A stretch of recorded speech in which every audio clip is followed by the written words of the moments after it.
Wise, no retry on Wise. So Kyrie should be able to take it right now, but we can see the Minutes Fury come down. Kyrie, with the top of the blades, escapes, gets out, the crowd goes wild. Oh, I really love how Onyx approached this. Oh, boom! Oh! Agent Zero. Right now, I gotta say, man, all of the 1v1s, even our observer's gonna catch it. A lot is going on in the map here right now, Wolf. Edward utilized the crab so that he'll get extra vengeance stacks. Very smart. That's Agent Zero for you. While up top, they baited. Onyx, they show that they have some influence in the turtle. Then all of a sudden, after Kiba gets level 4, rotates to the top quickly. GW.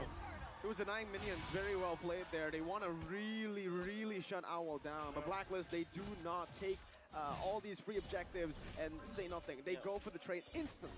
Right now, I gotta say, looking at the map right now, 1.5k gold lead for Onyx. It looks like for some reason, both CW as well as Kyrie, they're kind of winning here, Wolf. Yeah, because of the influence of Onyx Philippines. You know that Uranus, taking Miracle as well as Gideon and Aether talking about it, self-sufficient in the XP lane. No need to go there. Onyx, they focus on top lane, and Owl is just there to fend for himself. It's not going to be enough. Well, Venus is getting poked by a lot. Kyrie might actually look to go for the all-in right now.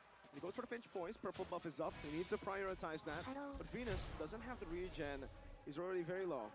Oh, Shinaza, hello. Blacklist, they're moving together. The only one that's not there is Owl. They're looking at the purple buff. Edward moving forward. Boots as well as Sans. あ、哲田さんもこんばんは。 Boots now with consecration. That's going to be the call altar helping him out. He does not have the purify, but that's going to be the heavy spin by Wise in the back. Not going to be used for much as Sans is able to pull them back. But it's Rage onto Edward. That's the whole thing. And the Bloody Hunt locks him down. It's a kill for Onyx. Romer traded in for the Edward. Oh, Sans jumps forward, fires another. Kyrie with the top of the blaze. This should not be another kill. Kai just buying some time, but meanwhile, Owl. Here's the thing, man. We got to look at Onyx. They knew what Blacklist was trying to set up. And how did they fight that back? I don't know how they did it, but Kyrie was able to get the purple. Then all of a sudden, Kiba fights a good opening. Boots was soaking a lot from the resources of Blacklist International, was put low. But because of the ultimate coming from Sans, he was able to bring all of his HP back. That was a lot of sustain on Onyx side. Here's the thing, man. I got to say, in terms of the way they were fighting, it was absolutely beautiful. And now we got to check the difference of gold here. And I got to say, in terms of the difference, the biggest difference is between Kyrie as well as Wise. That's right. It's because Wise wanted to go for the steal on the purple, but Kyrie was able to get the opener, gets so many kills, 0, 0, and 3. I mean, and now they even positioned themselves into the turtle. Okay, Owl is in that bush now with a basic attack. Kyrie's going to 盛り上がってますよね、本当。 only on to Sans as he pops into Shadow Stampede. Now locked down. That's Owl うまい。 picking up the kill. Sans is down, but the passive will gain him an instant respawn as there is a fight down below. This time, Boots having a better time putting down the stacks on Edward. Yeah, right now I gotta say, man, Boots is making sure that Edward doesn't get to play the game. Wise here, Silent Turtle. Oh, my Venus is there as well. Onyx goes in. Do they want to take a steal here? Oh, bloody hunt by Keyboy. Locking Wise up. The heavy spin is あ、 not どっ going ち to 取っ use it at た all リンが right 取っ now. た Venus crumbles and falls as well. The fact Onyx. 注目選手どうだろう。 with the heavy spin, you know, めっちゃ詳しいわけじゃないからあれだけど、青側は2の使ってる人で、赤側はリン使ってる人が結構話題になってますね。いつも。 Okay, right now, look at the map situation. 3.8k gold lead. The map looks very red. Owl for now looks like he's trying to get as much as he can. Kyrie now having the Berserker Fury. What does あー、リンが取ったんか。じゃああれか。 International パンダにウルト打ったやつか。よく見れてなかったわ。 They don't even need Chewe now. He's gonna be a split push as well as Boots. Kyrie's gonna just tear through all of the damage of Blacklist International. Right now, I gotta say, man, even Keyboy Miracle, we don't see him going for a lot of hooks. It's just like, okay, I'm just gonna wait. Someone comes in, I'm just gonna lock you down. It's very hard at this point for Wise to go for ワフォセス取ったの結構意外だったんだよ Keyboy な。 just being an absolute menace. Also using the Shishi mode, and that probably gives Blacklist International a bit of a, you know, not a good flashback. フルパで連動高いと強いか。 Yeah, but this happened before against Blacklist International. So. Oh, my Venus. Fury, Sans does pop in to call all うわ、CC2 段構え。それ割れる。CC2 段構えすごいな、今の。 Kyrie with the pass hands and CW with a double kill. Meanwhile, look at Boots. Look at Boots. He's wearing the boots. He's walking in the base. Dude, I gotta say, what is this Uranus doing? He's not actually the fight. Whoa, what a snipe! Now, beautiful Whoa. win of nature. Edward walks forward. Sans. He might fall this time around. Edward using the resets. Sans with the Shadow Stampede. Walking now, but the Vengeance follows it through. Sans is trying his best to run away, but he will just recall. But look at the map. Controlled by Onyx still. なぎさんこんばんは。 Onyx, were they being too confident? Were they overextending there? Oh, well, I think it's part of their MO, but yeah, they surely did overextend in there. They didn't realize that the Wind of Nature was the second item for Owl, and I would have to credit that to Owl. Very nice itemization from that guy. Was able to outplay Chewe, and because of that, they were able to recover for a little bit. Yeah, right now we can definitely see Blacklist. After getting that kill up top, they're trying to set things up because now that the Lord is here, both Onyx as well as Blacklist, they're moving together. They're trying to make sure that they have a very good situation for them to start the Lord. But for now, Boots is just zoning everyone away. Sans, you can open the map. He knows there's two people there. Keyboy, are you going in for the hook? But the hook did not connect. This is what Boots needs to do. He just constantly is walking them down as Kyrie walks over to the Lord. Boots is dealing so much damage, and Blacklist International don't even know it. Look at that, all the stacks popped in. Boots pops in, the Purify gets out. Now a lot of CCs placed onto him, but なんかブラックリスト側はさ、 heavy spin already used. 火力が琥珀とノバリアなんだよ。で、ロームとタンクと EXP が割と固めだから、火力出んのかちょっと不安なんだよね、これ見てて。この構成ね、フルパやっててもね、なんか勝ちきれないことが結構多い。火力はなんだかんだ3枚必要だなって思うんだよね。いや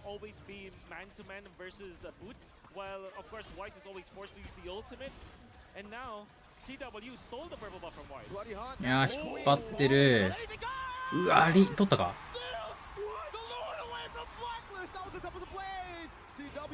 どっちが取ったか見えないんだ。そうそうそう、やっぱ火力はなんだかんだね、3枚欲しいんだよね。あー、リン取ってるわ。やばいな、マジで。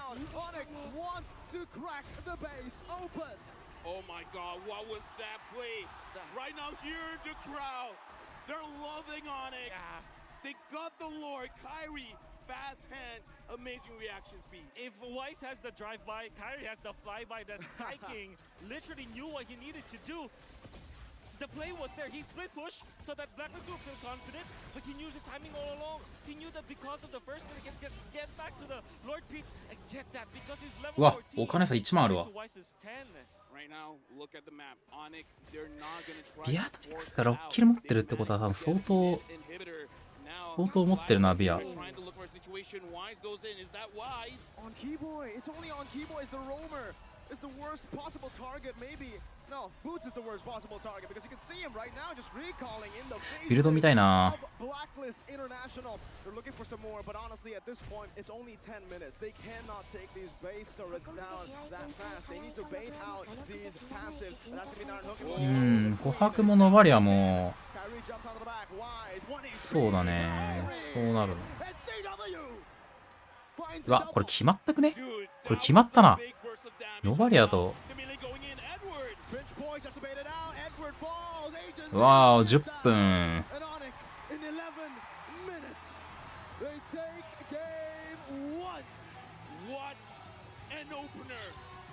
いやー、リンがな、ちょっと。リンっていうか、カイリか。うますぎた。By the way, that's the first win of Kyrie against V-Wise. Wow. Against V-Wise in an international final. まあブラックリスト的にはタンク3枚だから序盤は補えるだろうっていう感じで揃えたんだと思うけど。They want to go for pickoffs. They want to split out the map, but it's classic Rajayeva. Here's the thing. When you forget history, history has まあなんかあれだな、多分 And now Onyx, I gotta say, it's in their DNA. ハント勝負 They close the book. It's not a problem. 全部負けちゃったのが勝ったんじゃないか。やっぱタートル取れてたらまただいぶ違っただろうし。Uranus just works so well because you take away the attention of Edward. You are forced to put the Arlot to stay against the Uranus for quite a long time. And the farm, the macro was there for the side of Onyx. I gotta say, Gideon, Did you expect that game to be that fast? No, I really wasn't. I thought Blacklist was going to be able to slow things down at some point of time, and I was like, okay, maybe they can have some high Johnny, ground. お疲れ様です。 They're only, what, 5K down? Next thing, I blinked, all of a sudden it was 9. Yeah, really just kind of snowballed from there, right? And this is what we were talking about this in game, right? Literally. We were like, this man was so いやー、スノーボールだったな。 And he is your MVP, Boots. He did so well being able to split the map, like you mentioned, and was able to just distract, honestly, the members of Blacklist. Right now, Mirko, we gotta see it, man. もうこんなに序盤でお金差ついちゃうと、バーストダメージいないしね、ブラック。だから俺らの差落とせないわな。 That's a center. You're close enough, right? But the thing is, Uranus has no visual. That's a 5 out of 10 at best, but you know who's 10 out of 10? Who's 10 It's out of Boots. 10? Definitely. The way that he played it, the way that the Coach Yeb as well as Coach Addy designed this draft and this strategy, went for the split. ああ、ここもフランコが。 So Ling and Uranus, there's only one way for that to work.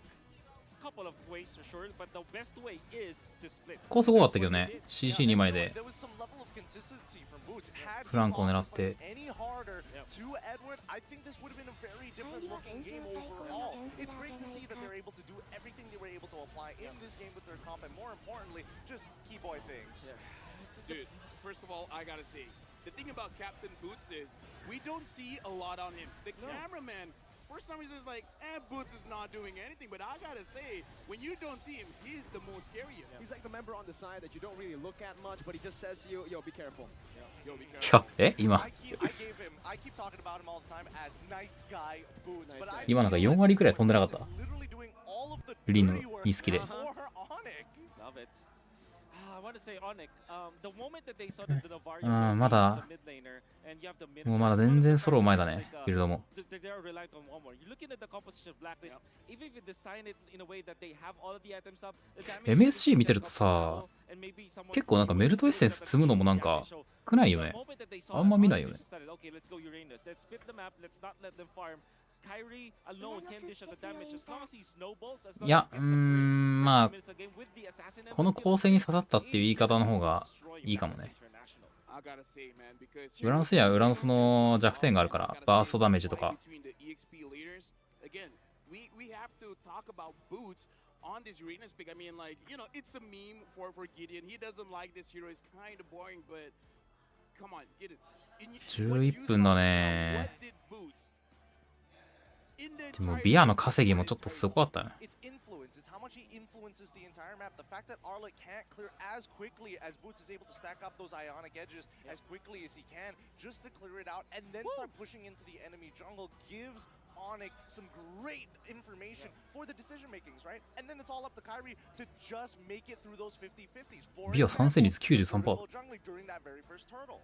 Yeah, it was all mostly ゴールド側で結構やっぱ起こしてるよね、戦闘。 He only has 50% KP and he still took the most damage in the game. Shows you just how impressive he is because in a lot of these situations you see he doesn't really get a kill participation on, but he baits out the heavy spin. He baits out the final slash. The Lord in the bottom lane. That could have been Wise's way to come back in the game, but because he didn't have the heavy spin, because it was baited out by Mr. Boots.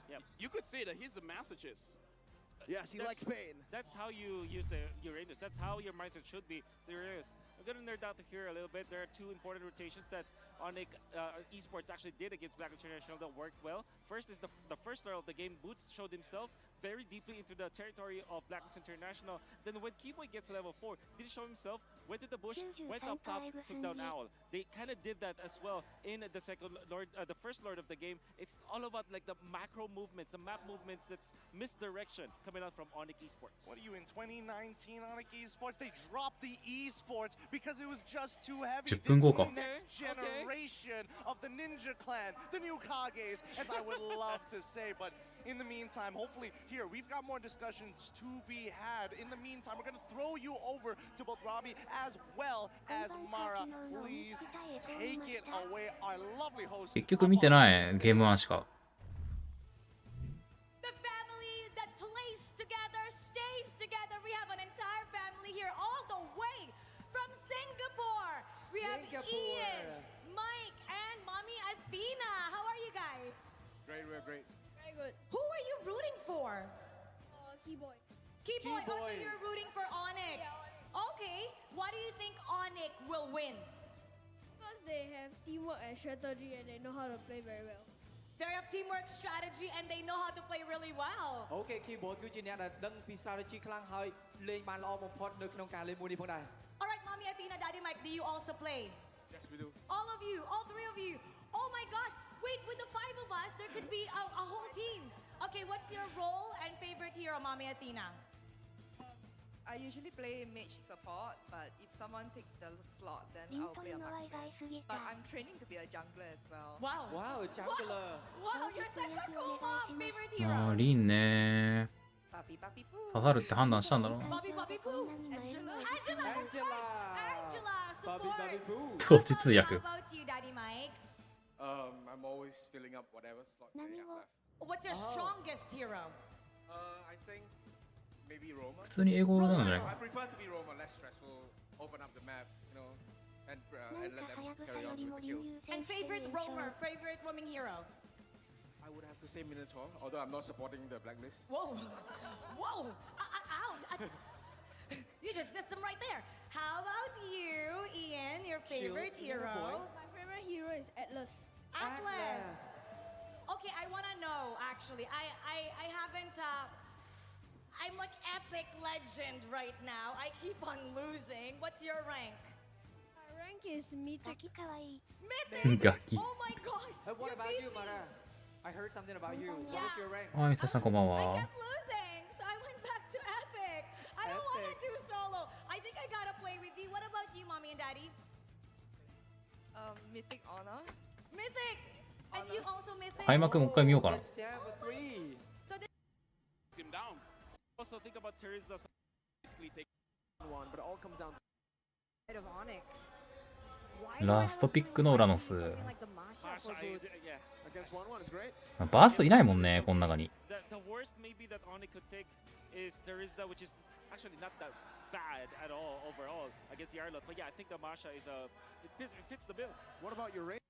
Well, Kyrie with a killing spree. Mid-control, who has it, you think, Wolf? Oh, definitely gonna be the Faramis Franco, right? Because of the fact that Faramis can just clear it out easily. It's the minute or end the Novaria. Ah, yeah, Not much cast out. clear with level 1 though. But if they do get level 2 on the Novaria, it's gonna be okay. This rotation that you're seeing from Blacklist International ensures level 2 on Oh My Venus. So he picks up the roam right now. So this is a faster tempo for Blacklist International when it comes to getting into their ultimates. Yeah, I really feel like getting their power spike. お互いストーンタートルは取ろうとしてないねジャングラーが Kyrie in the early stages of the game, not going to be able to do much. So they just got to make sure scale up just a little bit faster so that they can actually put tempo into the jungle, making sure that Kyrie gets someone locked down with minimum amount of energy. That was pretty close. That was pretty close. And the thing is, when you're playing the 1-1, right, it's the most annoying thing in the world when your second skill gets popped too many times. Here in the lane as well, we can see this is why the Uranus pick works, right, Wolf? What do you think about this matchup? ジャングラーがお互い借り終わったところでなんか中立取られてそうだな4レベルなってないねパンダが多分どっか取られてる Not な even needing the purify. Yeah. Yeah, but again, the Uranus just heals up very, very fast. For now, we can definitely see Blacklist International, they're trying to make sure that their laners are able to leave the lane very, very quickly because they want to make sure that they're able to contest the turtle. And again, having the Akai almost guarantees it. Almost. About 70%, I would say. Interested to see how they will approach this because there's a difference, right? タートルの秒数出ないんだね They will want level 4 their roamers. And that's the switch that they did. The Fire is already at the bottom, the Varia already there. It's gonna be a full 5v5 into the first turtle of the game. Yep, and this one, I gotta say, we gotta look at all of the stun capabilities as well, because looking at Blacklist, not only do they have the Akai, but Edward on this Arlet can actually stun up Kyrie, making sure that he can't use the Retribution on time. And now, looks like he's going for a boost, but up top, CW gets a kill? They have the Akai, but Edward on this Arlet タートル戦のところでもうゴールドガンクいってんのか can't use the Retribution on time. And now, looks like he's going for a boost, but up top, CW gets は a kill. い Opening up the map gave them so much more prio to play on the other side of the map, and this is why Onyx composition Use the Retribution on time. And now, as well, because looking at Blacklist, not あ only ー do ター they トルの have キャンセルが入ってんのはもうウラノスで見えて on る this Arlet can actually stun up でウラノスがタートルの視界取ってて Retribution on time. And now, looks like he's going for a boost, but up top, CW gets a kill. boots opening up the map gave them so much タートルやってないの分かっててゴールドいったんかな。タートルカザーを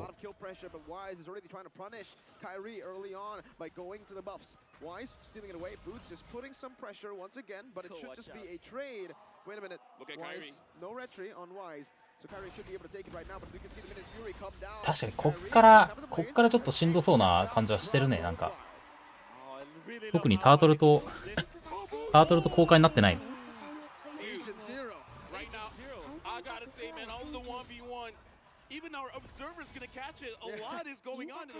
まあタートル状況は大事だね。EXP が見るのは。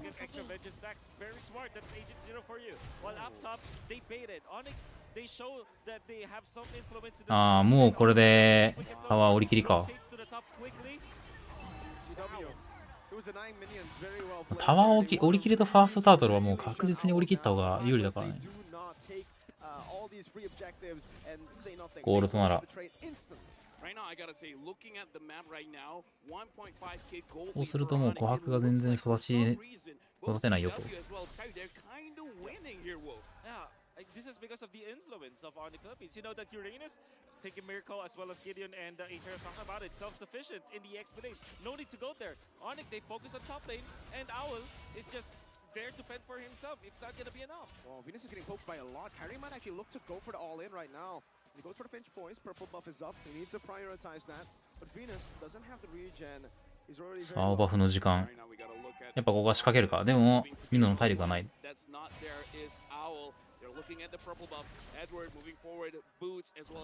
硬いな。5人いるのか。もう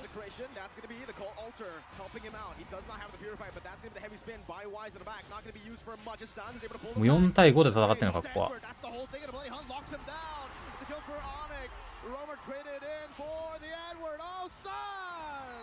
Jumps forward, finds another. Kyrie with the top of the blaze. This should not be another kill. Kai just buying some time, but meanwhile, Owl. Here's the thing, man. We got to look at Onyx. They knew what Blacklist was trying to set up. まだ始まんなそう。I don't know how they did it, but Kyrie was able to get the purple. Then all of a sudden, Keyboy finds a good opening.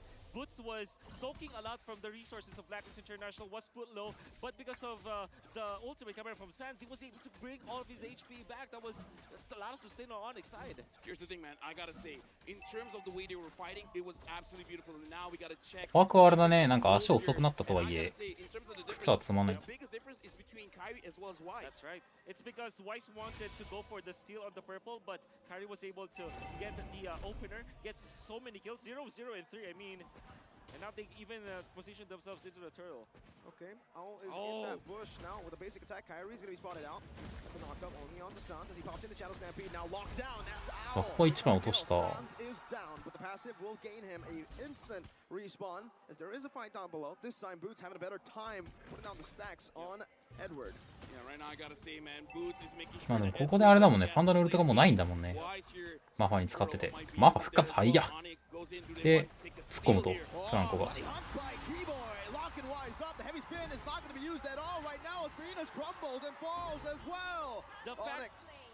The fact that Sans died with the heavy spin, you know, soaking the heavy spin before that turtle fight, you thought that Blacklist International would have the advantage, but no, it didn't. Because now, no. 難しいとこやね。まあでもそれでもタートルやった方がいいっていう判断だったんだろうし、もしかしたら、ミノの位置スキってGotta say, man, Boots is making sure that Edward doesn't get to play the game. Wise here, starting to turtle. Oh, my Venus is there as well. Onyx goes in. Do they want to take a steal here? Oh, bloody hunt by Keyboy. Lock and Wise up. The heavy spin is not going to be used at all right now as Venus crumbles and falls as well. いやー、わからんな。 Map looks very red. Owl for now looks like he's trying to get as much as he can. Kyrie now having the Berserker Fury. What does this spell for Blacklist International? Snowball. It spells snowball. Onyx, they don't even need Chewe now. He's gonna be a split push as well as Boots. Kyrie's gonna just tear through all of the damage of Blacklist International. Right now, I gotta say, man, even Keyboy Mirko, we don't see him going for a lot of hooks. It's just like, okay, I'm just gonna wait. Someone comes in, I'm just gonna lock you down. It's very hard at this point for Wise to go for any red tree contest because Kibo is just being an absolute menace. Also using the Shishi mode, and that probably gives Blacklist International a bit of a, you know, not a good flashback as the, you know, the 4-0s. Yeah, 4-0, yeah, but this happened before against. あ、始まっとる。あ、ジョイだ。ジョイはね、さっきなんか取られてなかったんだよね。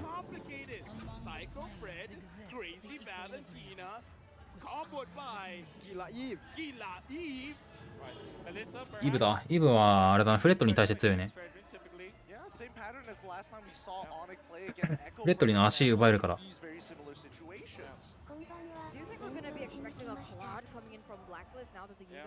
あ、小原さんこんばんは。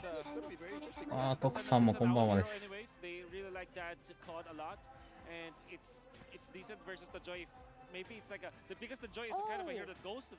アーロと消してるんだ。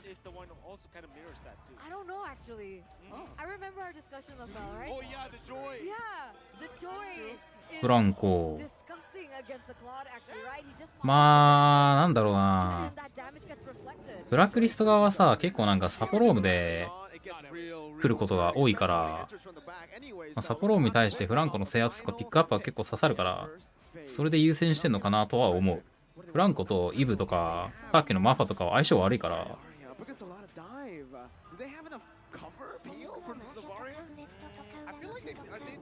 だから多分ブラックリスト対策でフランコを取ってんだとは思うけど。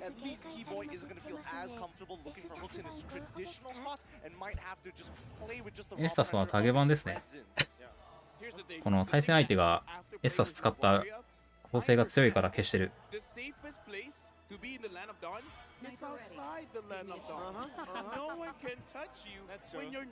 ラズリー。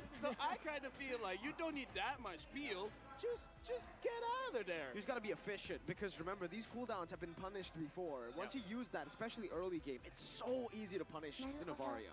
Yeah, you're just kind of left out to dry almost. I think you go Hayabusa as the ban here for Blacklist International. Don't want to give that to Mr. Kyrie. Haya or Ling though. And Ling, that's also true. But is the Leslie ban meaning they want to claw it themselves? They're just trying to give Owl the claw. I feel like it's always just the bait when it's Onyx. They opened up the 1-1. Now it's the Leslie ban. That is very true with Yeb. You know, Yeb is he likes to trap people into spot, right? That's the way he drafts. You pick it.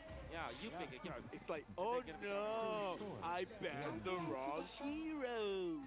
All right, we'll see, right? Because now with they've actually chosen for the Ling this time around, right? Hayabusa is still left open here, so that is もうランスはお互い飛んなそうな気がするけどな。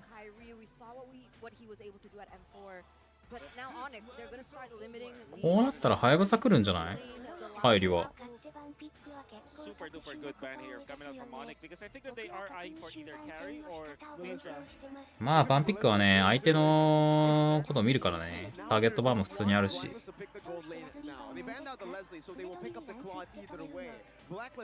しかできないっていうわけじゃないと思うよ。別に。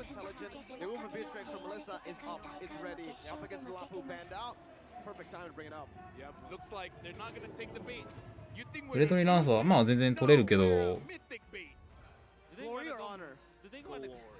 まあ、俺は多分取らないと思う。普通にハヤブサ取ると思うけどね。なんかタンク寄りじゃなくて普通に火力出せるっていうか火力積んで動くジャングルを取る印象あるな。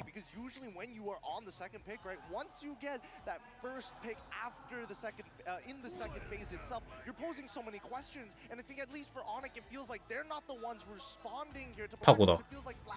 タコはさすがにタンク気味かな。まあハイブリッド。おお、モスコブだ。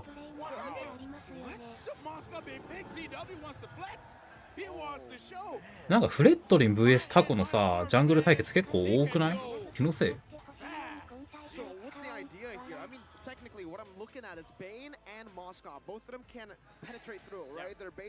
タコ、お前マジで出世したな。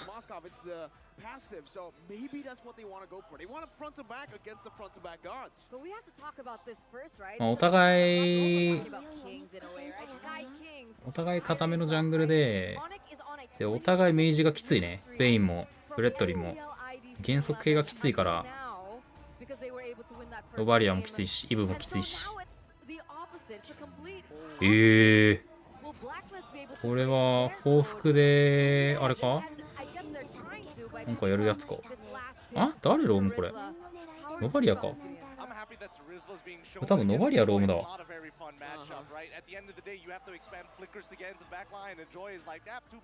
Yeah. And with the Moscow being picked up here, the idea is that you want to still kind of deal with the engage comp of the side of Blacklist International. Like Melissa, for example, deals AoE damage because of the muddles, but also Moscow, you have that extra damage from the passive, and that means that whoever is going to be caught by keyboard. ノバリアロームね、なんかやってるみたいですね。Here's the thing, man. We're talking about breaking the code.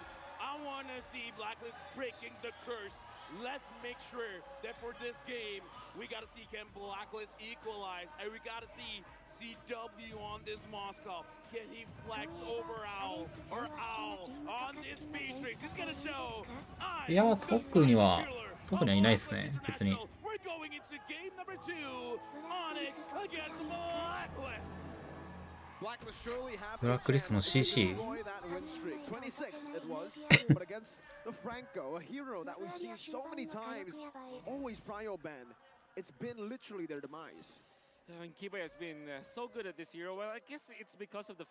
まあフレットリンがきっかけを作ってくるんじゃないかなこれは。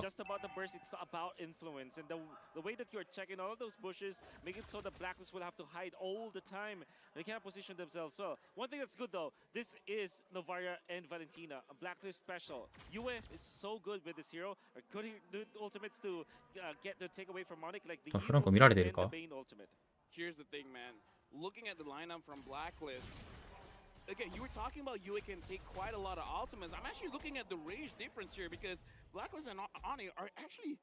In terms of range, Blacklist is crazy. Can Joy really pressure Blacklist if they're just baiting everything out? But CW, again, showing him stuff. Yep. Like, Keyboy is there, but that was kind of a 1v1. Yeah.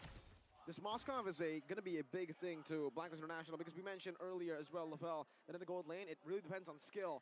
And it's about how much you understand the enemy hero. I don't know when Owl faced a Moskov last, but it is going to be very hard to understand the limits in this game alone. Here's the thing, man. The Moskov from CW, I want to see him how creative he can get. Because again, Moskov to carry very short range heroes. I wonder how he's going to approach the fights. Because again, we're thinking Edward as well as Wise, they want to engage. How is he gonna approach that? Just counter engage or let them do their thing and then just like, you know, I'm just gonna go to the back line. Yeah, just gonna be farming and then you start to split the map. And then when you do engage, you make sure that you are going onto the heroes from the front line. So to answer your question, Wise is not gonna have a good time because of this Moskov. So they have to be careful here for Blacklist International. Well, let's see right now. Kyrie's どうなる？ below CW is going for the kill right now. It might be a solo kill. ああ、これはまあハント勝負だ。 いやー、これベインきついなこれ。Okay, here's the thing. A lot was going on. Good job, Marco, actually catching both fights. CW 1v1 against Owl, winning that out. So okay, that's already. ノバリアバレンでしょ。でバレンがイブのウルトパクってるから動けないだろうこれ。CC もあれだけど。原則はもう CC に近いような感じになるよねこれタコに対して。うわなんかモスクワ育ってんなめっちゃ。おお取った。あいささんこんばんは。まあシンプルに強いからなんじゃないかな。To use all of his skills to get a minion, has to swap between, you know, a lot of different guns, and thinking about all that, it really puts on the pressure for you. All right, now I gotta ask, whoa, Blacklist, they gotta start pressuring, man. Where is it? The XP? Is it the gold? Is it the mid? Definitely the gold. I don't think that they should be allowing this to happen. You say explaining that's gonna be Edward. There's no way for them to take out the joy. So でソロキル、あ本当だ。いや1キルしてるわ。With the Spear of Misery gets him out. Spear of Vengeance as well, all the way in the back just to get that way pushing in. Okay, you know what? Good call on that, making sure リコール？あそうだね、しないよね。But again, expertly played by Onyx, making sure that no one was really caught. Oh, but now Sans. うわ、それ当たるんか。That's the anti-CC. Sans loves using it just to defend, and it also helps him clear the wave. The idea that the idea always for the Beatrix, if you want to go for the モスコバはな、インスパの爆発力やっぱ強みではあるからね。They don't have like a hard knockdown like a Franco, for example, or maybe a Kaja. That's why you saw Keyboy was able to just flicker out of there. Okay, no penalty zone for Edward. This might be big now. Deadly catch coming down. ナイス。俺はもうタコを使うチームを応援するから。オニックだ。うわ、ダメ高。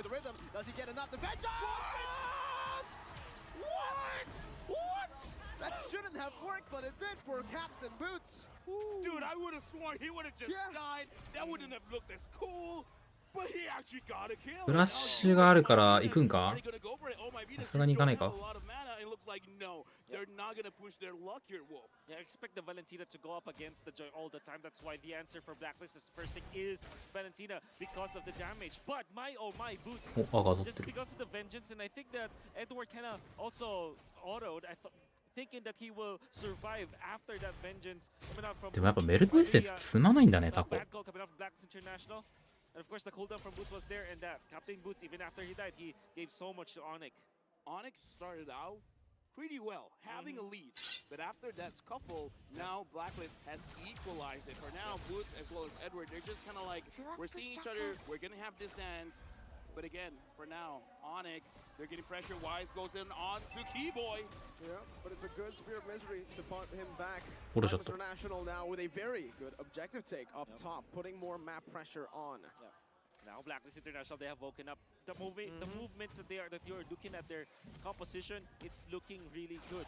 And I think the answer is simple. To answer the Onyx strategy, you just have to have more wave clear.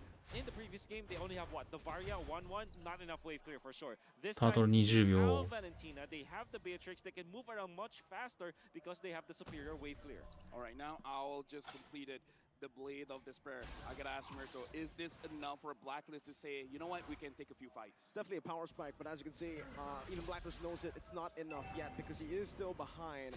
And CW has also hit a power spike. Golden Staff for Moskov, massive item. Second item, and he finished up the corrosion side. Real world manipulation. It does just that. Kyrie and Onyx will be shoved away from this neutral objective, and Blacklist takes it for free. I mean, here's the thing. I gotta say, in terms of the way teams have been playing, when they want to take objectives, they don't care about using their skills. Speaking of skills, Boots is looking at Oh My Venus and it's like, you know what? You're looking very yummy right now. The Boots ain't gonna get that kill. Oh, you see the way that they utilize the Varia ultimate extra hitbox. Even when you're outside of the copied real world manipulation, you still get stunned because technically there's a part of you that's still inside the box. That's actually that's something that I haven't seen before in Blacklist International. Thank you for showing us that. Look at the siege though, beautifully played by Blacklist International, utilizing the Beatrix. If the Moskov can win in 1v1s, Beatrix certainly wins in shoves and sieges, and Blacklist are playing to their strengths. Meanwhile, Kyrie up top, a Spear of Misery, now a penalty zone. Kyrie gonna be caught right now. Does he have the deadly catch? Has to taunt to lock him out. Wise doing the damage, deadly catch throw now. Wise dashing forward, but Onyx with a good disengage. Oh, almost sniped down from Venus. All right, gentlemen, for now we can definitely see a slower game between Onyx as well as Blacklist. Now, I gotta pose the question. Blacklist, they got a lot of rage. Onyx, how are they realistically going to engage? Because I'm looking at Keyboy, and I kind of feel like his Iron Hook, the range ain't that far.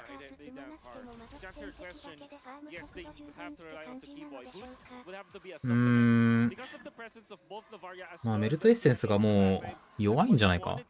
シンプルに。You will not have a free reign over the backlines of Blacklist International, so you cannot do the actual like typical joy things in this comp against Blacklist International. So it has to be really a pick-off. That's Onyx. They have to rely on their pick-offs before they're able to win a team fight against Blacklist. Looking back at this, right, Blacklist, the way that this draft has, as we see it right now, it does seem like they don't care about the baits coming in from Coach Yeb. Because it really looks like they 俺はあれかなんか視界取るウルト取ったんか今の。ただモスコバも下でマップ映ってるから、ここで当たるんだったら4対5。こ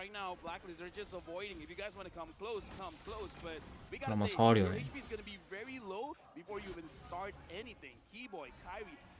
モスコブはそれでもプッシュすんだね。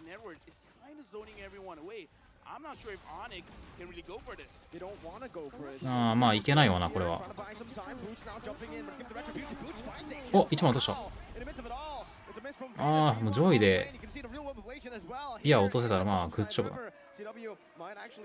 モスコブは確かにプッシュ強いからね。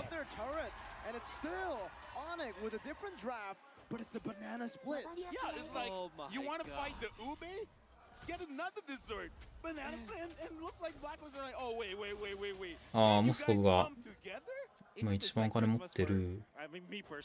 まあ、ロード取られてもね、モスコブ早いからね、処理は。まずはタワー折ってっていう感じにしたのかな。無理に集団戦戦ってもね。And it's true. You wouldn't think that Onyx would like to go for a split push because they don't have that X-Planer that kind of goes for it. But if you play that way, now, all of a sudden, you have an answer to the ultimate Monday experience. You know what? This is beautiful because we're going to look at team fight going up against map manipulation. まだ強化ロードじゃないからね。このまま無傷で処理できるんだったら、全然。ビルドって、あ、さっき映ったか。見損ねた。タコとかのビルド。あ、攻めるっぽい。ハント使った。who has the fall. Wise now looking for the taunt, not in range. Sans also just putting in that utility, that slow. You don't feel it much, but when you do, it just gets you out of range by a bit. Wait, was I tunnel visioning? All of a sudden, how did Keyboy get there? Yeah, it's just a flicker, and I think that's honestly, Omei Venus sacrificed herself for that. So that's good. Vengeance, Boots versus the world. Everything on you. Wants to chase him down right now with rhythm as well. Boots should fall here, but it's gonna be another turn. まあいい時間稼ぎなんじゃない？ウェブプッシュできてるし。It's just the split at this point, and yeah, Omei Venus died there. It looked like it was some sort of a weird interaction, but in a way, Omei Venus kind of fended for Owl. But the fact of the matter remains, Onyx, they have regained composure. They have the Bane, as well as they have the Bane for the middle. They have Chewe, who's pushing onto the ランスロットぐらいじゃない？なんか青じゃないのってダメージ持ってくんの。おお、それはドンマイ。さあ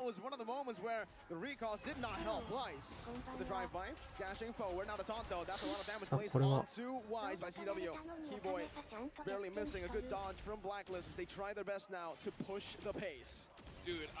モスコブがタワー降りまくってる。Now the minion is here and Blacklist. Now we starting to see their composition coming online. Big damages here will coming from afar. さあこの強化ロードはどうすんだ？それでもプッシュすんのか？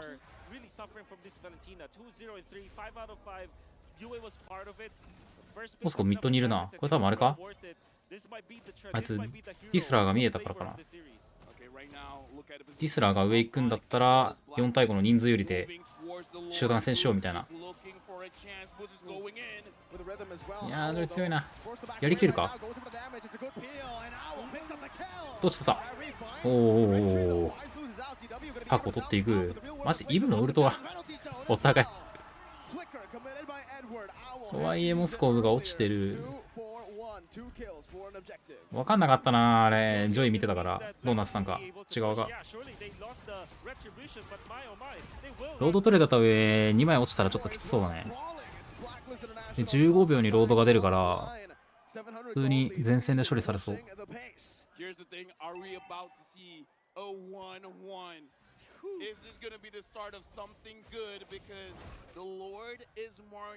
ビアの体力ないね。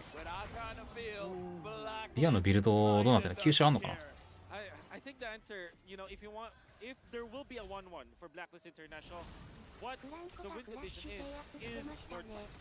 ああ、またか。まあ、CC 持ってるやつはね、そういう半島タイミングで止めると強いよね。ガレック使うときとかもよくするし、EXP で。condition here for Blacklist International.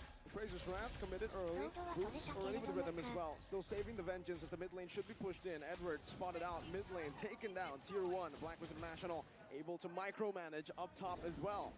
Both still no gold lead technically. Right now, one at a time. Onyx is dismantling the ちょっと止めていい？あ、武器積んでないわ。メルトエッセンス積んでる。ってことはあれか。ここ、パンツ入ってからメルトエッセンスっぽいね、これは。最初これだったから。で、3周から9周でバルブレっぽい、これは。積まないんだね、武器。まあ、積まなくても強いからな、こいつ。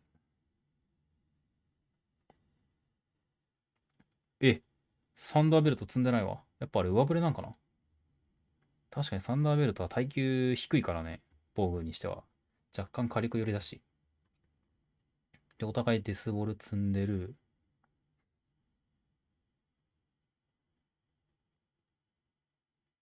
あ、タリスマン積んでないわ、イブ。やっぱあれか、火力が優先なんかな。それか、早めに減速置いときたかったか。もうバルブレ積んでるわ。あれか、ジョイいるからか。ジョイヒート積まないんだ、これ。レリックなの？ジーニアスレリック、ブラッドイング。何これ？その方が火力出んのこれ。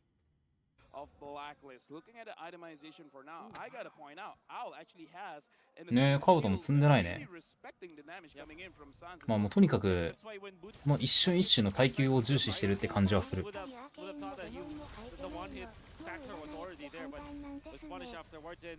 Just want to commend UA once again. That terrify that was able to hit onto Boots allowed them to really win the team fight afterwards. Okay, Wolf, you talked about Blacklist, their win condition. Onyx in this kind of situation, 40 minutes going into 50 minutes, the board is just going to get stronger and stronger. なんだろうね。まあでもそのジョイの役割対象ってその成功を積むようなヒーローじゃないから、要はこの後ろのさバレンティナとかバレンティナこいつ新ヒーローとビアこの3体だから、この3体が別にいやでも分からんわ。ジョイプラスイブだから、まあ、積んでもおかしくないのか。分かんない。まあでもなんかまあまあ確実に理由はあるはず。The long lane, which is the bottom lane, again, we're seeing it here. Boots is controlling it well, and then in the fight with the Lord, it almost doesn't matter as long as you just control the heroes. You can see the development of the slow push here for both side lanes. Boots chose ここでオニックが仕掛けるかどうかだね。今ここにディスラが見えてるから4対5で当たれるんだけど、当たれるけど、タコが捕まった。もうなんかドンマイって感じだな今。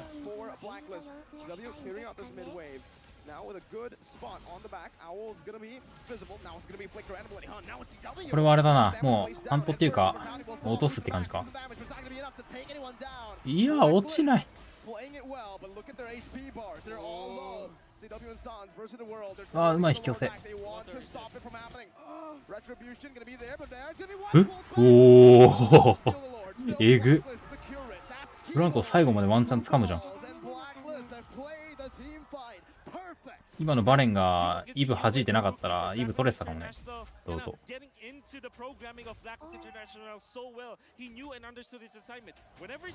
モフォールはあれベイン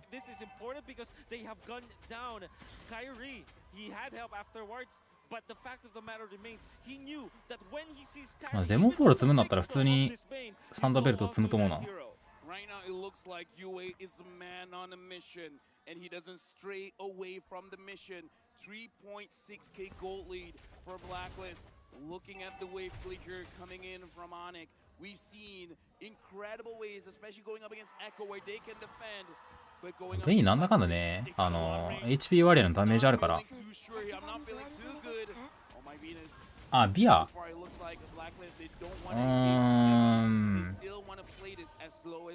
まあバルベルの方が安定なんじゃないかな。ジョイはそのもう一発のコンボ耐えれば OK だから。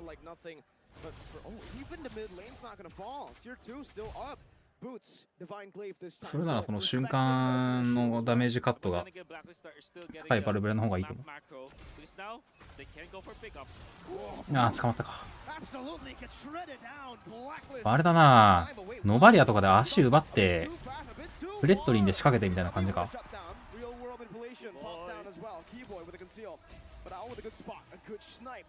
わお、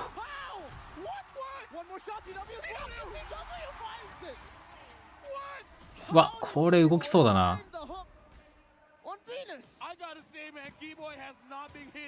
結構前線上がりそう。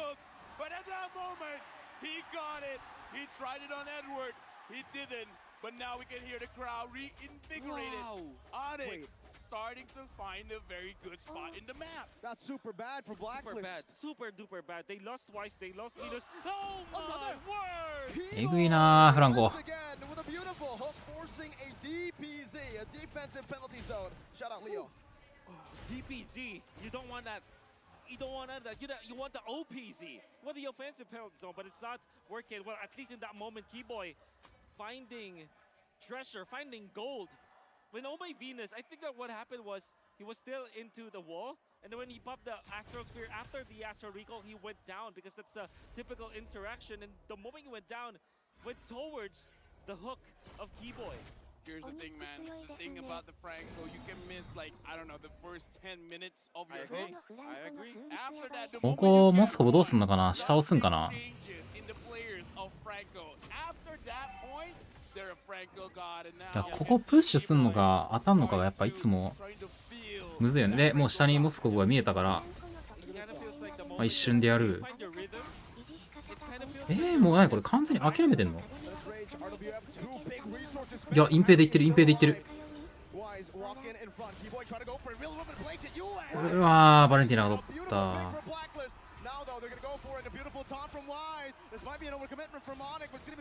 なんか分かってたような。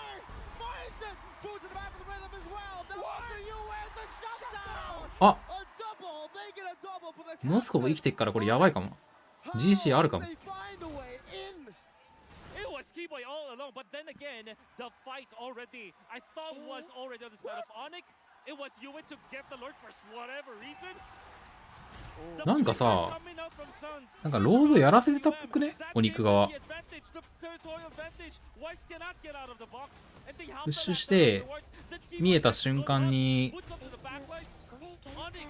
やらせて、でベインが視界取って、でフランコとモスコブの隠蔽で一気に詰めてったから、わあ、なんか分かってたっぽいな。分かってたっていうか作戦かもしれんなあれ。なんであれフランコ下行くんかなと思ってたの。完全に仕掛けてプッシュすんのかなと思ったけど違うわ。えぐっ。wasn't going to work out, but in the very end, like we keep mentioning over the course of this group stage and the knockouts, is that it's not how you start, it's how you finish, right? And man, they finished the heck out of that game. Look, I'm just gonna parrot the general in his famous words. If CW and as well as Boots do good, this game in front. You want to go for a little bit to US. Finds a beautiful pick for Blacklist. Now they're gonna go for a beautiful taunt from Wise. This might be ね、なんかね、ここプッシュするでしょ。でここでもうモスコブが下にいるのが見えたから、多分一気にロードやりきろうっていう判断だと思うんだよ、これは。でここでベインが捨てんのか詰めんのか分かんなかったな。なんでこれ行くんだろうと思ったから、体力見に行ったんかな。でタコで視界取り行くの危なすぎるもんこれ。捕まるし。でほらほらほら、もうちょんちょんちょんってなんか動いてるもん。でフランコがでほらもうロード行く動きしてるよなこれ。視界取れる前に多分作戦だ俺。えぐー。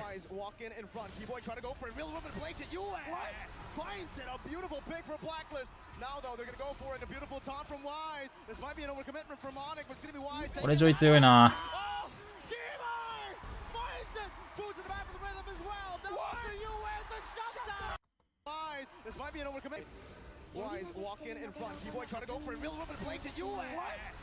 イブでまず弾いて、イブで分断して、その後にジョイが来ると。あ、モスコじゃねえや。フランコ引っ張ってるわ、ビア。そうね。そ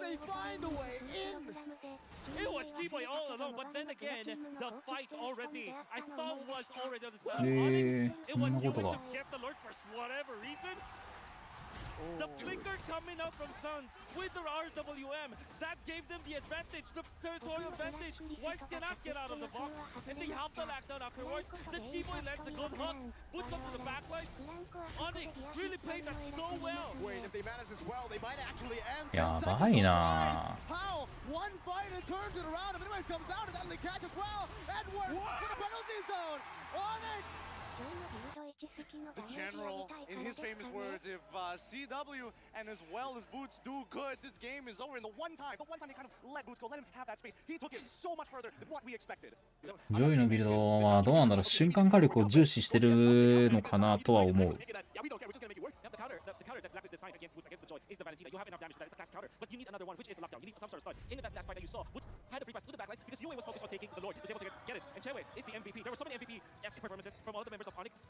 いやー。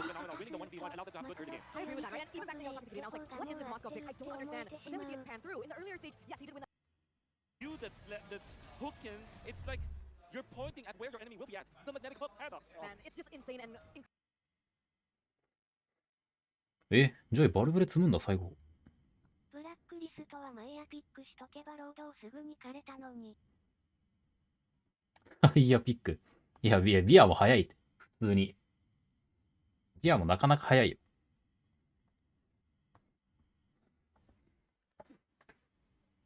やっぱあれだね、カースは積み切らないで最後はモータルだね。確かに見合ってたらポークで削れるとハイエコの判断して実行するのやばい。タリスマン積むんだ。4手目だよこれ。タリスマン4手目に積んでんの？もうそこまでいったら積まないと思ったけど、積むんだね。incredible because I honestly thought, like you guys mentioned, it was a blacklist game to win, realizing that they didn't even get a lot of lords in that team fight, right? But what I really wanted to add on to CW is the fact that he really did respect the damage. バレンティアそうだね、痛そうだったね。奥入って。So the addition of the Mission, I believe, is one of was very beneficial to somebody like Moskov who's very short range. And then adding to the addition to the Oscar to enable him to make those aggressive plays, probably down below 50%.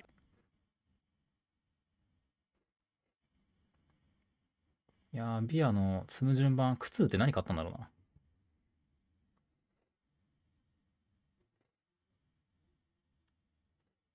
阻害ない場所で戦うからヒートがただとビアに吸収で耐えられるからだと思う。ジョイの薄く積まない？そういうことか。ヒートよりもあれか、期待値が高いんか。ダメージ。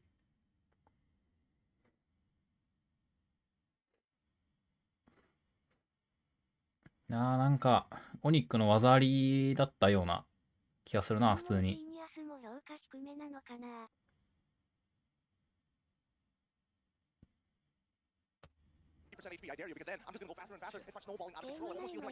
いや、ジーニアスの評価が低いってことはないと思うけどね、別に。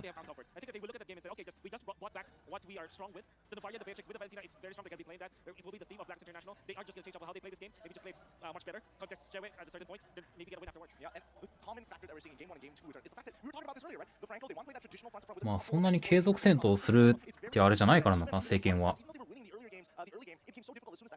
It's fascinating, right? Because initially it didn't work. Like not at all. Exactly. And Keyboy, despite not getting the MVP, needs to get a shout out right on that Franco. Because if he was able to just make the battlefield a little bit more even for a weakness for Blacklist. A weakness? うわ、インターバル。Okay, let's move this back for インターバルさらに長くなってる。I want the discussion. I'm not the Blacklist pro connoisseur. Yeah, I'm not. Yeah, exactly. I'm not the Blacklist connoisseur. So, Wolf. Wolf. You're the connoisseur. Am I the connoisseur? But yeah, I think that surely I understand what A-Turn is doing here. Like, the Gonic, they have a deep hero pool for sure, deep strategy pool. That's complete opposite from Blacklist International. バレンティナな。 One strategy, they know the ins and outs, every single. 早く見たいね。インターバル長いな。 And they will not be changing anything here, I would believe so. Maybe just a few ingredients here and there, but when it comes to the overall strategy, they're not gonna be changing it. Maybe more wave clear, maybe a little bit of balance when it comes to their killing potential. そうっすね。 And that doesn't mean that they will not be winning over. ミオ7の4本選手なはず。 They will just have to, you know, be more careful with how they treat. あ、バナッサンこんばんは。おー、いいっすね。あとちょっとで G。あと10日ありますからね、まだ。 They can confirm with the Kaja, yes, they do have the suppression, but at least they have to flicker forward a battle spell. They can time it a little bit better compared to an Iron Hook, which comes off pretty much every 8 seconds. NSC な。 That's very different. 言うて俺全然見てないんだよね。 A little more predictable. Think about it, like aside from the フラン heroics コ that 取り上げするかな。どうだろ you can argue that that was Blacklist game anyways, right? Fundamentally speaking, the draft, it didn't look like an out draft or anything. Like the draft wasn't the reason why they won. It's just that they were just you know, Kage mode. う。アイス食べよう。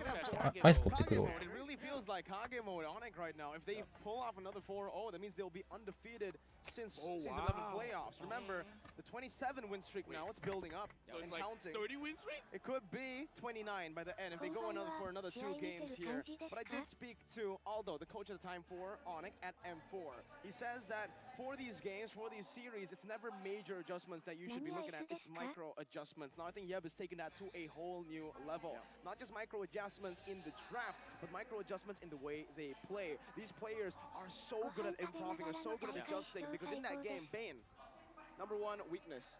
The real world manipulation, always locking him. He is not a mobile hero, always getting locked, always getting baited, always getting taken out. But he waited all the way. He kept on playing that range, even while he was being caught. He just was missing a few defensive items. Once he got the Athena, the immortality, once he was enough, he had enough defensive items to soak all that in. He just stood there.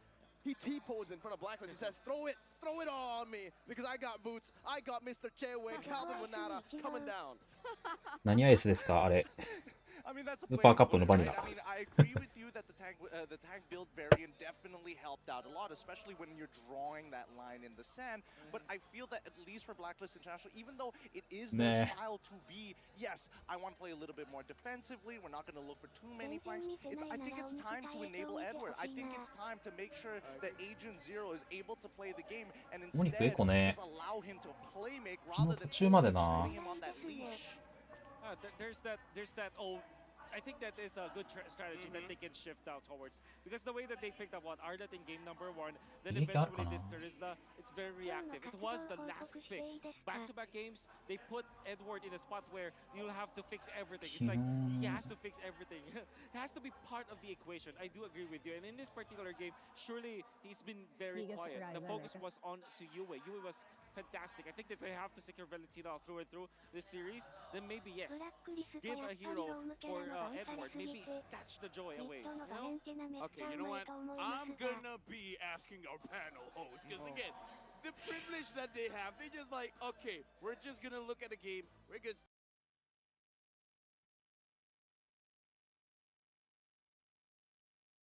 Brody? Harris. Well, let's have a look here. Sky's the limit. これ昨日のエコの Skyry, I like that a lot. ゲーム3だね。 7 unique heroes used in MSC, claiming the top spot using utility and assassin junglers. He's あ、勝ちた優先してんだ。 and dreams, both which are 確かに勝ちたバンされてるな。 This Echo just of Keyboy's Kufra. And they're gonna have Leo. So much they start off that orange while it's Carl Deasy mirroring. Both of the mid laners. ゲームさん長いのマジかよ。 Turns out we have our own Sansan matchup in the mid lane. Across the seas. Across the sea. Or the river here. Keyboy spots Yowie. There was a sent an attempt. There's a jump. Good jump. Boots as well. Oh, forcing a flicker very early on from Yowie. Definitely a bad decision from Yowie. The fact that they don't have the flicker for the first girl fight, that's massive. 無理やん。 Yep, that's 102 seconds that Yowie has to wait, given the adjustments to pull yourself together. but should be enough time, given that he might not even have the bloody hunt when time comes. だからその終盤見るわ。 Carl versus Kyrie. Kyrie pops the Phantom Execution a little bit too late. Conceal play. 中盤だいぶどっこいだね。 Work hard. They really do. No, he's still able to survive in the backline. Easy. Less than. ああ、ロード戦だ。 And it seems like whoever pulls the trigger first and does so at the right target is not just about finding the right angle anymore. Because that's how good these teams are. Will spell defeat or victory. If Echo can even mount a comeback, here's another Lord pulled over. Echo side, Carl Teasy, less than half health here. No one home for the hooks. What is that reaction time? He had to react to that one. Yaoi now. Kyrie's baiting the bloody hunt. They want to go for a top lane or they clear it out. Carl Teasy on it. ああ、捕まえる。ただ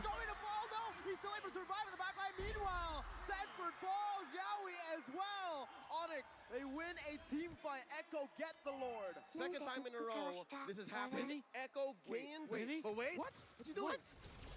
Whoa. We gotta be careful. Wait. He has a flicker. Watch him. Penny?え、行くのそれ。 Now able to sustain back up, but Kyrie falls. Kyrie comes through, takes Benny out. Keyboy and Kyrie now managing the wave. CW was taken out. Carl Teasy is looking to play with the sword. Okay. That was uncharacteristic. Uncharacteristic. A hero play from Benny. Uncanny. Rarely happens. Odd. I'm perplexed. What's going on? There's a jump. いやー、バレンか。 Boots buying the winner truncheon right now as he jumps into the back line. Sanji's gonna fall right now with the rhythm and Sands with the oddity. Carl Teasy in the midst of it all. Yaoi with a concealed play. He's looking for a challenge, but he plays the scrap connects. Boots is gonna be connected down with a bloody hunt. Knocks it away. Boots! He finds the winner! He finds the winner!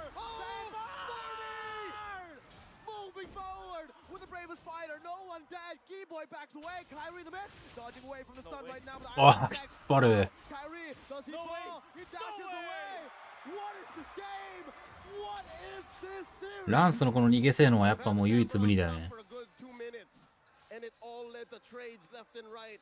Could have sworn the Lord was gonna march in, it was gonna cross the river, but the way that Echo and Onyx are putting everything out for all of us to enjoy. It all started with Benny making a weird play まだだね。 through the long bush. Weird but Gets out, effective. going at the attack of the boots. Weird's a word.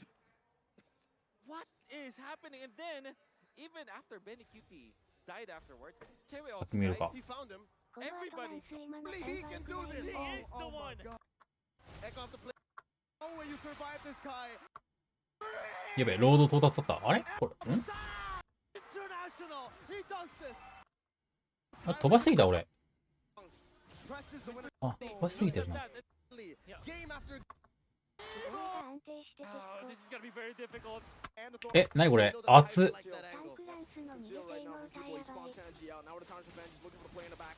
But he finds Yaoi. Just Yaoi right now. They all collapse in the back. But CW is gonna be able to escape from Sanji who does the damage. Now flickering on the CW. But CW with あ、フランコが仕掛けて Sanji with the magic damage. He's able to buy some time as well. Going for the 22交換か。 His immortality is gonna fall. Runner's apathy not connecting. Boots will が fall. Svenny flicker forward. 3-2交換になる。 3-4-2. Keyboy Kyrie versus the likes of Benny. で、ここでエンド狙いに行ってんのか。 Kyrie with a puncture and a thorn rose. Benny Cutie does more damage. They won't go for the Lord. They want to go for the end. These are TikTok timers. Wolf, what's the math like? Can they do this? Oh, this is gonna be very difficult. Let's see. That's Kyrie once again with a phantom execution. うわ、うま。 Saves the day for Onyx, for Indonesia. Charges up again. We have a game on our hands. It's so easy to say. The math. All they had to scout out where Keyboy was. He's out of vision. All the way in the back. で、ロード戦。 Presses the winner truncheon. Is able to survive. Switches it out. Watch out. The immortality. Pops the vengeance as well. One more hit. It's not going to be enough. Kyrie now on the Sanji. He's using the puncture stack. ラップラップウルトで逃げたな。 Stun connects onto him. Carl TZ is looking for the retribution. Kyrie is too as well.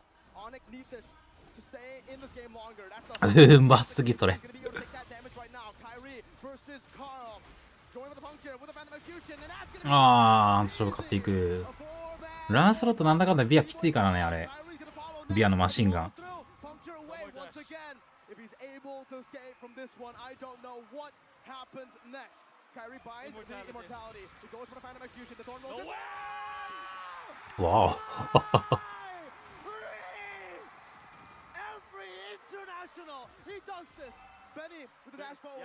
Yowie, he wants to go for it. There's no way you survive this, Kai. There's no way. The Bloodhound comes down, but Sam! えぐっこれ攻めんの位置付けあんのかなさすがに落ちる CW still able to pace it down. They're looking for the end here. Can Echo do it? 3 for 1. 3 defenders. 1 down for Echo. There's a low. 3v4 守れんのかこれ結構絶望的じゃない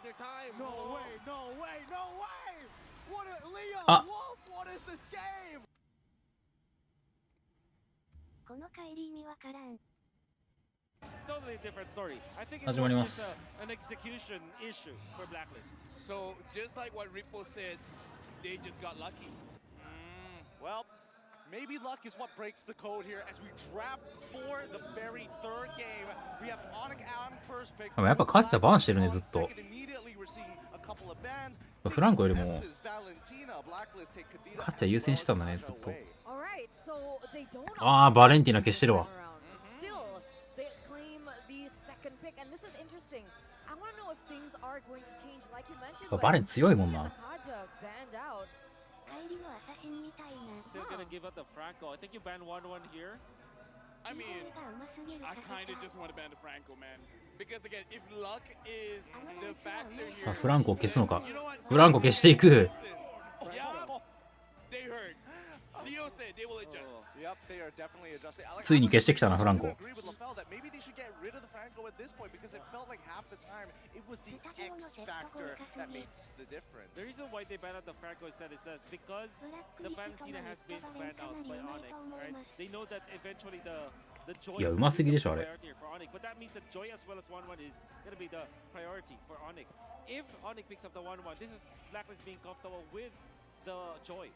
So that will be the answer. They want to get the Joy's second pick. That's why they ban out the うー Franco this time. ん But you did mention that どうすんだろうな they needed that extra ジョイを取るのか through that Joy. The Valentina is already gone. So バ they're カ looking for a substitute later on. Wanwan gets locked in. Eterna bots.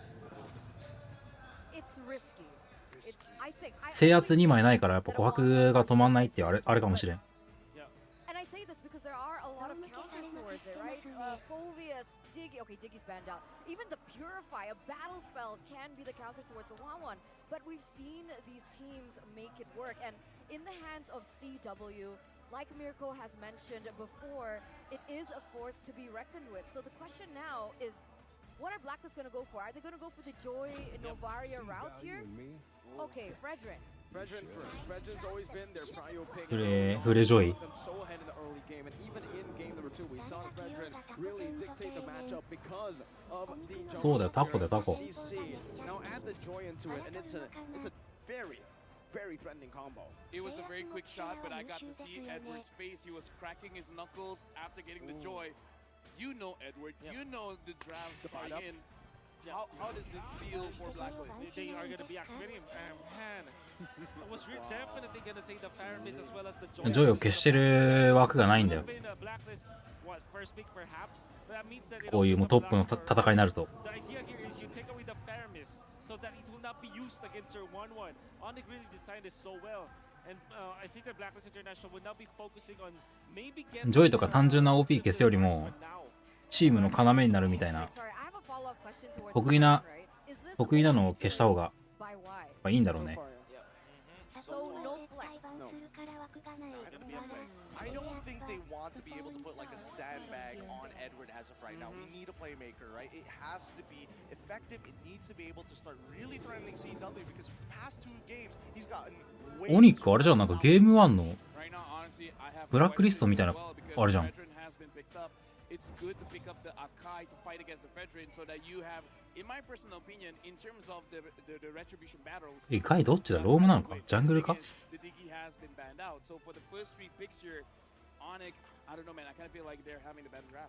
And also against the Joy. Remember, the Sakai is going to be very good up against the Joy with the heavy spin. The Joy, if if Edward decides to just jump in a bit too aggressive, he can actually just be brought back to the team so easily, given over to Fairness, to 1-1 to Burst. And now you can really see what Blacklist is doing. Even Onyx, they're still going for the Leslie ban here. They know, and I especially know this because I got destroyed in lane by Baby Cakes on a Leslie on 1-1 once. Wow. Yeah, I met them. And Diablo, this guy, he picked Phobia, so he's a nerd, but you know, he's cool, he's cool.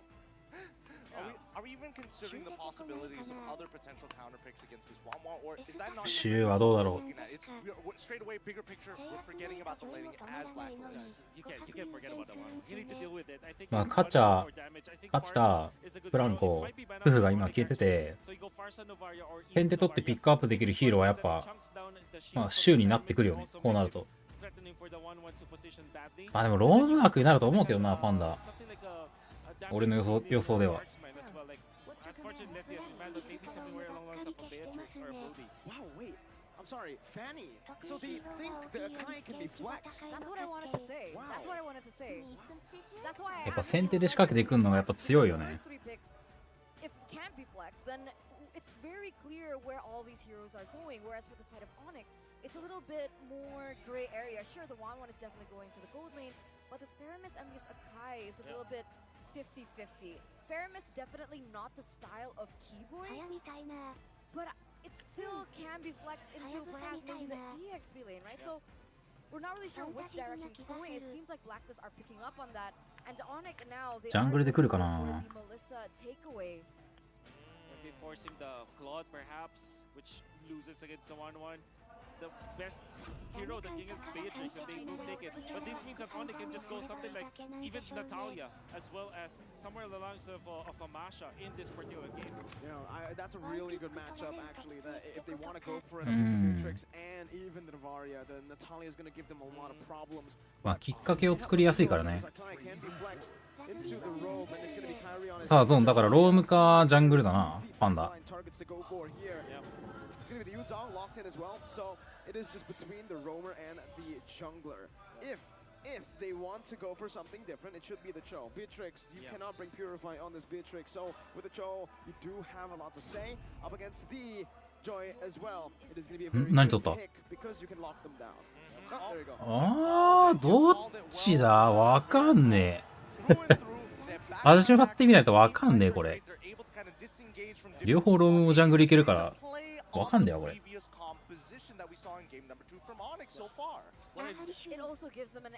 シュー来たね。来たけどどっちで来るんだろう。ジャングルも普通に来るかもしれないし、わからんな。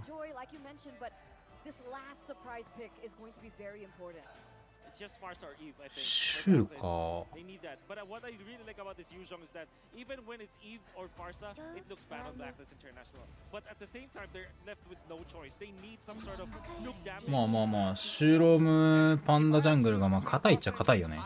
あ、変わった。ああ、そうだね。今変わったわ。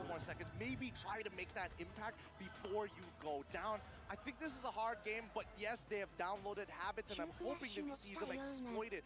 I'm thinking maybe it's going down towards that gold lane. シューはね、フラッシュもそうだけどね、やっぱ隠蔽が強いんだよね。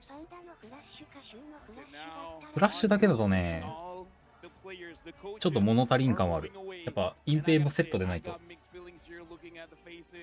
まあでも、普通にジャングルシューも強いからね。 最後まで分からなかった。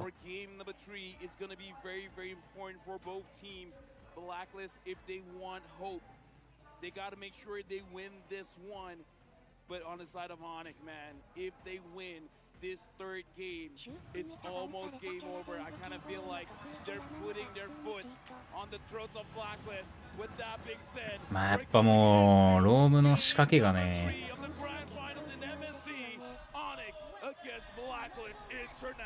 早っ。リコレン早すぎない？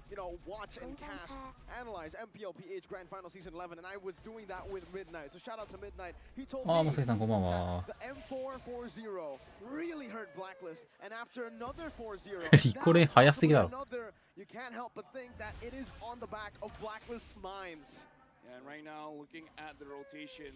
そうだな、ジョイね、なんかああいうゾーンみたいな回復系しんどいんだな。ダメージも入れて回復もしてくるから厄介。対面する。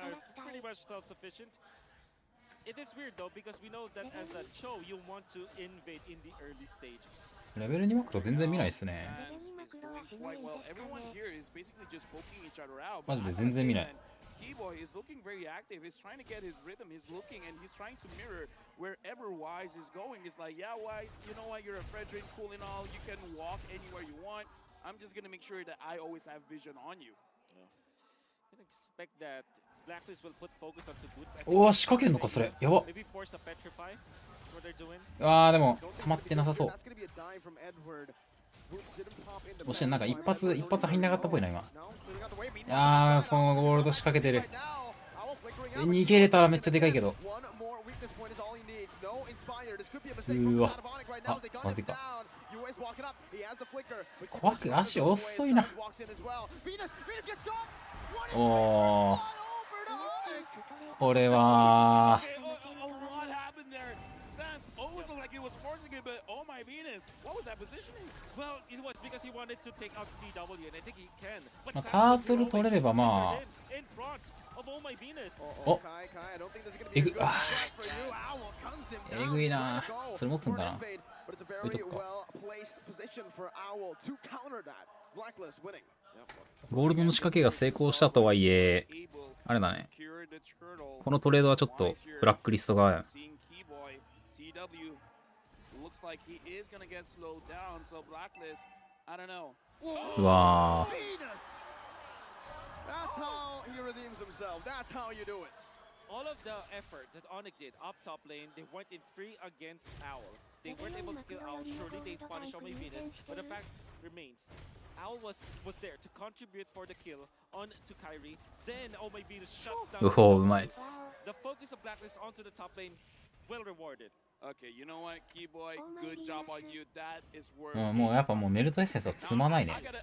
完全に。シューも積まねえわ。シューは成功っぽい。初手。あれこれすごい。おー、あと一発。うわー、それはもう。Just a few more basic attacks, and it is going to be a solo kill. Kai recovers for his team. I think that carry really, maybe that's Keyboy and Keyboy. This is what you get now. いやー、ゴールドが。 Across the skies, just like Onyx. A good side step from both these members. Venus spotted Keyboy out. Wise is going to be trying to sandwich them down. 囲い込んでるけどもう人数がいないな。 Keyboy just playing around it. CW's trying to body block, and he will do it. Venus does not know the positioning of Keyboy. Okay, you know what? Right now, in the first オニックはすごいあれだね。ゴールドでなんか動かそうとしてんね。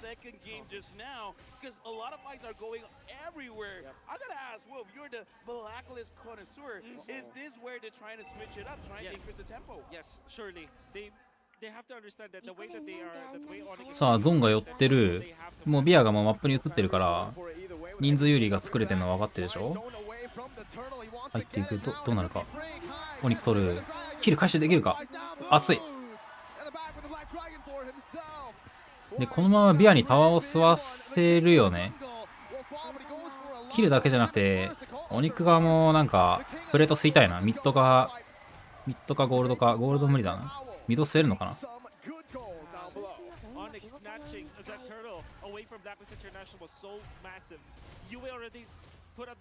ミッド吸ってるね。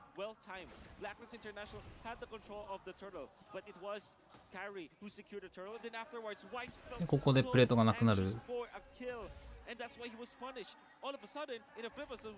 もう結構なんかあれだね。マファセス取ってマファセスをなんかソロにしてる場面結構目立つね。この試合に限らず。マファセスタリスマン初手なんだ。タリスマンボルトか。あ、ヒート積んでるわ。ジョイヒート積んでる。わかんないな違いが。積むときと積まないときが。やっぱ役割対象は後ろの火力だからフロントが成功積もうが多分あんま関係ないと思うんだよ。わからんな。まあでも、2つ型があるっていうことで。でもなんか、俺、使った感覚は俺のヒートの方が火力出る気がすんだよね、なんか。感覚だけどさ、計算とかできないから。なんか両方使ってヒートの方が出るなと思って、ずっとヒートにしてるんだけど、どっちがいいんだろうね。どうなんだろうな。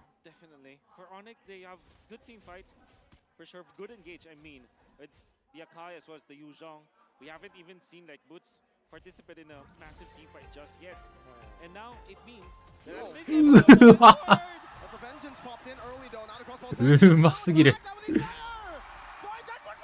マジかよ。いや、ゾーンが入って、これなんか無茶な感じもするけど、でも回収できる。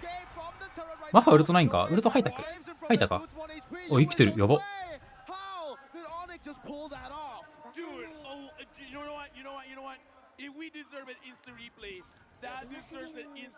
バケモンだ。えぐ。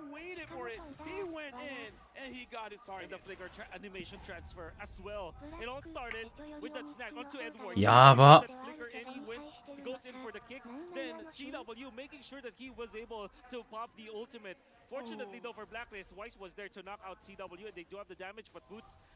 ここのゾーンの入りなんか怖いなと思ったけど。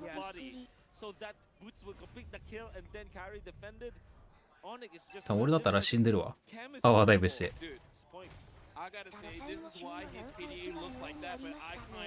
まあ、シュウはね、もう本当に他のヒーローとはちょっと違って、マジで上手い人で、そんぐらいっていう感じの評価だから。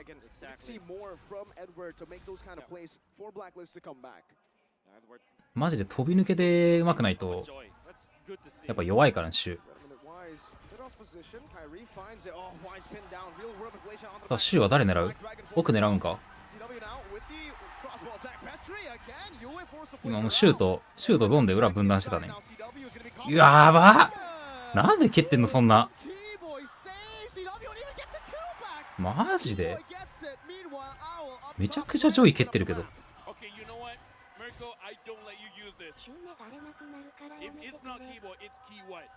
えぐっ。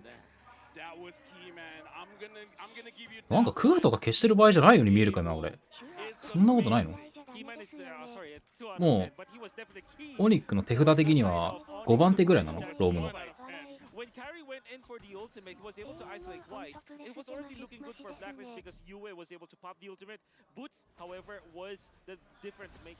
Going on to UA, making sure that the friend was there, and then they get a kill. Then the way of the dragon, for some reason, was still saved to save. おい、もうアイス食べてなくてなんか溶けてるわ。もうずっと琥珀とセットで動いてるね。もうこの時間はあれかな。もうシュウと琥珀とパンダとパンダ？いや違うな。ゾンとマッハで動くんかな。やばいね。もうナイススナイパー。で、ここでジョイがマップに移るから、でもゾーンが帰るのか。でも持つ。あれこれカブト買ってる？パンダ。なんか。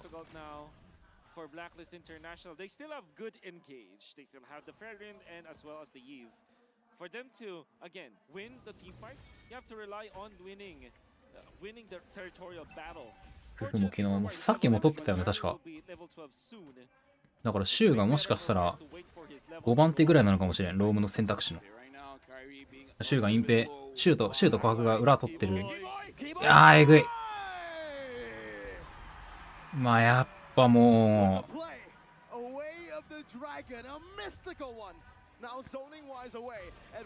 先手取るって強いね、マジで。た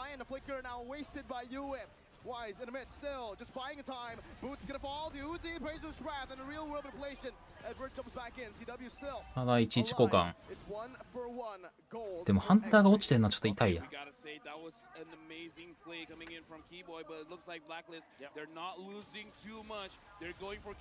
これ落とせるか？うわ。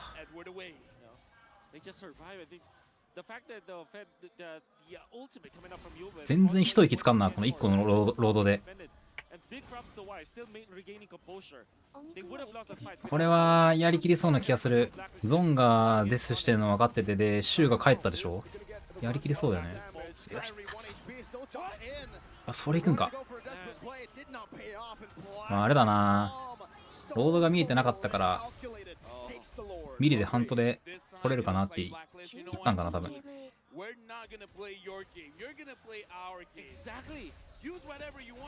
あ、ロード見えてないとまあ分かんないよな、あそこら辺は。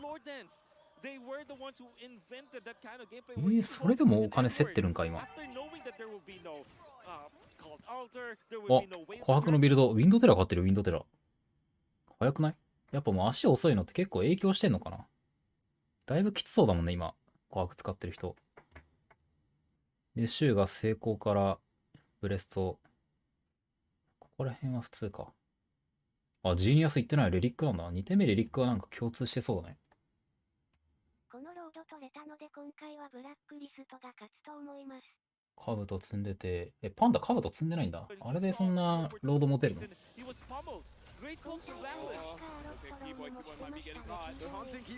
アハロットロームめっちゃ弱そうだな。機動力ないじゃん、あれ。うわー、やば。なんなんマジで。すごいな。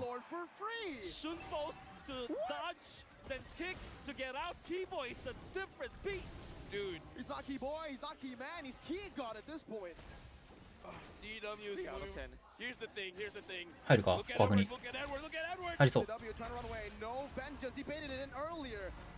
ゃんとノックアップ入れてるわ。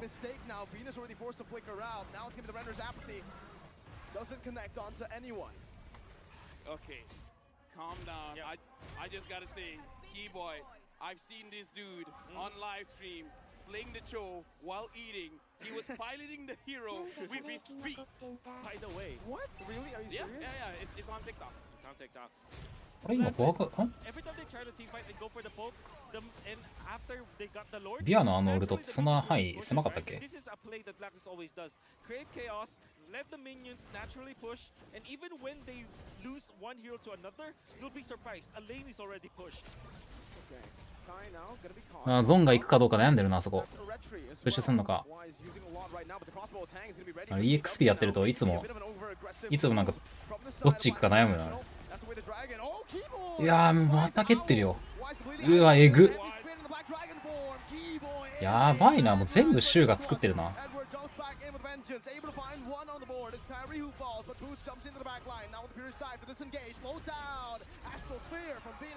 Take him down, another equal trade, 2 for 2. Well then, this international Wise tanked all that damage, and of course, holding on to the blade armor, there's a lot of physical defense already for Wise. Chewei was able to pop the ultimate, but that is only onto Wise, wasn't able to transfer it. And after Owl 貫通積んでからデモンボール行かないでバルブレなんだね。やっぱ上位にはバルブレなんかな。なんかさっきからそんな感じがする。ウルト一発耐えればもう上位は大きいもんだから、そういうことなんかな。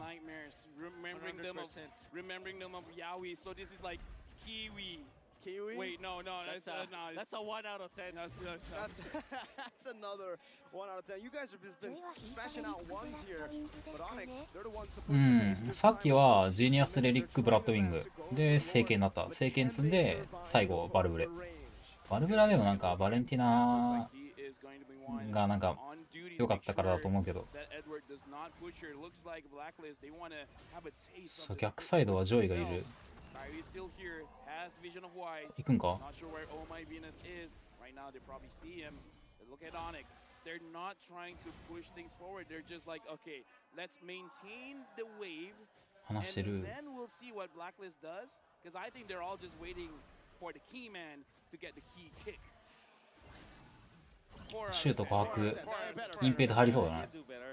ハンダが視界取ってからじゃないか、そこらへん。あー、やばそう。やばそう。おお、ギリギリ。いや、マッファのウルトも完璧だな。タイミングが。いや、こんだけもうなんかミッドがうまいとゾーンやりやすそうだよ。ずっと後入りだもんゾーン。It looked like he was gonna die to the vengeance, but I kind of feel like Keyboy was saying, "It's like, dude, don't worry, you won't die." This is definitely Wow. familiarity, you know. あと見えてない。やば。 No way. やばい。 Oh も my. うこれファニー消してる場合じゃなくなってくんじゃないの、ここまで来ると。 Dude, have some mercy. Relax your 2-1 and 11. ちょっともう一回見ていい？今あんまりゾンのとこ見てたからさ、シューあんま見れてなかったんだよ。 Dude, don't worry. This is でゾンが入ったでしょ。 familiarity, you know, because うわぁ、やばすぎる。 no way. あの角度さ、この角度結構難しいよね、これシュー。この角度むずいよね、あれやんの。やべえ、ロードが。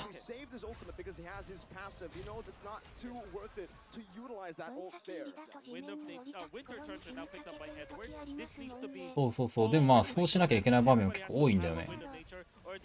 やっぱ先陣切ってさ、この分断したりとか。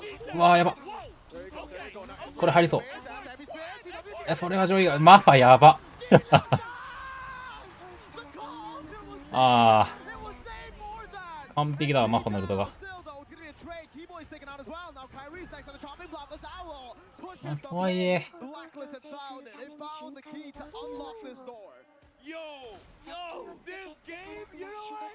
We got highlights over highlights over highlights, the entire MSC highlight. まあでもマファのルトをなんか守りに使ってるのは不本意だと思うけどな、ちょっと。攻めに使いたいはずだし。Saving private Chewe this time, but what's really surprising is that Blacklist still managed to get 2 kills. And you have to really piggyback off of what Edward is doing. They have found Kyrie and Keyboy nonetheless. Owl and Oh My Venus, although if you look at Owl, that's 4 deaths, still takes a lot of damage. Let's look at the replay of exactly what happened. Sans' timing was so こうだよね、もう先に琥珀が。まあでも、よう守ったよな、みんなで。シューがここで4人引きつけてるよ、今。able to lock out Kyrie. No. Keyboy didn't make a mistake. He heard that we said he died less than the marksman. Okay. Wait, let me fix equalize. Now it's equalized. He knows. But he's still down to that. So. Yeah, I know, but you know, Coach will be like having a word, so it's like, you know what, kill. Yeah. My God, what a game. キーボーイってアテラスとかも結構使ってなかった、なんか前、ちょっと前の大会とか。そんなイメージあるんだけど、アテラス結構取るなっていう。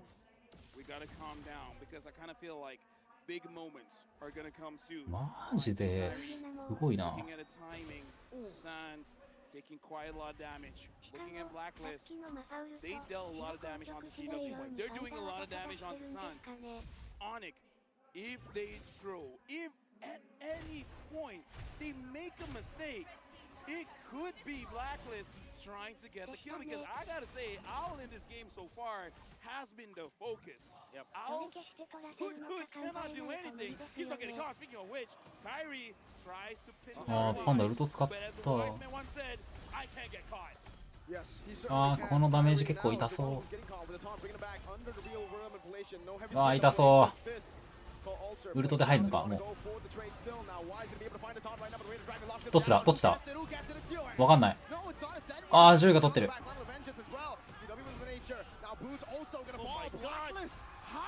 これエンドあるか。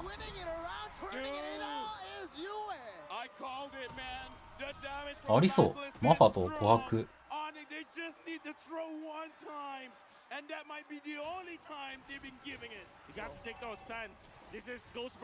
いやー、どうだ、わからんな。い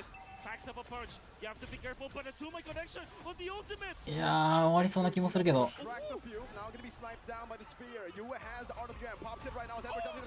消えた。まだ終わらんか。いや、終わるわ。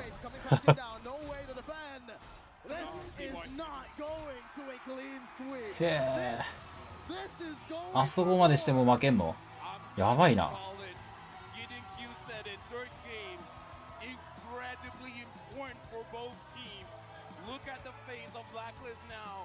I'm pretty sure they're relieved, but at the same time, they're like, guys, it's not over. It's just one win. But what an important one win. あれ、パンと何でウルト使ったのあれ。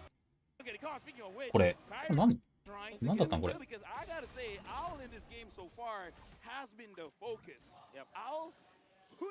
何あ、はめようとしたんか。ああ、そういうこと。そこ、勝敗分けたな、それ。で、あれなんだよ、シュウはちゃんとさ、あれ、フレットに蹴ってるんだよ。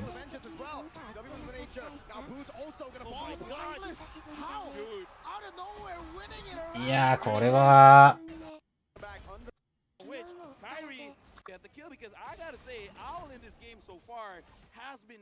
いやー、これはここじゃない。やっぱ、パンダのウルトがかかんなかったのがきつかったんだと思うけどな。ウルトないって分かったらもう怖くないもんね、パンダ。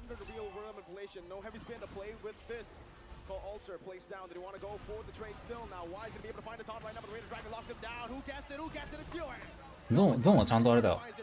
あれ、ビア狙ってるでしょ。で、シュウはフレットに蹴ってるでしょ。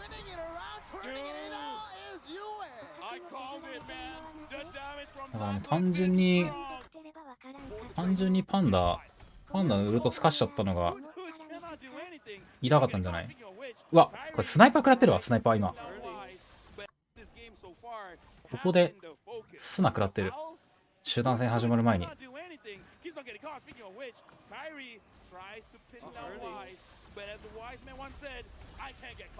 なんか全部が噛み合わなかったみたいな。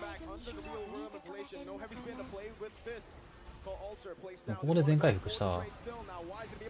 で、シュウはフレットに蹴って、ゾンはビア狙って、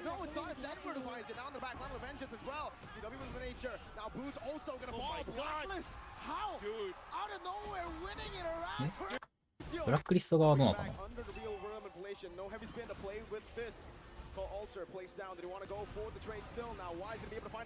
こでジョイが入ってんのか、思いっきり。い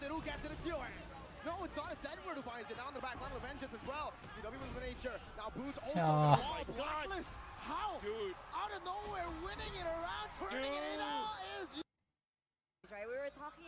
なんかパンダのウルト使ったのが結構響いてる気はしたな、あれ。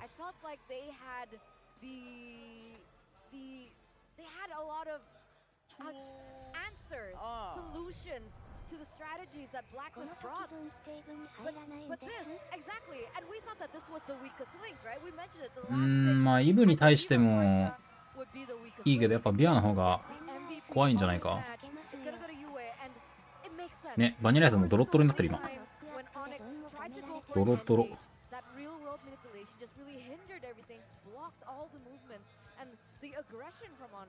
UA was finding value where technically he shouldn't be finding value, right? Because half the time you want to まあでも maximize the real world manipulation, パンダのさ、 maximizing the amount of charges you have and getting パンダのウルトをすかした後に、その後オニックが変な当たり方して負けてんだったらあれだけど、パンダのウルトすかした後に当たられちゃってるから変わるんじゃない。琥珀のウルトも入ってたでしょ多分。だから当たられちゃってる以上はやっぱパンダのウルトが起点になってるというか、すかしちゃったのがやっぱ痛かったんじゃない。かなり。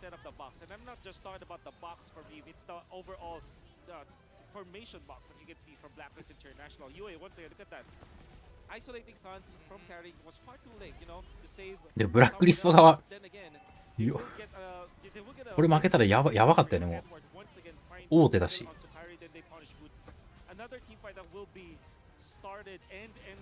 あ、この後のバンピックがどうなるか。や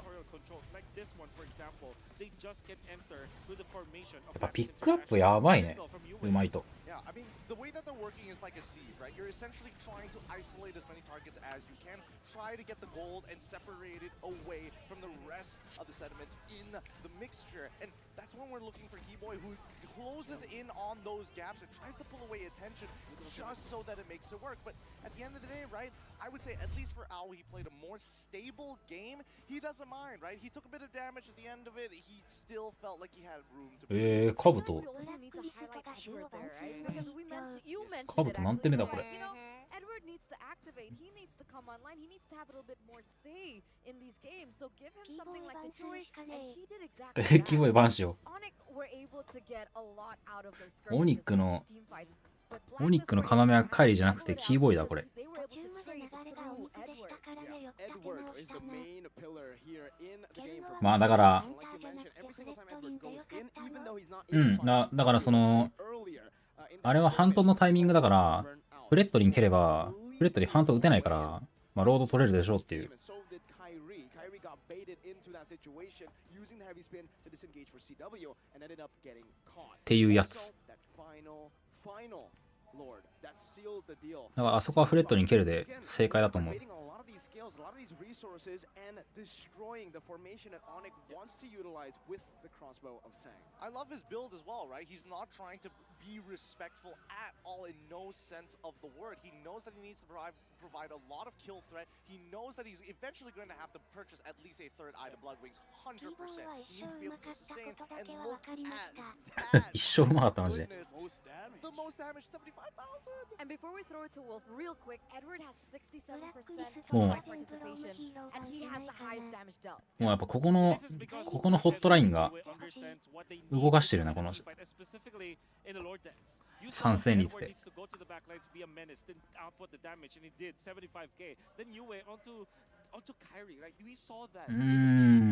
As the Valentina, that's the copies, the real manipulation. This time he is playing the Eve. Both occasions, whenever he sees Kyrie, どういう構成で来るかだね。 literally pops the ultimate. RWM doesn't care if it will be a kill. It doesn't matter. What you need to do is to さっきからずっとさ、カイリがロードとかタートル側を見て、で、タンクとハンターで動いて、まあ、横から奇襲するとか、なんかそんなことしてるから、それアサシンじゃできないから、どうなるかな。 I think the heavy spin was crucial to all the crazy fights that they were able to find. Here's the thing, I kind of feel like Eterna is trying to. But I like the show though. I do like the show. あと8分です。 we asked for it. We did. We 昨日のエコ見るわ、あと8分。 Kyrie, that's impossible. That's the reason they call him the one. He is the one. Only he can do this. He is the one. He looked into the matrix, downloaded the schematics, survived, took Benny on the way out. He still got it, but then いや、 again, なんかめっちゃうまかったはず。 Sanford, I would say though, Sanford really is playing this game. この試合のゲーム1確か使ってたよね。 Looked like a rugby match and ref said ロード戦。 no one went down. They popped immortalities, they popped battle spells, but just the same. エコは全員集まってるな。あ、お互い全員集まってるね。 Sans was able to keep his immortality, and that's gonna be good. Sanford lost his though, but still, Sanford has been playing so good in this Lapu-Lapu. だからフレットリンが削られた。フレットリンじゃねえや。 Onyx real good. ランスか。 And that's gonna be key. やばいよ、これ30分だよ、今30分。 You gotta mention 30分のロード。 CW held his ground there. 体力えぐい。 Any other Melissa, any other marksman in the face い of くつあんのこれ。 Express, a 8万あるわ。 Express here, 8万。 would have shooken out of that bush, but not Chewe, not CW, not Calvin Winata. He went back, popped the wind of nature, went in a position where there will be.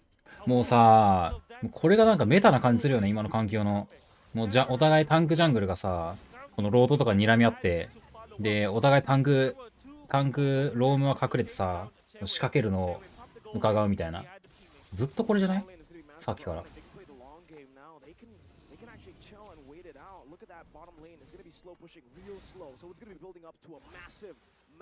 お互い見てるわ、ここで。ビアも仁王立ちしてるよ。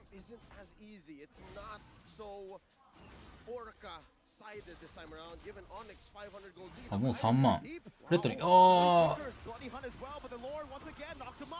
あ、もう逃げれんのか、それ。やばいな。メリッサめっちゃ入りそう。ああ、メリッサも死にそう。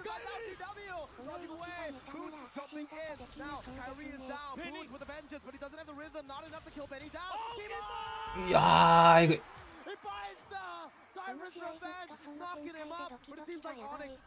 ただ、ロードは取れそう。うん、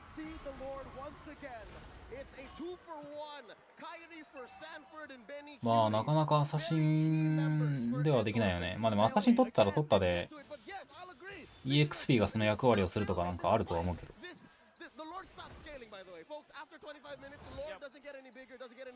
Even the game doesn't want it to go longer, but Onic and Echo do.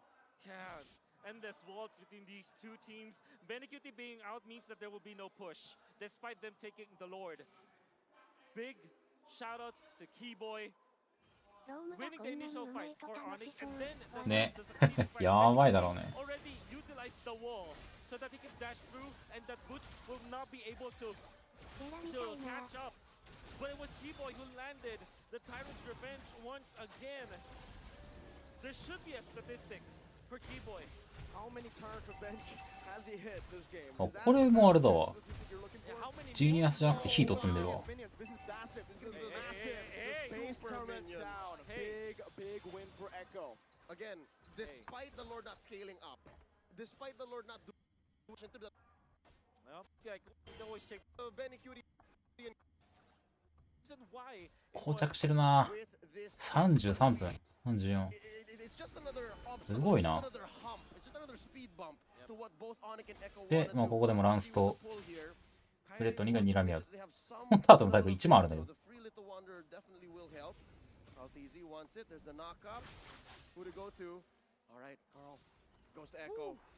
So look at this, look at the bush control, look at where Sans is sitting and where Boots and Chewy are sitting. That's MRB and MLB.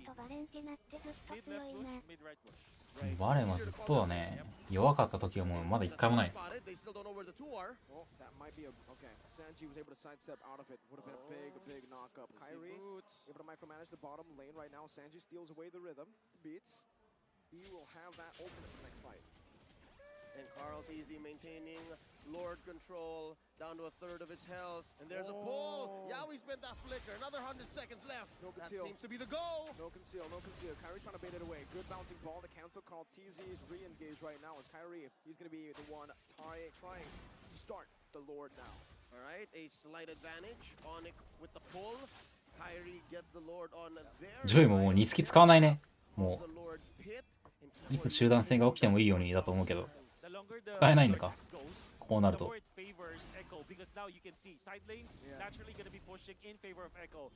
And somebody has to answer to that. And for the first time, long lane is the lane that Echo has pushed the hardest.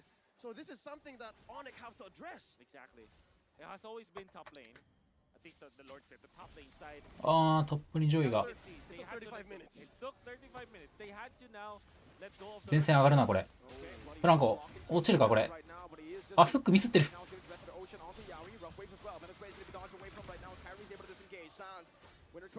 誰あれ真ん中。返したか。あ、うま。落ちるかイモータル。あ、11交換。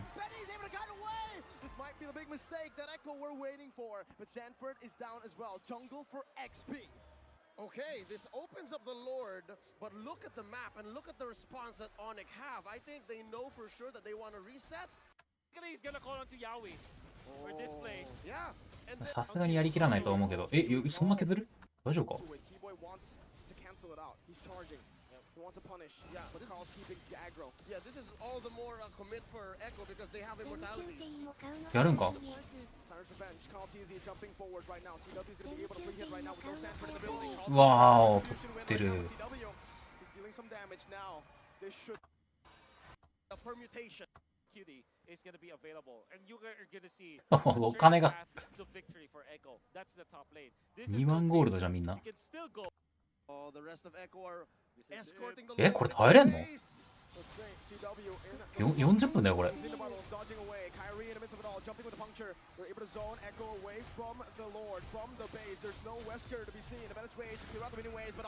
やば。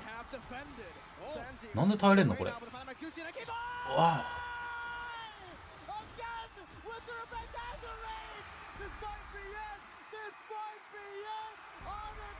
デスタイム90秒。もう行くしかないな、これフレットリーも。もう無理だもんね、一人じゃ守れないよ。熱っ。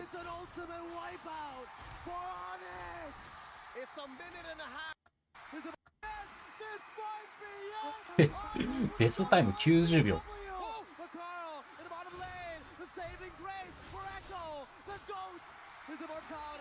あ、始まります、ちょうど。タイミング良すぎだろ。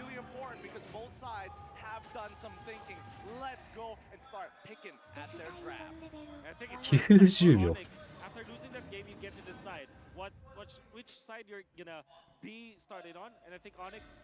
その週を消すのがカチャカチだ。もうここ変わってないね。カチャカチャフランコ。ああ、ここはあれか。入れないのか。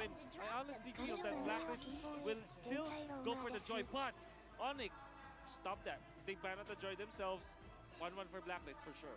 We're seeing the adaptations. We're seeing things change. And at the very least, that's what we expect to see in a best of 7 draft, right? Number 1, Yue. So many fans. 名前バグってない？何これ？ UA みたいになってる。Yue was awarded Rookie of the Season in MPLPH Season 11 with his debut on the Blacklist roster. Now he is 2-2 in the Grand Finals appearance in the official MLBB. お互い琥珀 SH で取ってるね、さっきから。Yeah, shout out to the production team. How do you stop this 1-1 now? Do you go maybe Fairmess? Oh, Kaja is banned out. So do you snatch the Frederick now if you're Onyx? Thoughts? Phobius. Set up for Phobius later on into the game.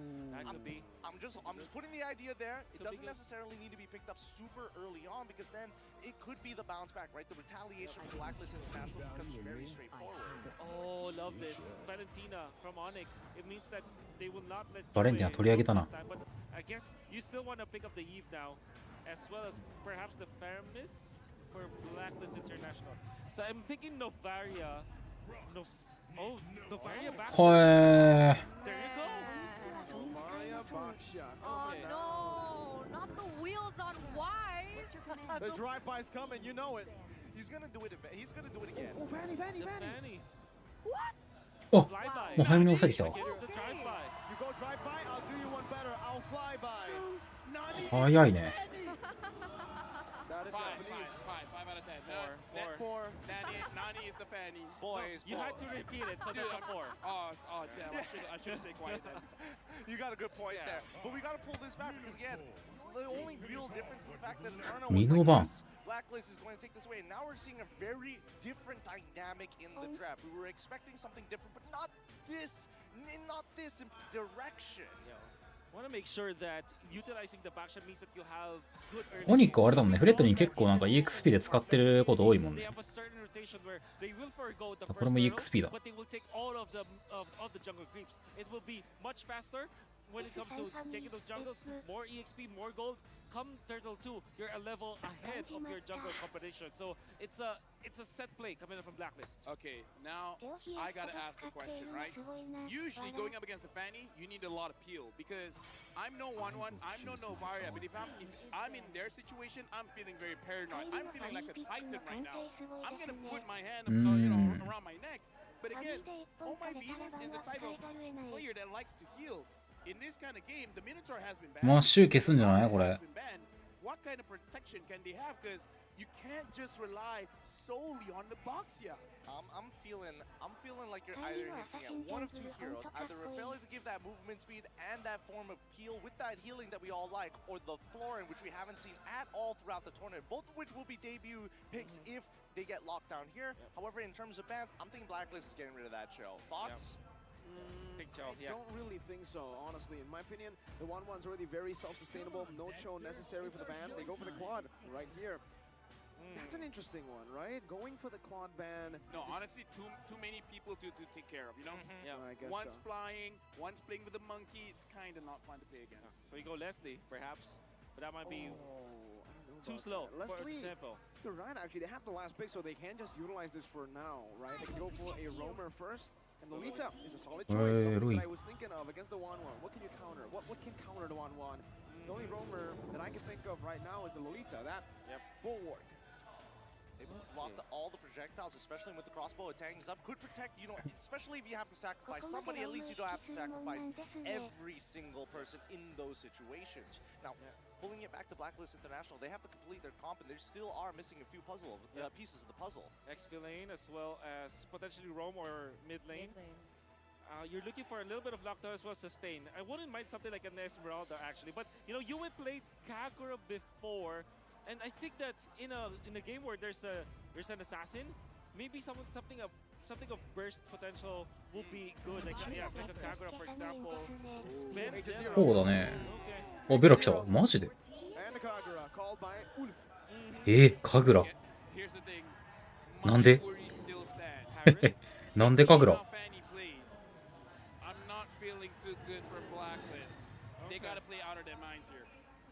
Recalling Gilak Sands. Oh my God. This man has broken a new record with a 3,211 recalls in his career. I don't know how they got that number, but Sands is overtaken for Alter Ego. Leo Murphy, the Toss God has been overtaken. Wow. This should not be allowed. Leo Murphy needs to bounce Shout back. out to Leo Murphy. Leo Murphy, you kind of また普通にビアでいい気するけどな、これ。 Especially a Harriet last pick for Onyx. Dude, at this point, I kind of don't care. Look at the recalls, man. まあビアだよね。ベラに対しても強いし。 pretty standard overall. I'm still shocked. I agree with LaFell. I'm already still shocked about the recall stats. もうファニーを CC で止める気はないんじゃないこれは。 I don't know where they found the data. At this point, I don't even care if it's factually correct. Yep, it's fun. As long as you enjoy it. You know what? Joy. Joy's not playing in this. But again, we're in this game, yeah. It got banned. It doesn't matter as long as I'm having fun. でもなんかゲンハピックさ、なんかフレットリーに対して取ったようなようには見えたんだよね、なんか。フレットリンジャングルじゃなくて、その後にファニー来たから、ちょっと誤算だったんじゃないか。わかんないけど。Yeah, I get that. And that's what worries me. That's exactly the point that I was going to come to. No one from the side of Blacklist can particularly lock this Fanny down except the Beatrix, but I want to know how this is going to go down. LaFell. We're going into the game. We got to see Kyrie on his Fanny. Can he be stopped? And if he can, I'm looking at it as on. アグラピックはわからんな。 Very early on the sand. A lot of fights going on right now, Marco. Wow, wait. Did Black was actually lose out? まだいそうなのか？ 2v3. They're gonna go for wave instantly now. And it should just be a good clear in. Keyboy though with a big smack bonk. なんで全部吸ったってこと？ So they wanted to clear out the mid lane so fast so that they can participate in the top lane. なぜ？ Which is weird because it means that they really want to make sure that Edward has a good game. So he's gonna come down to the bottom なんでベラ全部スタン？ more gold as well as more experience. Gonna clear out that fast because he's a Benedetta, and then he's gonna be rotating around. I think that the shift now for Blacklist is let Owl solo fend for himself. It's gonna be Edward's game once again. Looking at this, I kind of feel like their idea is just to make sure that UA moves around ウルトは the clear speed どうなんだろう。 but the Novaria's in. Novaria helps out a lot. ノバリアのウルト取ってくんじゃないかな。どうだろう。 I kind of feel like Blacklist, they might be actually looking at both UA and Edward to have a snowbally lane and then eventually win out the fights around the turtle and then have a better もう完全に取り入ってた。なんでだ？ We've seen Blacklist deal with a Fanny so many times before. I think in PH it's notorious. The buff freeze may happen here. They have good mid control, and that is the proper setup for it. Now Kyrie is here up top. Oh my Venus just counting everyone out. For now, Kyrie forced the flicker off of Oh my Venus, and that's the scary thing about a Fanny. The moment you see her, you just gotta be like, nope, I'm out. Either flicker or die.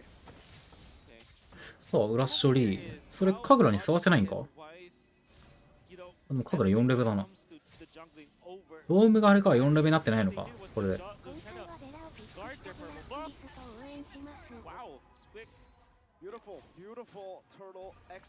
早いね、タトル。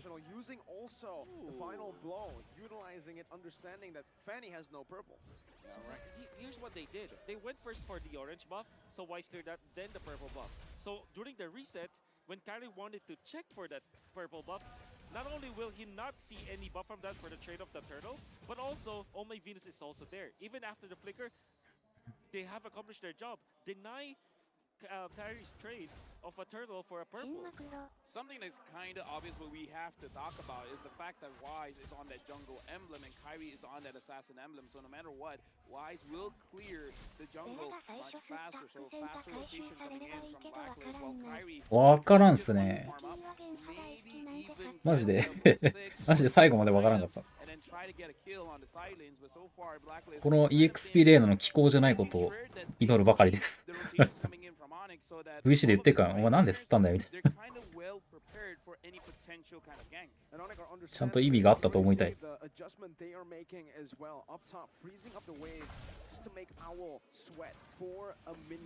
Now, thing is, I don't think they can keep at it here because Kyrie is a level below already. In these neutral objective takes, if Wise gets this level lead, it's going to be absolutely disastrous for Onyx. You can see that it went long, right? And this is not beneficial for Onyx. They have to push the tempo all the time. Eventually, this Novaria, as the roll will... Okay. That's the cable. Owl forced away. Edward trying to catch him right there. Now with the eye for an eye, escaping. まあ、神楽ピックはなんかっ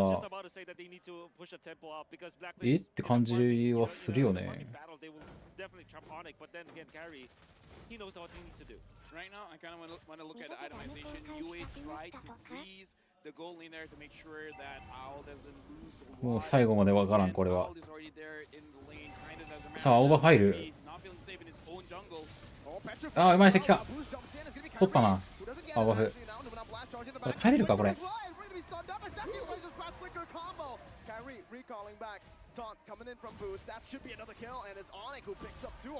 うわ、マジで。ああ。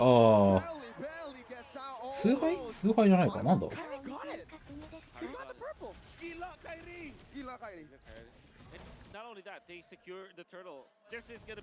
れ今決勝のゲーム4です。The retribution, but he will not be invading onto Blacklist International. What? What?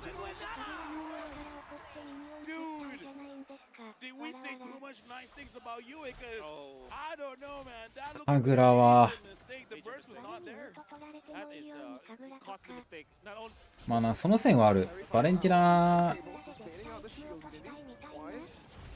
ナ意識は、まあ一番納得できるっちゃできる。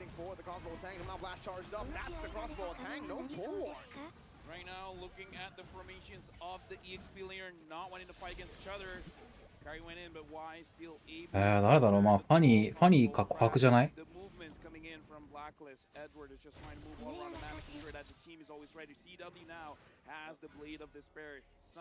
今のはちょっと、まあ、スナイパー当てたビアがうまかったっていうのもあるけど、ビア靴履いてねえ。うわー、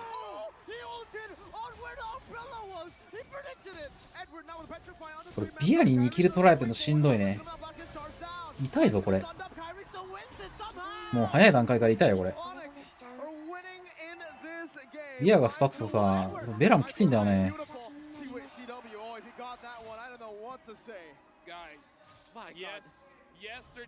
ああ、お金もう3キルだ。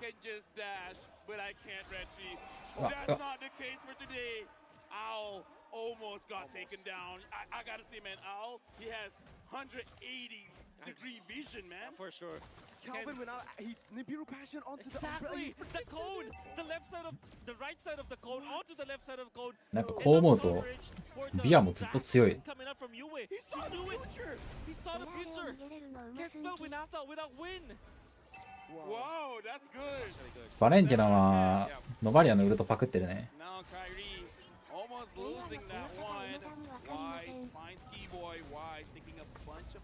まあなんかゲンハはフレットリン、まあジャングル対決でフレットリンちょっと強く出れるみたいなのは、ちらっと聞いたことあるけど、俺にはよくわからん。ゲ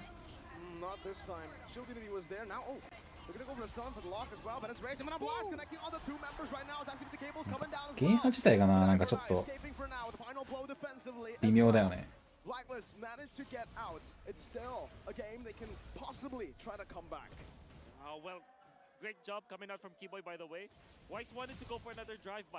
なんか張り付くっていうのが今の環境古いっていうか、それが強いんだったら SMM ウラノスも強いと思うし。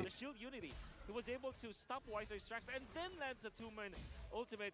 Fortunately for Blacklist, they did not die afterwards, but my Onyx is now on the driver's seat. Right now, I'm asking Wolf, UA on this Kagura, what is he really looking for before that Onyx?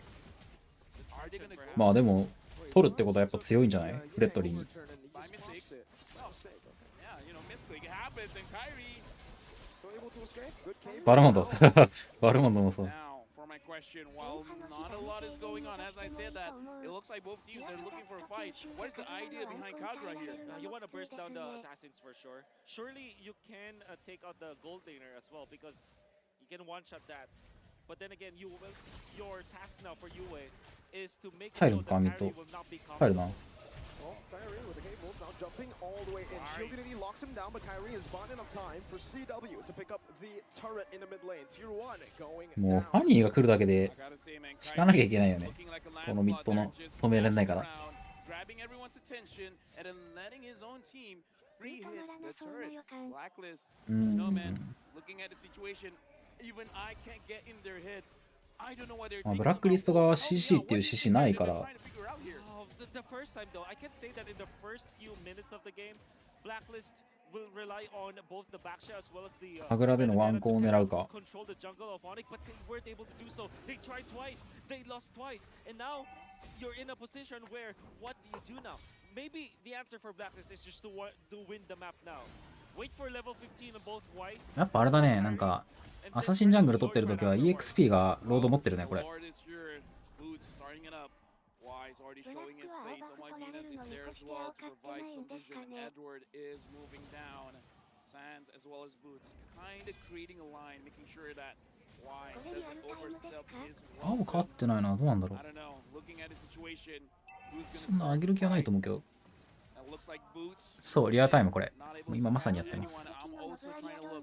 Where's Keyboy? Keyboy is trying to find a bush that no one will check, and eventually goes in. Speak away. うわ、えぐい。 Wow, a big burst onto UA, forcing him back. One member down, but Kyrie is also going to recall now with the Unity onto Keyboy. That's the best range to disengage. Them on blast free. Why is going to be chain CC? このファニーがいない時間にまだゲンハが落ちる。これはもうビアが育ってるからかな、今の。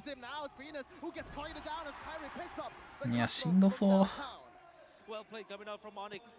Taking out Wise, Keyboy landing the stun, Luminum Blast connecting, and Owl was far too late. Does have the damage, but the fact of the matter remains, the Bulwark really defended well against Blacklist International's Owl. 取り切りだな。うわ、ビアが取った。怖えよ、それ。Wow. Edward, do you have a defensive item, man? Because, dude, that damage coming in from Kyrie. That was way too much. Onyx now with almost a 5,000 goal lead. 青残してるってそういうことか。チビ残してんのか。ブラックリストはなんかよくやるね、あれ。なんか自陣の青のさ、ちびっこ残しといて、でもう敵の青で当たるみたいな。M4 でもやってなかった結構。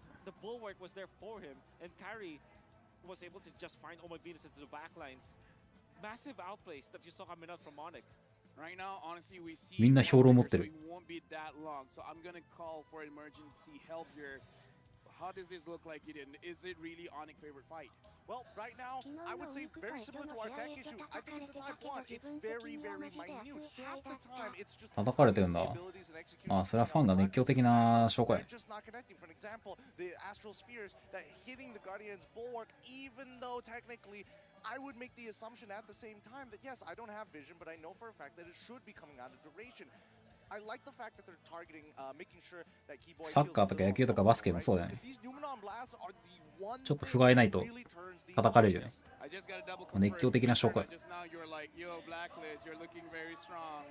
Is that correct? I just want to double confirm. Oh, guys, look, it seems like there's going to be a redeem code for all of you viewers. We want to show our appreciation to you. Don't forget to redeem that as soon as possible because, like I mentioned, LaFell likes to get his hands on it and he's very, very quick. Get it. 帰りイケメンすぎるな。10 out of 10. We're going into the game. Thank you very much to our panelists. Now we're jumping back in.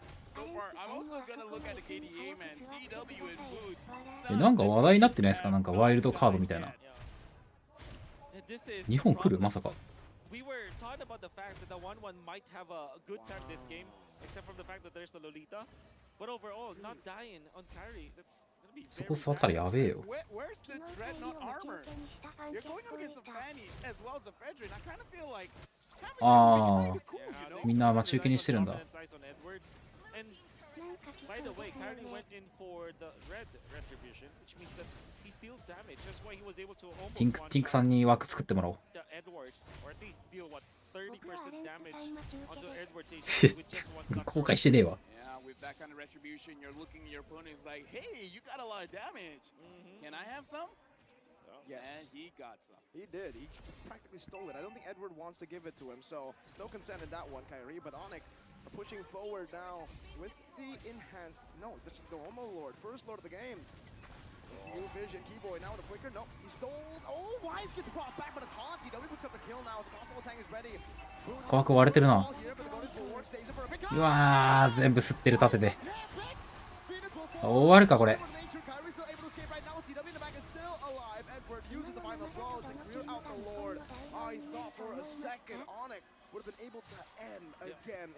LLG が来るんじゃない？ I don't know what kind of watch they're wearing, but it really feels like on it time. They want to push it fast. Oh, what they did was to utilize. Oh, he predicted the dash. My man, my boy CW. What the heck? My daddy. What are you doing, CW? Okay. Yes. Oh, Wow. I mean, okay. Well, try to break it down. Oh, okay. So there's something smart that Onyx did in the previous fight. You gotta see it through the replay. They utilized Keyboy's ultimate not for a connection, but more of a peel, or actually to start the fight, just for the slow. And it was, you know, you see Blacklist, they're waiting for the flicker from Keyboy. They wanted to punish afterwards, but the awkward spot was nobody went in. And then Kyrie found the opening. Wise died already, almost taking out more. And Keyboy is just so crafty. We don't utilizing the Dominion Blast. I would like to take this opportunity to apologize. I look at his IGN, it was CW. I thought it was Yeah, I mean, it happens. It もう happens. 通用するっていうのは、ケンセカが証明してくれたからね、2回。だって M1 とかベスト6でしょ。全体で。予選で、オーマイビーナスとか言ってて予選で敗退でしょ。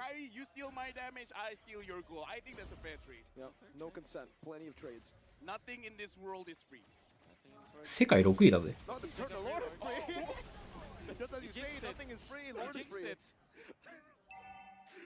Don't speak. Don't speak.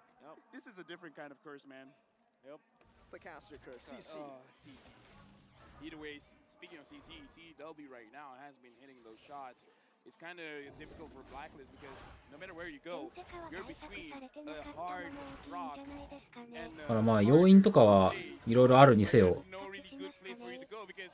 あるにせよ、通用するかどうかって話になったら、通用するって言わざるを得ないよね。そんな。だ6位だぞ。やばい。Popped onto Wise right now, but the wave management is actually not going to be on point for now for Blacklist, for Onyx. Blacklist International able to micromanage right now. He's not Blast gets charged in, but it's going to be a good cancel from UM. Hi. Wait, he found Wise. I didn't even see that. What? Petri now being used. Edward, no Petri. Keyboy looking for the stun right now. Owl. Oh, again, CW. With nature popped in, but Sans, he takes him down. The one doesn't do anything to the magic damage. もう帰ってきた帰り。Onyx, one cannon minion. Edward trying to clear it up. Onyx can play with the time. 20 seconds on a うわー、デスタイム長いな。Will he recalls the question? He will go. 耐えれるか3人で。うわ、スナイパー当てんのやばそれ。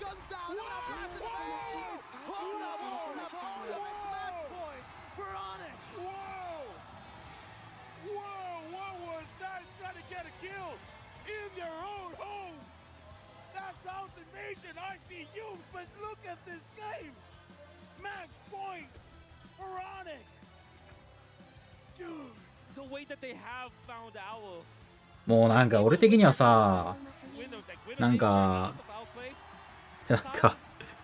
ノーバリアロームきつくねノーバリアローム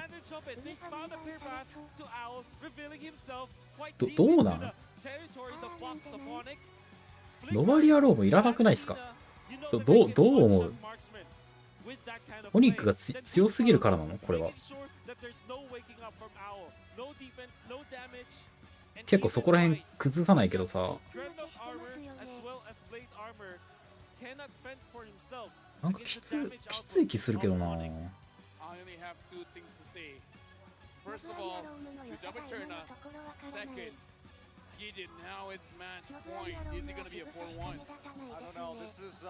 It's really tough to say because the momentum was already on the side of Onyx. I thought their draft was already looking good, and the fact that UA decided to go in Kagura, the technicality-wise, yes, you do have an inbuilt Purify to get out of these Numenon Blasts, and yes, you can technically cancel the Numenon Blast, but you saw that performance. There is a certain level of polish that was missing coming out from this Kagura. I was hoping for a lot more, but we didn't get to see it in that early game punish. まあ押してる時が強いのは全てのヒーローそうだから。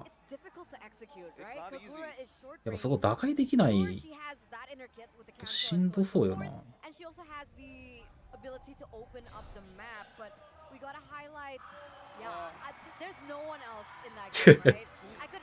黄色い声援がすごいな。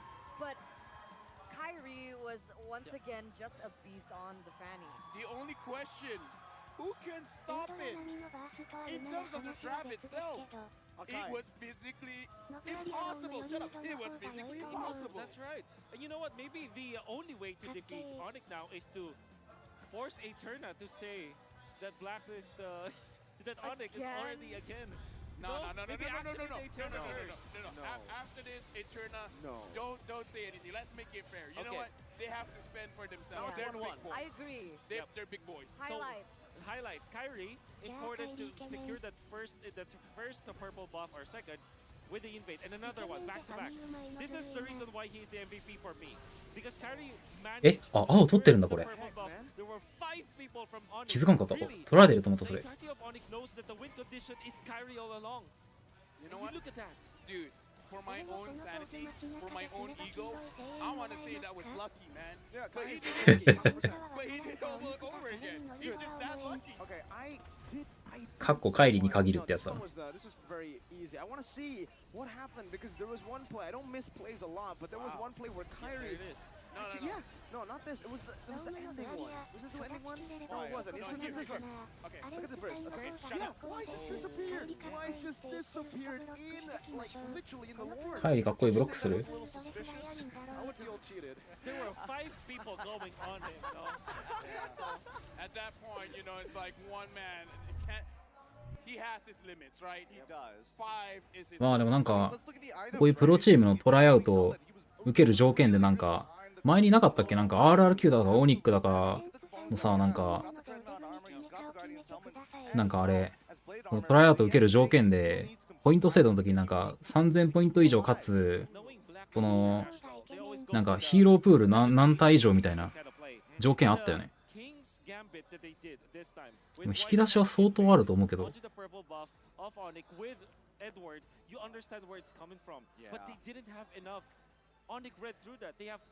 帰りの方がいい。分かったわ。分かったことを。なんで俺がここでディスられなきゃいけないんだ。意味がわからん。ここにいる全員よりイケメンだろ、帰り。That's so uncharacteristic that they went for a non-80-20 play. I want to say, guys and girls, that kind of strategy, I kind of feel like it worked most of the time. Like you said, 80%. But この舞台に立ってる時点でもうみんなイケメンでしょこれ。 That's 100% luck, right? I mean, he did it like 5 times, but it's luck. Yeah, I mean, table management on point, that's all the Wow, that's a lot of luck, right? That is so much luck.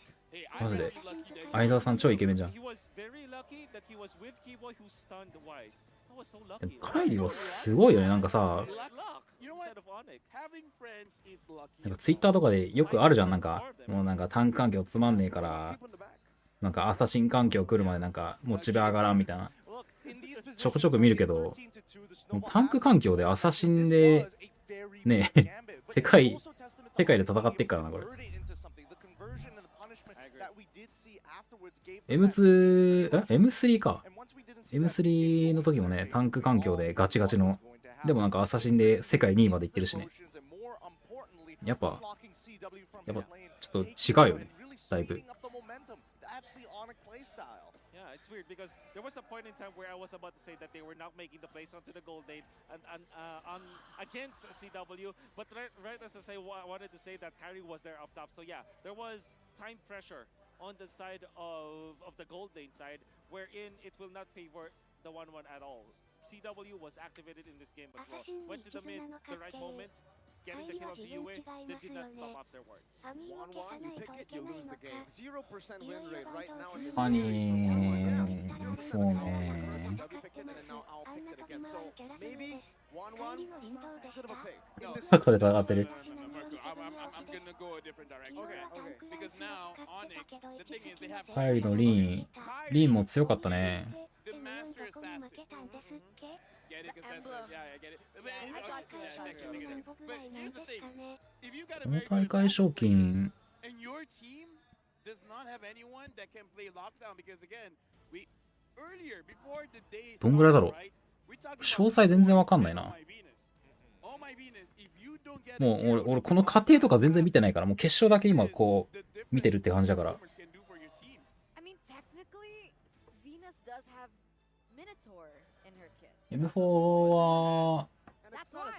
はエコが優勝したんじゃなかった？ No, I'm saying that's the best it gets. Yeah, it is. Like Lolita as well, but again, no ああ、タンクランスのそれ見たゲーム3。ついさっきね、このインターバルで見ましたね。 Wait, what if in secret? Oh my Venus. あ、総額4000万。 I'd be very impressed, you know. I wouldn't put it past the queen, of course. But I think at this point, 1位に入るのっていくらなんだろうね。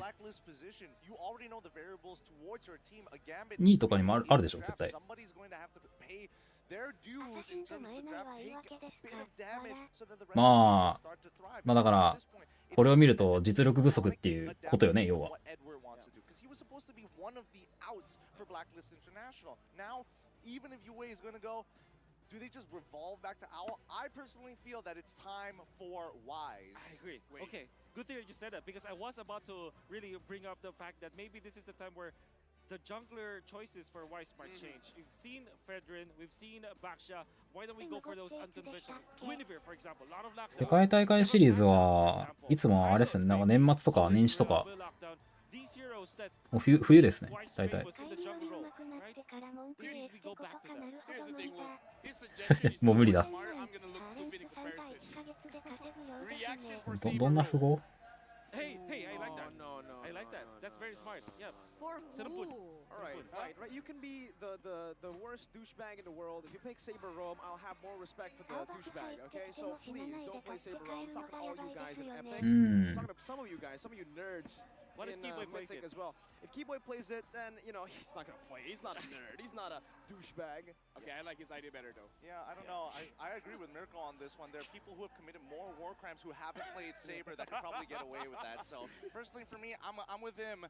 I do think that there is an idea though. If anything, if it really comes to it, sure. Again, if you really can't deal with this family, the lockdown was just that important. But the variables need to kind of fall into place. We know what majority of the comfort picks are starting to look like for both of these teams. But if we don't see that gambit happen, なんか別の試合見るか。 the two reactions. The god is fighting for dear life, but it's an ultimate wipeout for Onyx.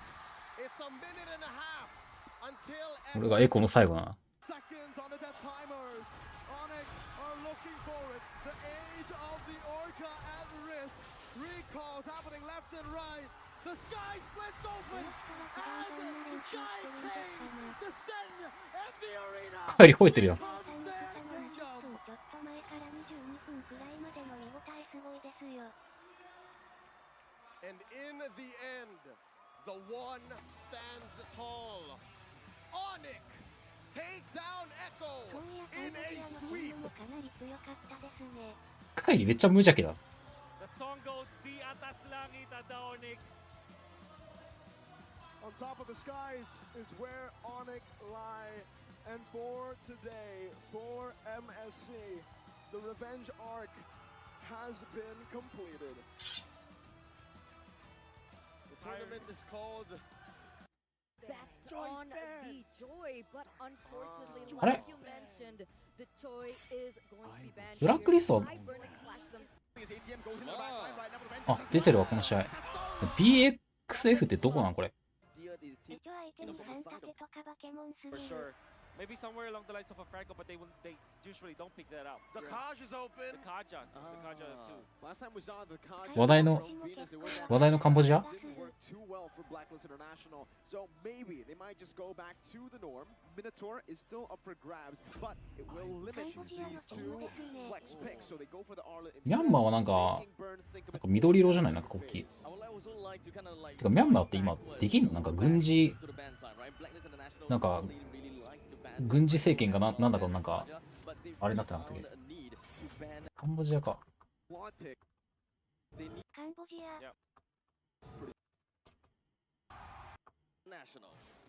Always have to watch out for the もうノバリアローマはずっとやってるんだねこれ。 massive recovery that was started by D7 being in the right position to go for the Numinum Blast. XP versus XP lane battle means that down the bottom lane to two bottom lane towers and two bottom lane towers and one middle. あ、話題っすよね EXP レーナー。 This is a lot of gold that is just rolling over to the next flash. And Brody, exactly. This is your timing. Came in. あ、待って、終わってる。 This is your timing. Look for a play. Well, top lane in the XP lane, it does seem like UA got better trade here up against ATM, forcing him to back away, but it is still lane. これもあれ各国で予選があっての本戦なのかこの大会って。あ、もうやっぱもうタンクジャングルがお互い睨み合うんかここは。もうメタだな。For the side of Blacklist International, Wise is going to be starting things off with a ultimate and Black ATM. He baited the heavy spin, now the vengeance comes in, Edward with a flicker, but it's not going to be able to find ATM just in time. Meanwhile, no, no! また見てなかった。 With the torn apart memory! The 7 fires and white drives in Edward with a flicker. The middle wave for the side of Blacklist. パンダが Wise is going to be starting 受 things けられ off る。 with a ultimate で、あ、ジョイが入ってんのか。 ATM. で、あー、隠蔽で。あー、おー。やっぱ強いとこなんだな、ここ。オニックみたいな攻め方だね、あれ。え、なにこれブラックリスト。あ、ローター取ってんのか。It constantly goes for the same thing where Blacklist International gets the Lord and then Burnex Flash tries to run it down. あ、俺これツイッターで見たわ、ここ。2人で守りきるやつ。すげえな、ロイ乗るとダメージ高いな。バレンティナで。どうなってんのこれ。International gets the Lord and then Burnex Flash tries to run it down. The waves are crashing down. D7 no immortality. Venus trying to cut the way, but ATM will zone him away. D7 now with the shield. UA flickers forward. UA. うわぁ。どうなってんの。あ、全員にノバのウルト入ってるわけじゃないのか。あれ、ノバリのウルトって人数制限あったっけ。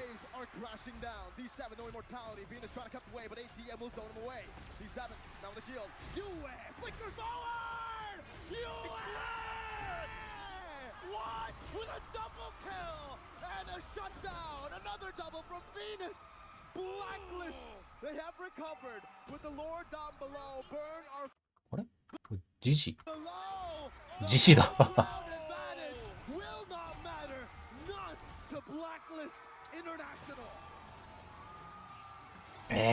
はいえでもノバリアロームでちょっと抑えちゃってんじゃん。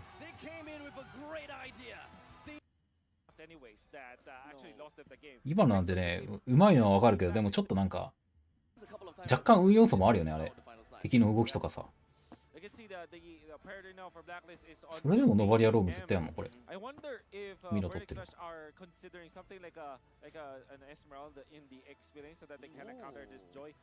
っぱ強いんかな、それとも得意なだけなんかな。ノブアリアポイントが高いと Robbie, you're amazing. Wow, thank you for the energy. Did you see how even Blacklist was tied? Wait, what? Wait. I thought the Numenon Blast was like an in-game thing. Turns out they were able to use the Numenon Blast in real life as well. I like this though. I like this. The very positive energy that both of the fans are really showing. I like all of you guys. Point. I like you. I like all of you guys. Thank you. Thank you. Does everything he say, is it a curse? No, not anymore. You guys? So are we gonna lose? You guys are average? Am I gonna lose? No, wait, what? No, yes, maybe. Excuse me?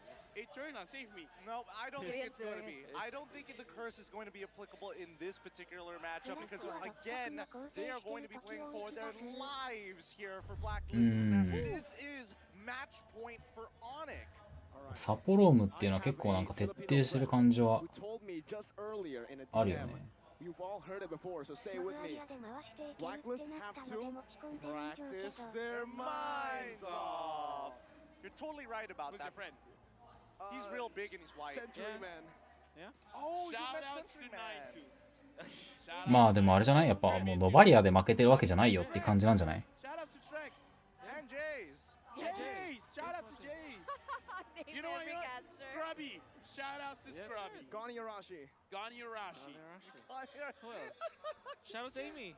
Shout out to Amy, our photographer, and as well as Grumpy. But let's come back into let's pull this back into reality because at the end of the day, right, you can definitely tell everybody is keeping their lives at stake. But Keyboy, he's in a meditative state. He knows he's going into war. Everybody else, they're having a good time.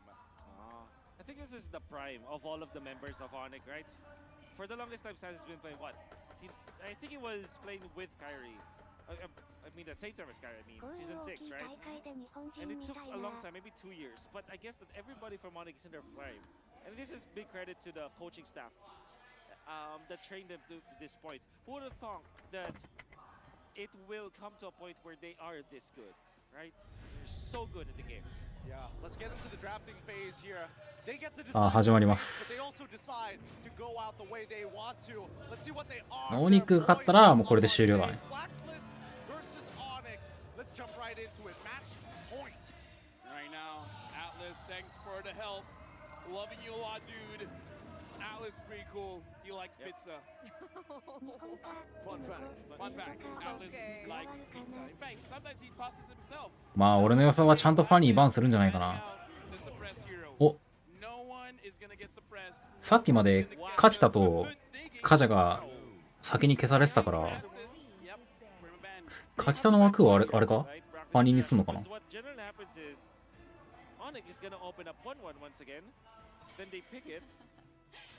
ああもうさすがにもうここは外せないんだ。じゃあってことはあれだな、多分なんか構成変えていくんじゃない？ I don't know. Maybe Onyx might fall into it. We'll see what Coach Yep's mindset is going to be. Yeah, see, they banned it out, just like the previous. ちゃんと止めれるやつ取るとか。 They got rid of the droid, make sure that it wasn't even in the hands of anybody else. And now Blacklist International, right? At some point, they have to go for a blind support shape. They're going to start off. 今度は琥珀じゃなくてフレットリーなんだ。 I think it's okay, but just it's not the strongest starter. No, I like it. I like you guys. もう琥珀はもうどっちも取るねこれ。琥珀もイブもフレットに対して強いと。 I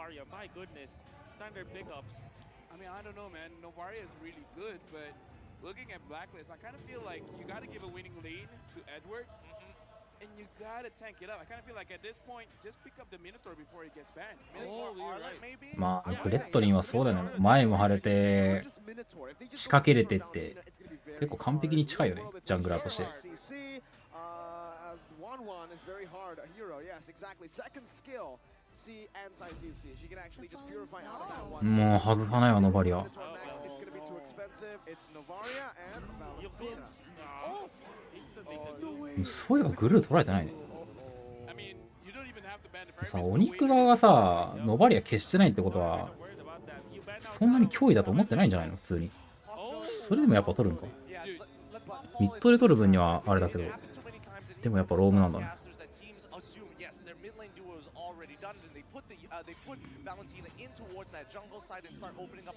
まあでもな、こんな決勝の舞台で自分たちの形を崩してもな、それはそれでしょうがないからね。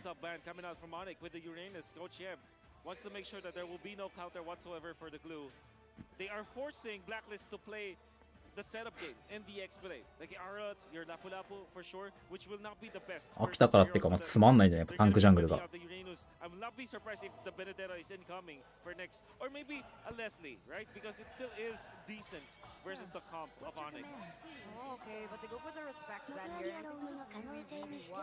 まあでも実際、決勝まで勝ち上がってきてるわけだから、まあまあ強いんだろうけどね。使い方もあると思うけど、実際勝ち上がってるからね。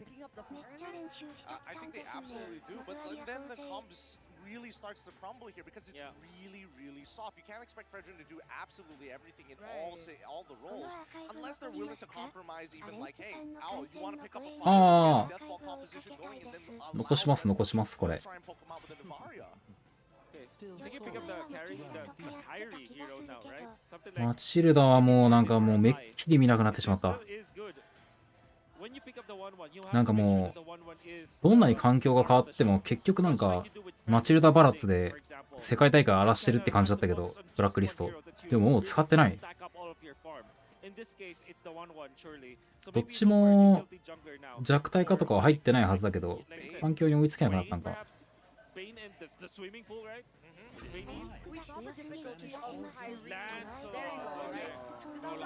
うん、いやまあ確かにね、その辺も濃厚ではある。単純に。お、ランスロット来た。俺の中で強いけど勝ちきれない強いけど勝ちきれないでおなじみのランスロット。ランスで勝ちきるのって難しくない？なんか結局最後なんかハンターにやられちゃって終わるイメージある。俺ビアトリックス取ると思うけどな。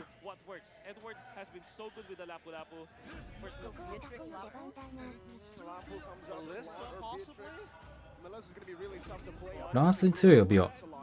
ああクラウドか。まあまあ確かに。まあまあクラウドも通常攻撃型のヒーローがやっぱランスには強い。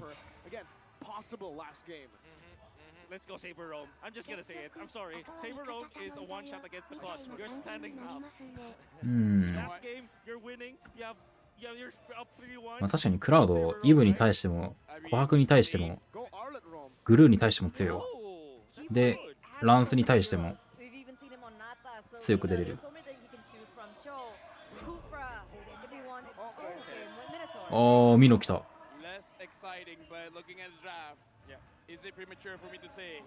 I think we're looking at a champion of MSC here. Oh wow! I think I would go with the call. これまたあれだね。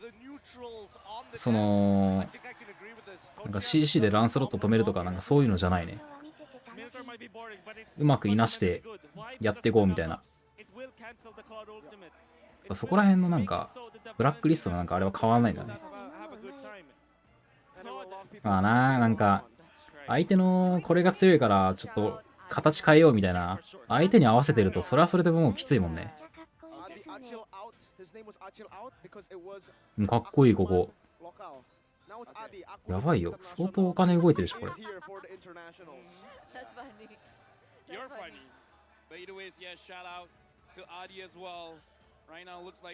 これわかる？なんかスマホのさ、サイドになんかケーブルつながってんの。あれ多分有線つないでるんだと思うんだけど、配線のあの状態やりづらいんだよね。苦手。なんかしょっぱな。え？ああ、ノーコンテストだ。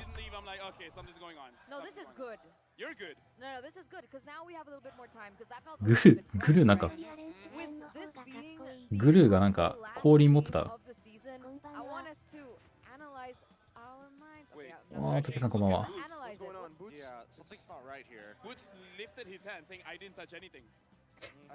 Uh-oh. So I think what's going on is they wanted something else. Perhaps Saber Roam. Oh, I did they swear was to like God, a Wolf. mispick? maybe. Like I said, Eterna. But Pro players do it. But Minotaur was good, Yeah, it was according good. to Mr. Wolf. Yeah, He's just being nice. Minotaur's actually reallyなんか good because it's yeah, the knockout deals 総額4000万らしいですよ。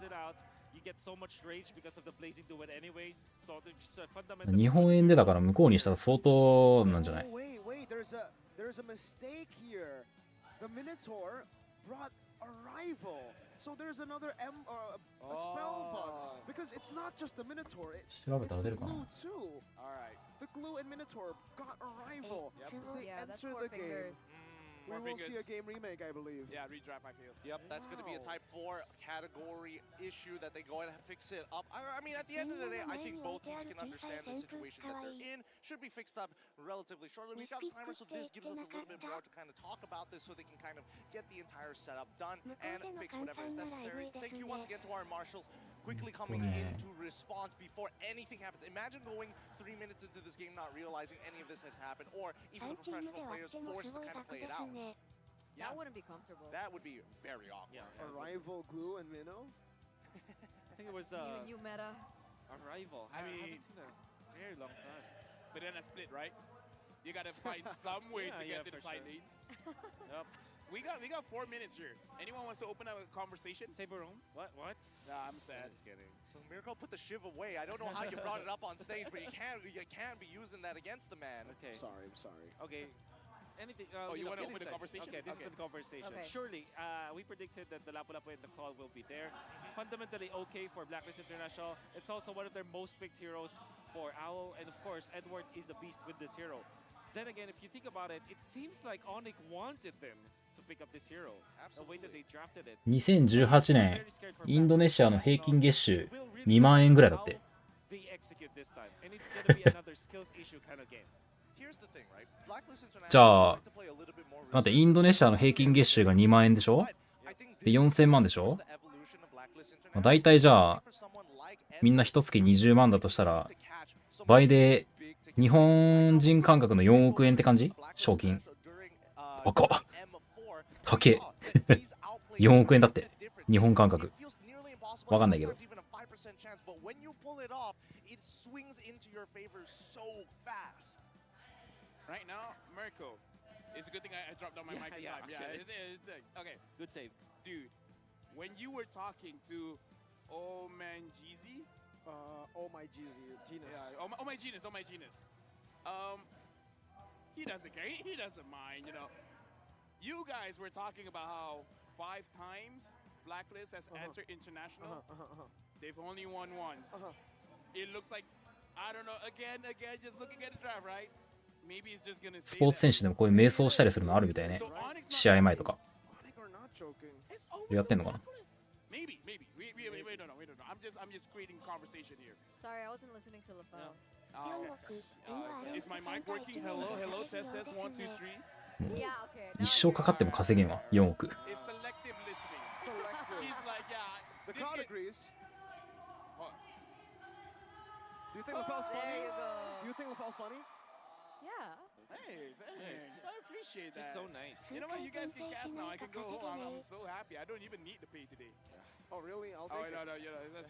let's bring it back up. Let's bring it back up. So, Eterna still wants to see more games, but the reason why I'm saying this, right?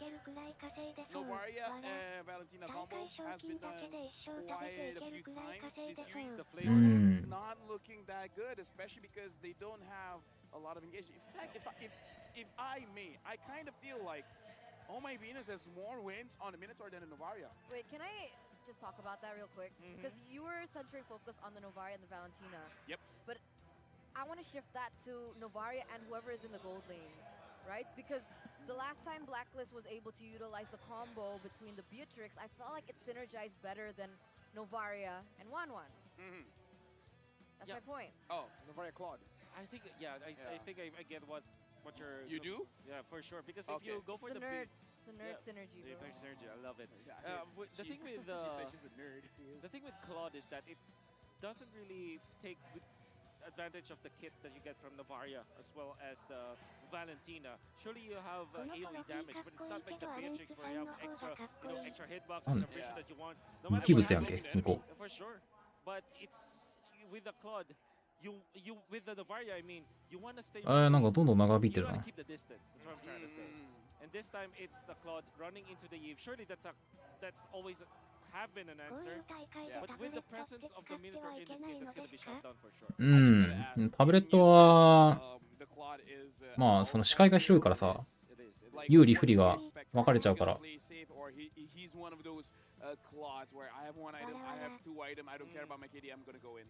タブレットはダメだね。みんなスマホ。タブレットの人とスマホの人がいると、タブレットの人の方が絶対有利だから、それはダメだね。ちゃんと決まってる。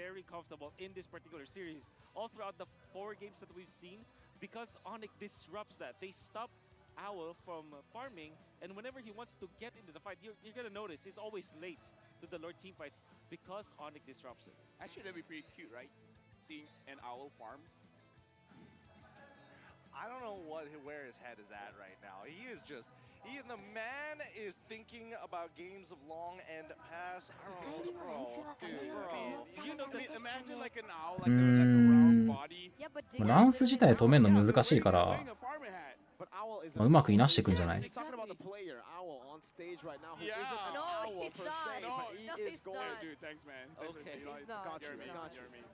Okay, saved. Get nerded. But speaking of which, I think there's going to be two very pivotal moments for Blacklist International fighting around specifically neutral objectives, right? Let's set the scenario and set the parameters. In the first parameter, neutral, doesn't matter whether it's Turtle or Lord. Most likely it's going to be Lord when they have enough damage to do so.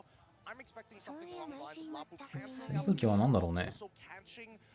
Maybe either of the marksmen. I'm guessing it's the mid laner more likely. 手汗を乾かすとかなんかあんのかな。なんか会場全体はなんか涼しいけど、やっぱこう選手にさこうスポットライト当たるから、なんか照明ってさなんか暑いじゃんあれ。それもあるんじゃない？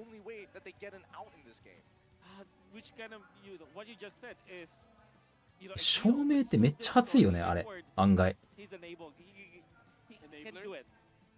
is an able guy to do it. Oh, yeah. That's a weird sentence. That's a weird way to phrase it. Has the ability. マイシーいないね全く。イーリスはねシンプルに強くない。If this goes to a redraft, are they still going in with the same heroes? Oh, just changing the spell. M4 世界大会は確かになんか数億円だよね。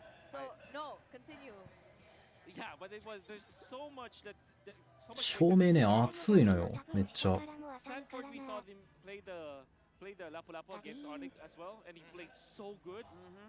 でもなんかあれじゃない？なんかその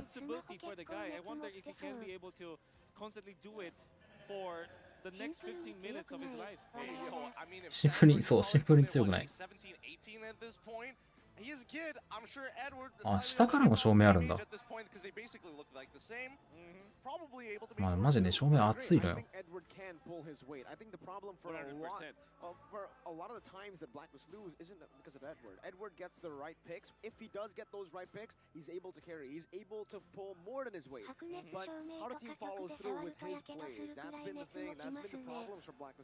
はあ。And he's putting down his phone again, so he got petrified. Yeah, I'm just like, nah. These are sound effects. So it looks like it's for the benefit of the audience. Maybe not everyone's looking at a screen at the point where Keyboy was reacting to the camera. Like imagine a squinty face with an open mouth, like yeah.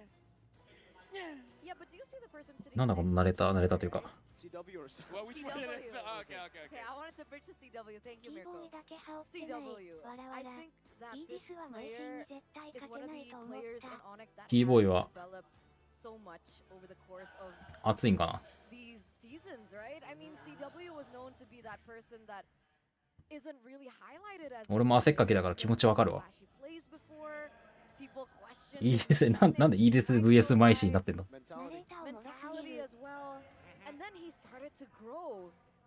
イーディスもマイシーも微妙なんだなっていう。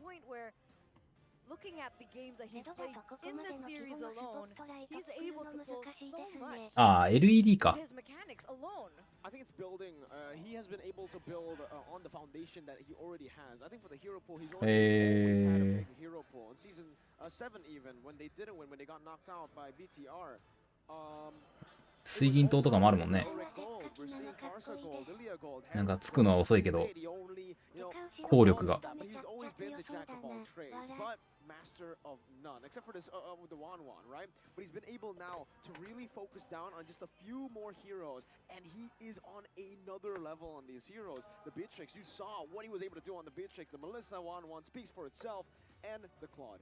Someone who's made the Claude work throughout this tournament consistently has been CW. Chiku, even on the Claude, his comfort hero, he didn't perform. That's not a really good shout out. That's been the case for Claude. ルーメンチが違うんですよ、ルーメンチが。I would agree with you here, and I think CW is definitely one of those like harder carries that that is under the radar at times, like Eterna has mentioned before. But I think he's definitely kind of found his own way in the world, especially with the team. そうそうそうそう、コーチ的な。And puts him in these positions where he can just focus on what he wants to do, which is hard carrying games at times if he is given the right matchup. Because half the time he is walking out of that lane and he is feeling all right. He either walks up 50-50 or the most is he's down by 1 kill with a lot of outside influence, both of which brings benefit to the rest of the Onyx members across the map. And I think most importantly here is the fact that he is not the reason why that they are dropping games anymore. A lot of people have put so much hate over the years, blaming him for things that have nothing that relate to him at all. Now looking at Kyrie, what is Kyrie saying here, Eterna? I can't read. Oh, okay. I'll read it for you here. 撤回されました。 I only want to take ちゃんと概要欄読んでね。 Blacklist. I want to overcome VYs because they are the ones that make Blacklist strong. They already won a lot of championships and they have already proved it. And he's talking about the home ground advantage. I think he's just saying like, okay guys, you're doing a bit too much. You know, share it around. We want a taste of the pie too. Atlas likes pies as well. I mean, technically Blacklist doesn't have an MSC, right? Yeah. So, you know, why do they have to share something that they don't have yet? Oh. Fair point. Ah, Eterna getting You got spicy. out-nerded. You got out-nerded. No, I got out-nerded, but look at the Marshall. You're not a nerd. You're not a nerd. 表情が結構熱持つから。うん。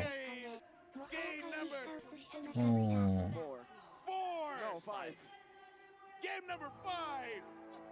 Go game. まあなんか Blacklist against Onyx. バスケではよくなんか手が滑らないように白い粉をね手にまぶしたりするのは見るから、まあ、なんか滑り止めなんじゃないとは思うけど、わかんない。多分滑り止め。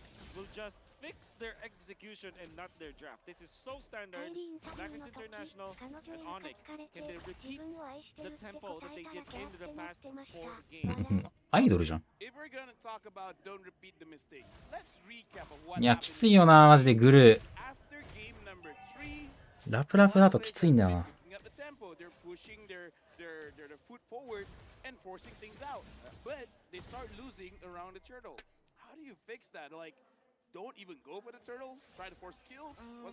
クラウドアサルトなんだ。あれかな、もうランスロットから逃げるためみたいな感じかな。Execution wasn't as perfect. They were losing the retribution. So maybe that is what they need to fix. Not the turtle fights, not the neutral objectives, because they're doing so well with that. It's what they do outside of it that loses them the game.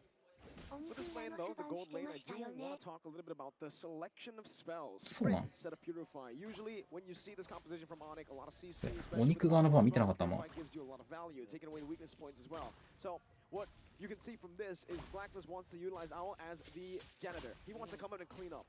100%.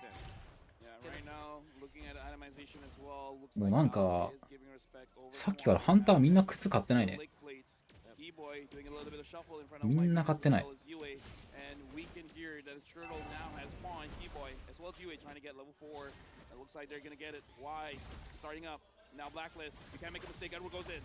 どうなる？スタンが入ったか。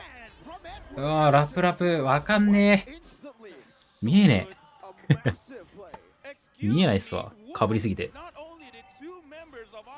ラプのスタンが入って止められたんか。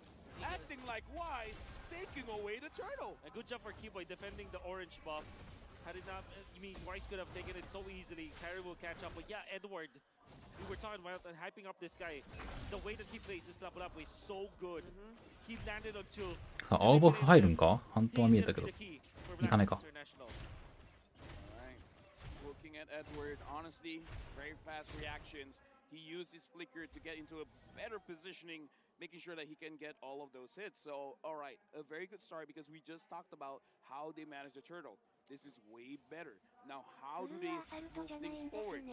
まあアサルトかフラッシュかって感じですね。100%. I think that they will take the turtle, the river first, and then the jungle, or maybe a sector of the jungle of Onyx. うわ、ちょっと待って。うぅ。いや、いけるか。いや、届くんか、それ。なんかイブ vs バレンティナ多いね。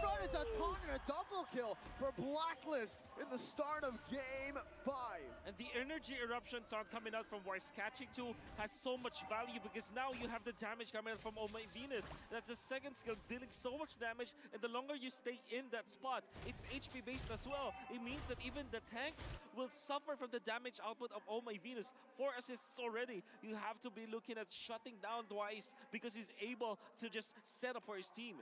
Dude, Novaria doesn't show off because Novaria does a lot of damage, but it's very unsuspecting. You're just staying inside the pool and you're like, I'm not in any danger.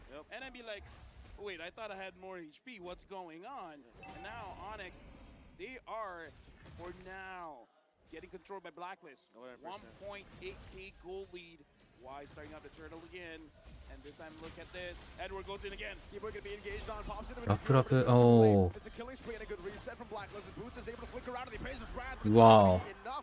He dies instead. Didn't even pop the split. Now Kyrie's next on the chopping block as they engage on him. Thorn Rose, but no red. Eh? He's able to escape Sans with a real world manipulation. Wise dives in. I'm not too sure about the 余韻で取ったな。How did Kai get no? Venus opens it up. Looking for a foul. それ行くの？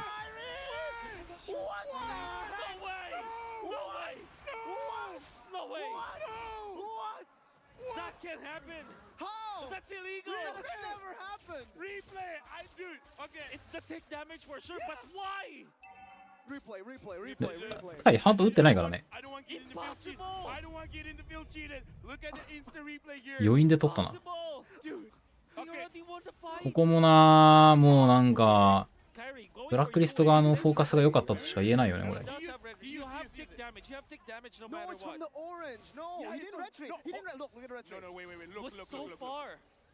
He didn't retreat. I told you he didn't retreat. No. The orange buff. No, you have the passive the retreat. The passive. The passive of the retreat. Oh my God. Dude, no way. How did he? No way. No way. Weiss missed that. Weiss missed that.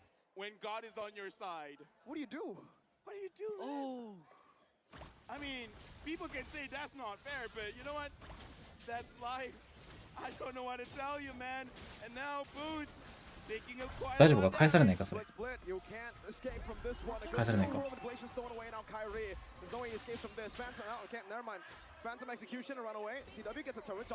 あ、当てていく。There you go, finally, man. Dude, I'm sorry. I used a lot of my energy for that one. Yeah, same. You know what? I ready to be lucky. Can't happen. Like, what are the chances? I actually checked it out. I calculated the chances. You know how much it is? How much? 1 in 15 million. 入りそう。 It's not 1 in 15 million for this fight. It's all Onyx 100-0. What happened? Why isn't Venus got caught? 近いよ。ミノでも仕掛けんのか。なんでもうまいな、本当。He's rotating already. 4 seconds on Venus. He should be free. You and Edward trying to deal some damage. I'm not too sure what they're trying to achieve here. Maybe possibly rectified right now. Boots is fourth. Use a split. No. Escape for now, but asking the bravest fighter. Retribution by Kyrie to secure the turtle. Blacklist International able to push Onyx back though. 勝手に浮かんできた。 Oh, really? Blacklist International, they might have got tilted by the turtle because that fight looked like as if they're not crossing their T's and dotting their I's. They went in there blindly, and that meant that Keyboy found the opening. They didn't look for Edward first. こういう時はなんかゴールドの金差が気になるよね。ハンターがどうなってるか。あ、来た。来てねえわ。なんでみんな300気に入ってたのこれ。グラードデモ搬入予備できてる。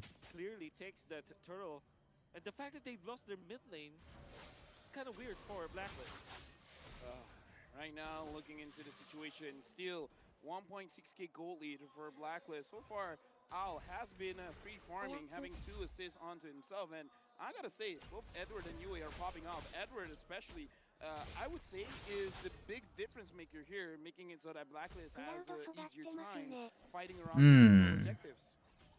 グラードの方がお金持ってそうな感じはした。Interestingly, Blacklist are leading. So we have not been talking about Owl. This is probably the quietest game for Owl. 0-0 in 2. でもコハグ2キル持ってるんだよね。Golden staff as well as the Demon Hunter sword. So Sans really wants to racking out his stacks. He got to make sure that even if Murphy comes back, he's not going to be able to catch up. Now, Boots as well as Sans in the mid lane. Wise. Is he going to be that Psycho Fredrin going over to Sans? But again, Sans is one of those. Oh, Keyboy's here. I'll just poking out CW. Good body block as well from Keyboy. But for both of these teams, again, I think for Onyx and Blacklist, let's see. Mid-game power spike, who should it favor, Wolf? I guess Onyx, just because of carry getting level 12. I guess in a 5v5 setting, you would still favor Blacklist International. In a re-engage setup, that's when Onyx runs. So the power spike is definitely Blacklist International. Had it been that Wise is catching up to Kyrie's levels, Kyrie got 2 turtles out of nowhere, and now he's a level ahead of Wise. さあ当たるか。ランスロットが先にブラックリストが先に仕掛けるのか。人数有利疲れる前に先に仕掛けるの。なんかこれ多いよね。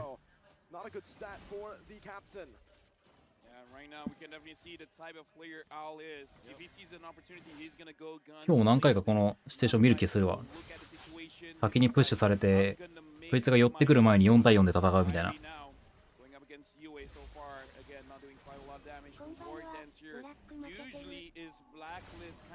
あ、プログさんこんばんは。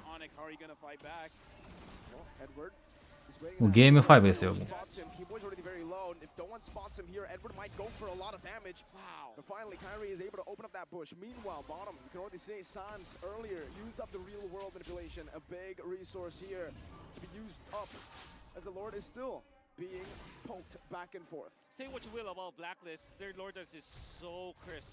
ちょっとクラウド削れてんな。おお、いいエミ。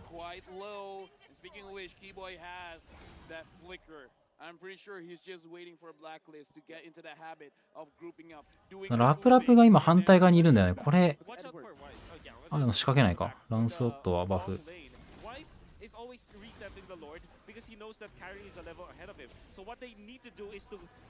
Kill the members of Onyx first. They're just using the Lord as a bait at this point. And look at the bottom wave. It's going to come crashing down, and that's going to be a lot of XP that Boots is not there to soak in.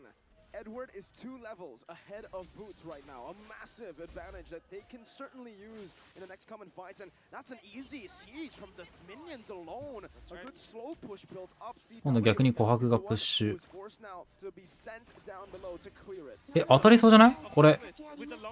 当たりそうじゃないか、これ。琥珀がいない、琥珀いない。まだいない、まだいない。ああ、琥珀いない間に1キル。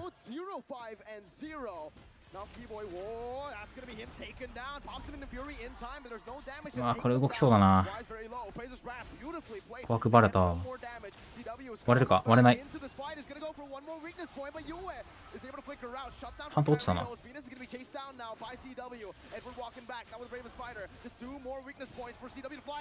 うわ、割れた。勝ったらブラブ。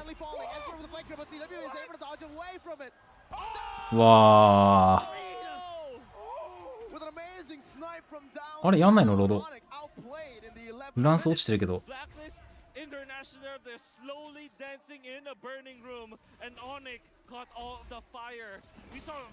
なんか M4 とか M3 でもなんかブラックリストすぐにロードやんなかったりしたな。そういえば出るタイミングの時間調整してんのか。passive, as well as the kit of Edward. He managed to survive. Then oh my Venus closes it out. ああ、そういうこと？そういうことか。見てなかった。そんな初歩的なこと。Dude, that snipe CW was dancing around. But oh my Venus is like, I got my eyes on you. You're looking very low. Let me get you back to base. Back to base. Back to base. 初歩的な話だった。That's the idea. Folks, this is a masterclass. 攻撃になるね。強化ロードをどうするのか、反対側を押すのか、ロードと一緒にみんな入っていくのか。Clear that out, shove that, clear the minion, the mid lane all the time, slow push the short lane near the Lord. Then turn全員に入っ into た。 heroes first. Don't take the Lord, use it as a bait. Blacklist International. They have mastered that play, and you can see it in action. They're utilizing the XP lead so well because if Boots goes down, he's obviously just gonna lose. なんかでもなんか対戦シミュレートわかんない気してくるよねこれ。ノバリアと結構うざいしね、敵にいると。見てるだけだとわかんないところあるかもしれん。うん、これだるいね。さっきから2回連続で全員に当たってるよると。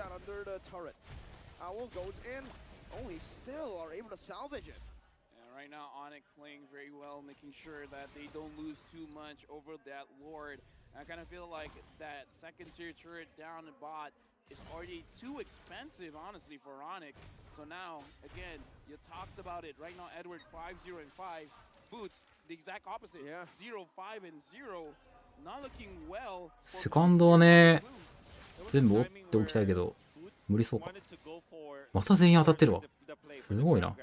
But of course, Owl already had the Demon Hunter Sword as well as the Corrosion Sight. And it really spelled the doom for Boots. He cannot even activate his ultimate because of that. And Blacklist quietly took this. 全然ビルド見せてくんない。 Now you're gonna wish, what if Onyx went for the Saber Rope? This would be different. No. I agree. Mid lane gonna be pushed down. Blacklist looking for the siege, but it's a good clear from Onyx. That's a lot of damage though. Place on the あ、ノーさんこんばんは。 Sold away with IMU will be there to push them back. わー。ビルド見せてよビルド。 Threading the needle with the Astral Spear. The Queen. Another. Okay. I'm sorry for talking smack about the Novaria. Okay. Position フレットニーはもう強い。バレンティナも強い。琥珀も強い。ずっと強い。Now we're looking at the siege. Venus wants one more. Should be able to find it here. Sans might actually be forced to use the ultimate. My goodness, that damage. うん、まあ結構開いてそうだね。あのダメージでもなんかミノがあんまり魔法詰めてないんじゃない？ Exactly. He's playing like Kobe right now. Oh my Venus, just very much on my Curry maybe. No, wrong. Okay. Oh my Venus, Chef Venus at this point, right? Right now, Wise is pulling the Lord over. So now, I know this is Mobile Legends, but ladies and gentlemen, let's learn how to tango with Blacklist. Okay, again, just a few shots poking it in, but with Athena already popped in. 痛いなクラウド。 Doing a lot of damage just with the passive. Keyboy jumps in, but I was able to escape right now, and this poke is going to be Onyx's demise. They don't trigger it, or if they don't bait it out, it's going to be very hard for them to win the Lord Dance. Right now, ビルド見たいな、ほんと。 feeling quite low. CW looks a bit hasty. I think he's feeling like I gotta have this in my hands. I gotta do something here. Yep. Everyone's getting poked out from Onyx, man. Wait, CW? You gotta be careful. Edward's seeing you. He wants to push the short lane, but the long lane is already being controlled by Blacklist. Elements. 琥珀が前線をしてるな。 They're getting everything, and the aggro of the Lord is now onto Wise. That's another important element in this Lord Dance. Okay, mid lane gonna be taken care of by Kyrie. Oh, that's very bad for Blacklist. あ、ランスロットの位置がもう見えてる。どうなる？クラウドが入って、早っ、アサルト。どうしちゃった？あー、フレットに取った。3枚を取ってる。3-0交換。3-0交換プラスロード。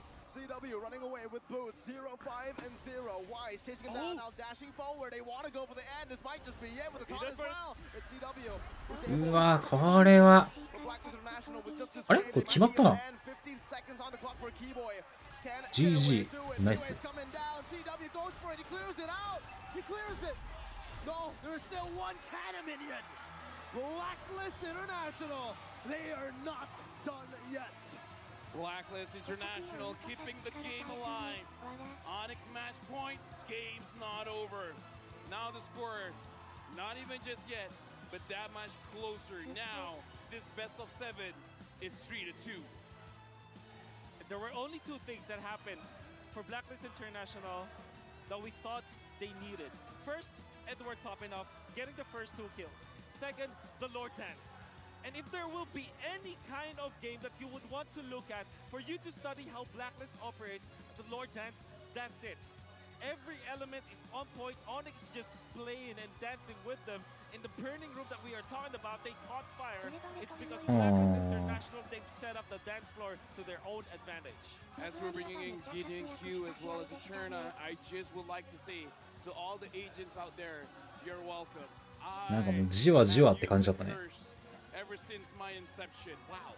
Now in the MSC 2023, I'm still using it well.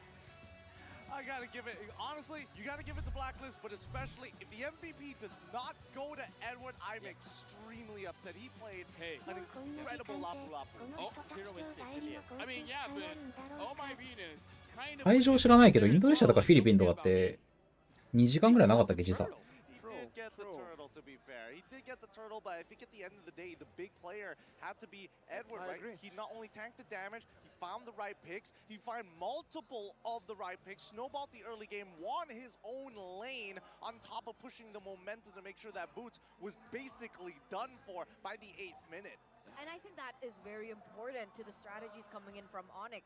When Boots isn't given a hero, usually is what we see, isn't given a hero that he's comfortable on, he usually doesn't perform. But this time around, who cares about the hero? Let's just shut that person down in general. And that's exactly what Edward was able to do. And that won him the 606. やば。 Agent Zero. The zero in his name stands for the 0 deaths in this game. Look at his face. He's like, oh, I'm not done yet. Oh, thanks. Job's not done. Job's not done. Okay. I think you know what? He played a very important role. Getting the first turtle, get the 2K afterwards, landing the bravest fighter so efficiently onto 2 heroes. That means that they maximized the damage output. Then there was a fight where he tanked up the crossbow tank just because of working with the kit of the Lapu Lapu, having extra armor defense. Wonderful jump, and then onto the bottom lane they have found Chewe. I mean, they started the snowball so early on for Lapu Lapu, but as soon as we see, okay, your lane is done, Edward, you continue winning on that side, we're going to move on the opposite side and try to get as much punishment as possible. Just notice where Edward's eyes are. Every step of the game, they already had a target in mind. First, take away the key combo starters, Keyboy in this particular case, from the side of Onyx, and then slowly we'll make our way up to eventually go on for that big jump onto 1-1.こういうのすごいよ。 That says a lot. I mean, greed, but calculated greed. He still went for the buff. He went for the kill, and he did not get punished. I mean, he died there, but in that situation, he did get punished. Look, the man's all business for a reason, right? He's cold. He's a cold killer, and that's why you feel like he's not keeping to himself. No, he's protecting himself from you. You don't want to be able to. アサルトクラウド強いな。 Immediately pounce. He can't help but 刺さってるが正しいか。めっちゃかんだ。刺さってるが正しいかな。強いけど。も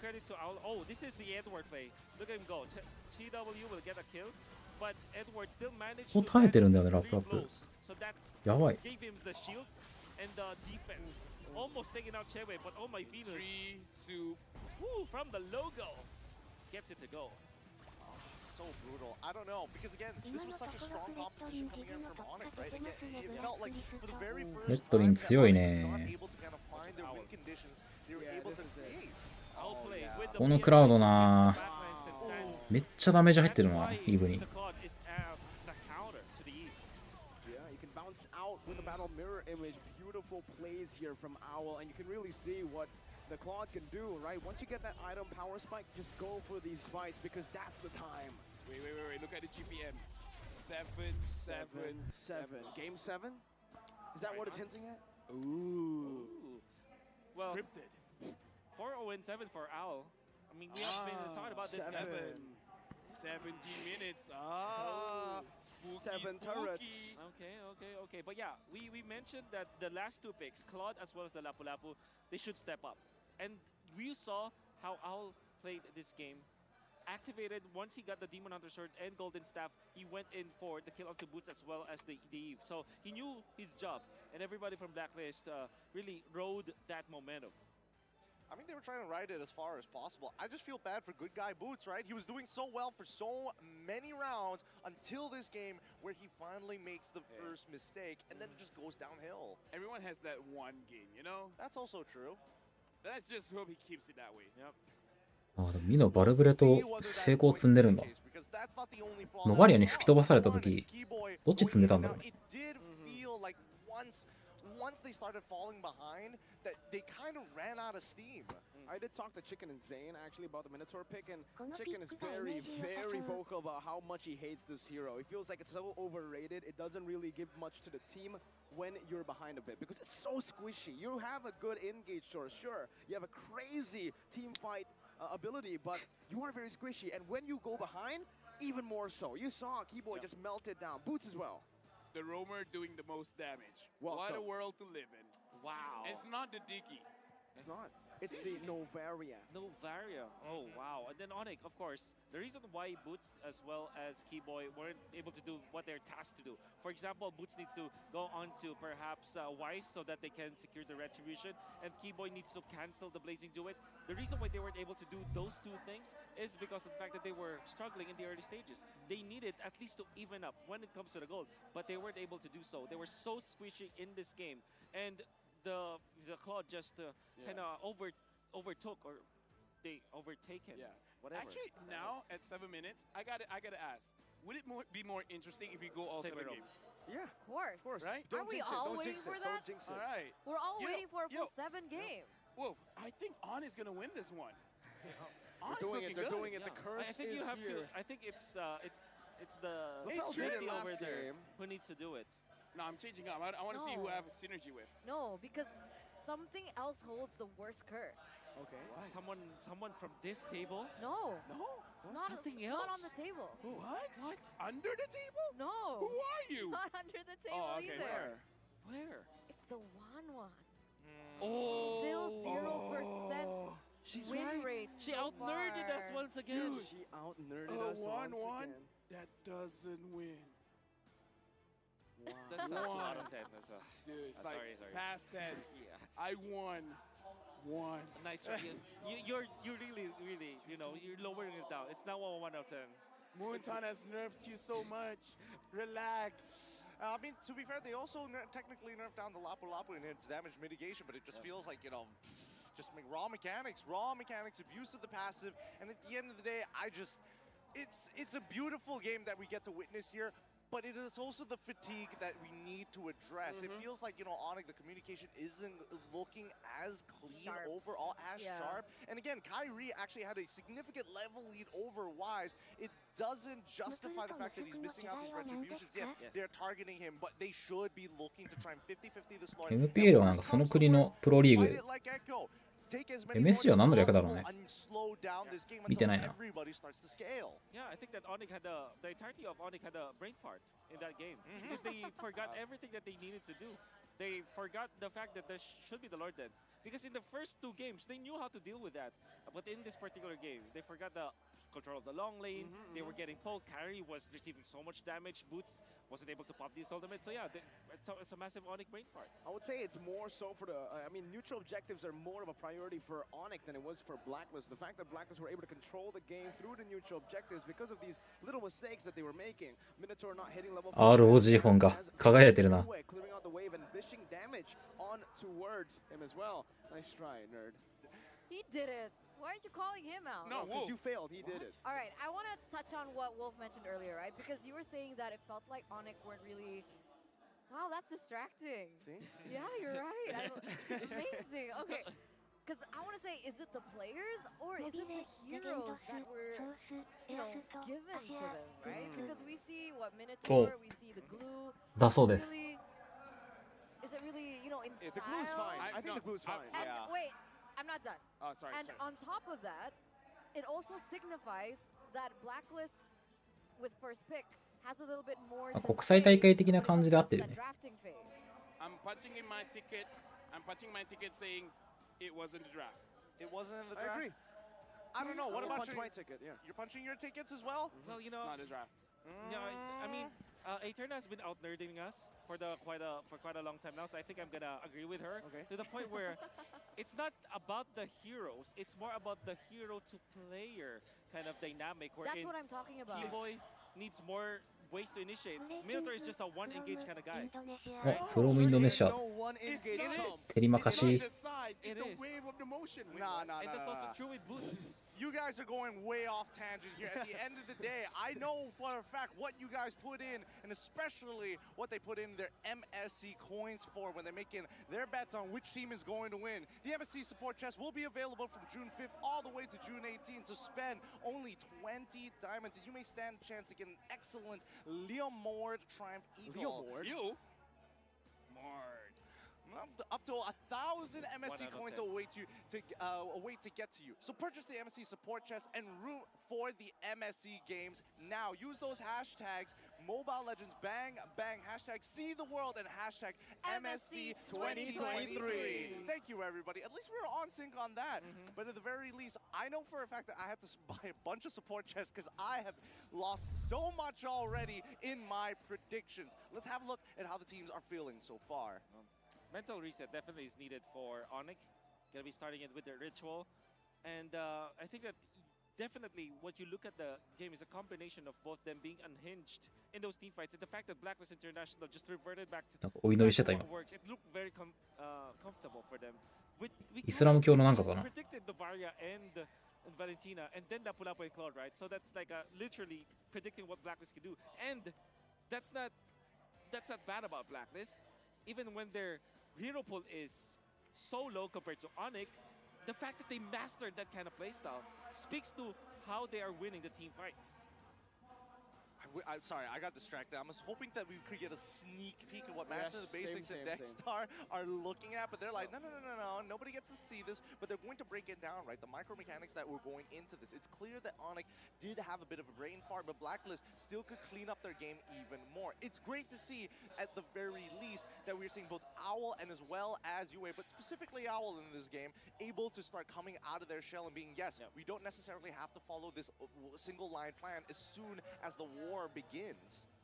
Yeah, I think that if you think about it, like you said that, yeah, Owl just literally like, came out of shell, spread his wings, and finally realized what this is. Yeah, An owl that comes out of his shell, yeah, spreads its from being wings, from being a slither on chick. the ground. Wait, From what? being a young owl, you get out of your shell, right? Oh! Wow. Wait, owls are from eggs? Yeah, it's a bird. You think it gives birth? Yeah. Wow, yeah. from brain fart to brain dead, very, very quickly, like so fast. 日本のストリーマーは That was a 10 out of 10. I was That's a saying- 10. Oh my That's a 10. god, that's so Hey, funny. I feel like I'm being bullied here.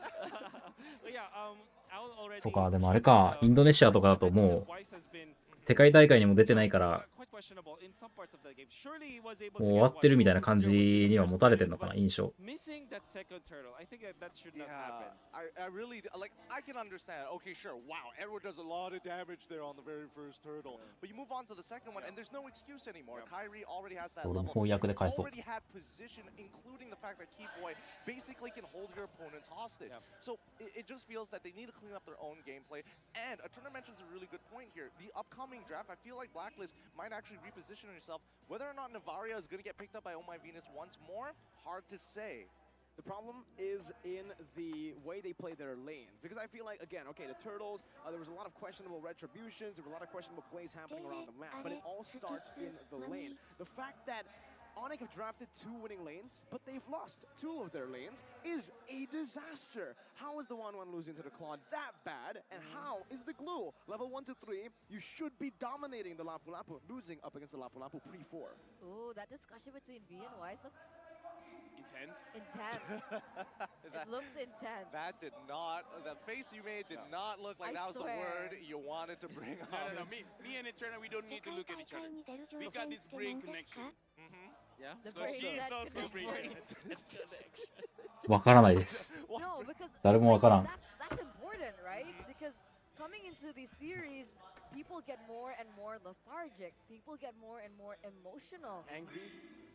Maybe. Well, it was an intense discussion. Not really sure what was going on. Dude, here's the thing, right?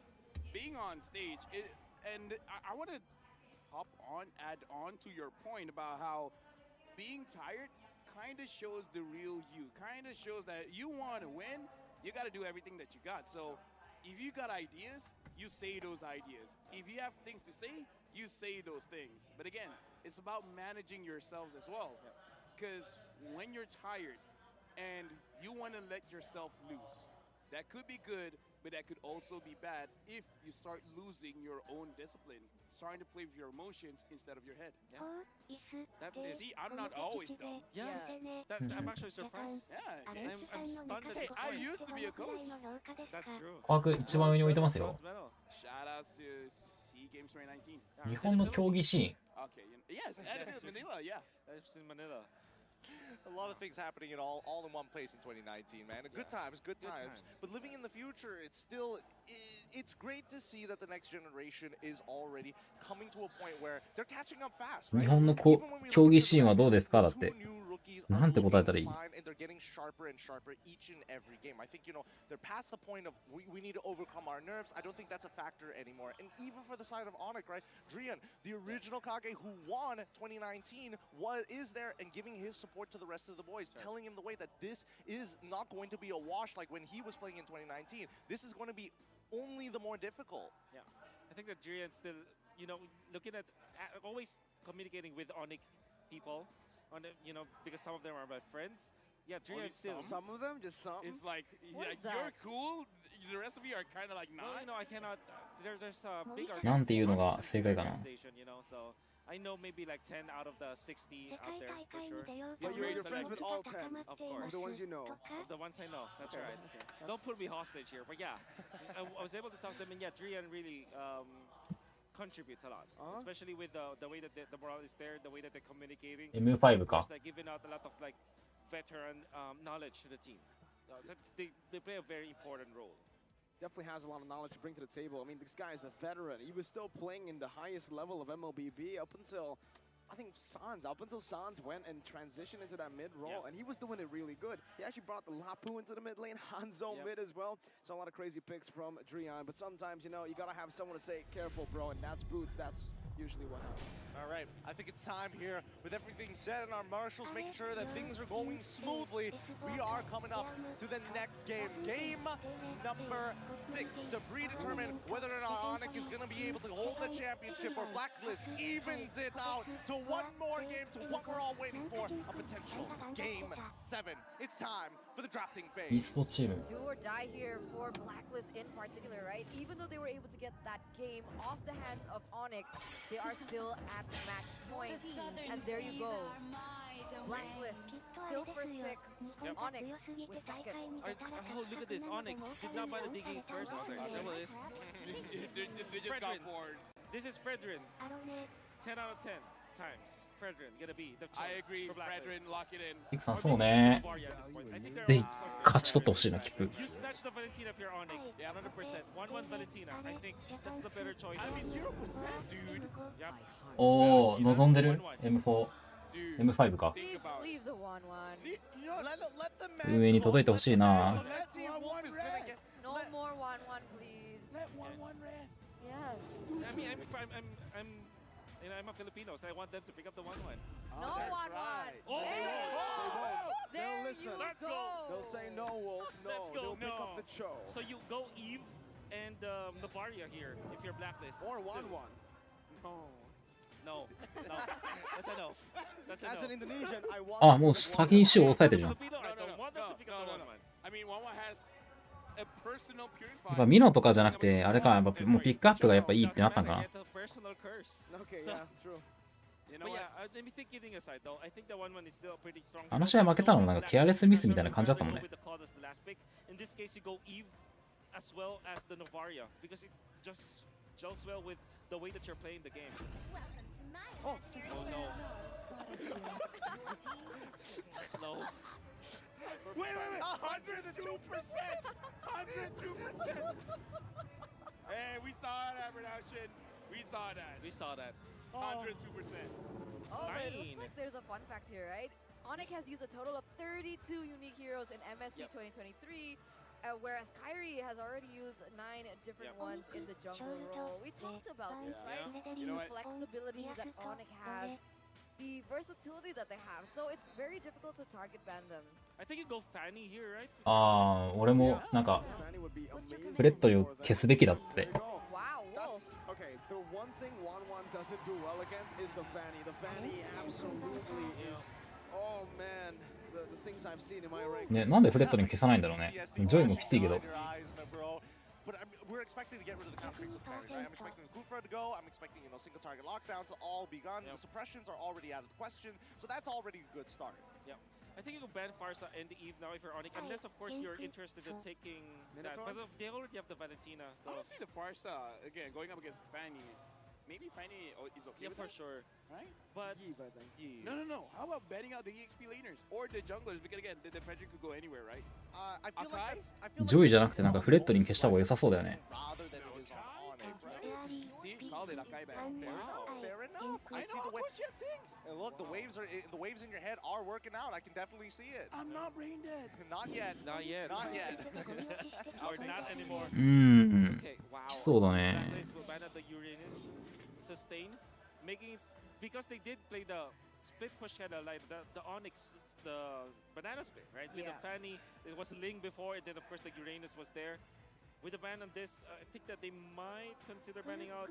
Yeah, the Eve I think is still a good ban overall for Onyx. I will choose my own.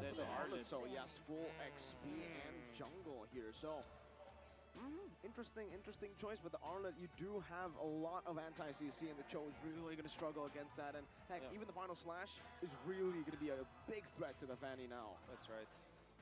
Honestly, in this game, Onyx, are they interested to get something like a quad? Yes, I think the Cloud would work great to help dive, to help split push, but again, if they just want a flexible pick, it should be the Beatrix. We saw what CW was able to do with the Beatrix. I'm expecting Blacklist to ban it if they think it is the problem in the last few games. I'm thinking Melissa or Masha here for Blacklist as the bans, just because of the fact that Melissa can be the last pick for Onyx, and of course the Masha being one of the menace, but they will ban out the Beatrix instead. Do you pick up the XP for Onyx? I think you can hold it, right? You can hold it, yeah, I think so. Yep. I think actually they want to put the winning condition on CW. So XP first. 髪サラサラだね、ファニー。 Glue is still available, right? I almost prefer the Masha. どっちが勝つか、まあ。いや、オニック、オニック。オニック、ベイン使うから。僕はベインを応援します。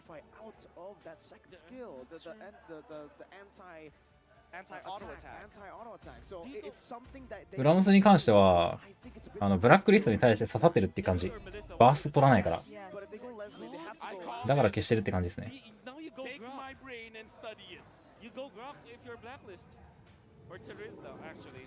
Oh, Teresa might be the safest choice. It's not, but I mean, it's a safe blind at the very least, right? Safe blind. You have no choice, anyways. And then you will look for a mid laner. Eve is still, Eve is no longer that good just because of the Claude, which means you are forced to go back to the Kagura here if you're Black. The Kagura doesn't give a good spell to the Valentina. Because you only give like a portion of the Yin Yang overturn, so it's generally the good idea. Lapo. Is it Novaria, Mage, and do they pick up something like a Minotaur here? Yeah, the Kagura just makes total sense, right? It does, it certainly does, but it doesn't seem like they want to. Minotaur makes sense as well. てかここでパンダーバンするんだね。おー、ミノだ。でもやっぱなんだかんだミノ取られてるな、ずっと。Back onto the support position. They could have gone for the Minotaur, which they ended up doing and given it over to the Valentina. 勉強イスラム教じゃない？い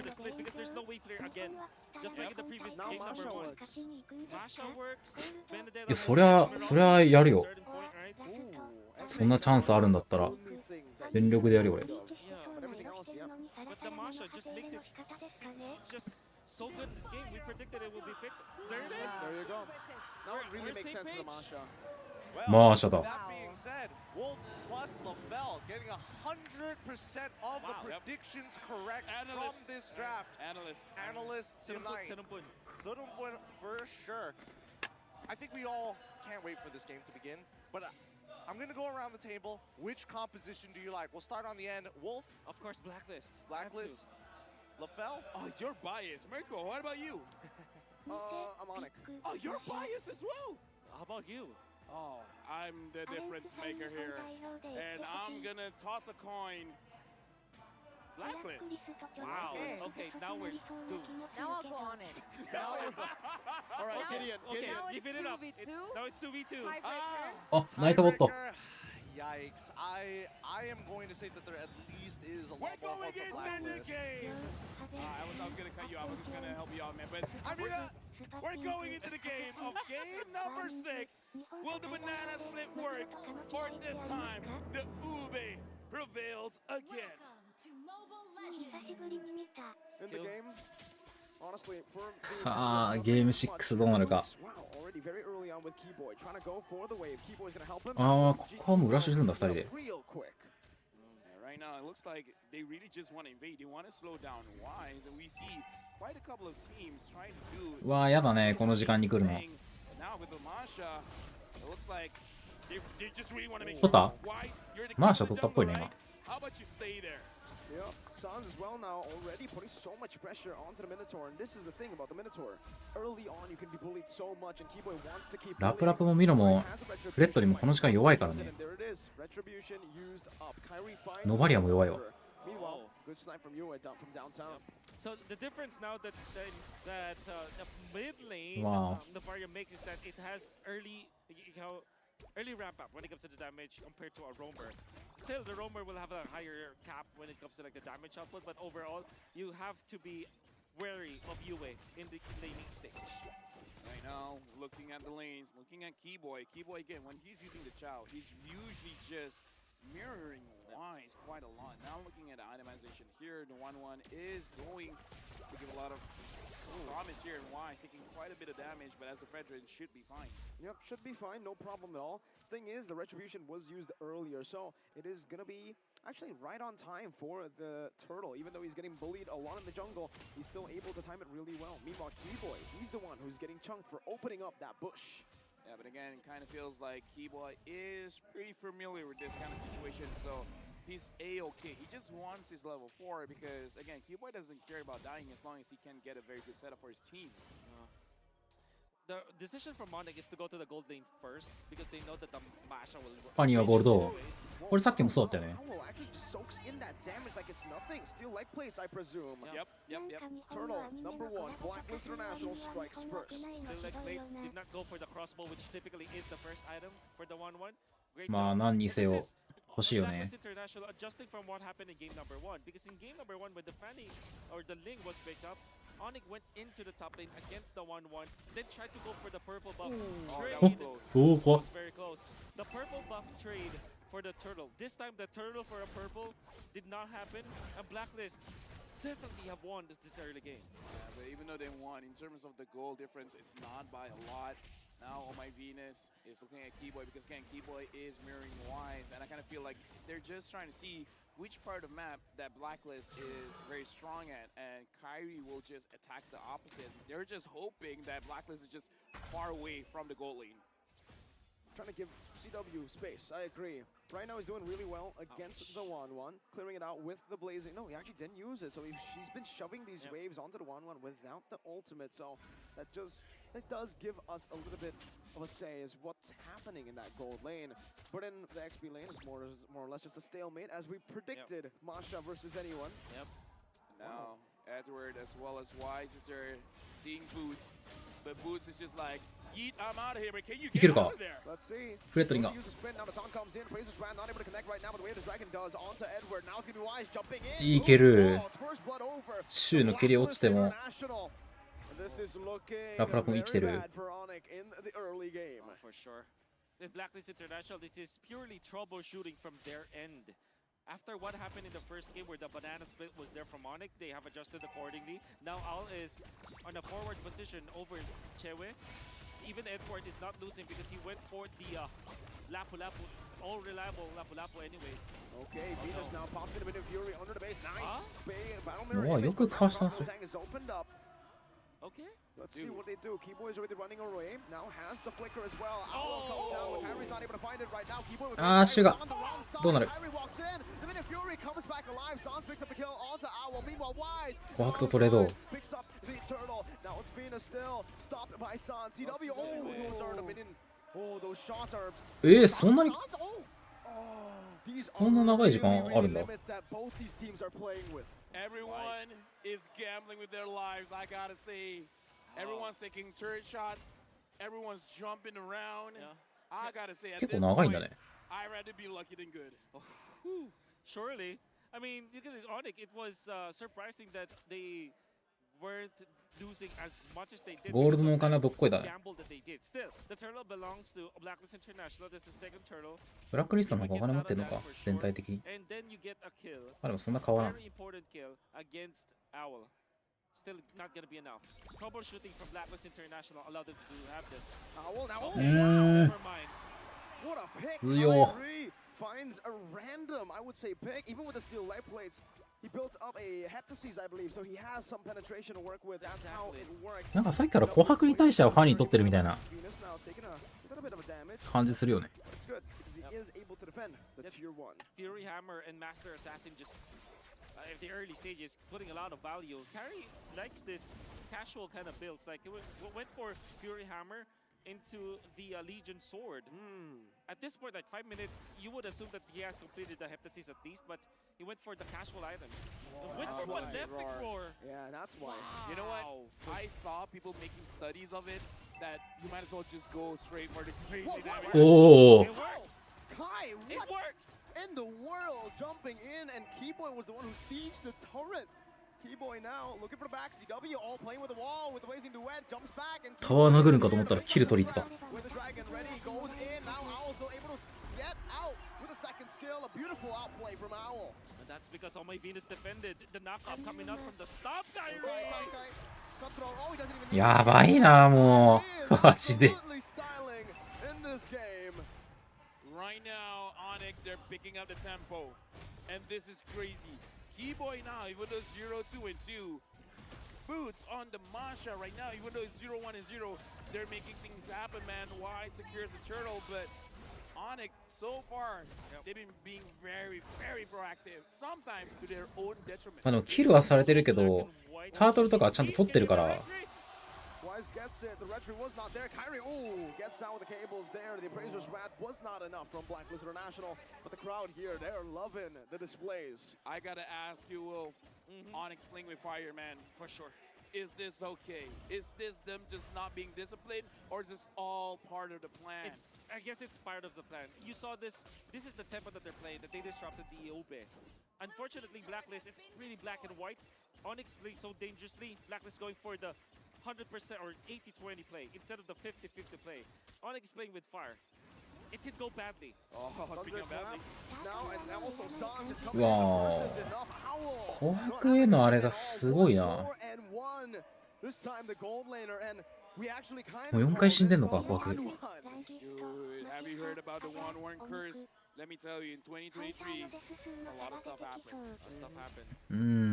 One of the things that happened was 前線をしてるのはオニックだからね。 That's a 3. Oh no, that's actually a 5. Yeah, I put it at 5. Yeah, you're improving. You're improving. ハンターの差は結構出てくると思う。 For sure. Because right now he's level 9, CW's level 10, CW 0-0 and まだ9レベルだしね。 That's not a good stat line. Well, if you're gonna compare 1-for-1, you know, 1-for-1 the KDA. Yeah, for sure.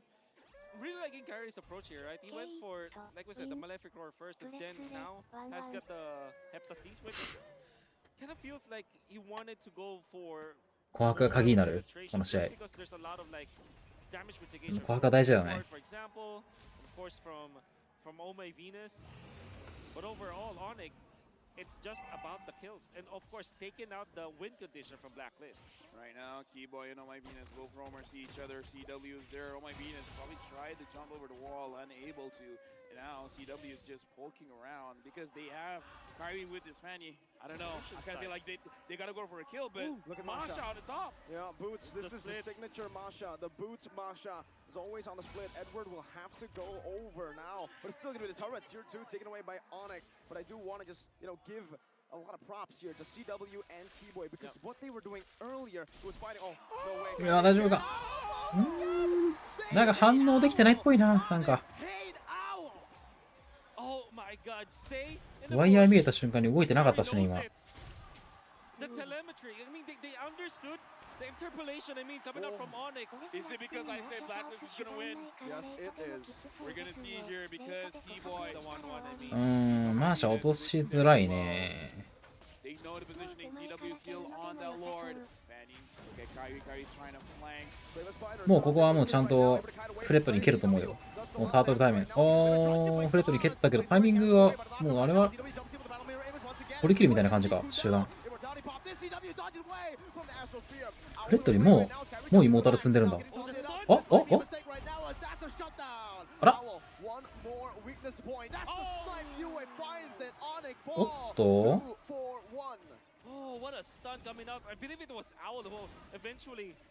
フレットに早いな。もうイモータル積んでたよ。早くない ?2 手目とか。う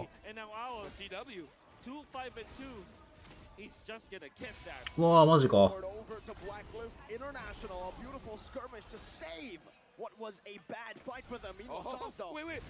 あれリプレイ入っちゃったリプレイ入っちゃった。左下の方が見たいわ、リプレイより。いや、これ左下の方が大事。今、ファニーのバフでめっちゃ集団性起こってる。左下の方が大事だ、これ。どうなった？どうなった？ファニー持ってそうだな、これバフ。Another kill over to Blacklist, and this might be the game where Blacklist can again come back. Okay, here's the thing. We just don't know who got the purple buff. If Kyrie got it, they got a chance. I think it's CW. Kyrie got it. One thing I want to say though, you asked if this is the tempo that you want to play with your Onyx. 今これ何万人見てんの？お、で10万人だ。全体で何万人見てんのこれ。これ英語だけで10万人超えてるよ。やばいな。う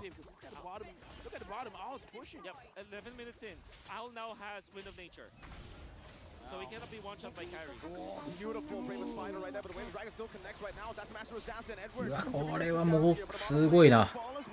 別ゲーだもう。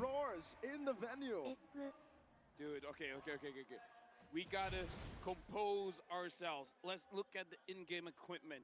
Even though Owl is 2, 5, and 3, with いやー、これハンターのお金さすごいな。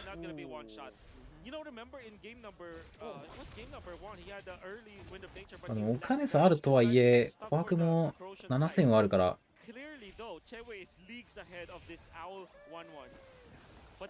おー、ミノウルとパクル。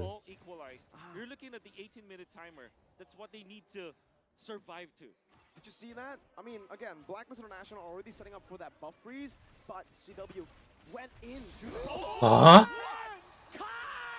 win of nature? What win of nature? I mean, the win of nature does that. I mean, いや、気の毒だな、琥珀が。How fast is it, right? How fast is your reaction time? Because when Kyrie comes through like that... yeah, man, what the heck? え、53万人？嘘でしょ？ Well, he did have the retribution once again. Okay, now looking at the situation, Kyrie wanted to え、 kill Edward. 53万人同説。英語とインドネシアでじゃあ何 ?60 万人以上見てんのこれ。What a kill! Like, how can you even react fast You need the replay and the slow-mo. Yeah, Mashi de. slow-mo replay, please. We want to see what happened. Oh, there you go. Beautiful production. How can you even react to that? This is slow-mo. Slow-mo. Okay. Now we're watching Kyrie go. What? やばーこれ。Okay, we're back. あれも17万人だけどな、こっち。YouTube じゃないってとこが。別のプラットフォームでなんかやってんのかな。いや、とはいえすげえな。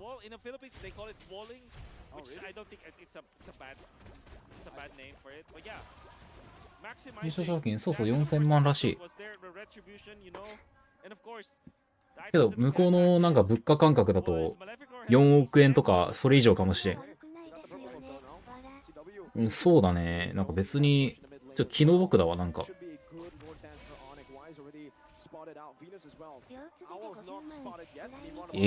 マジでやばいな。なんかさ、アラビア語かどっかのさ、公式配信100人いなかったよ、今。YouTube 公式で。どうしとった？フレットに取った。フレットリンがな。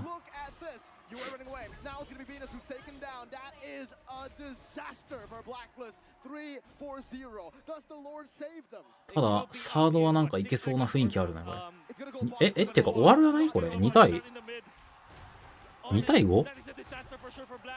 さすがに終わらんか？さすがに終わんなそうだね。もう、ファニーがプッシュしてるし。やば。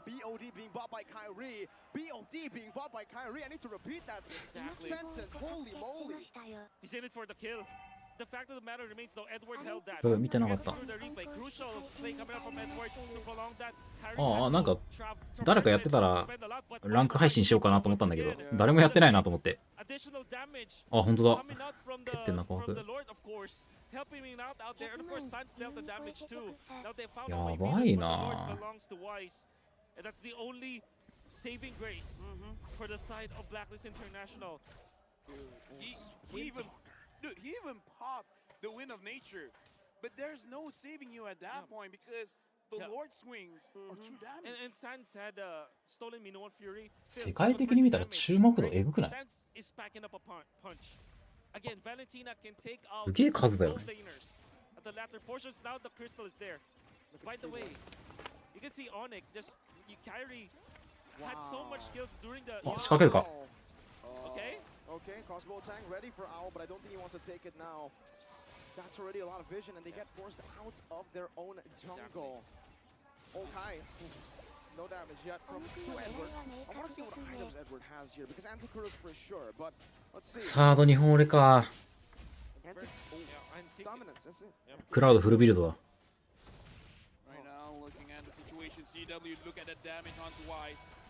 でもすごいよな、ブラックリストもさ、こんな状況でも前で出てるもんね。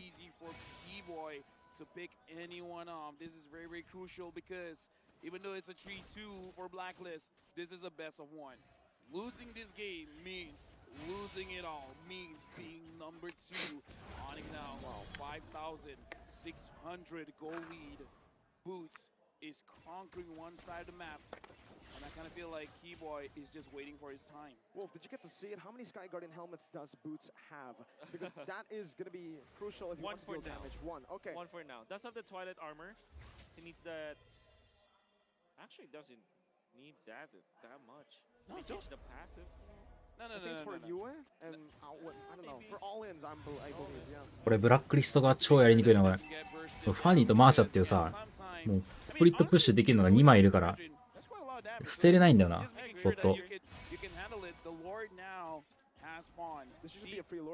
CW is leashing it away. Now Blacklist. I kind of feel like they want to contest. But how? Sans is owning them away. The mid lane getting pushed in as well. もうラプラプがミニオン処理してるから、もうプラプが合流するのはちょっときついそう。取った。またフレットリン蹴った、シュ。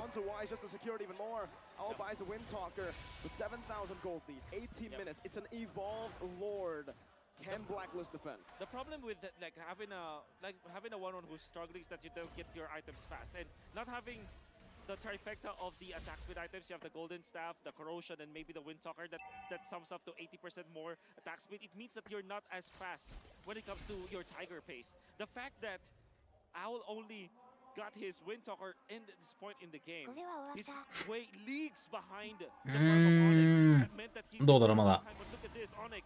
They they want all of the lanes to crash together. Right now, Onyx. ただ集団戦強いのはブラックリストだから、どうなる？フレットリンがうまい。フレットリン超ハードがうまいな。マーシャがタワーに入ってそうだけど、蹴って誰蹴ったそれ。ノバリア蹴ってるわ。あーもう紅白が終わった。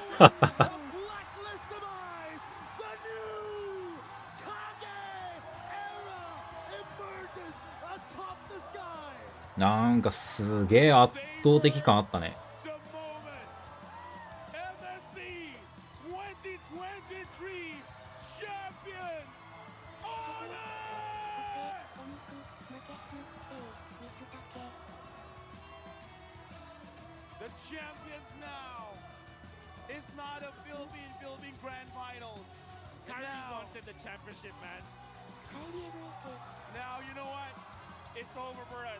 We gotta go to stage.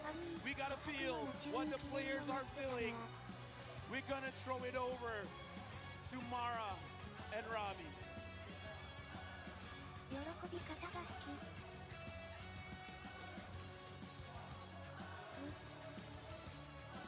まあでも向こうの感覚で4億円って考えたらやばいよな。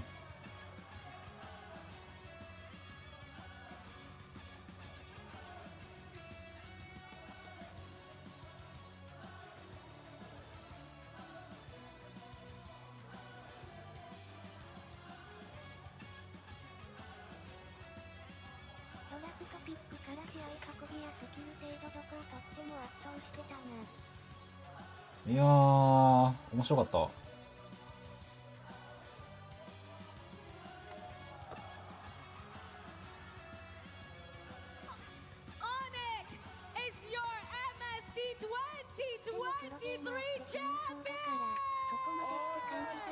ああ、まあ確かにね。まあ4000万は4000万か。まあ、確かに相当そうだよね。向こうでは。だって、あれでしょ？もう野球選手みたいなもんでしょ向こうで。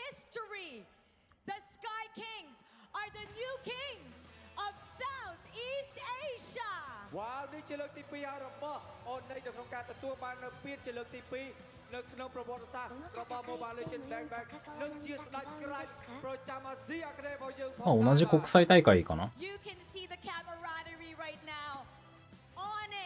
まあ別の大会って思っとけばいいかも。あんまり詳しくないけど俺この大会に。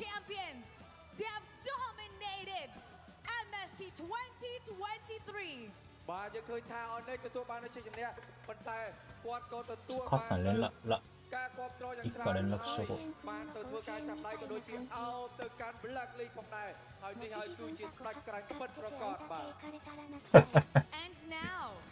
Let us also honor the first runner-up of MSC 2023. まあもうこんな大会で優勝したらね、もう一生の中だよね。あ、このままこのままします。ធ្វើការតស៊ូយ៉ាងយូរនៅក្នុងការប្រកួតនៅវគ្គផ្ដាច់ព្រ័ត្រមួយនេះហើយនេះគឺជាអ្វីដែលគាត់ទទួលបានបាទពិតជាគួរឲ្យកោតសរសើរមែនតើបាទ And now make some noise for the new kings of Southeast Asia Onyx Indonesia 今日も盛るぞ。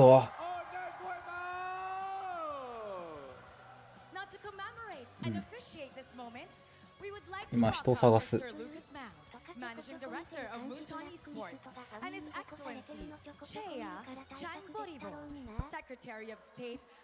まあそれでもやっぱピックアップがきつかったんじゃないかな。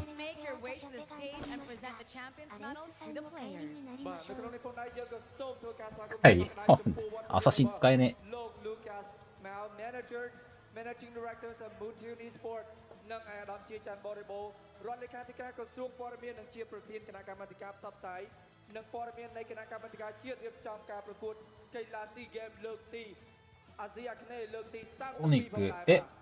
オニック何連覇なのこれ。いやー、2000はさすがに無理だ。さすがに無理だな。多分1日なんか、1日どんぐらいなんか60とか70とか盛らなきゃいけないんじゃない？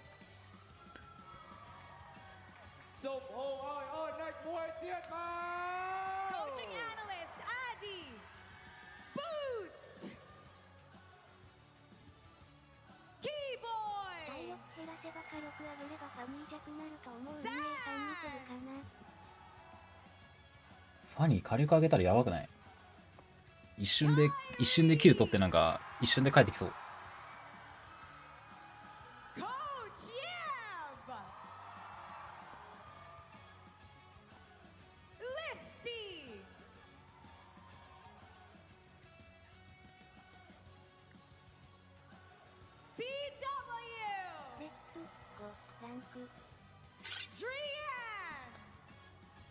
チームの勝利って感じだな。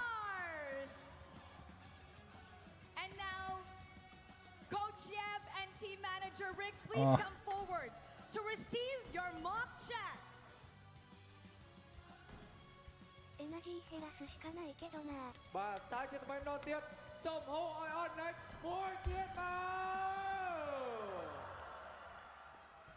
カイリコアチイエブプレビュー3クロム the finals MVP. Please welcome Sophie Gu. あ、そうなんだ。コーチもあれフィリピンから来てるんだ。យើងក៏បានប្រដៅក្នុងការប្រកាន់នៅ MVP ដោយគាត់នឹងសូមស្វាគមន៍នៅសូហ្វីគួរ Multi Regional Esport មកកាន់ stage របស់យើងផងដែរបាទ And now announcing the finals MVP. Who do you think it is?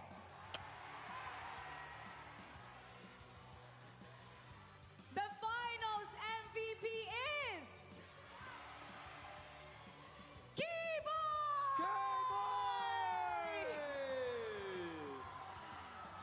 Congratulations, Keyboy! Keyboy is the player who has made the Keyboy biggest MVP. impact and contribution in the entire series that ultimately led to the team's success. それは MVP だろうな。 Congratulations! Keyboy, come on over here. それね、なんかファニーよりもなんかシューが多くなりそう。キーボーイえぐいな。キーボーイはあれロームの人、タンクの人。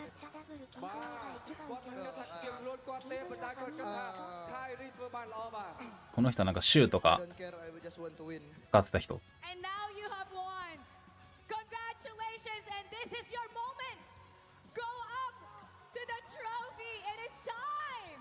キーボーイえぐいな。そう、シューシュー。Receive your mock check first. いいですね。 And we will take the photo op with your excellency, Lucas Mao and Sophie Guo. ファイターの MVP だ。The Sky Kings have proven that they are the strongest 大会 MVP とかもいるんかな。 East Asia. And now this is their moment. They're holding their trophy. It is time. Thank you to our VIP, Lucas Mao, His Excellency Cheya, Chan Boribo, and Sophie Guo. あ、C ゲームってなんだっけ？なんか鍋さんので聞いたな。For Onyx Indonesia, raise your trophy in 3, 2, 1. Wow,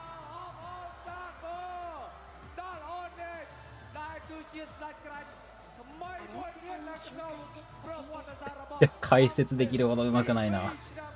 シュー。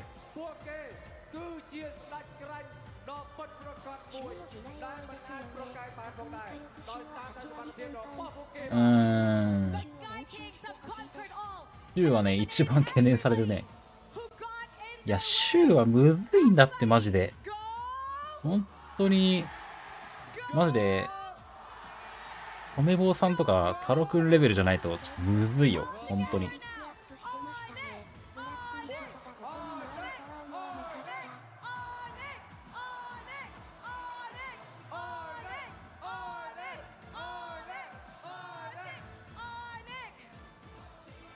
Now the Mobile Legends Southeast Asia Cup 2023 has come to an end. We thank everybody for your support. And of course, MSC 2023 is powered by Muton. いや、あれね、ピックアップは別になんか、ジョイじゃなくて、普通にピックアップがきついんだよ、あれ。ブラックリストの。やっぱサポロームとかするしさ、フランコとかも開けてたけど、やっぱね、フランコも開けちゃダメだなってなって、もう最終的に、カチャとフランコとカシタの3番が安定になった。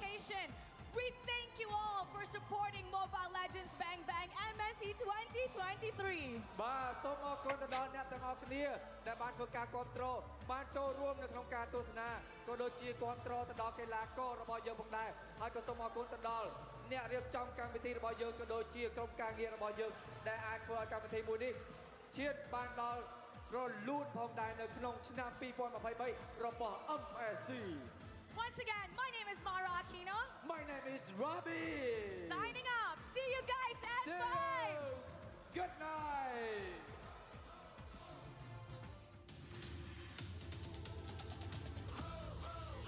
ここからあれ M5 まで大きな大会。あ、まずいまずいまずい。危ね。これ著作権いかれる。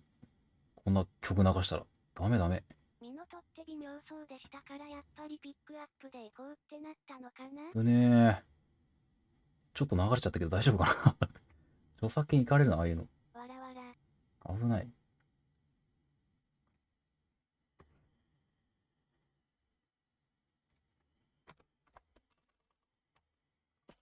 ああ、今日、何持ったっけな。5だ。さっき元 10S のスレイさん味方に来ました。やっぱりうまかった。あ、スレイさんもね、相変わらずだよね。相変わらず。M5、日本枠あるかな。あったらいいね、マジで。正直身の微妙。ミノ、まあ、なんとも言えん。強い場面もやっぱあるから。仕掛けれるサポロームって考えたら、まあ強いよね。うせ、アッサシン。アサシン面白かった。おもろかったなぁ、最後。今日 BGM どうしよう。いや、予選あったら盛り上がるだろうね、かなり。ファラミスはもう微妙ですか？いや、そんなことない。強いよ。全然そんなことないけど。まあ、俺は欲しいと思わないけどね。チームに。なんか、組んでる人が、マファ欲しいって言っても、なんかイブとかバレンティナの方がやっぱ、俺は欲しいね。マファはやっぱさ、序盤の火力とか弱いから、押される原因になったりするしね。チームでカバーできればいいけど、だいたい即席だから全部。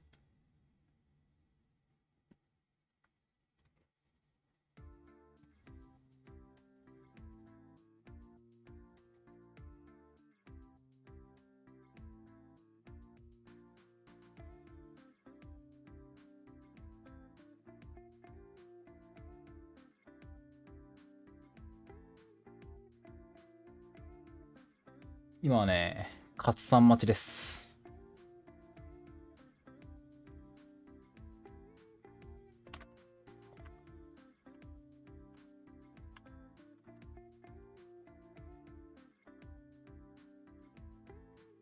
あ、終わってる。招待制だとしたら、やっぱり 10S なのかな。いやー、そうはならないんじゃない？もう別に。やはりファニーは番安定かな。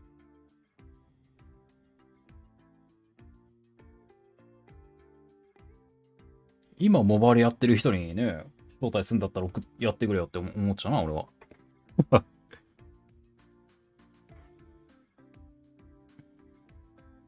浮かばれなくないそんなん。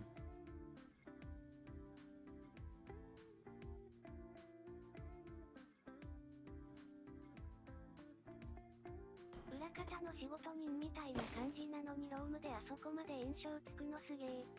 ほんとだよ、やばいよ、マジで。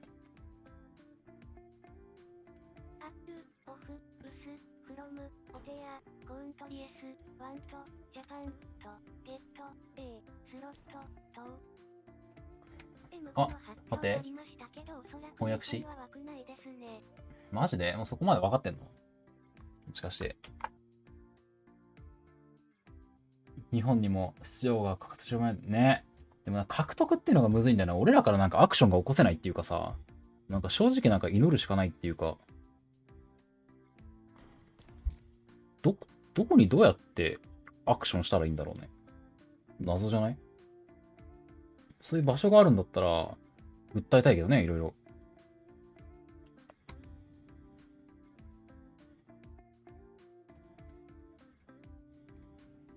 ワイルドカード枠っていう枠があって、そこに日本の名前はないです。あ、もう決まってんのそれ。決まっちゃった？いっぱい課金する。いっぱい課金する？目に留まるぐらい？上の。今までインドネシアのチームピリッピネスにあんまり勝ててなかったのに、今大会エチョとブラックリスト倒して優勝したのかっこよかったな。また上位勢の人口減るんかな。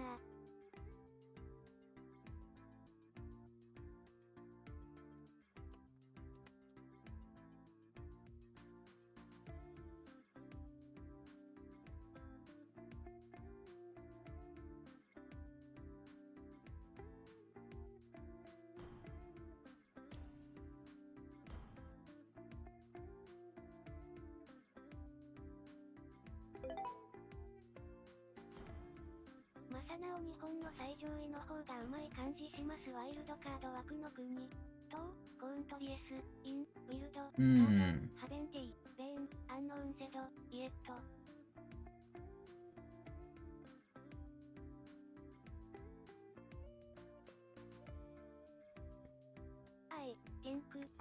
まあね、ワイルドカードの2カ国はまだ発表されてない。発表されてないって、まだわかんないって。え、日本と中国かもしんないの？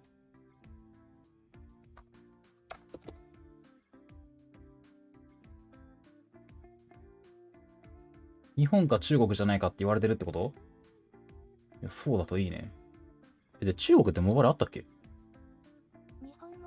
あ、まあまあまあ。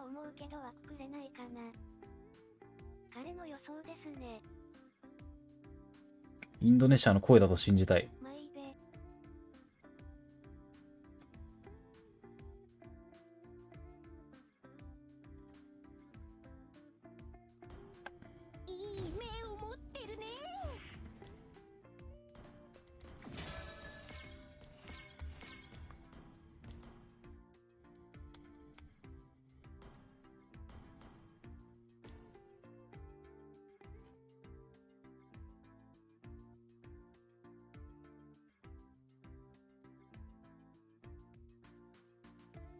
まだフルパできる時間ではある。まあ、行くか。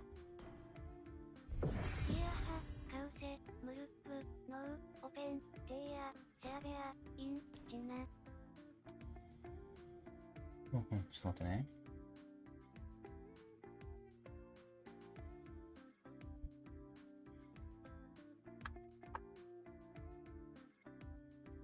あ、もう中国のあるんだ。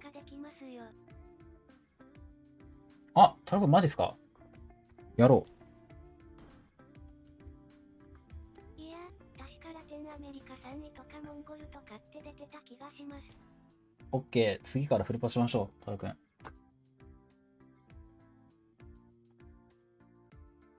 アメリカとかモンゴル？もう出てんの？アベさん、なんか情報出してないかな？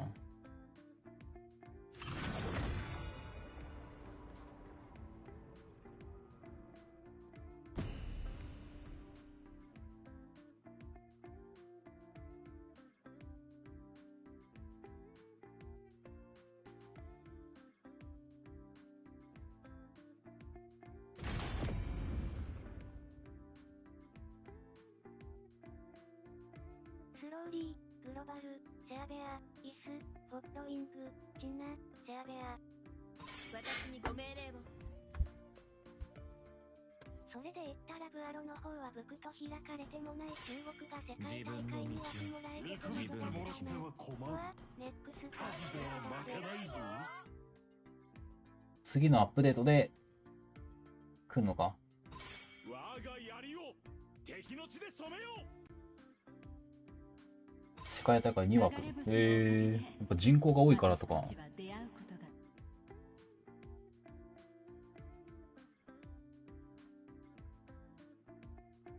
星々の均衡を守ることが私の務め。この海域で偉大なる俺の名を知らぬ者はいないぞ。ブアロは別芸の影響がでかいですね。とは言ってもなんかその中国国内で展開するのとはやっぱ違うからね。中国国内のゲームってあれでしょ、なんか中抜きがすごいんでしょ。すげえ額持ってかれるらしいよ、このプラットフォームに。だから中国で作って別の国で展開するみたいなのが主流になってるみたいな。日本語名出したいな。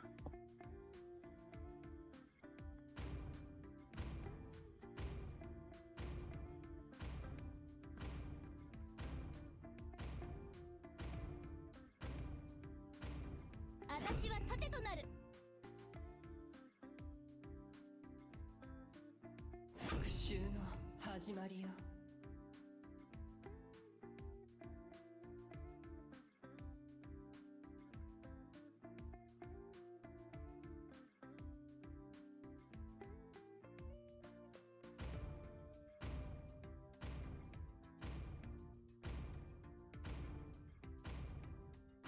そんなにこの血が欲しいならここに葬ってくれる。花が散ってもトゲは折れない。結局昔のオブさんみたいに海外サバ乗り込んで認知してもらわないと厳しそう。そもそも海外サバ乗り込んでたん？それ知らないんだけど。世界大会出てからじゃないのあれ。関わり持ったのって。世界大会が最初じゃない？これがペガサスの力だ。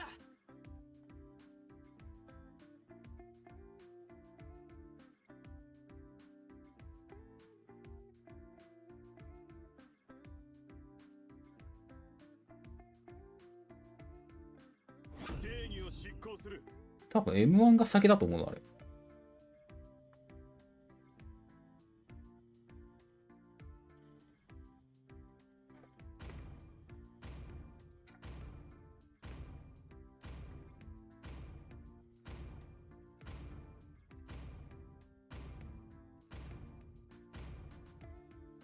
ずっとベンジグ飽きませんか？うん。飽きない。ランク勝てる方が楽しいよ。実は日本にも強いチームがいるんだよって教えたい海外の人たちにさせて忘れています。5 seconds till the enemy reaches the battlefield. Smash them. All troops deployed. さっきの大会配信の動画で2分20分当たりゲームでのアナウンスありまし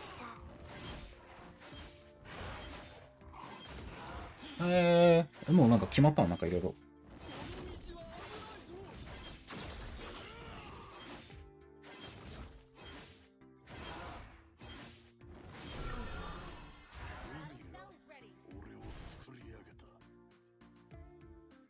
ランス向こう行ったな。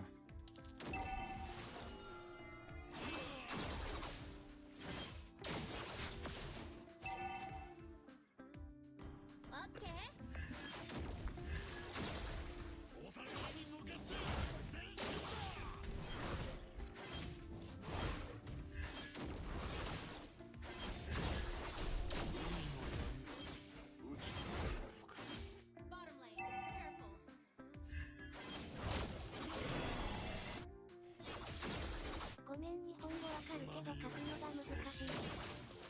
味わってみたいのか。あ、日本語わかる、書くの全然お気になさらず。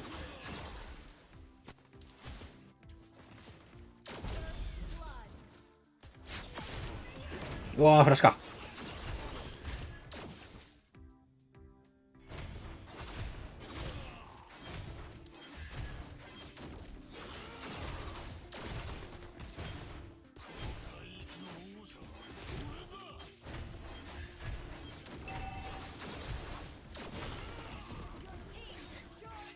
枠はどう？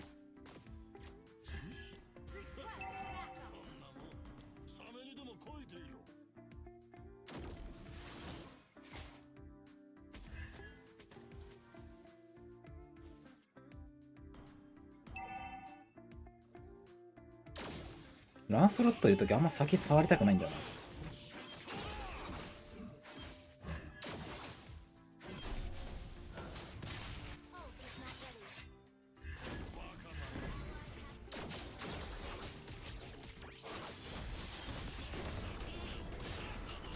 いやー、いい物よ。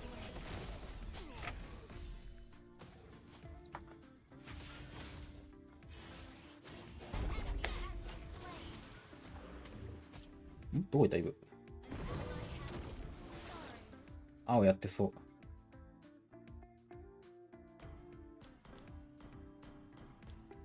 だよね。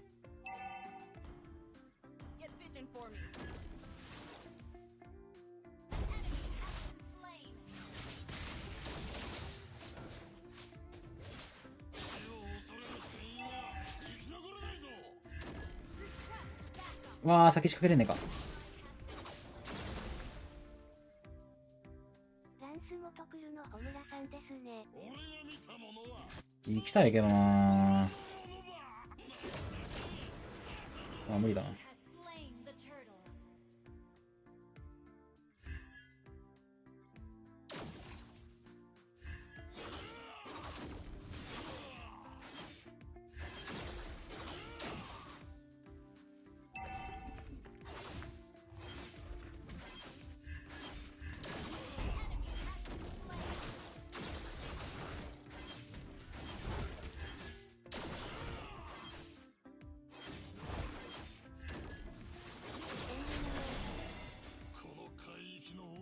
あ、タラさん、こんばんは。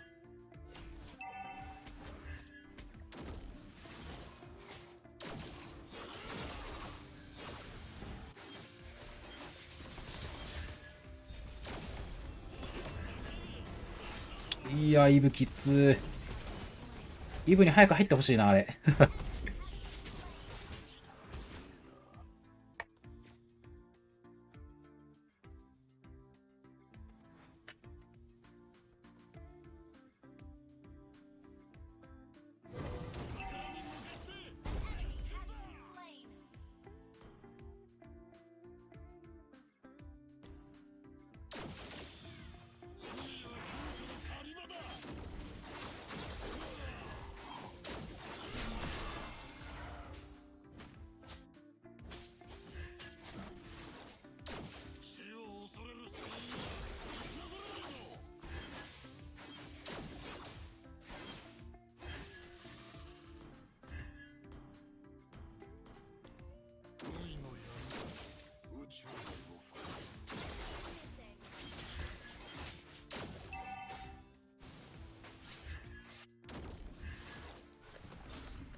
ナイス。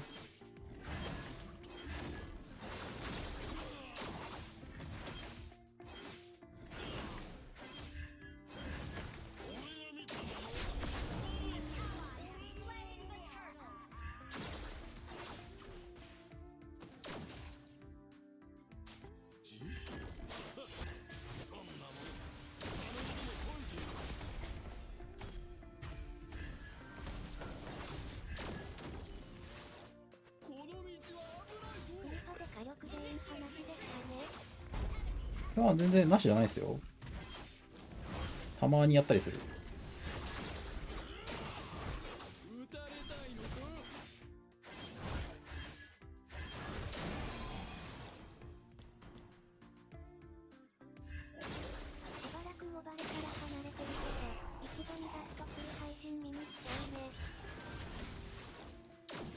いやー、届かねえか、あれ。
ベンはそう、安定するのがいいんだよね。序盤こけてもやっぱ安定して立ち回れる。それでジャングル、アサシンはなんか、そのまま潰される印象あるな、そのまま。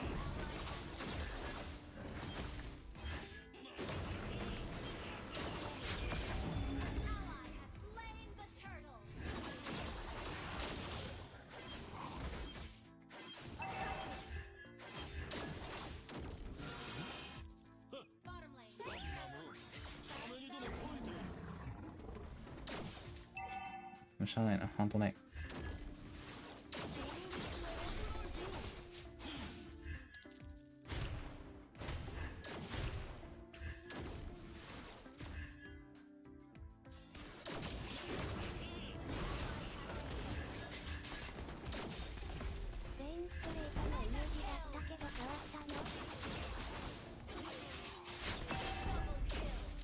ナイス。あ、どうした？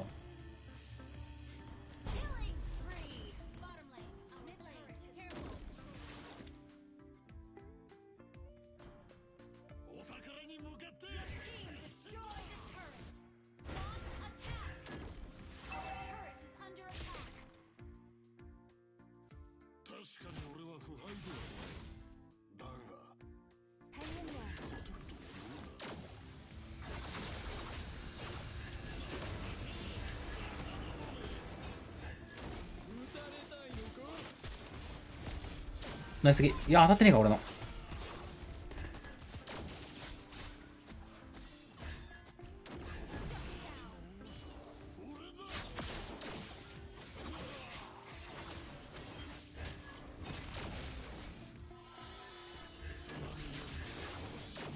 うわー、マジか。ちょうどプッシュ隠れたな。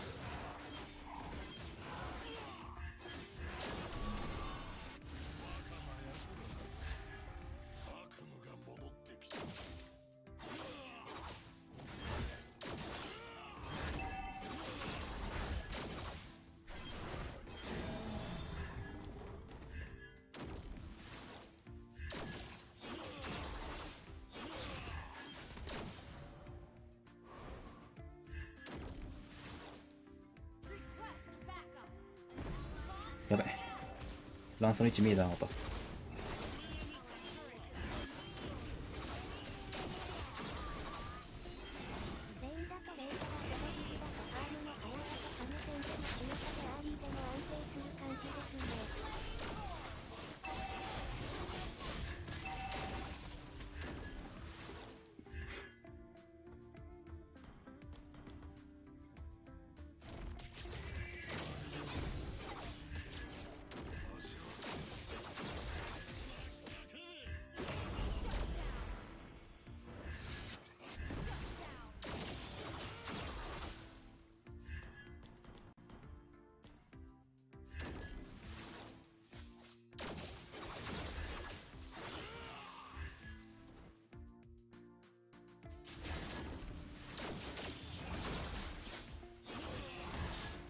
ああ、イブもいいな。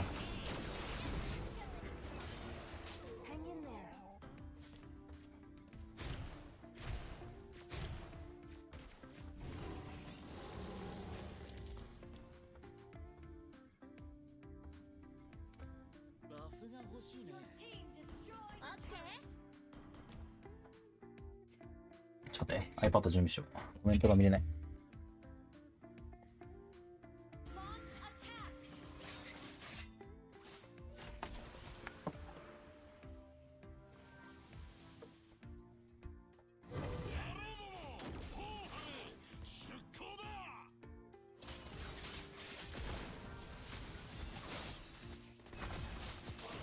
ナイス。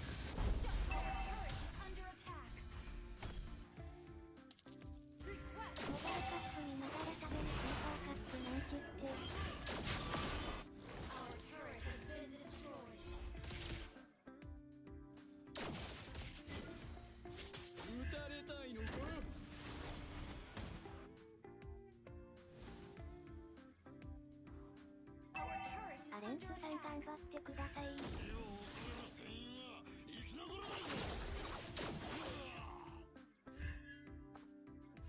あ、滝さん、ありがとうございます。滝さんもお久しぶりな感じがするな。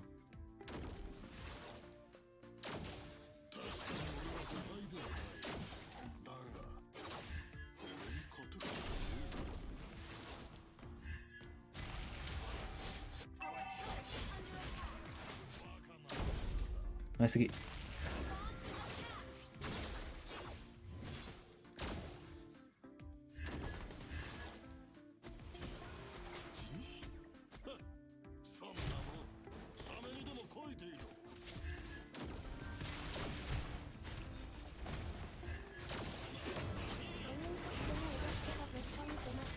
ああ、本当ですか。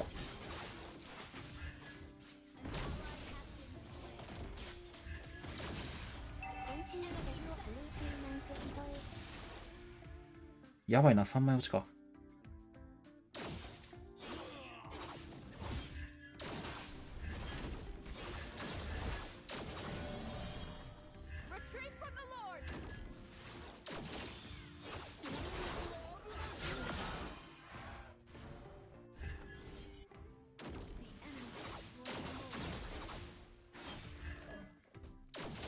もうインペは使ってたからないはず。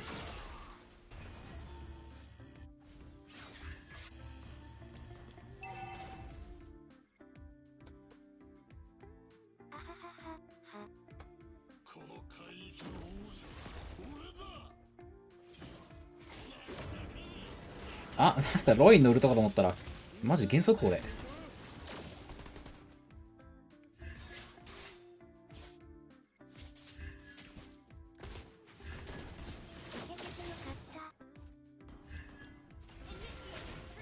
ちょっと行き過ぎだけど。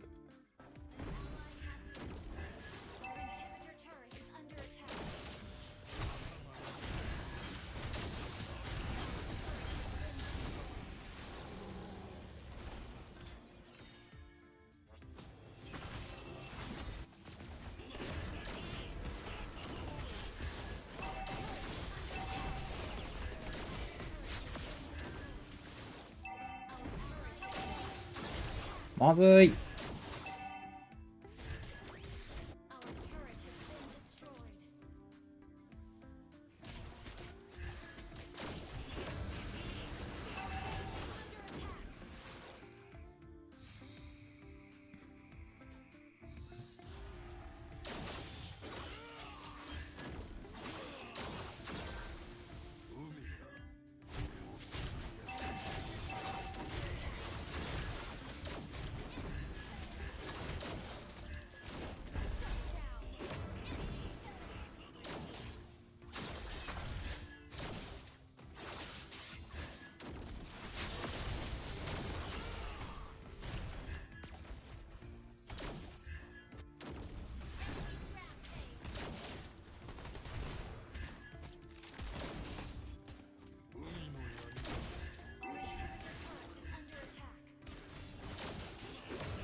危ない危ない。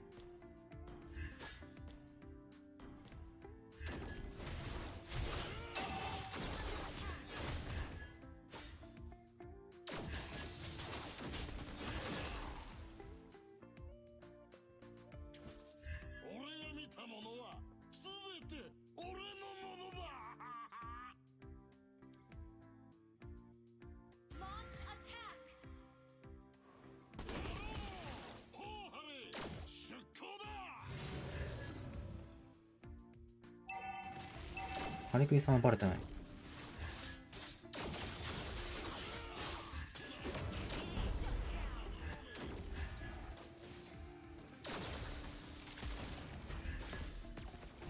いやー、イブがなー、マジで。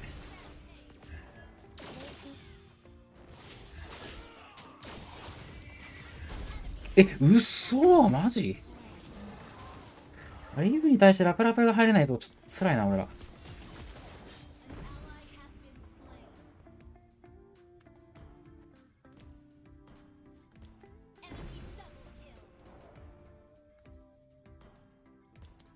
助けれないんだよな。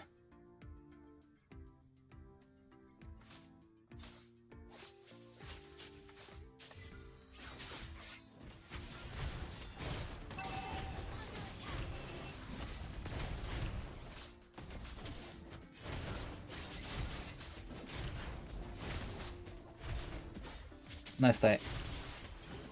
おー、ナイス。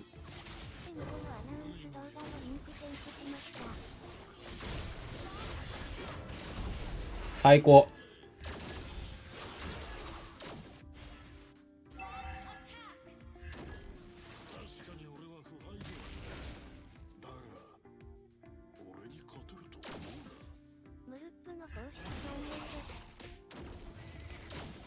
いやーもうマジか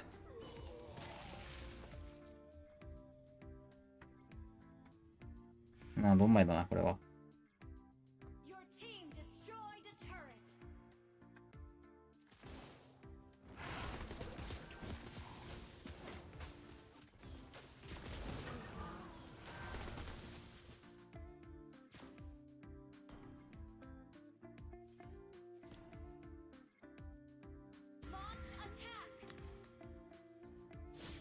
モス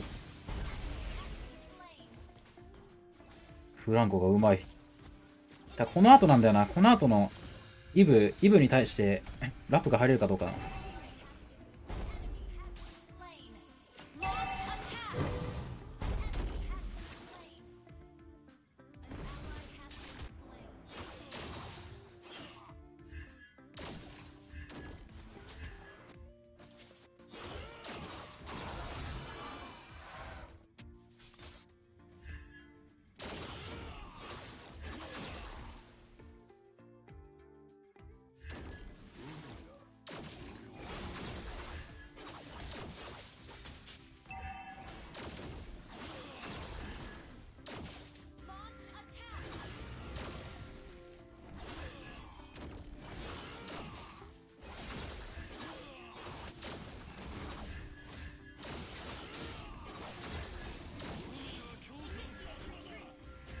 持たないで、持たないで、持たないで。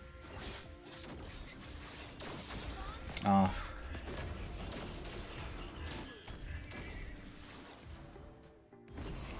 持たないで。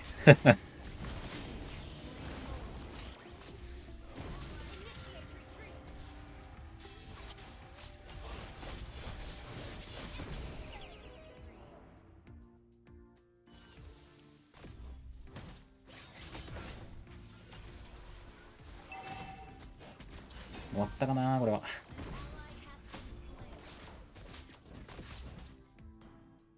イブ1列しかしてないわ。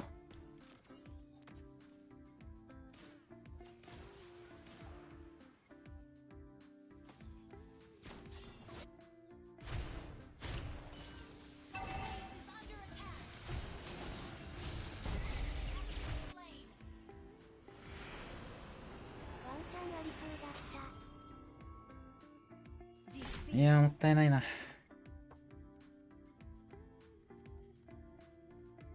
アレンツさん、イブが2立ちでバフが来る時間帯をご存知でしょうか？よし、フルパ行こう。あそこはなー。ロード持っちゃうと無理だな。ランスに対して全然ダメージ入ってないし。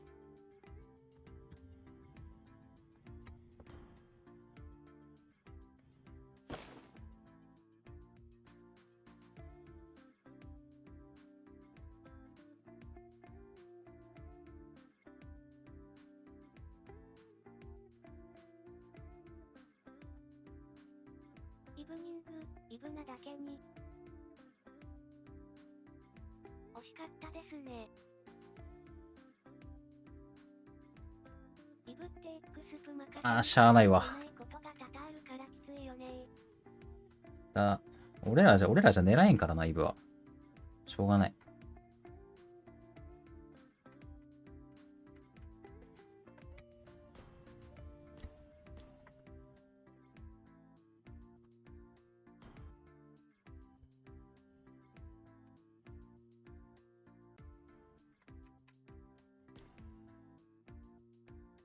おもろ、わらわら普通にウケる、わらわら。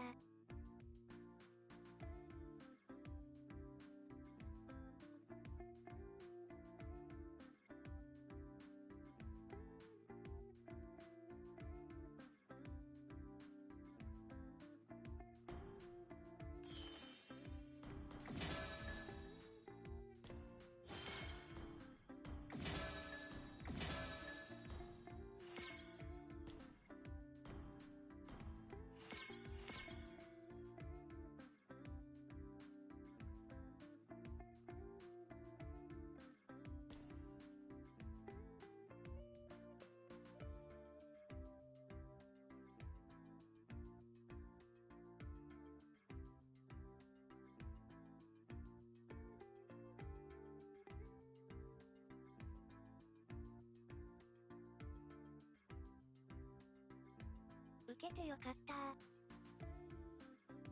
こんばんは。ベインじゃなくて、あ、セフィさんこんばんは。使っててもああいう状況ほんときついですね。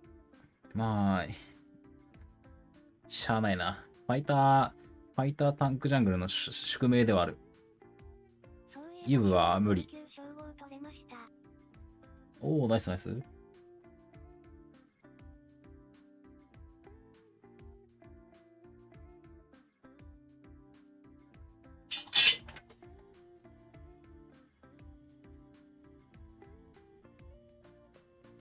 コンビン派、パターンでした。ベインの位置好き火力高すぎませんか？ああ、こんばんは。わい。ガルハマ食いますやん。来ないの？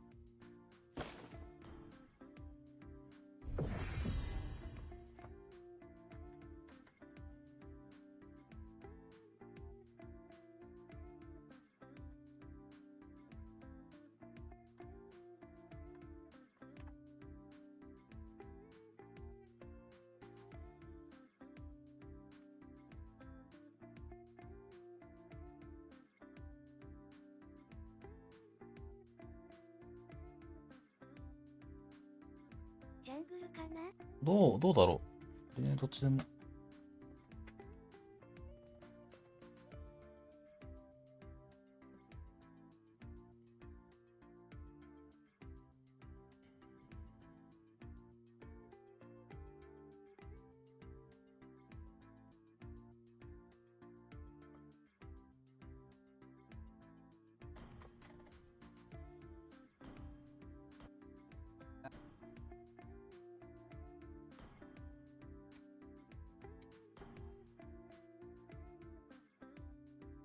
終了しました。あれ俺何もやってなかったっけ？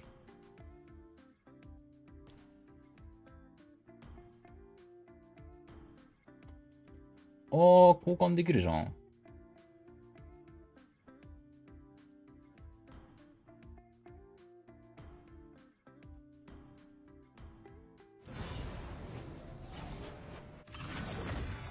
ちょうど。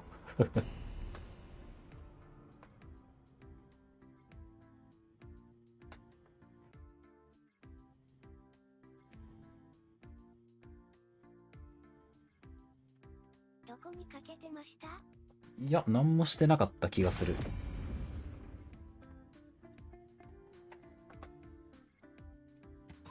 流れ星のおかげで私たちは出会うことができたのです。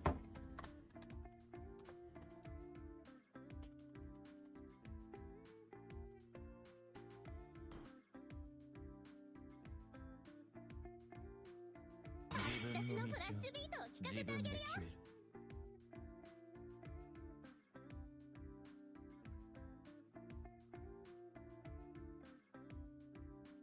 私にご命令を。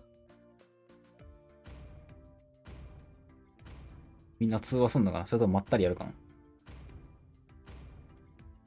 星々の均衡を守ることが私の務め。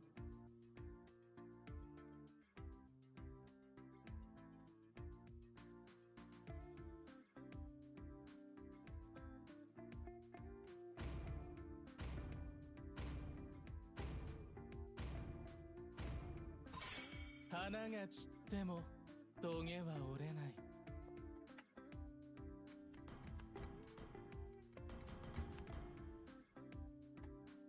ブルーはマファ空いてるから取らないとして。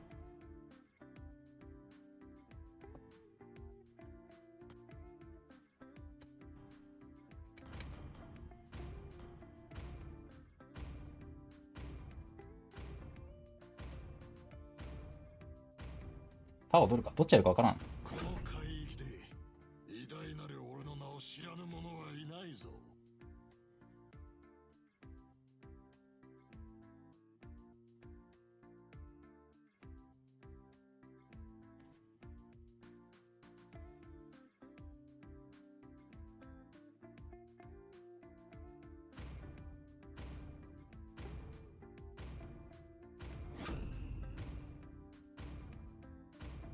生きるとは死神を欺くということだ。起動。はーい、私を待ってた。千年の痛みも憎しみもこれで終わらせる。食い散らし破壊、そして征服。ザスクにマファセス。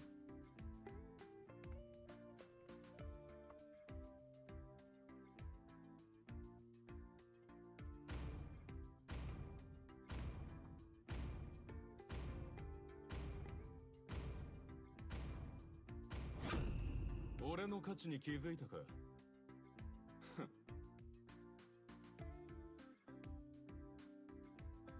恐れるな、私を信じろ。この拳ならどんな問題も解決できる。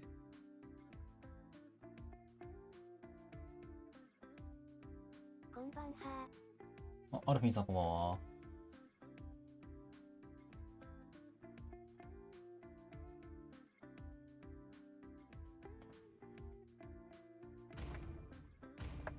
よいしょ。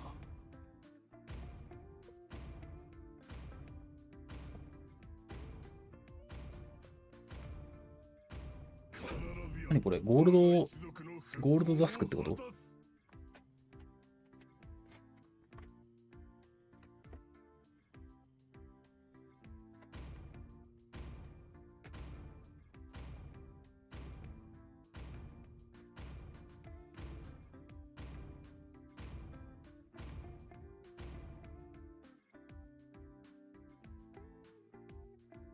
？X プマーティス楽しくてハマってます。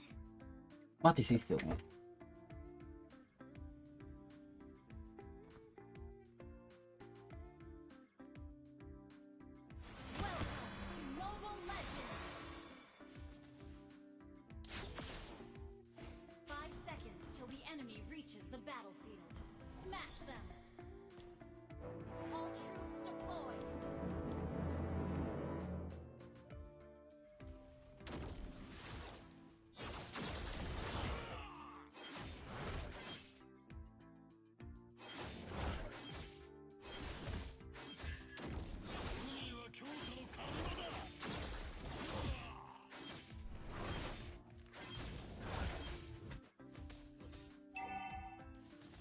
取ってる。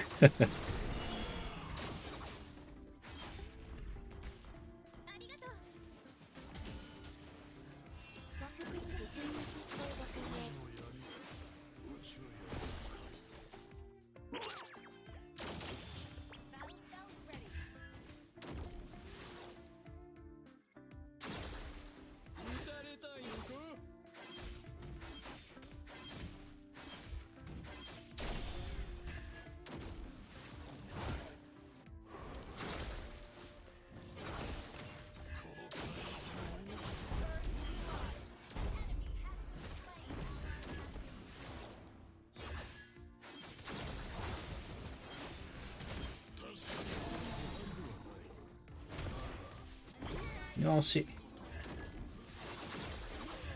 きたいけど行けなかったな。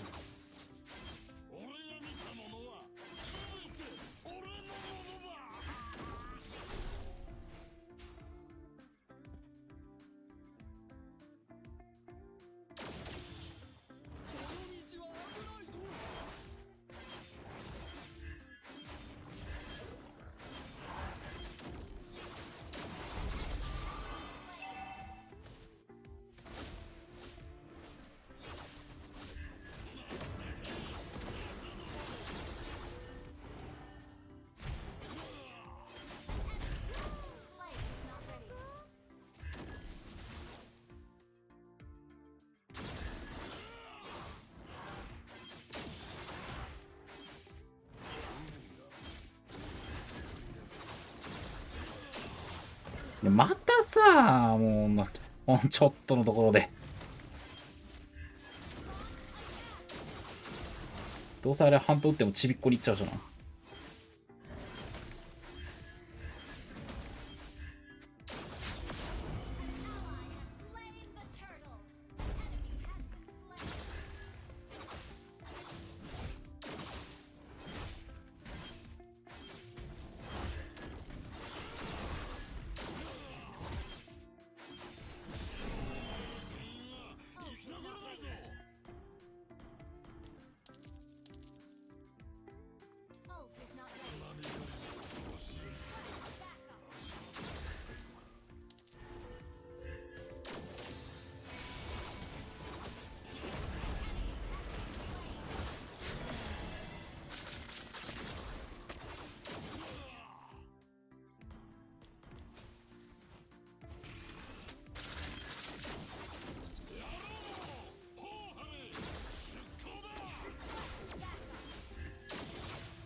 やめろ。危ねえ。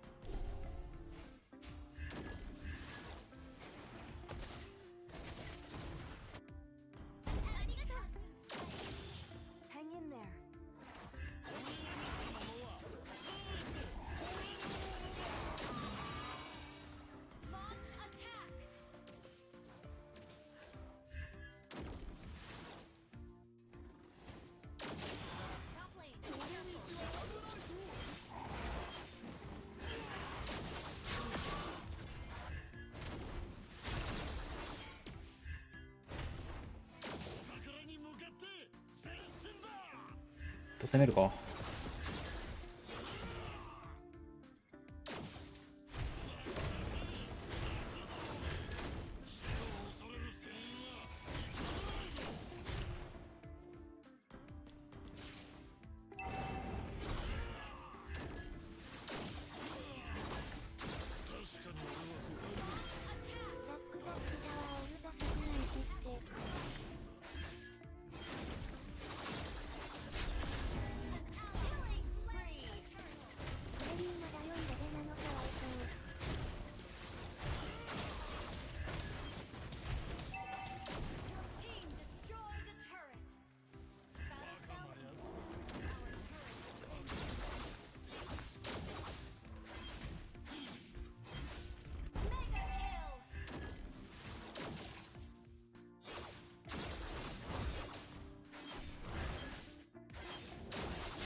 ルトが1個目出ない。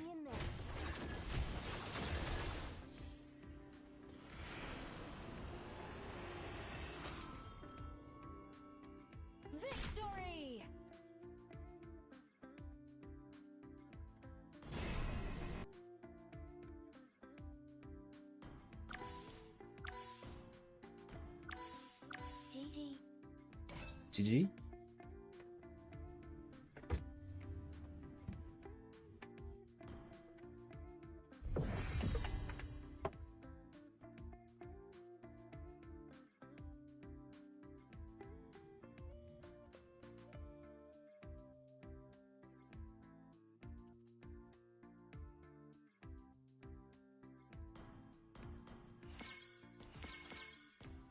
Gミシックいるんかな。あ、でも3人 G か。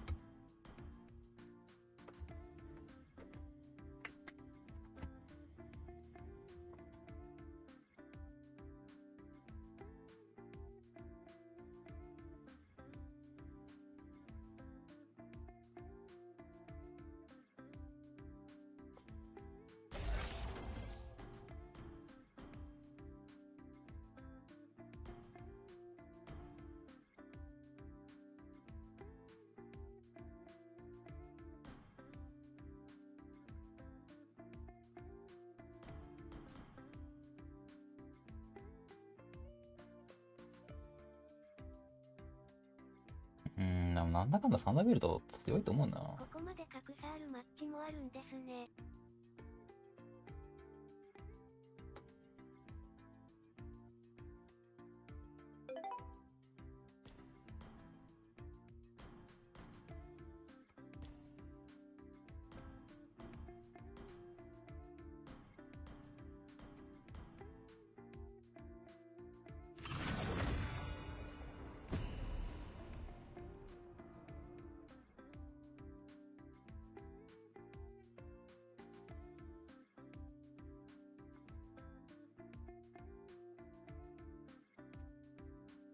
これは始まんなそう。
お、始まる。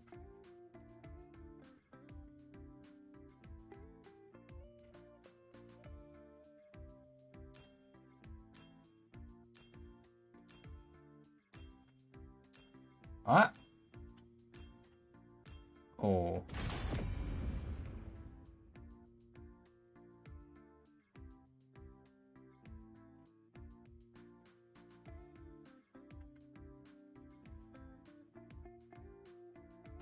アレンツさん星を集めれば敵と角、弾と角、ただ見くびってもらっては困る。数では負けないぞ。これは反応するのが正解なのか。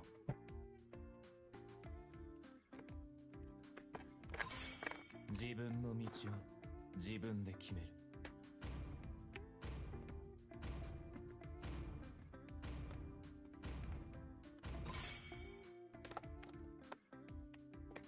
生きるとは死神を欺くということだ。星々の均衡を守ることが私の務め。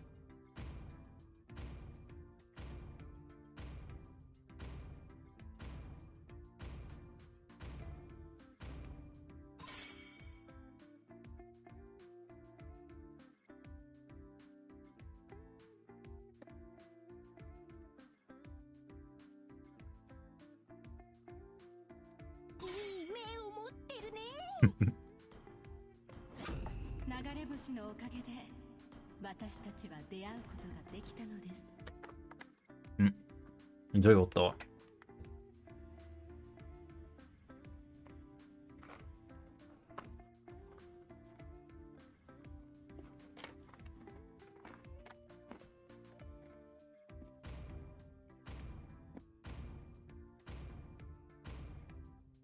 俺の価値に気づいたか。いい判断だ。私は絶望より現れ、希望に向かう者。まあ、ミーノ食べてた、ミーノ。この海域で偉大なる俺の名を知らぬ者はいないぞ。私のフラッシュビートを聞かせてあげるよ。そら豆のお菓子。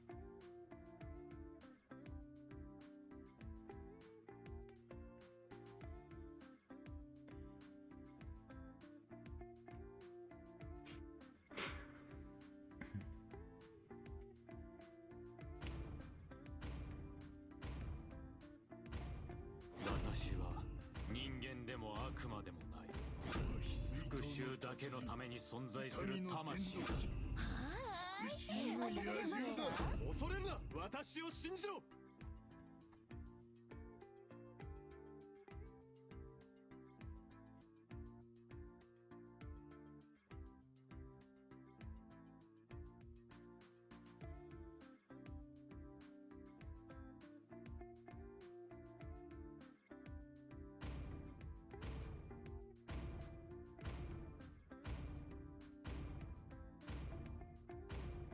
ミノタウロスピックされないからミーノこの命をかけて希望を守る。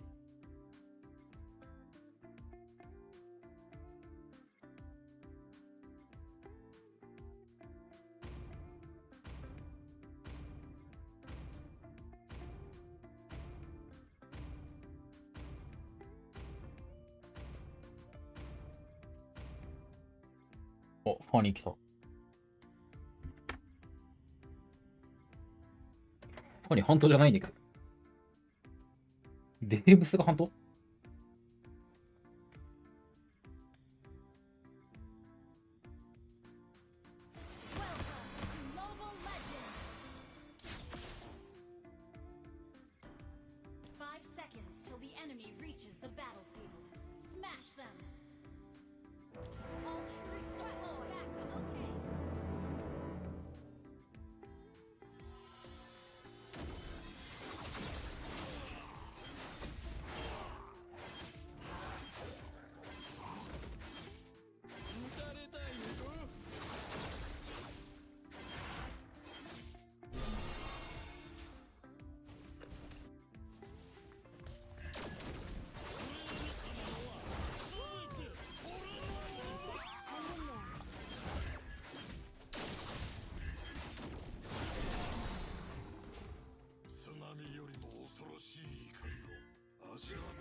ないわ。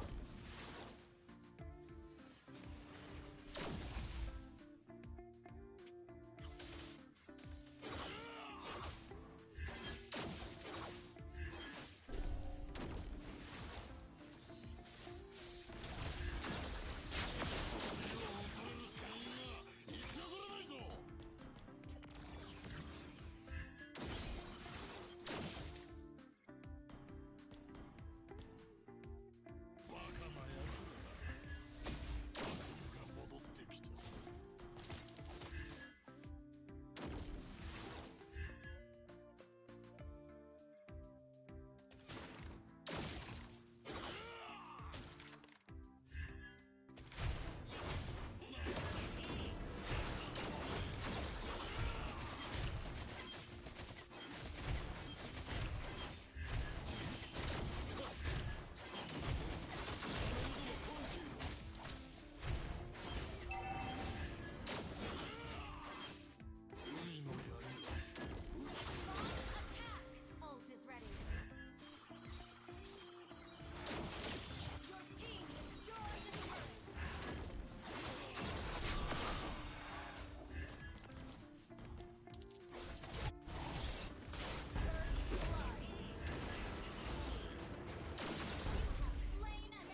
敵の構成すごいな、ほんと。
なんかすごいな、ランク差が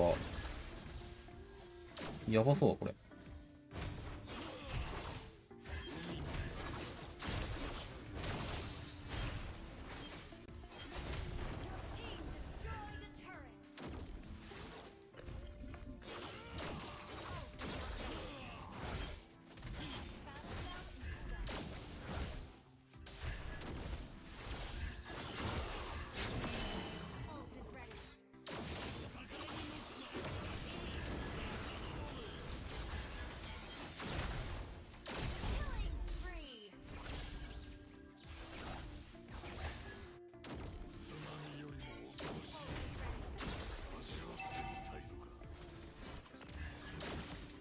うわ、抜けられた。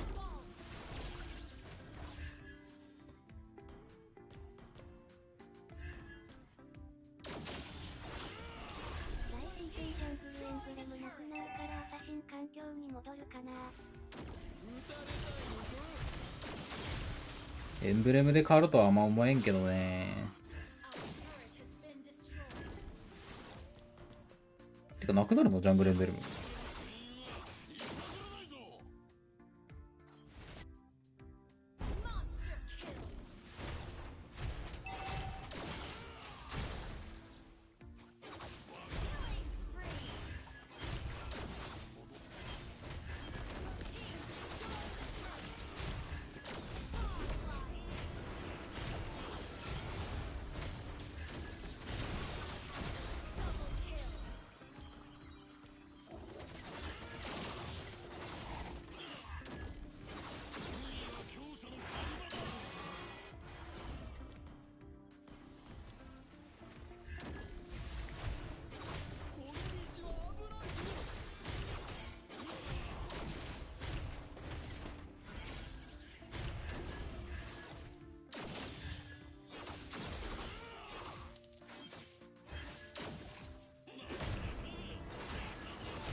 これそんな魔術さんじゃないんですよ実は。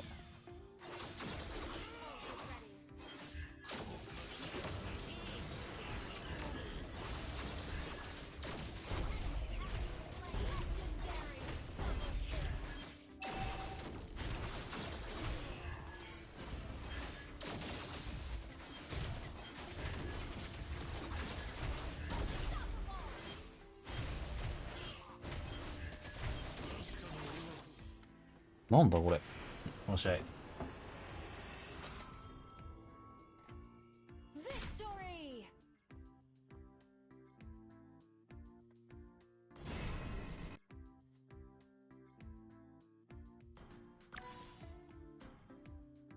うんですか？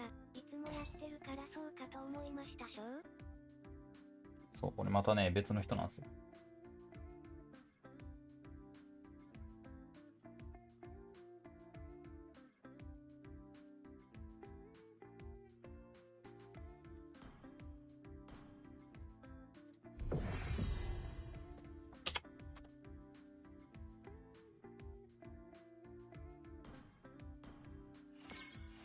ポピーちゃんさん、320円。あー、ポピーちゃんさん、ありがとうございます。ご苦労様です。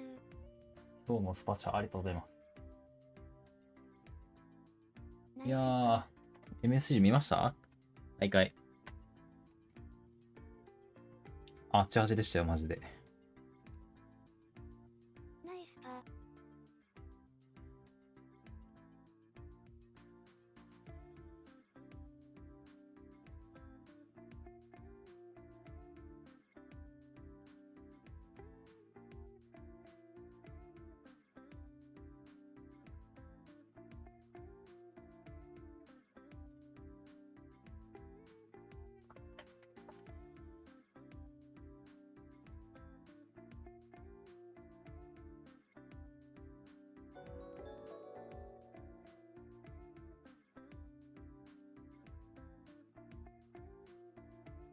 あ、見てましたか？さんの配信で決勝見てました。熱かったですね。いやー、あっちあっちでしたわ、マジで。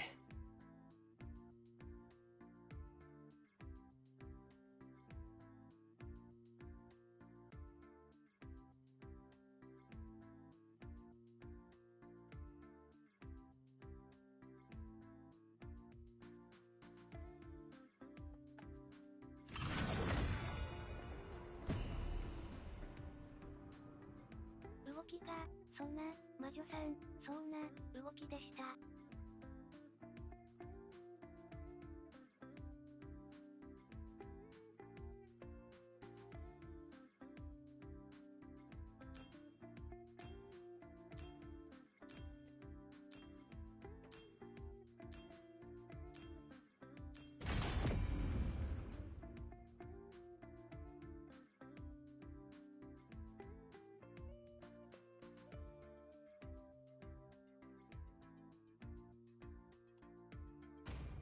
星々の均衡を守ることが私の務め。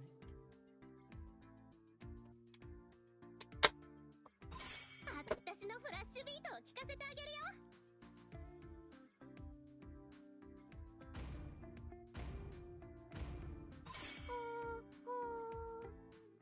僕が一番の時計職人だよ。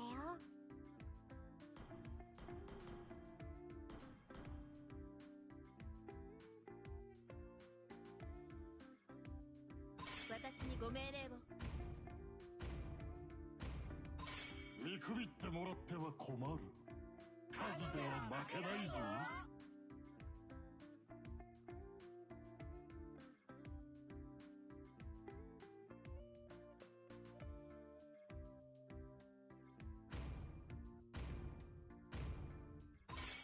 自分の道は自分で決める。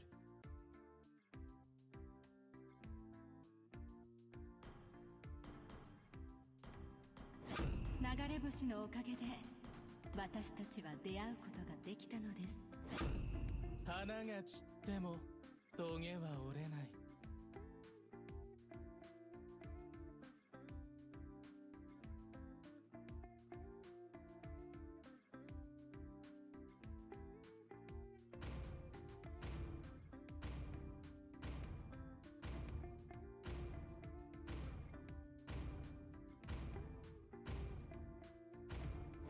我が槍を敵の血で染めよう。はーい、私を待ってた。この海域で偉大なる俺の名を知らぬ者はいないぞ。一撃で十分。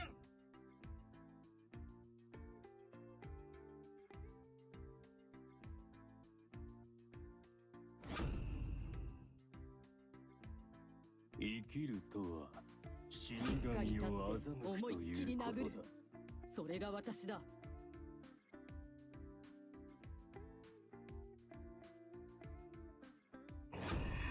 包帯ではこの凛々しい顔を隠すことはできない。楽しいのが一番重要だよ。お、ポピーちゃんさん、1600円ありがとうございます。タコタコタコ。今日も、今日もタコカツです。ナイスパー、ありがとうございます。ナイスパー。ナイスパー。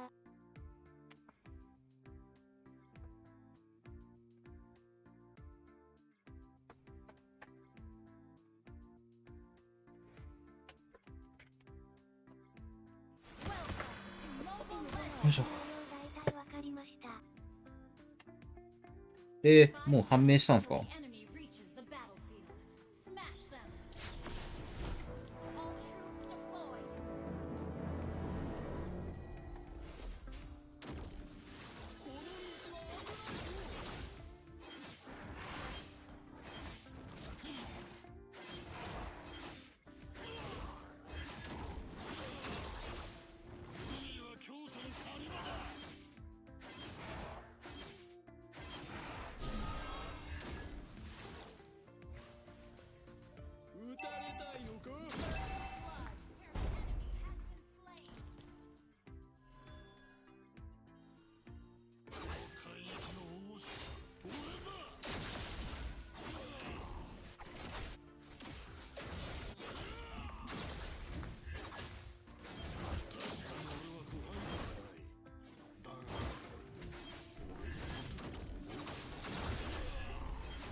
ここでチャットに行くと迷惑になりそうですよね。かなぁ。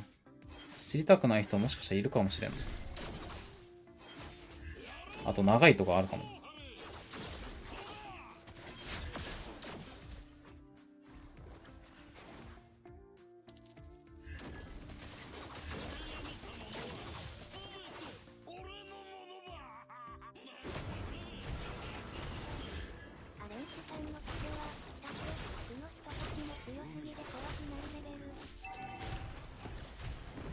わお。マジ？い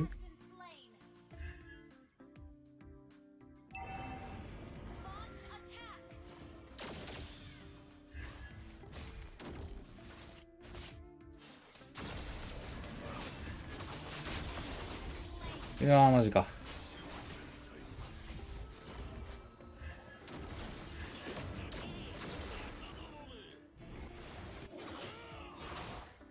ランスロットの反発力強すぎるって。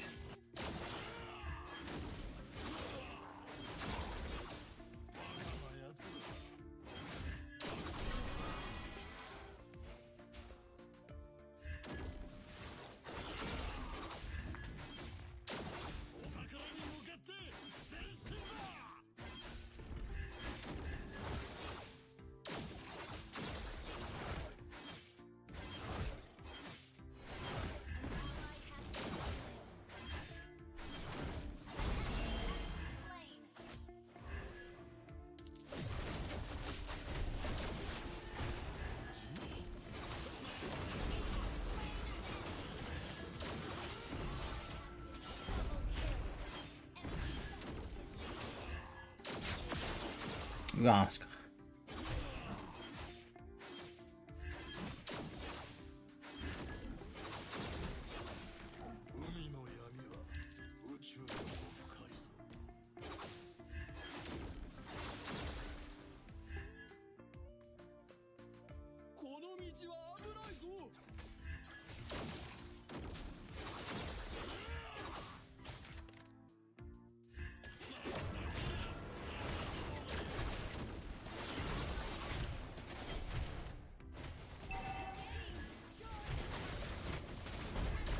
うわ、す。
青が吹いってそうだなあれ。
防具を積むと石みたいに硬いも石。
まず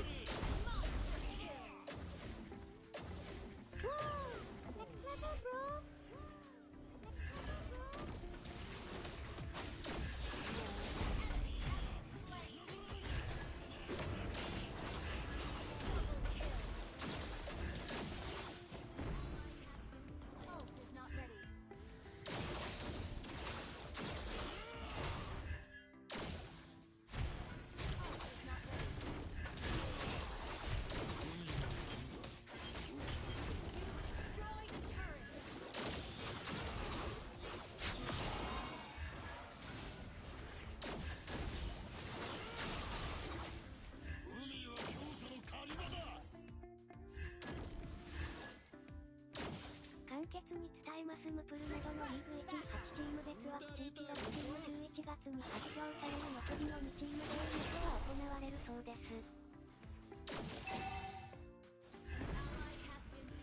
残りの2チームか。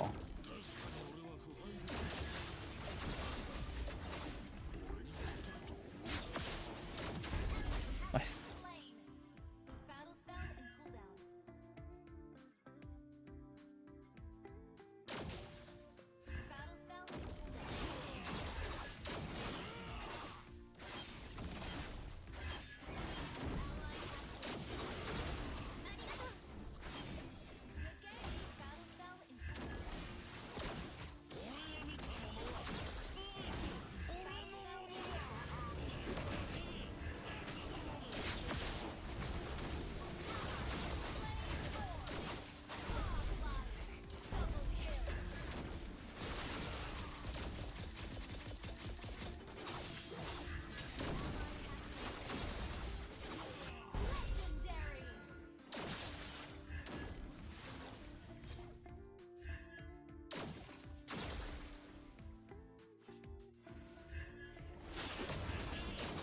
あ、1スキなくなったくね？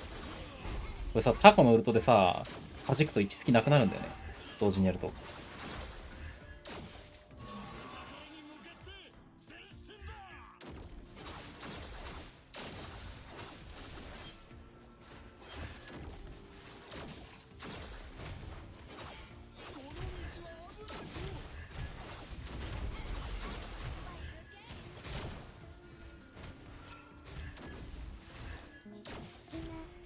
チームが発表されそうですね。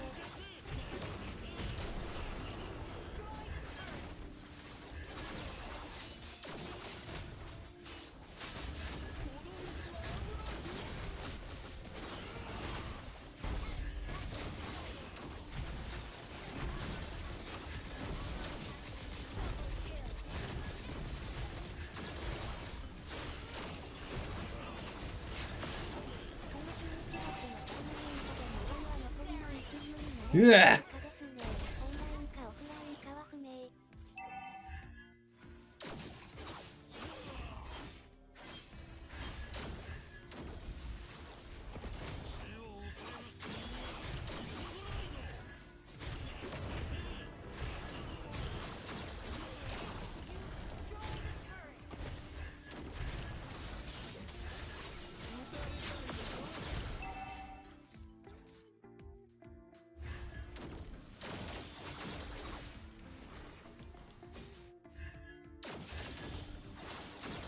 化け物です、こいつ。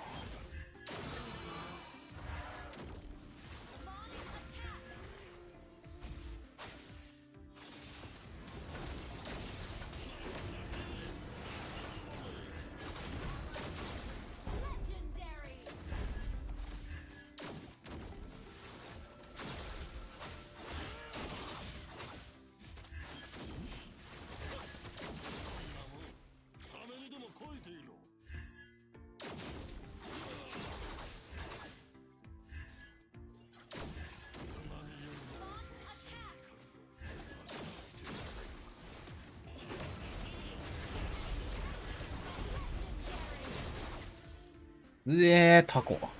やばいな、こいつ。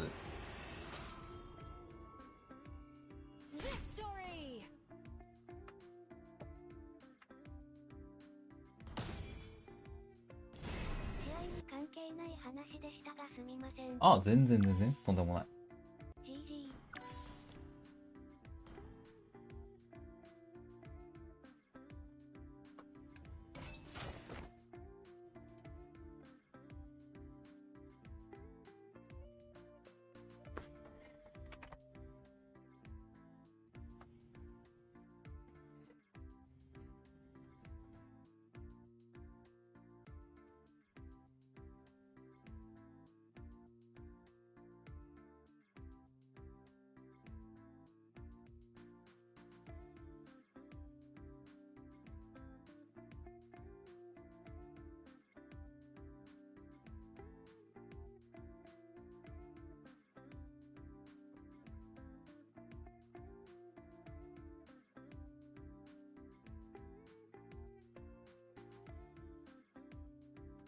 カツさんが帰ってこない。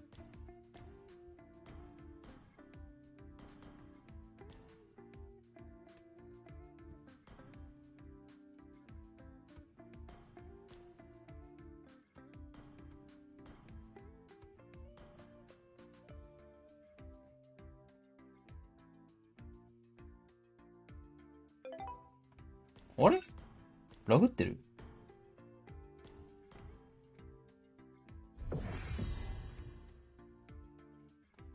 何だったんだ？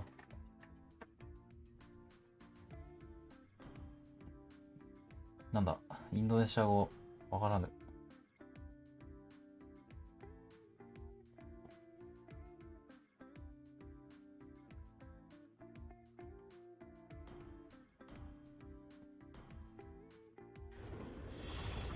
わからぬ。さっきの敵？違うな。なぎさん寒いな、さっきから。大丈夫？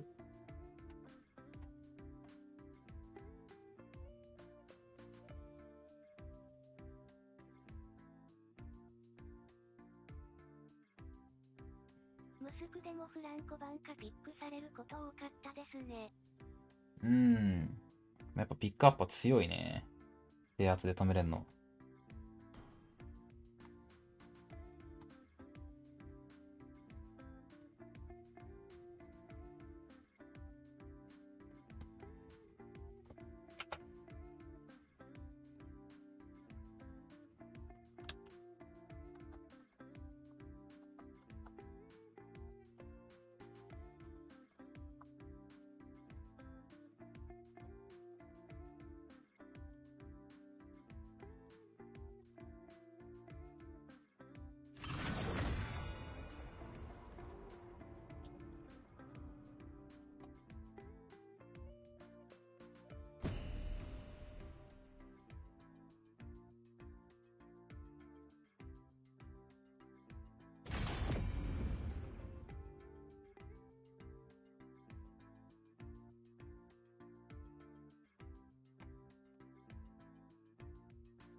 星々の均衡を守ることが私の務め。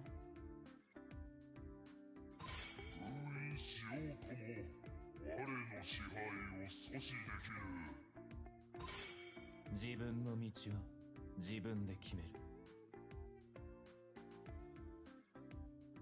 今は翻訳があって楽です。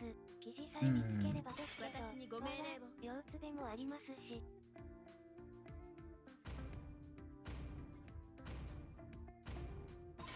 見くびってもらっては困る。数では負けないぞ。突然枠、日本枠、一枠ね、作りますって言われてもなんか、生きるとはどうなるかな。死神を欺くということだ。私のフラッシュビートを聞かせてあげるよ。でもまあ、言うて期待しない方が良さそうだけどね、普通に。千年の痛みも憎しみもこれで終わらせる。我が槍を敵の血で染めよ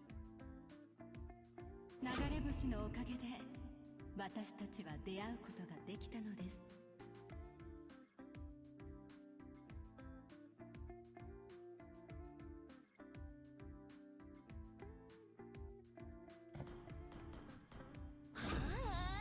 私を待ってた？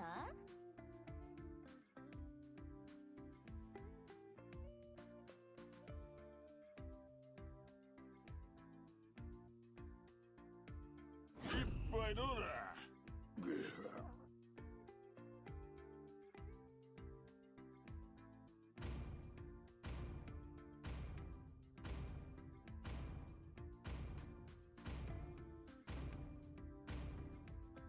魔族には血の洗礼を、聖者には光を。残りの2枠を争うトーナメントが11月にあるらしいですけど、招待されるのかよくわからないです。ああ、そういうこと？そもそもそこに、あれなの？予選が、何？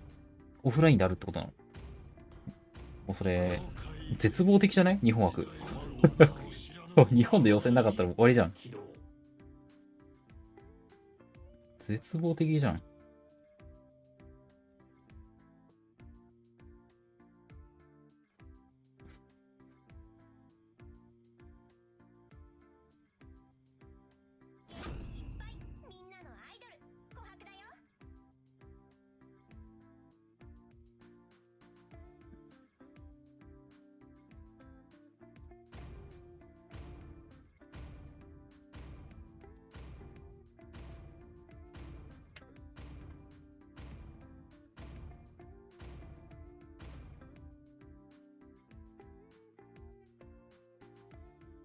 オンラインかオフラインかも謎なんですよ。ああ、オンラインだったらね、まだわからんけど。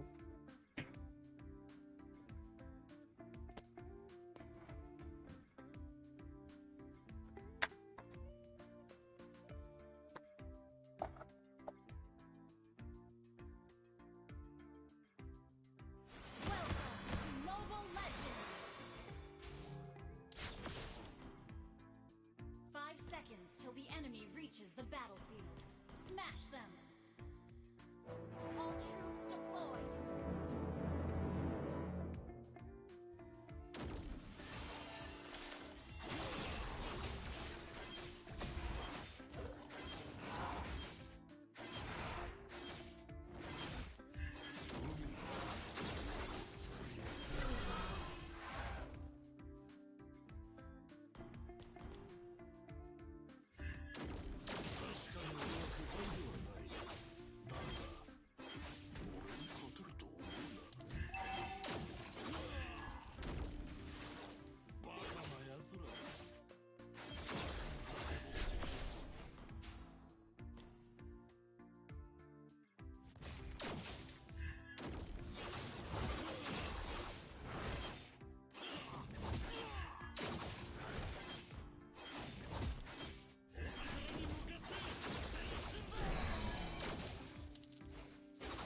なんでだってもう。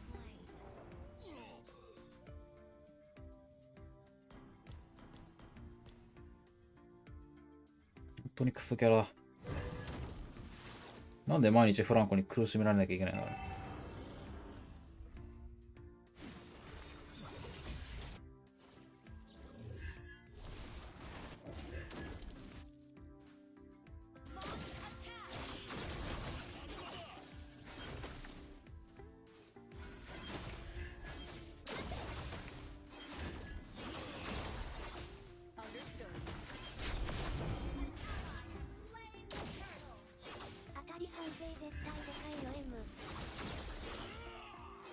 ひどいよ、マジで。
こんだけ厄介なラキーボーイのフランケなら余計番しますよ。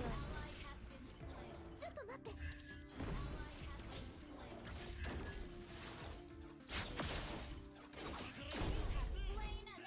本当だよ。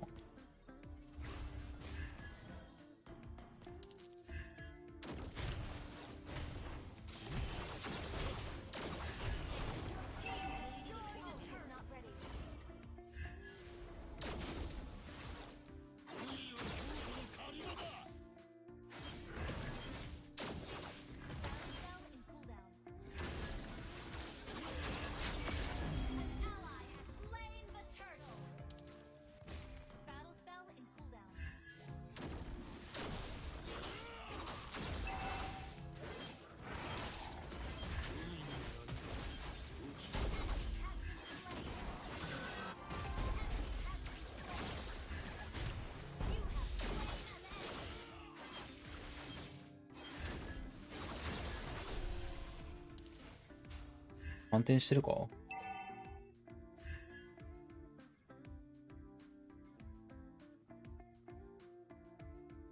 ないわ。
よし、死ぬ。タワーで。マジか。痛すぎだろ、タワー。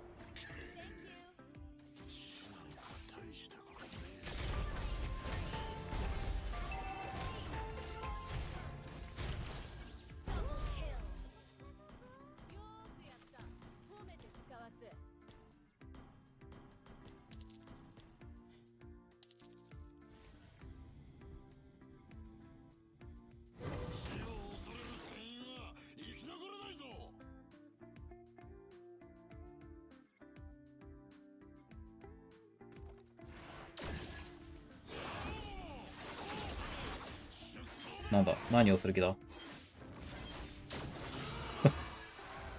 ーい。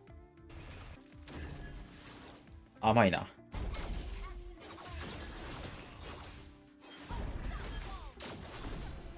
やばい、これ塞がれる。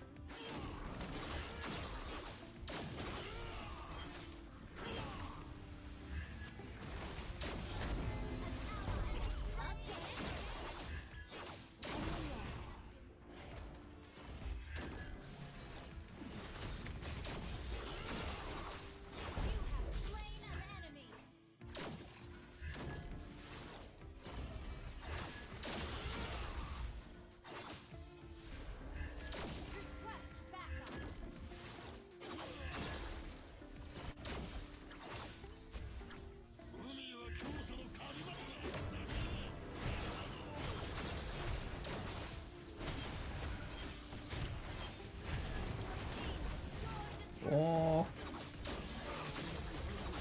やばい、めっちゃ回復しそう。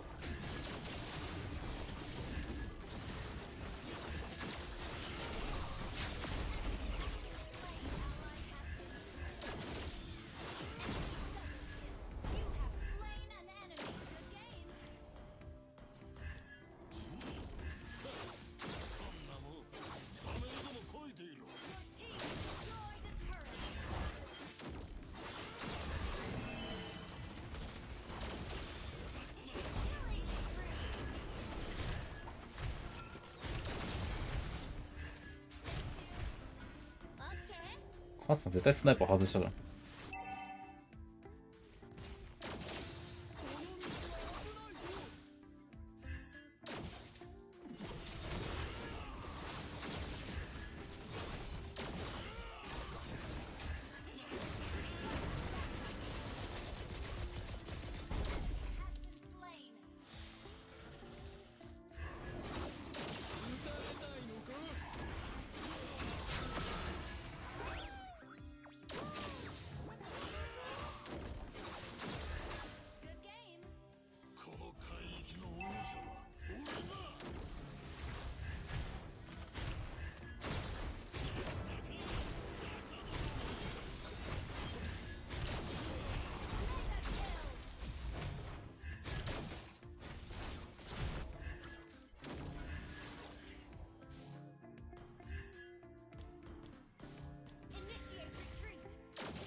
全然早い。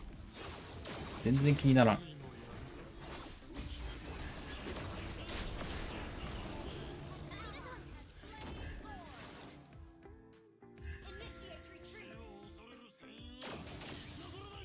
この人なんかずっとバフ取りに来るんだけど。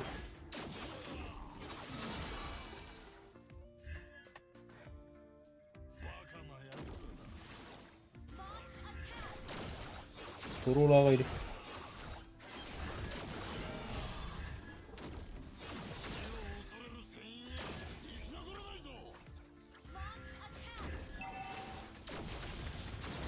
へぐ。なんで俺引っ張られるんだよ。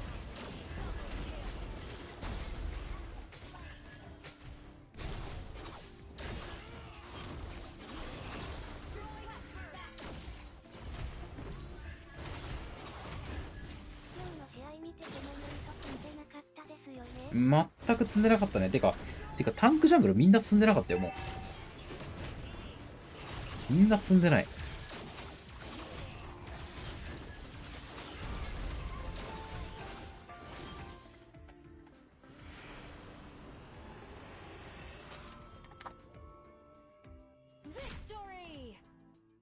もう序盤の800ゴールド、メルトエッセンス、800、もっと800か。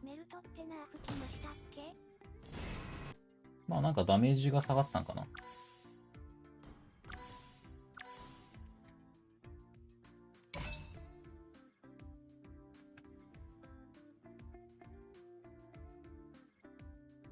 あんだけみんな積んでないってことは相当なんだ。なんかタコで、なんか、硬いパンツ積んでから、2手目に積んでたりもしたけど、大体積んでない。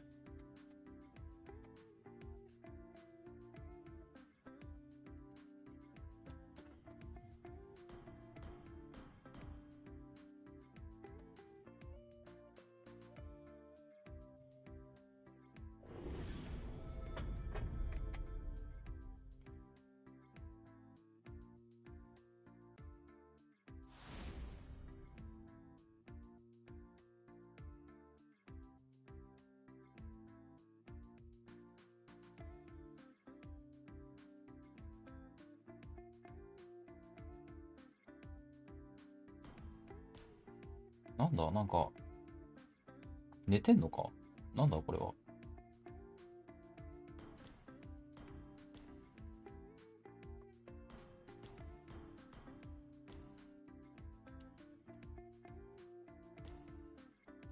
あ、来た。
あるカード使うならディアスロジャーあたりでいい気がするんですよね。アーリーなのに序盤からそんな強くないっていう。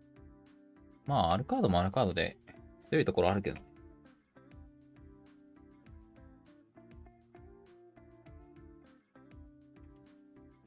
結構機動力あるし。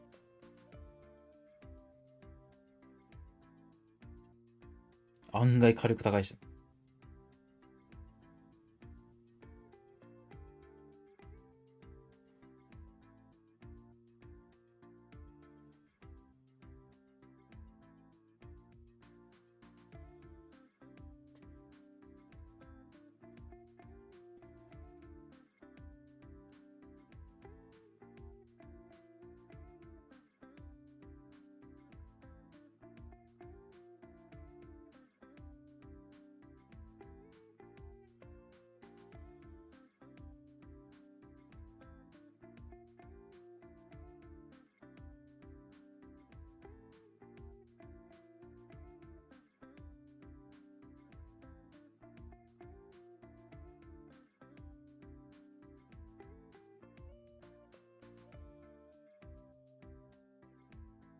タロさんはシュー使わなそうですね。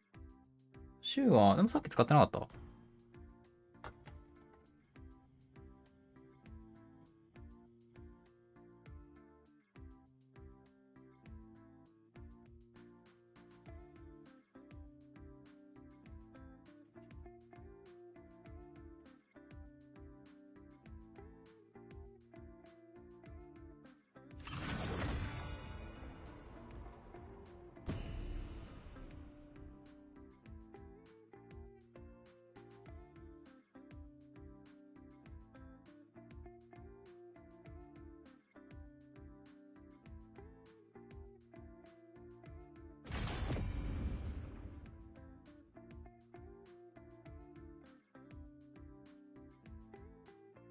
星々の均衡を守ることが私の務め。私のフラッシュビートを聞かせてあげるよ。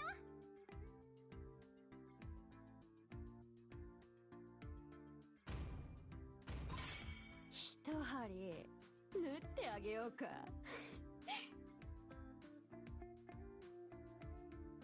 見くびってもらっては困る。私にご数命令では負けないぞ。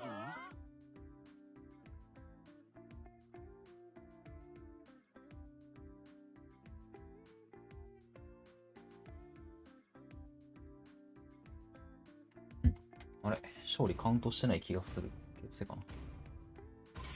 流れ星のおかげであ、してるわ。私たちは出会うことができたのです。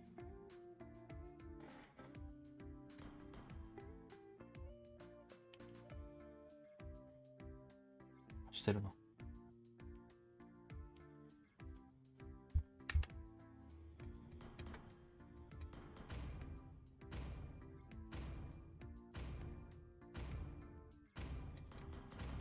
かあると。自分の道は自分で決める。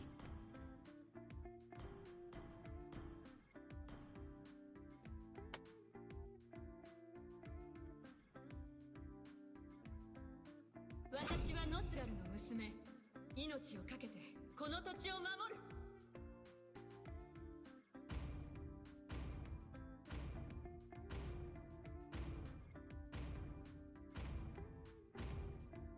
花火参上。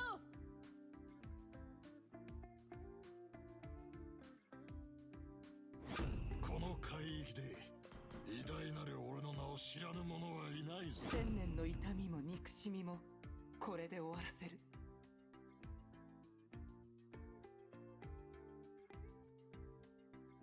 ちょうど M5 について調べてた時に週使ってたよ。ああ、そういうことか。後で見返します。ちょうどやってましたよ。我が槍を敵の血で染めよう。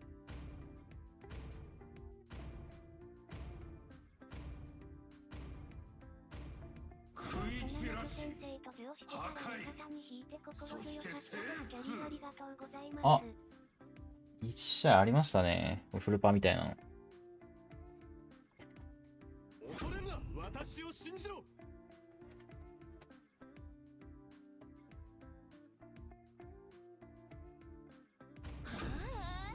私を待ってた？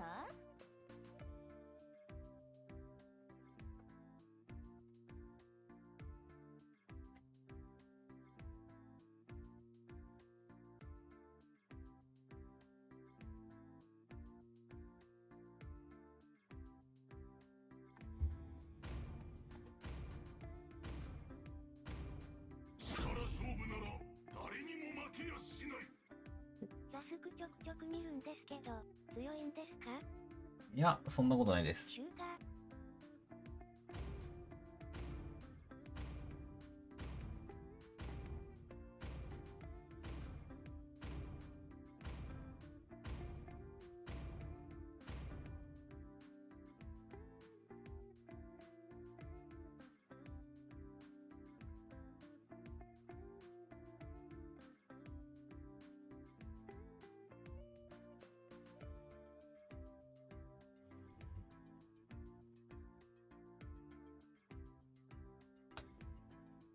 ザスクってどこが弱くてどこが強いですかね？どこが弱い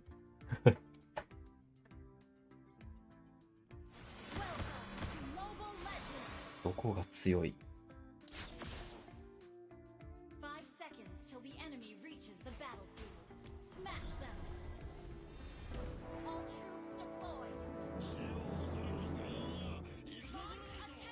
ザスクを知らん人には強いかもしれんな。本体がどこにもいないみたいな。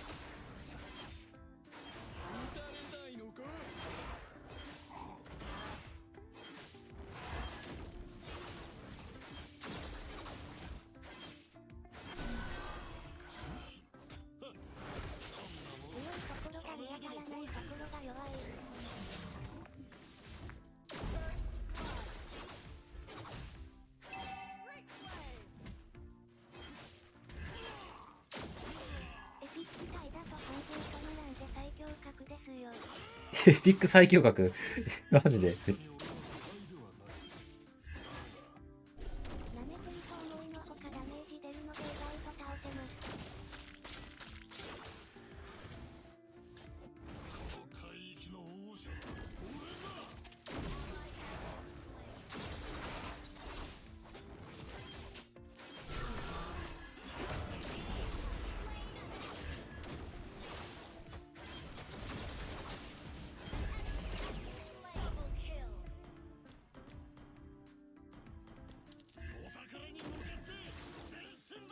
ナイトメア吸ったわ。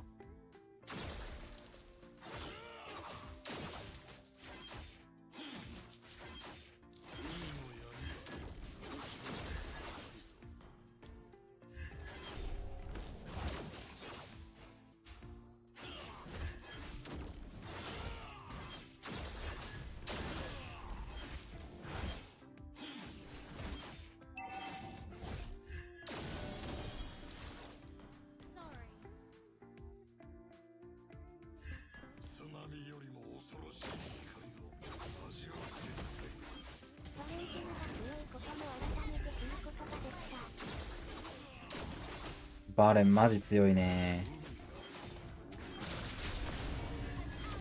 こんなさ、ナイトメアあるじゃん。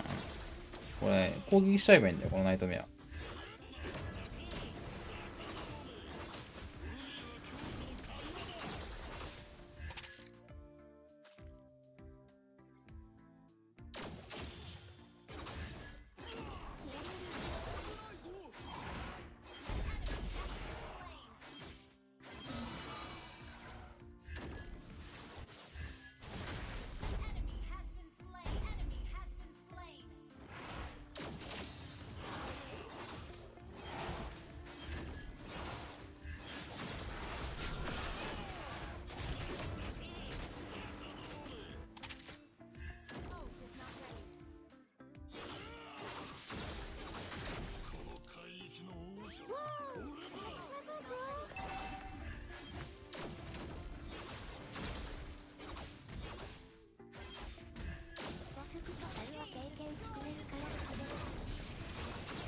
経験値くれるのやばいよね。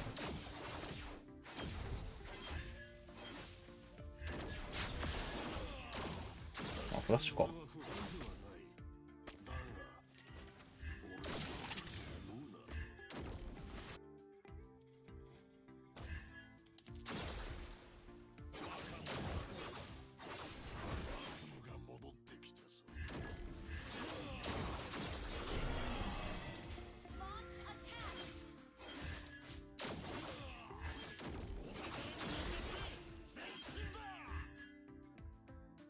今向かっている。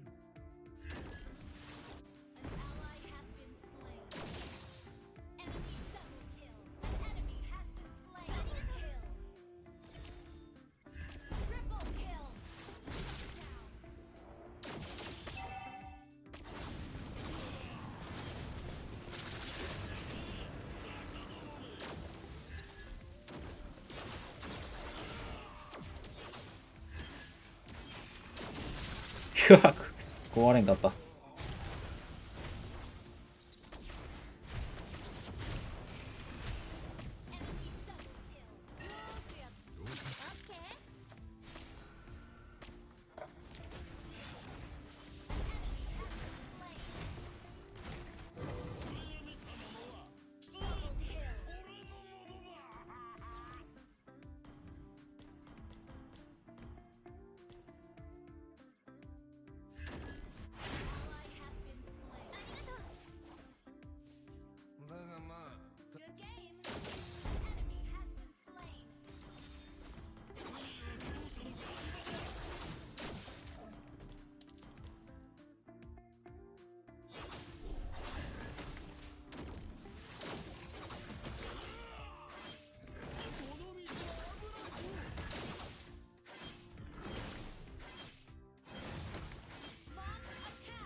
バレンティナでザスクタックの追いかからせてないと前の生き返られないのか。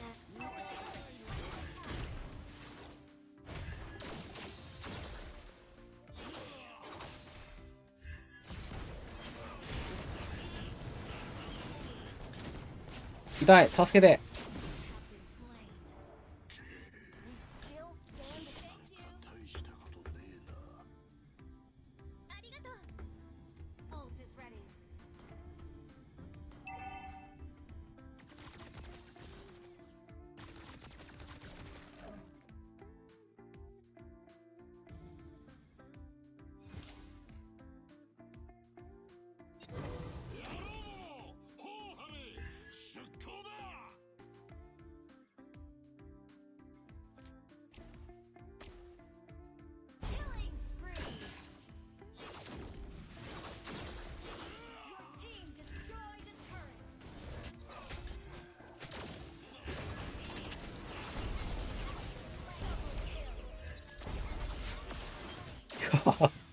ハントでナイトメアめっちゃ壊れるやん、すぐ。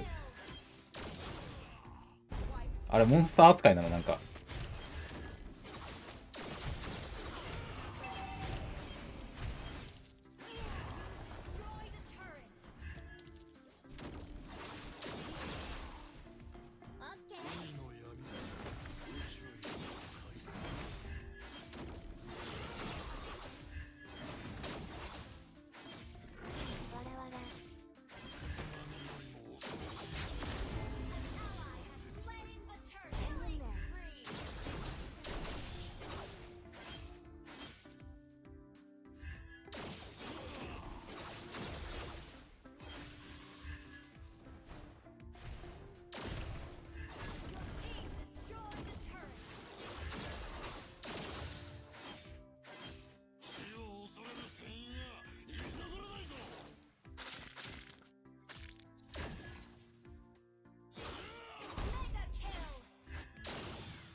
なんか使ってみたら瞬ボケしたわ。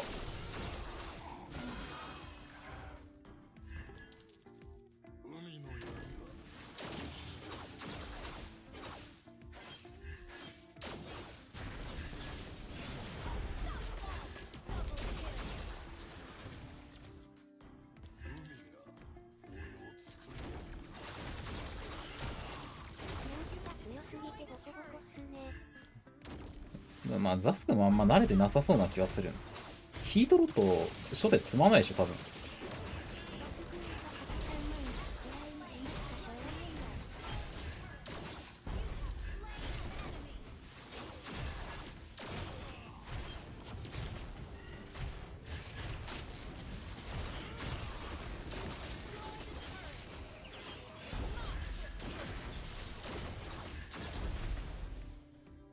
これあれだな、メルトエッセンス積んでないからさ、パワーとかも入りやすいよね。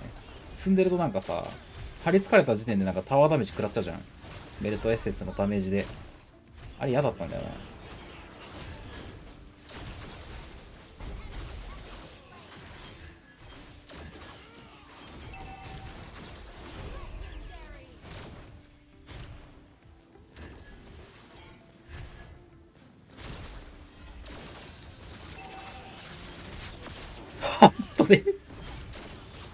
かわいそ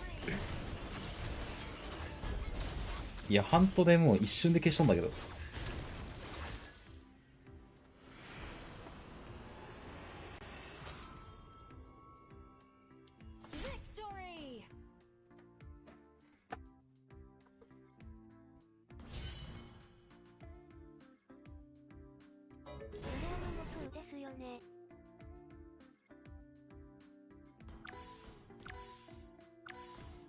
ブレードアーマーもそうだね。反射でダメージ入っちゃう。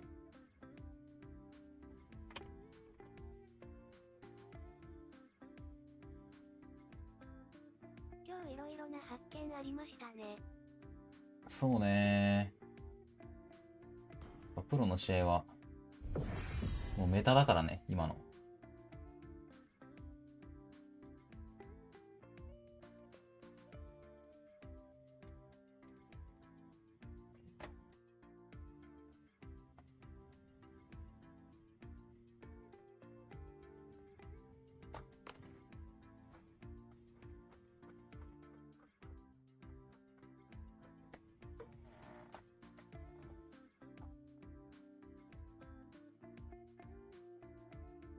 ザスクのすごいところ、スキルが4つも使える。そうじゃん、さりげ。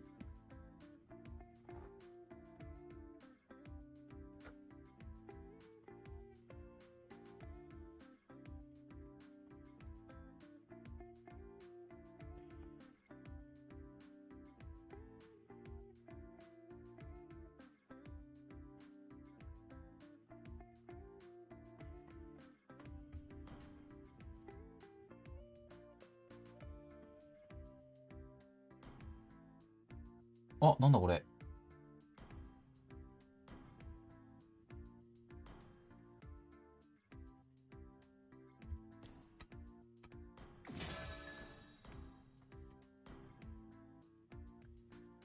100台は200台、50台チャージ。はあ。消費する。これ、使うとき来たか。いただいた、これを。BB コイン。これ足んなそう。足んねえわ。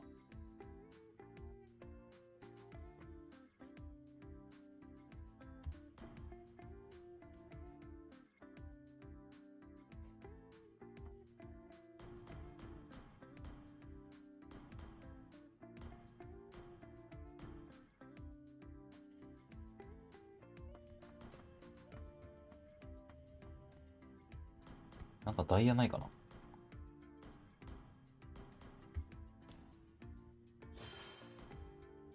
何かのコレクターとかありましたよ。これだよね。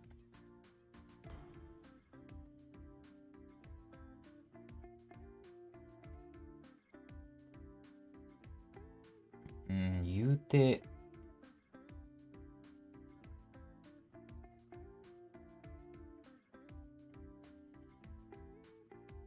なんでラズリこんな高いの？チャージなんでそれだと換算されないと思います。スコープ。あ、いや、なんかね、消費もある。チャージと消費。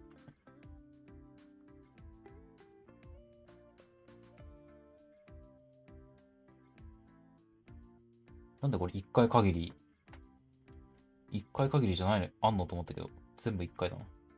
なんかクレームでも入ったんかね。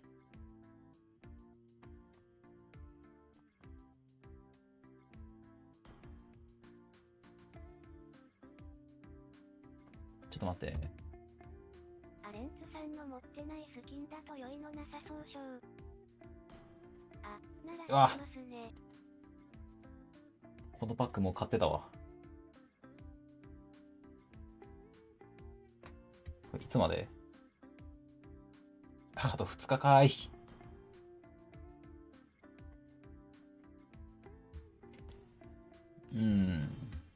いいのないわ。まあ、バターンあんま好きに持ってないからバターンぐらい。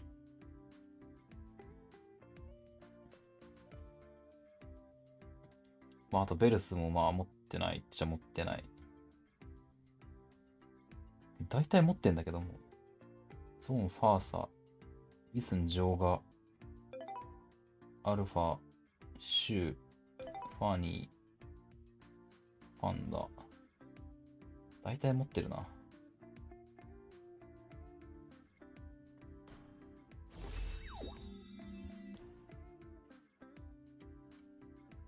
見て盗める人が上手くなるっていうツイート思い出しました。チップカット無料でプロの試合見れる今の時代に感謝。ああ、そうだね。まあ、あのシューみたいな、アホみたいな個人技はちょっと、まあ置いといて。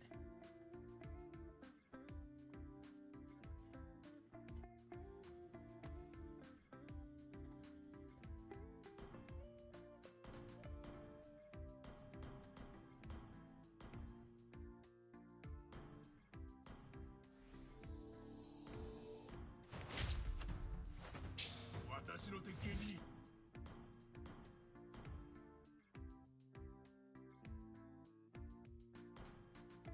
アホみたいな個人技、わらわら。あれはまあ、真似できるもんじゃないな、あれは。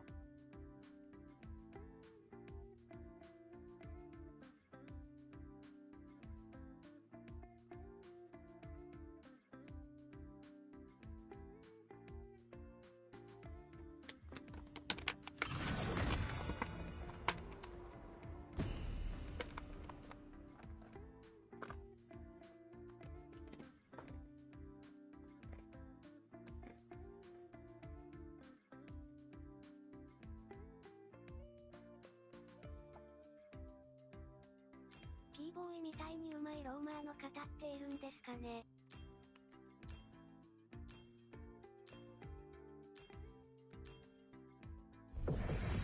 クラスにうまいっすよね、あれは。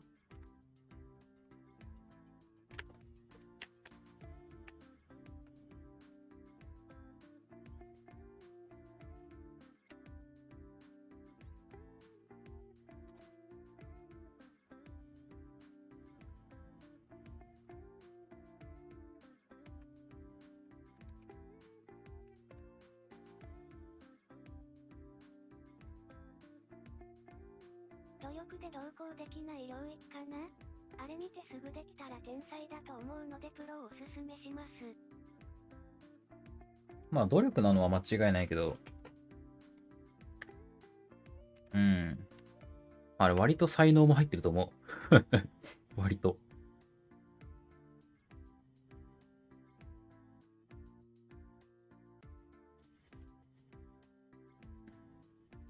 なんていうかな。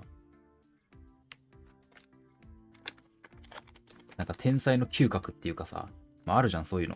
なんか。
週50エクサ使って勝率 30% で諦めました笑い。自分で使うとスキルがのっぺりしてて全然舞えません。ちなみに俺最初 20% とかしたよ。だけじゃないっていう人たまにいますけど才能もないときつそう。俺マジで最初 20% とかだったし、ハーリーもそうだし、ベインもそうだし、まあ、最初はみんな勝率低いよな。そういうもんだよ。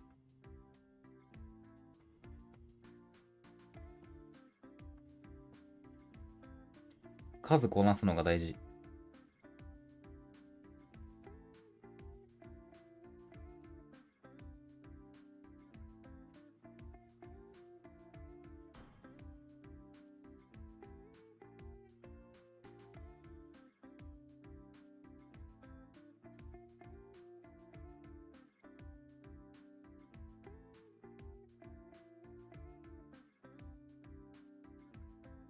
修正結構使っとる。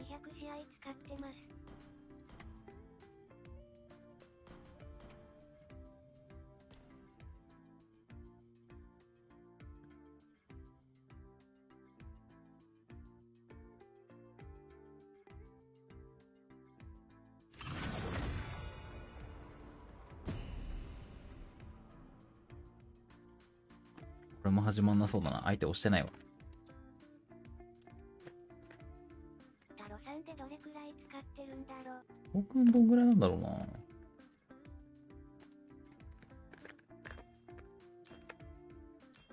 セブニアさんに憧れて使い始めました。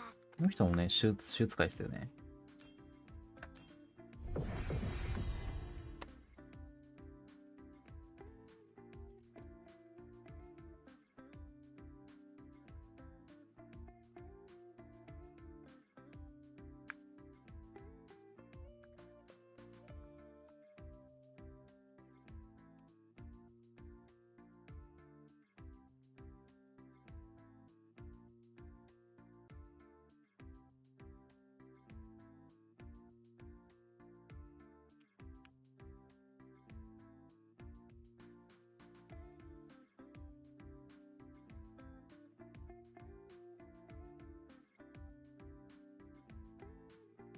日本のシューズ界レベル高くないですか？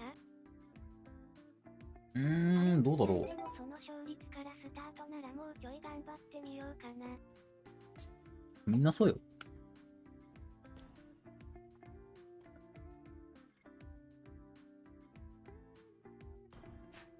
アレンツ3000ヒーロー持ってますか？ヒーロー、全部ありますよ。使ってないのはいるけど。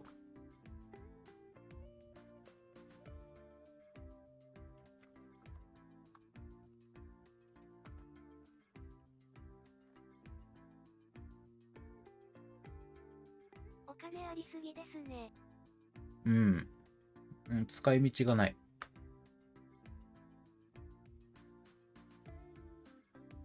初めからうまかったらセンスあり。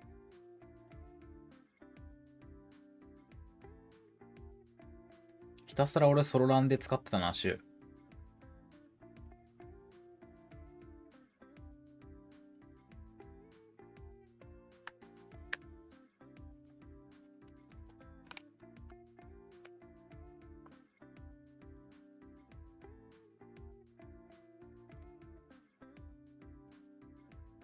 マジックダストみたいにお金使えるようにしてくれないかな。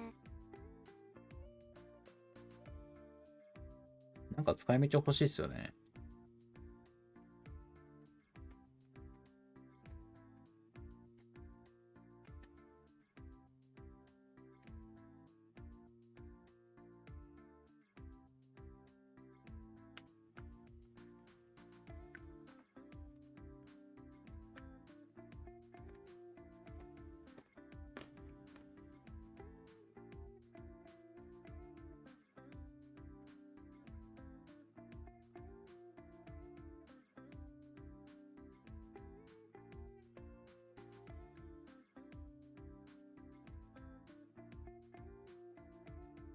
コインでガチャ引ければ。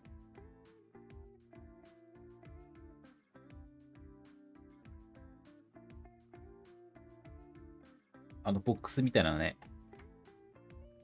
できたらいいな。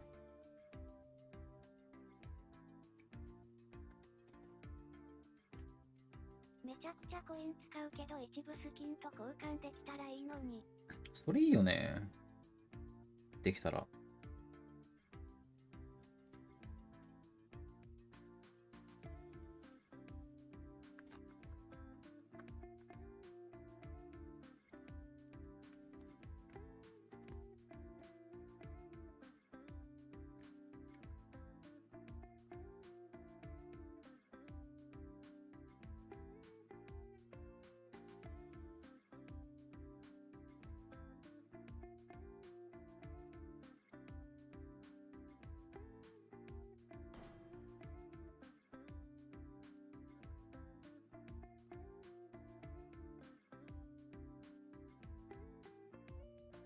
頑張って貯めたら交換できるなら無料でも多少楽しめる。勝てない顔。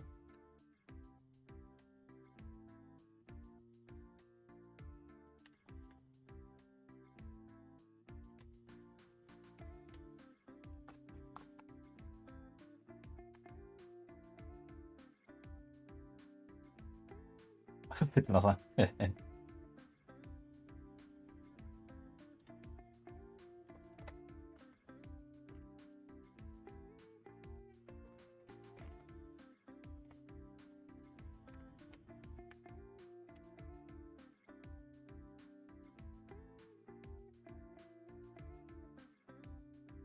交換無理でもレンタルくらいはさせてほしい。あ、レンタルいいね。それいいな。トライアルカードを変えたらいいね。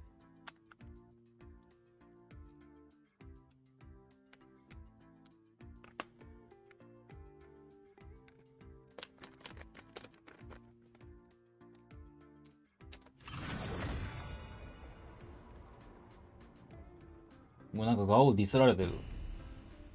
かわいそうに。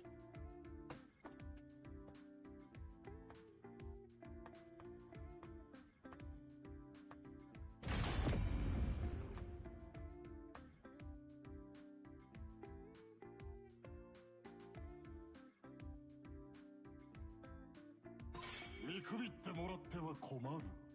数では負けないぞ。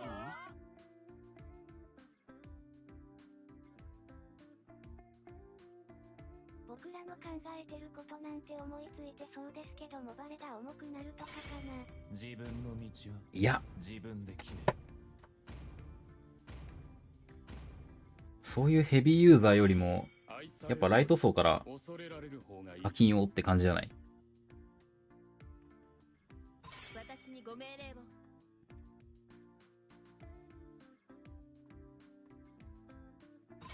し星の均衡を守ることが私の務め。私のフラッシュビートを聞かせてあげるよ。流れ星のおかげで私たちは出会うことができたのです。ファイティングジミー。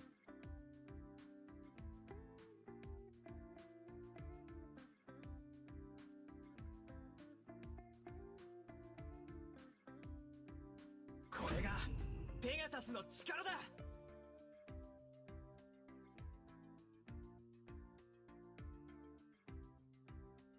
俺は世の海域で偉大なる俺の名を知らぬ者はいないぞ。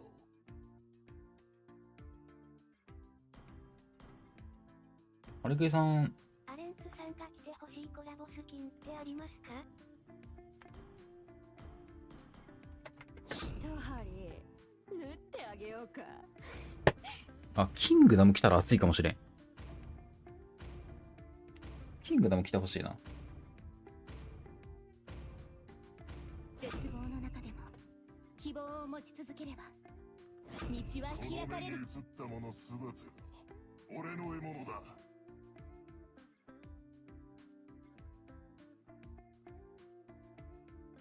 もうハレクイさんゾンだってよ。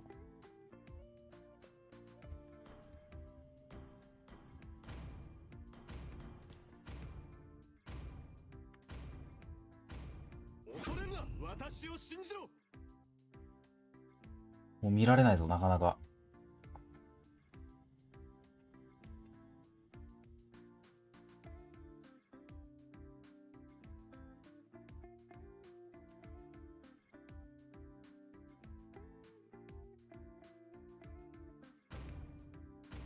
筋肉は鋼の鳴き声に呼ばれ、骨はダイヤよりも硬い。閻魔大王も恐れおののく。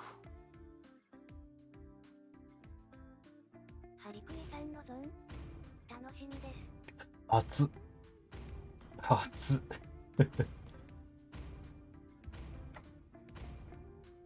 いや、熱っ。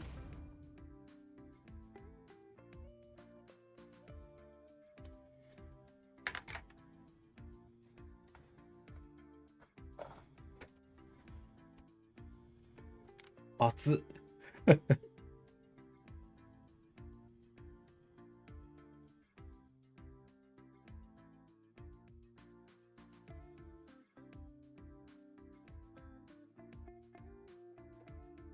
ガレハマさんナイス。わらわら。 5 seconds till the enemy reaches the battlefield. Smash them. Hang in there. All troops deployed. このゾーンのスキン単発で当たったそうですよ。今回のガチャでタロさんってローム戦術がナタリアとかも使えるんですか？そんな運いいことある？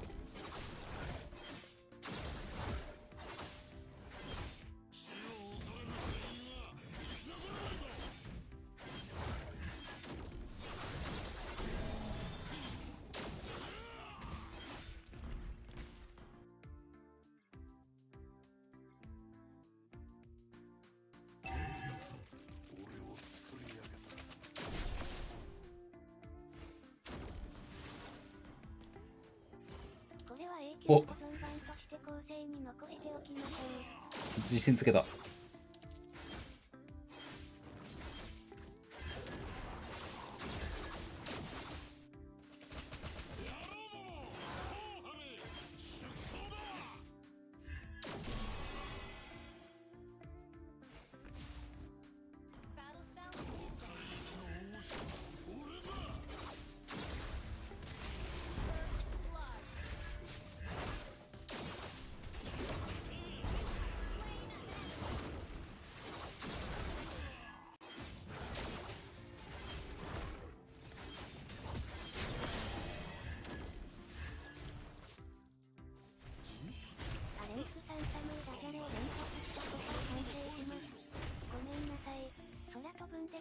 さあ、なんかどうしました？全然。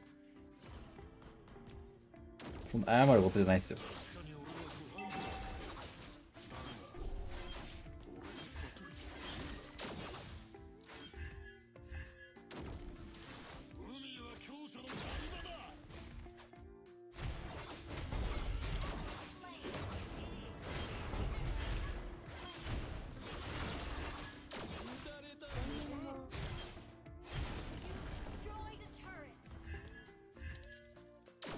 いや、その謝罪もなんかダジャレが入ってたらちょっと面白かったかもしれん。逆に。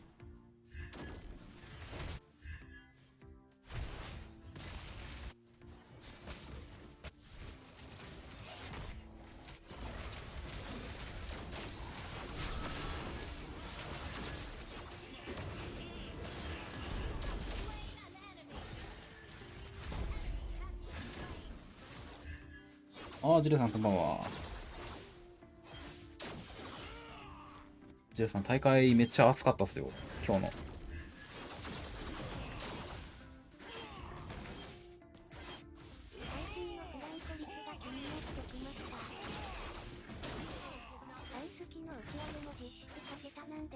フランコ率な、高いな、なんか。やめてほしいな。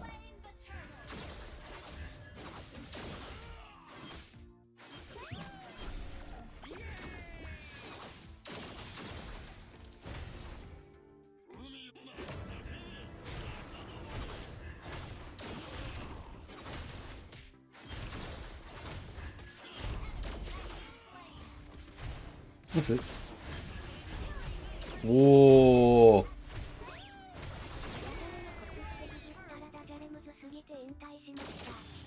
ダジャレのコツ？ガチ勢じゃないですか、もう。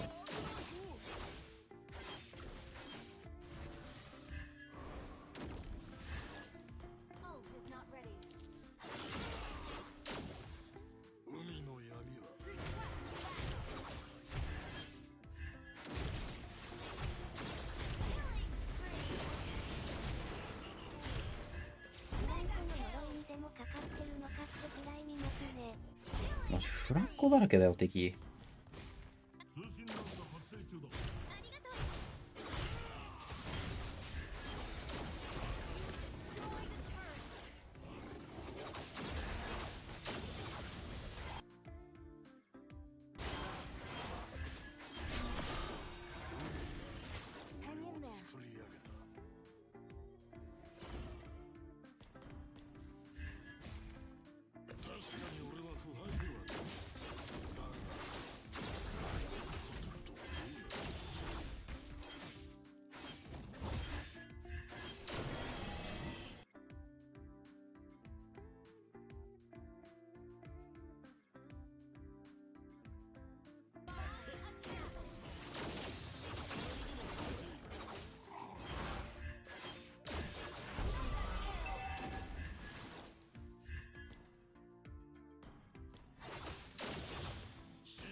返事が返ってこない。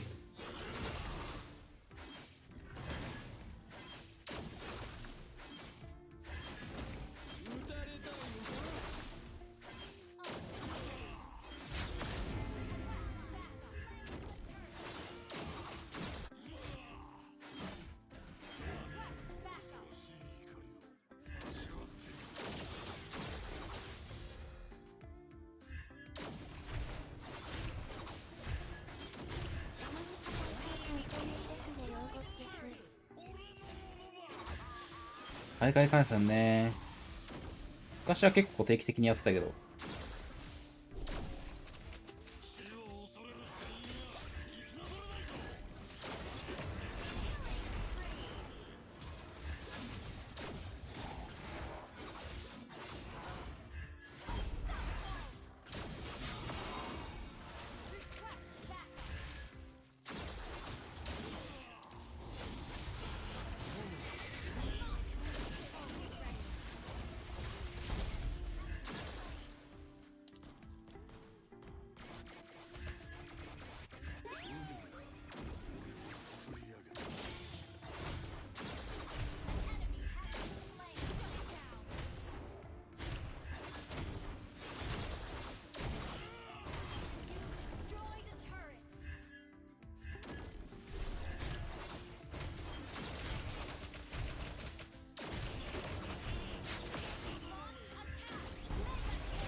日本語でコミュニケーションは取れないか。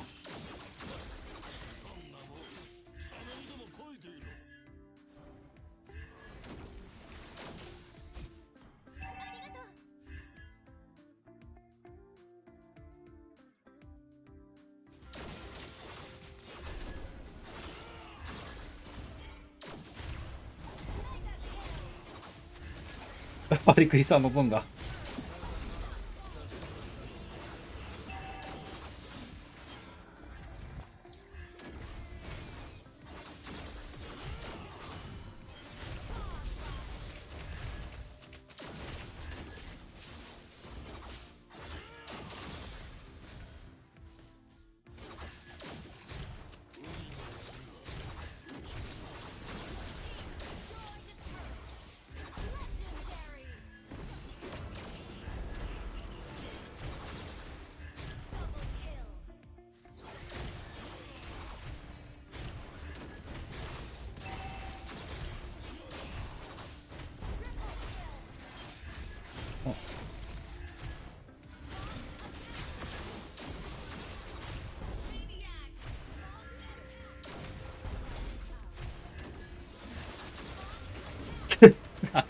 みんな前出てよ。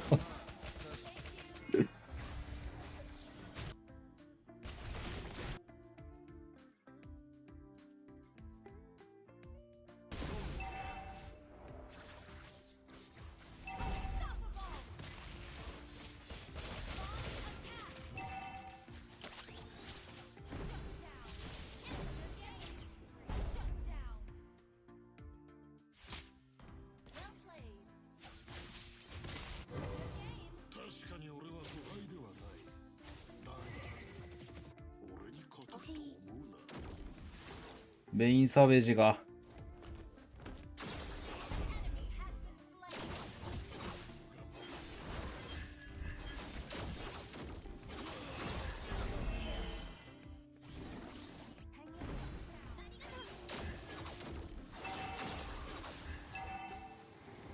お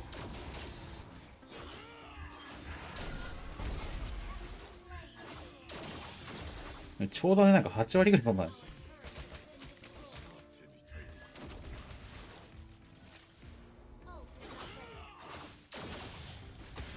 なんで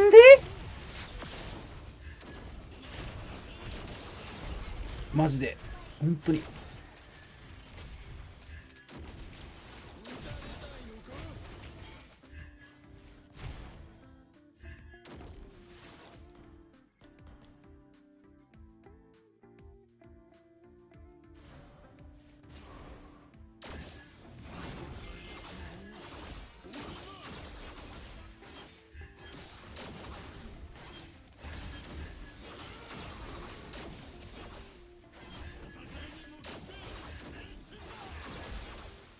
眺めてる人いる。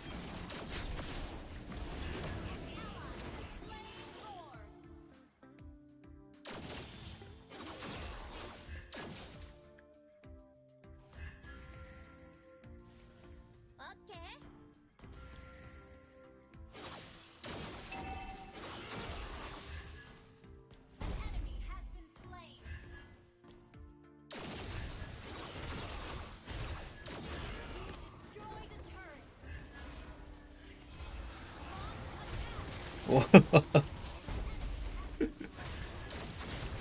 通に使えてるし。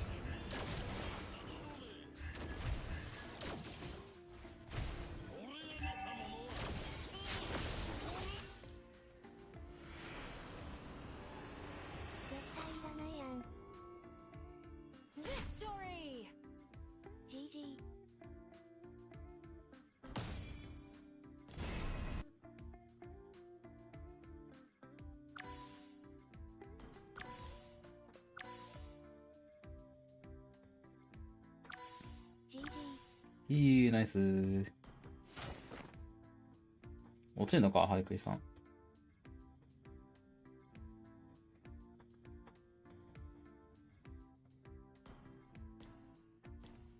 お !1234。階段です。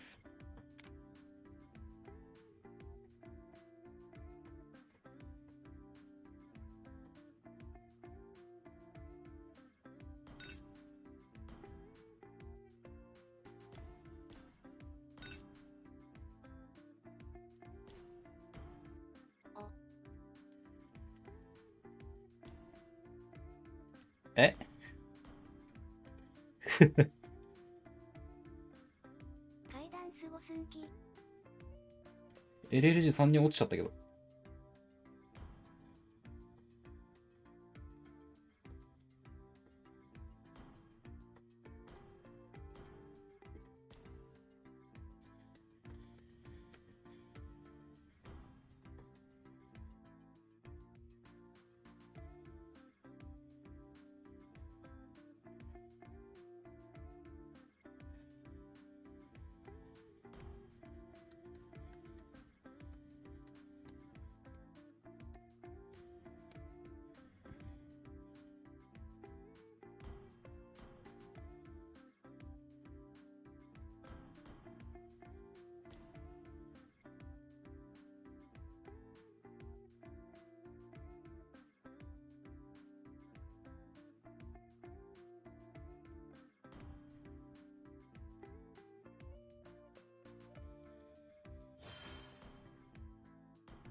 これチャージするしかないのか、とりあえず。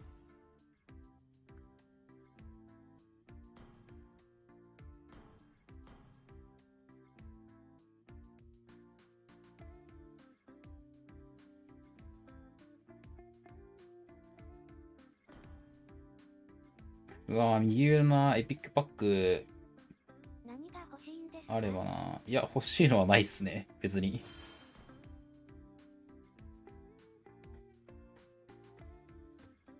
特に欲しいのはない。私もランク募集してこようと思ったらこんな時間やったか気づかんかった。そう、もうね、3時過ぎなんですよ。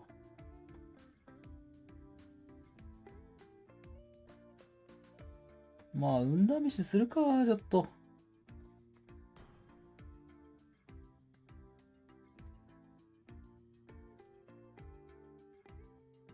いしょ。ちょっと待ってね。あ、一生追加しとかんと。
よし。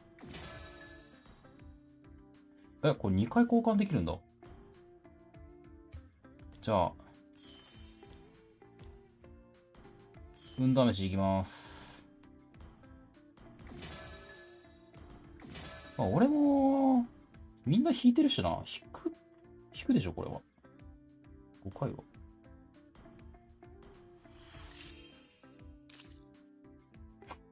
マジで一番最初の単発でゾンのコレクター出た。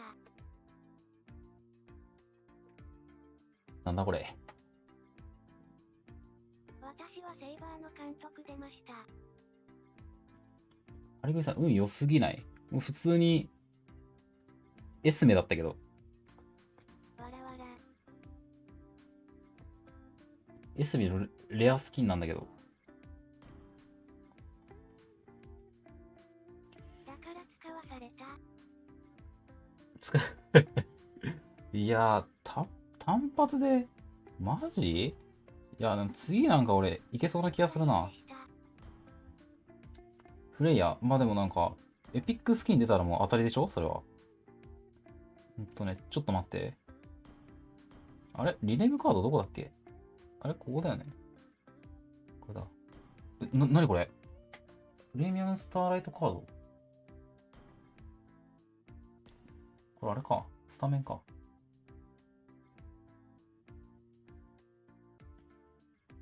え、国旗変更カード安くなってる。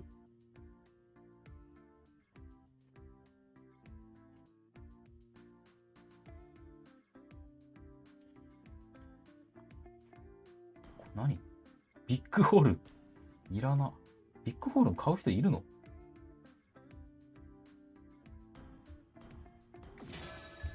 メーカーでしょ？あとなんかスタンプ買うか。これ買っとくか。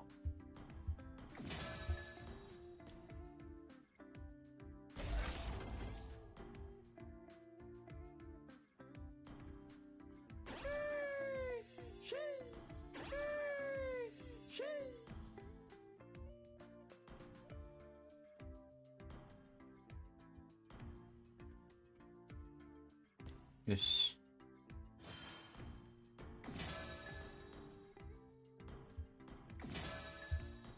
はい。じゃあ、まあ、狙いはパターンか、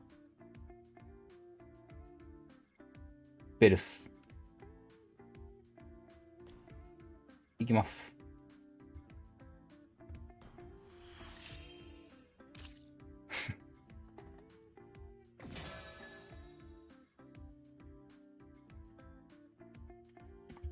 搾取されたわ。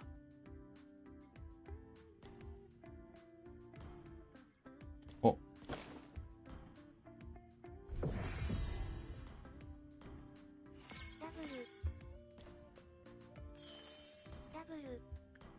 思いっきり搾取された。ダブル。なんてこった。どうやって出すんだ単発で。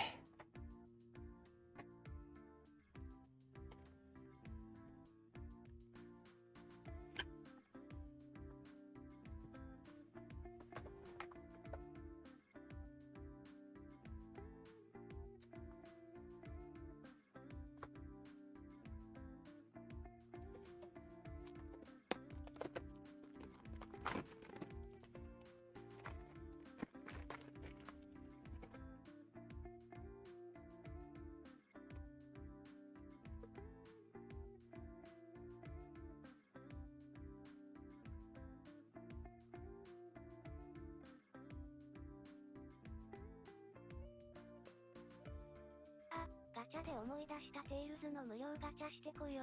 お、テイルズのアプリのナイスガチャ。ナイスガチャ。ミーノ美味しいですか？ミーノめちゃくちゃ美味しいっすよ。食べてみてほしい。食べたことなかったら。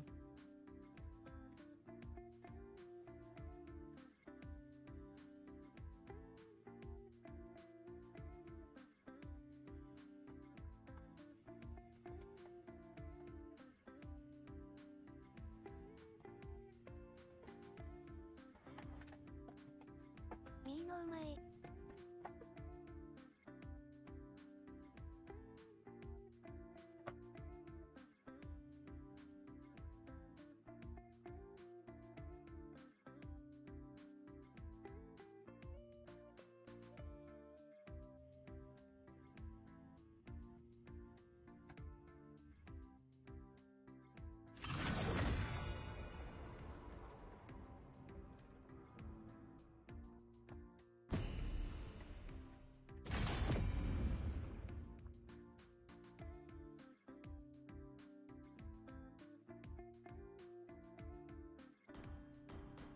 私にご命令を。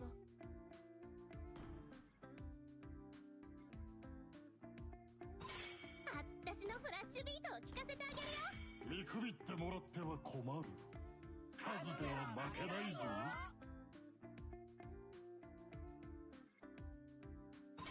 自分の道は自分で決める。一針縫ってあげようか。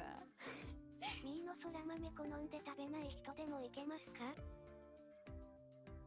か？どうだろう。それは分からんな。流れ星のおかげで私たちは出会うことができたのです。そら豆の味はしっかりしますよ、ちゃんと。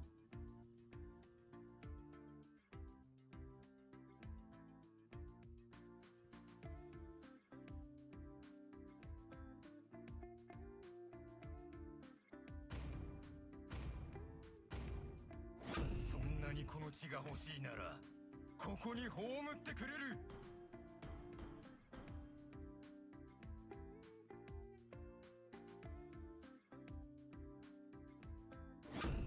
この海域で偉大なる俺の名を知らぬ者はいないぞ。明日探して試してみます。お、いいっすね。ローソンでしか見たことない。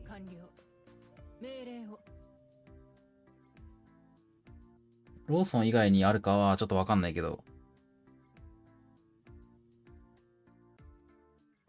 また普通に Amazon に売ってますね。ローソンにはちゃんとあると思う。星々の均衡を守ることが私の務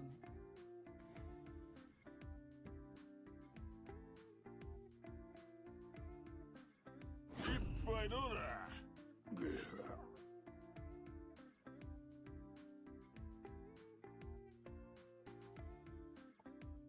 何の食べ物ですか？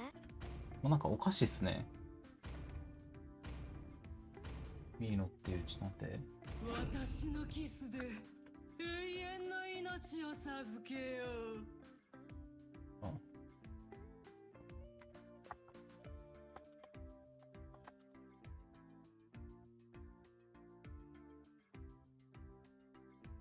あ、すげえ、サイトあるわ。私の前で震えるが見て。かわいい。これ。あ、Amazon でポチりました。これ。空豆丸ごとサクッと食感。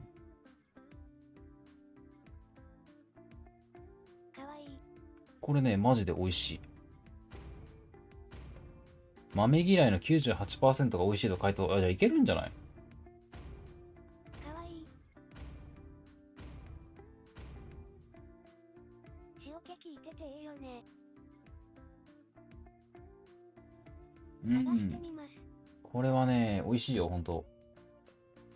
ローソンにあるから、食べたことない人はね、ぜひ食べてほしい。めちゃめちゃ美味しい。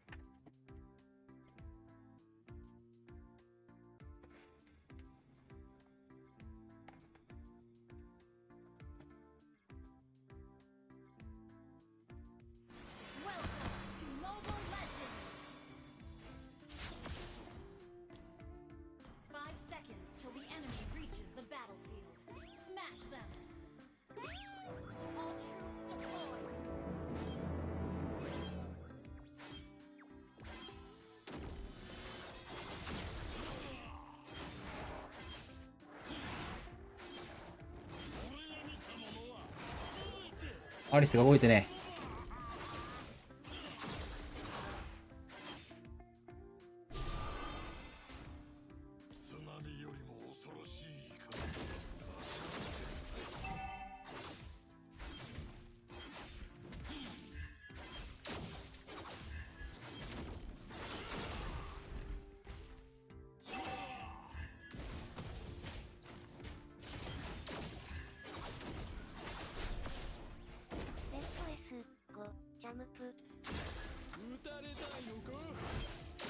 レッツゴーチャンプ。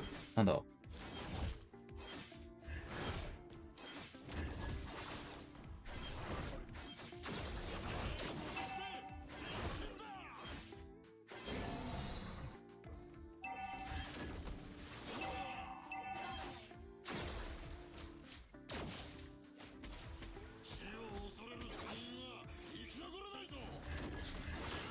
うわ、マジか。取られたな。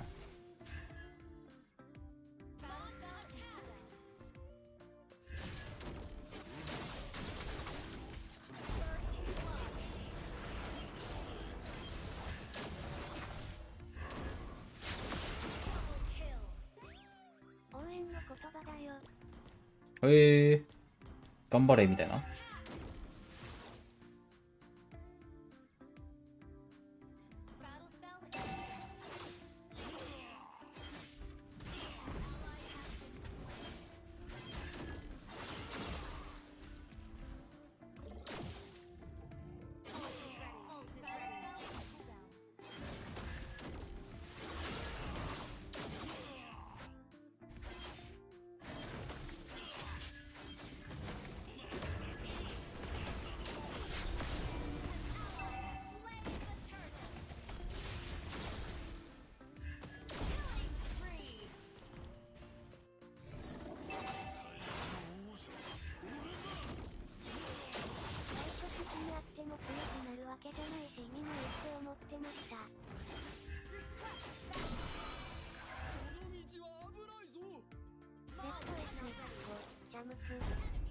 いいのはね、やっぱモチベーションだからね、これ。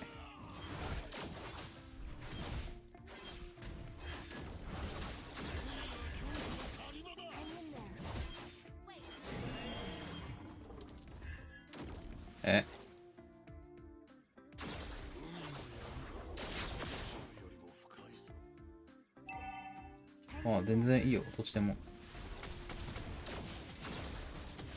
モチベ上がりますね。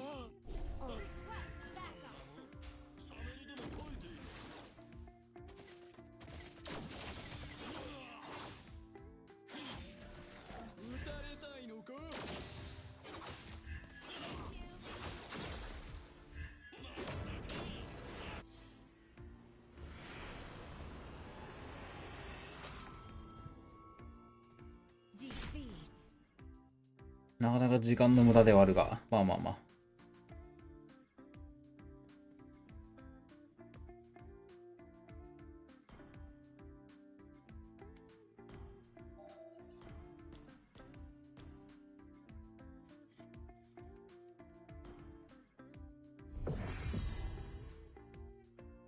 なんで高3ですか？一人放置してて動いてないってやつ。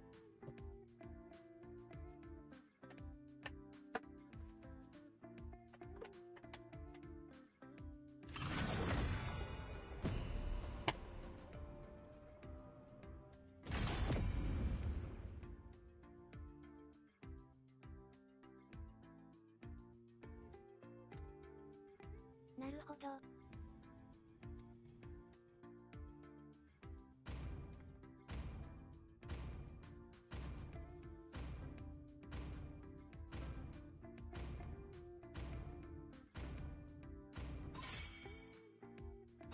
深淵を覗くとき、自分の道を自分で決める。私のフラッシュビートを聞かせてあげるよ。死神を欺くということだ。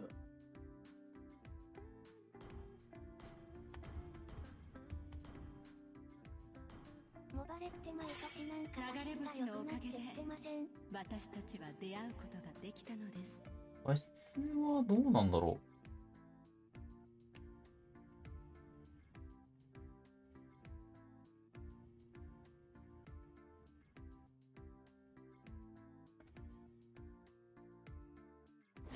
私は人間でも悪魔でもない。復讐だけのために存在する魂だ。偉大なる俺の名を知らぬ者はいないぞ。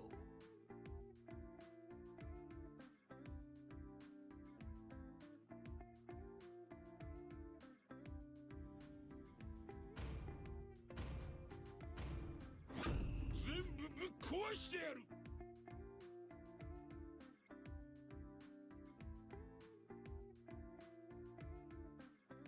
いい目を持ってるね。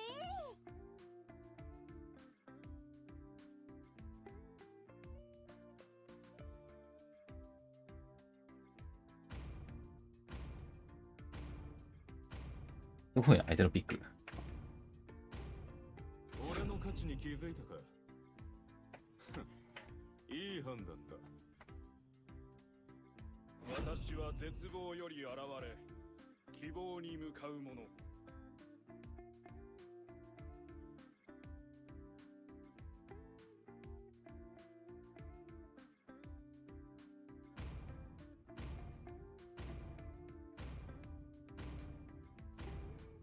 俺、初めてこのチャンネルを見るんだけど、光の審判から逃れられないわ。あ、海外の人だけ？フランスから見てます。フランスから。ボンジュール？シーズン終わるまで毎日あれ配信ですか？あれ違う？フランスボンジュール？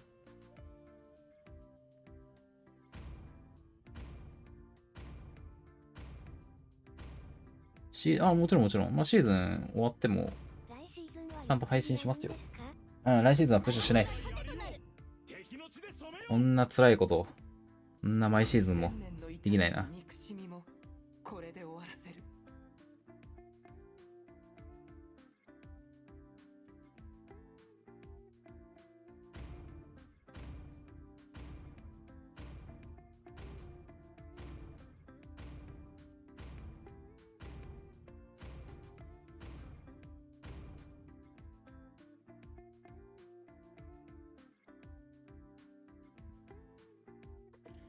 ゆっくりやるし、まあ、ランクは普通にやるけど、なんか普通にプッシュするわけじゃないから、ソロとかもやると思うんで、いろんなヒーローを使ったりとかね、ちゃんとやると思いますよ。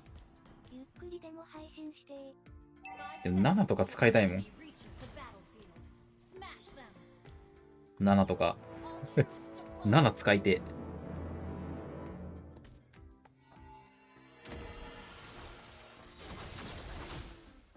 バターンの練習とかもしようかな、来シーズン。え、早っ。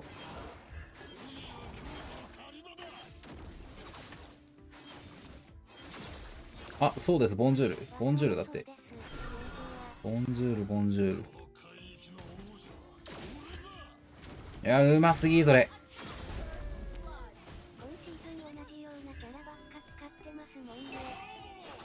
まあ別に嫌なわけじゃないけど、ちょっと動画のネタとかね、そこには影響するよね、やっぱ。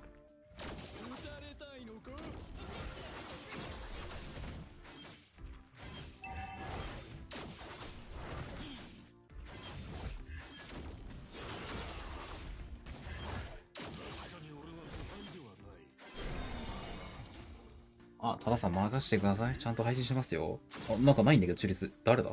お前か？やることないやんけ。そんな取られたら。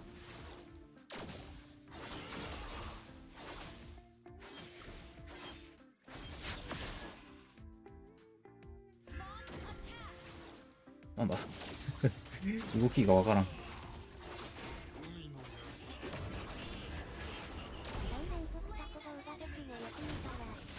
そうなんだよ。気づいちゃった。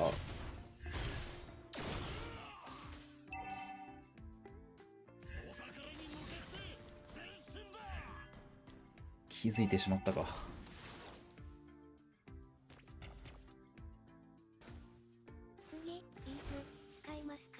ゾーン使わないな。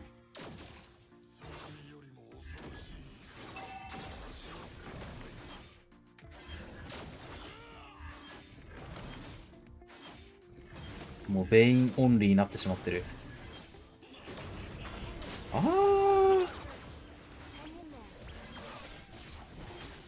あ、バタ。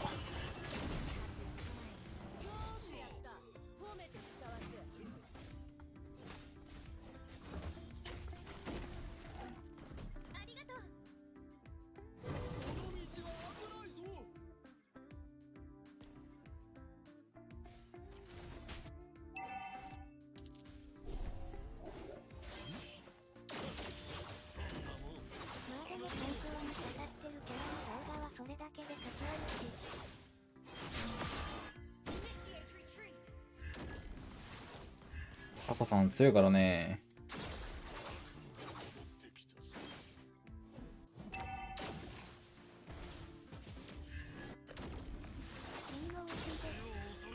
あ、ミーノ美味しい。ミーノはマジでうまい。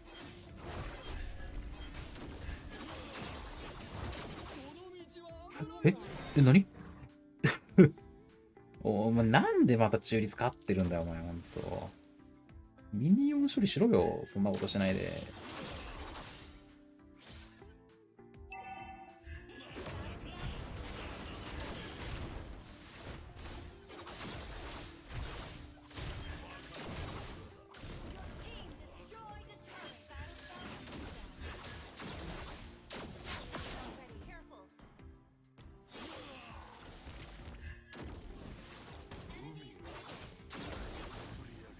まずい、ウルトがない。ナイス。ナイスすぎる。あー、モスコブ。いける。ニュート頑張れ。いけるぞ。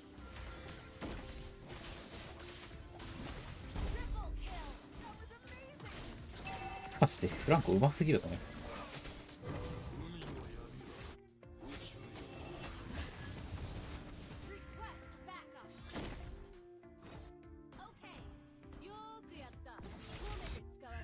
いける？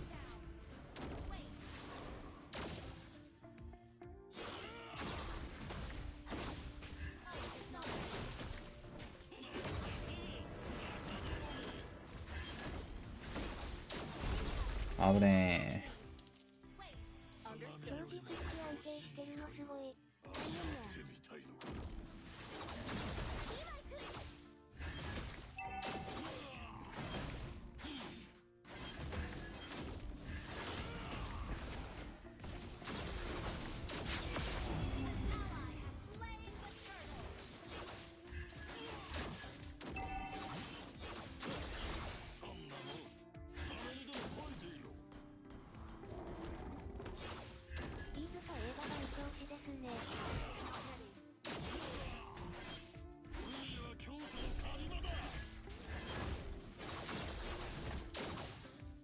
ゾーンといえば番長さんよ。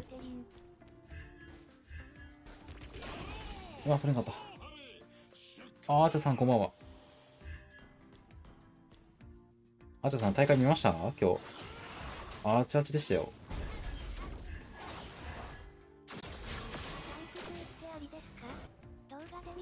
ランクゾーンはどうかな。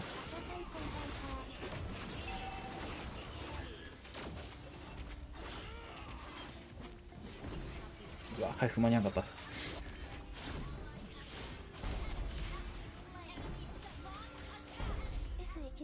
た。ナイスナイスナイス。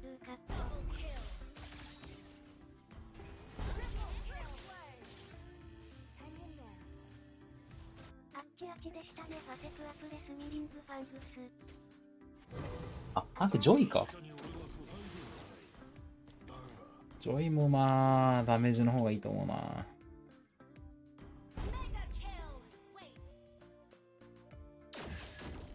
ニュート暴れてるよ。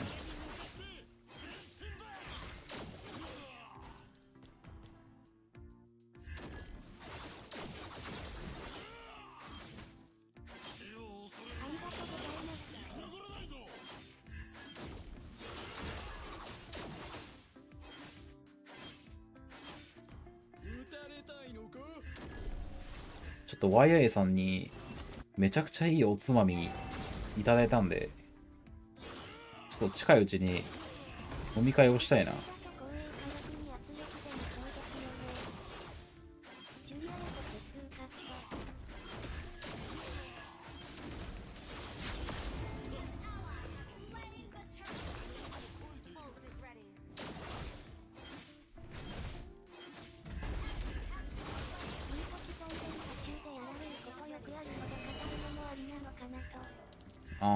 まあ、そこはあれだな、報復でカバーするのが多いかな。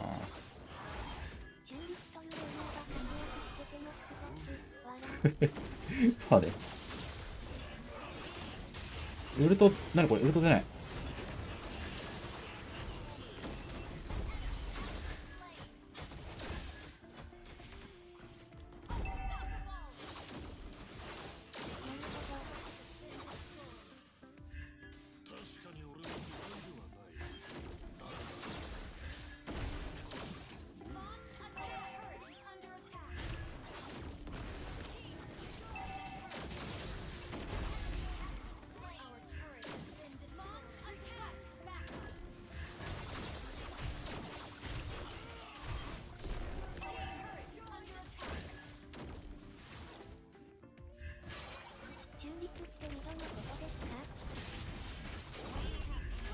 中実はね、このジャングル。ここら辺もそうだけど。まあ、バフ以外のジャングルが中立って呼ばれてますね。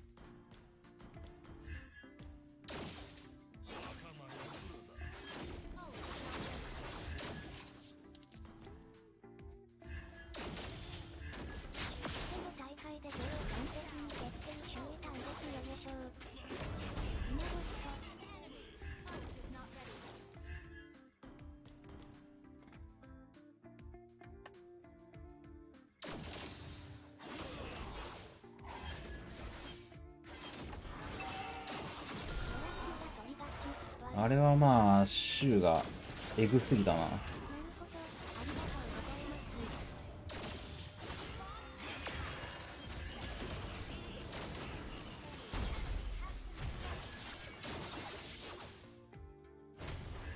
いやー、取れんかった。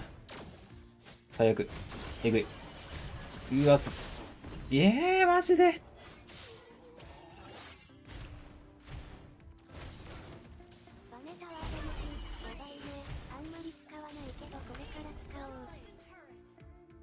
あ、そう。ベインダメージいいですよ。おすすめです。リコメンドです。あれは週の連動が高すぎましたね。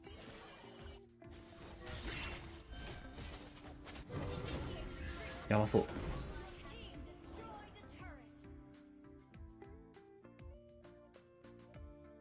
けるかな、ロード。きつそうだな。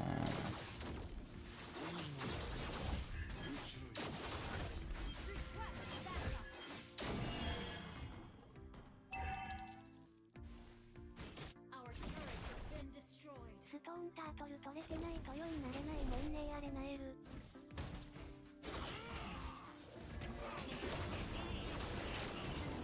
無理だ。手厚すぎる。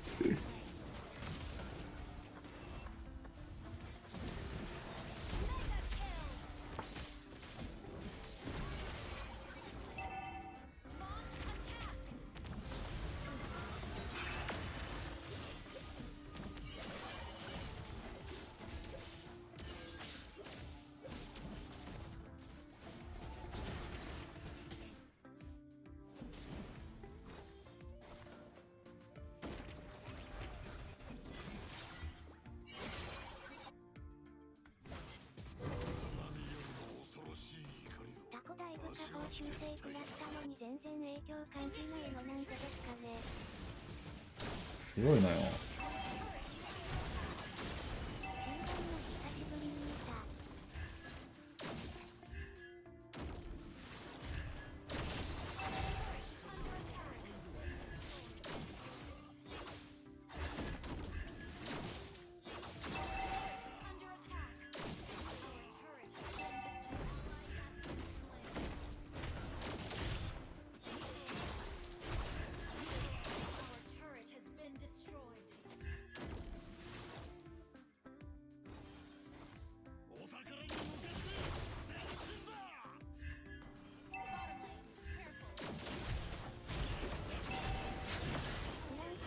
なんだもう前が引っ張られるよ。俺もうデブすぎるってこいつ。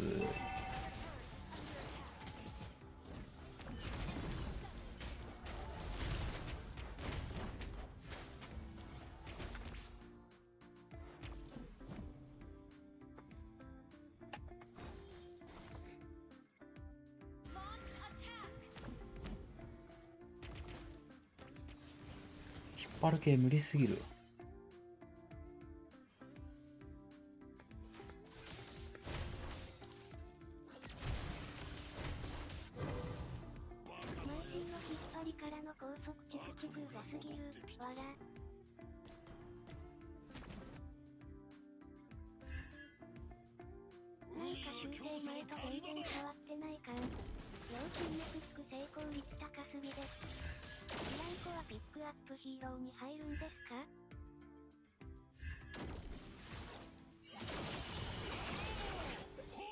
まあ手前に持ってこないからどうだろうね。ワンピック取るっていう意味では。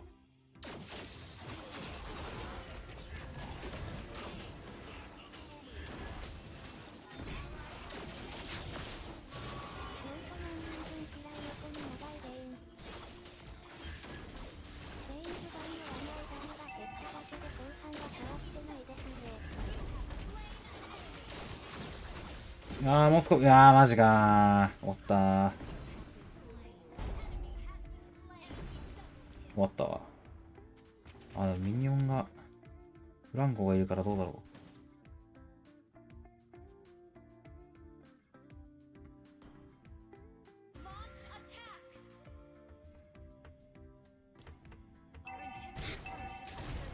う。いや、無理そうだな。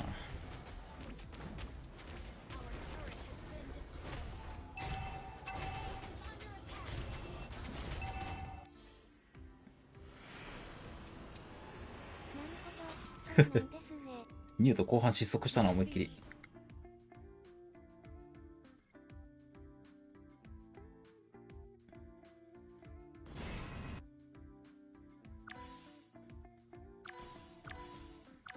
しゃーね。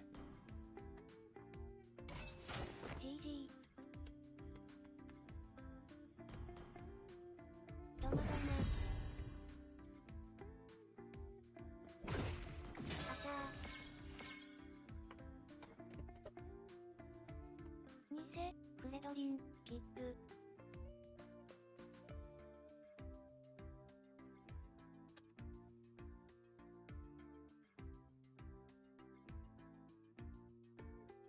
その後だなぁ。結構なんか、耐えてたけど、敵が全然落ちなかったね。ロイに止められてたんかな、ニュート。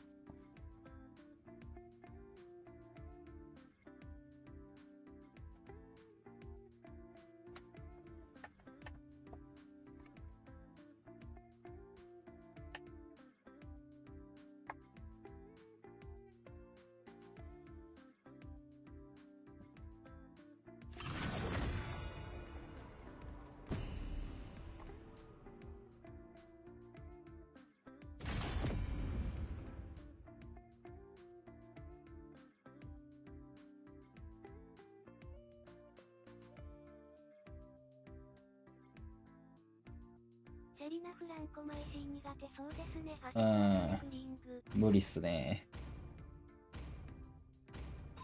我が槍を敵の血で染めよう。私にご命令を。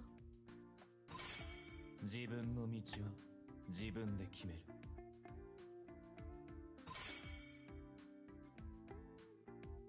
生きるとは死神を欺くということだ。私のフラッシュビートを聞かせてあげるよ。向こうでいいと思うんですけどね。制圧は聞いてもいいから。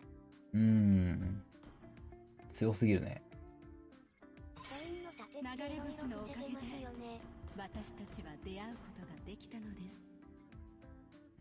これって5000取んの？フレア？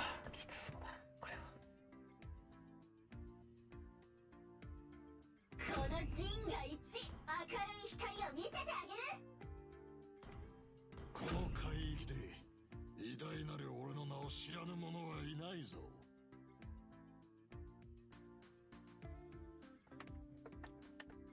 千年の痛みも憎しみもこれで終わらせる。絶望の中でも希望を持ち続ければ道は開かれる。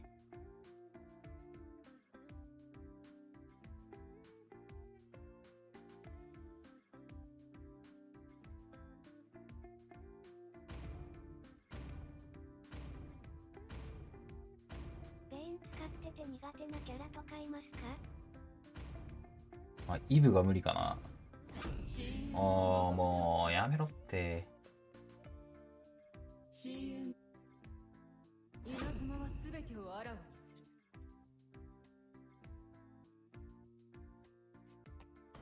る。いや、タンクにしよ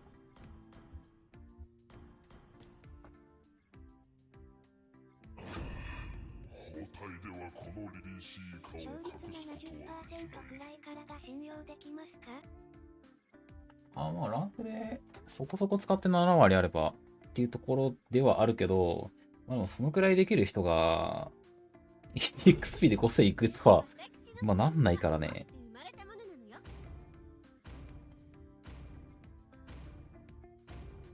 槍が折れたら作り直せばいい。俺は絶対に諦めない。家族も運命も俺を縛ることはできない。柔から5000刺さるんじゃないんですか？普通に硬いのを取ってくれたらそっちの方が刺さるかな。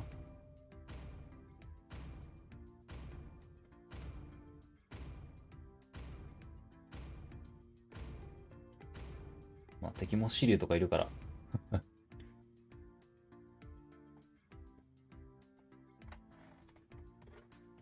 ペテンさんとスピアさん。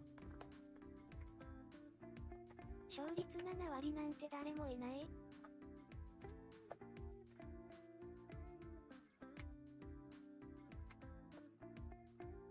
プッシュできないのそうですけどね。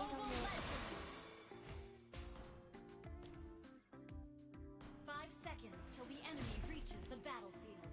Smash them. All troops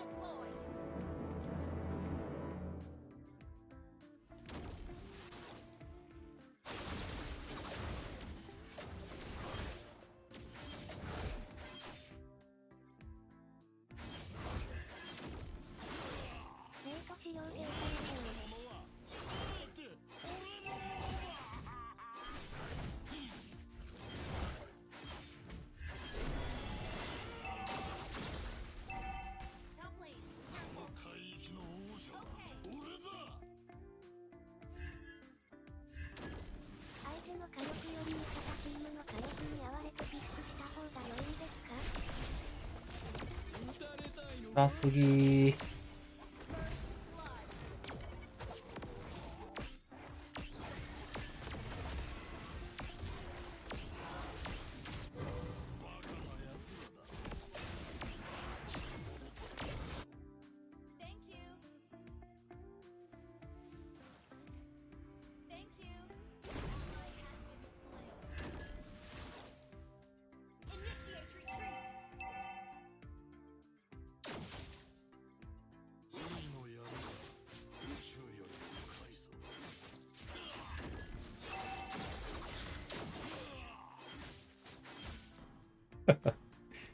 ダメだ、このチーム。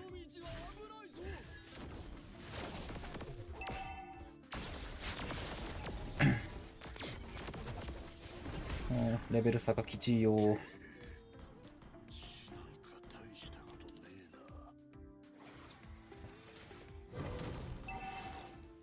葉強いよ。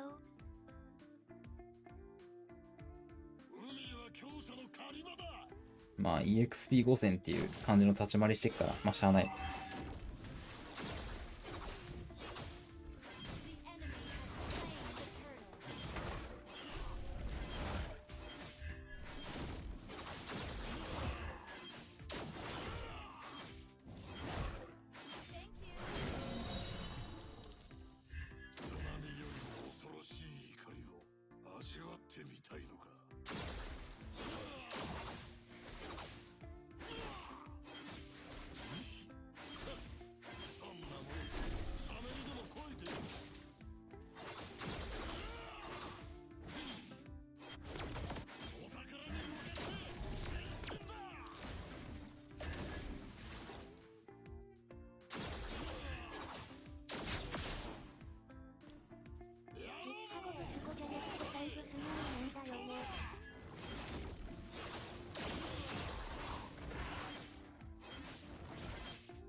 どうだ、俺火力にした方がいいか、これ。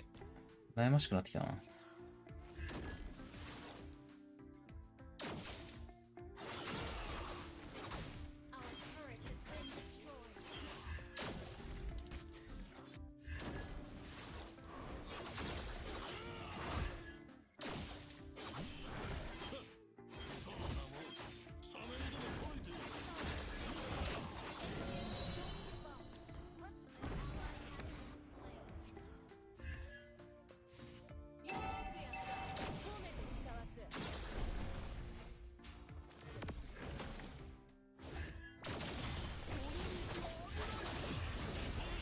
何俺ウルト打てない。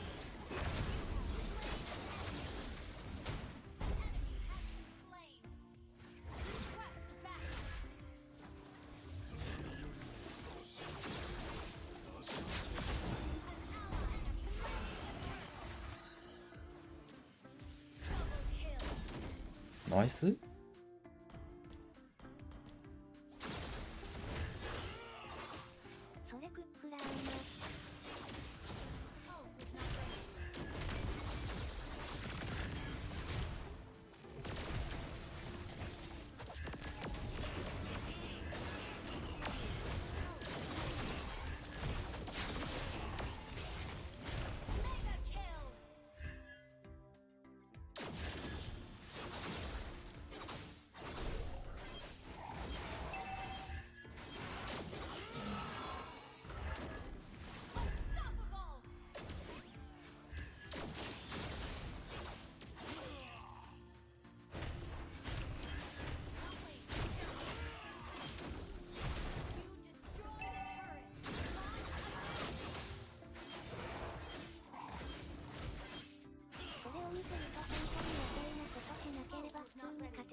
まあ、いつもそうではあるよね。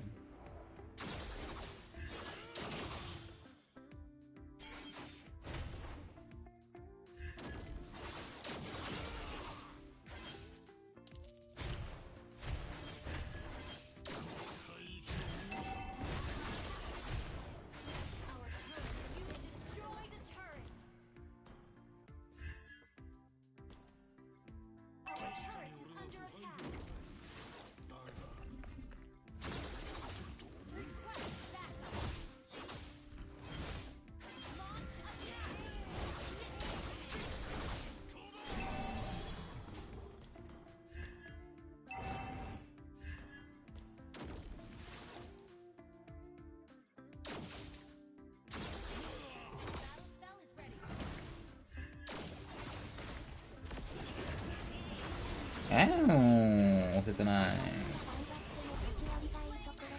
もうマジで最近なんか半とか押せないな。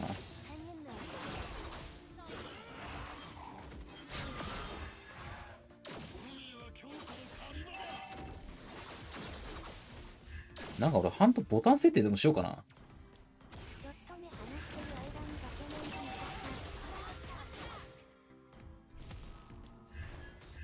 ボタン設定ありだな。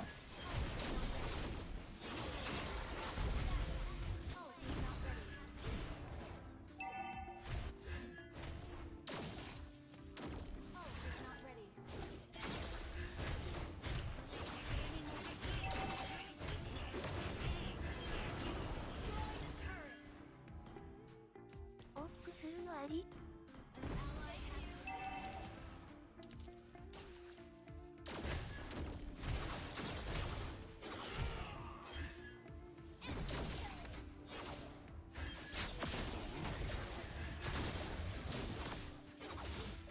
いやー、いけんかった。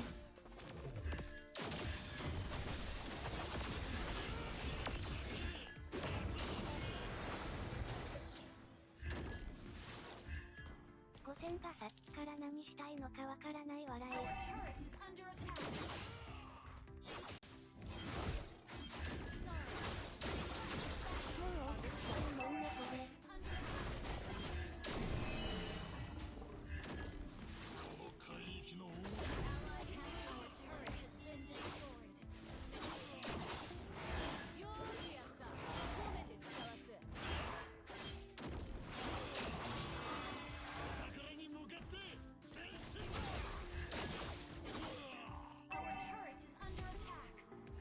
030やん。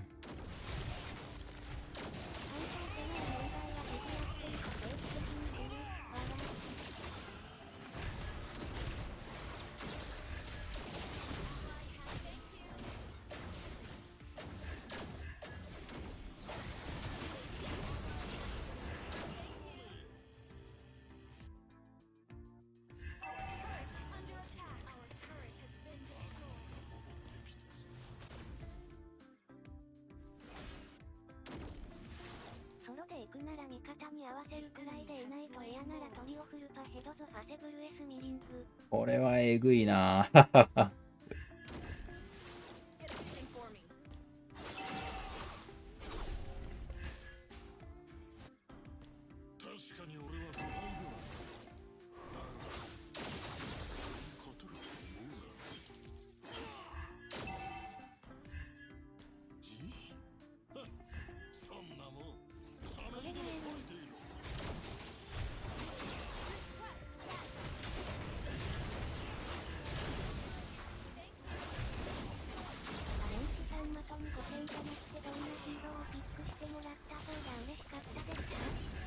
そのラプラプとかゾンとか。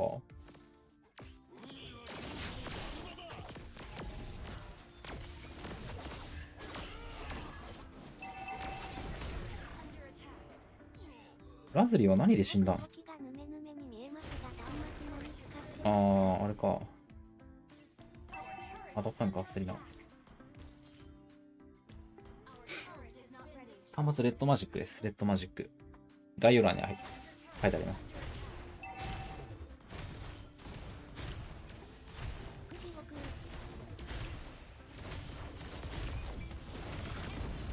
ちょっとサイド頑張ってほしいな、もっと。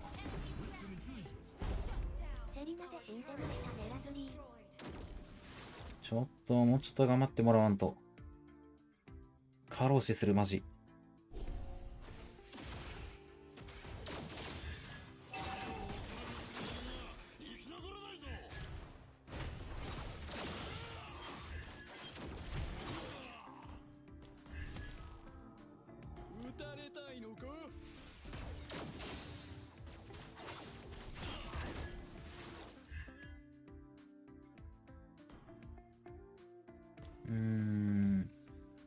まあいっか、どうしよう。ブレスト積むか。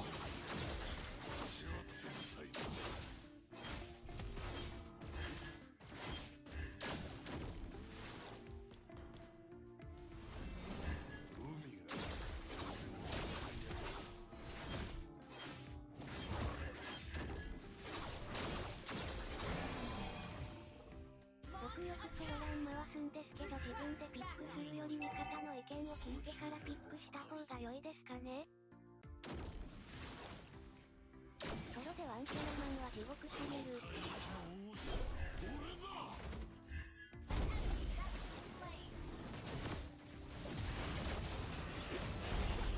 ナイス。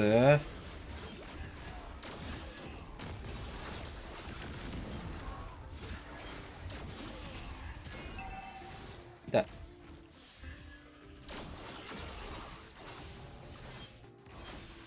もうだるいマジで。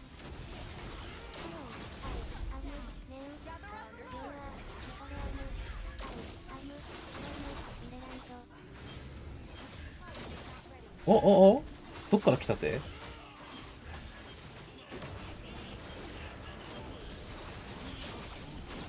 ハント押せねえ。なんだこれ。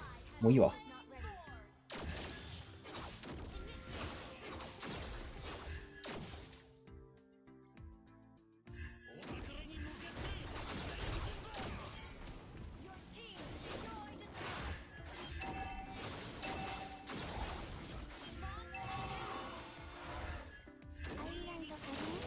アイルランド。へえ。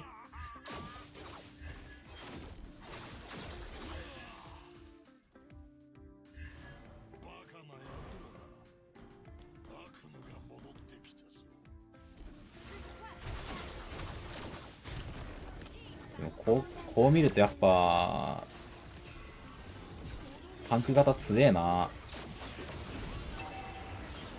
え、何上やばいやん。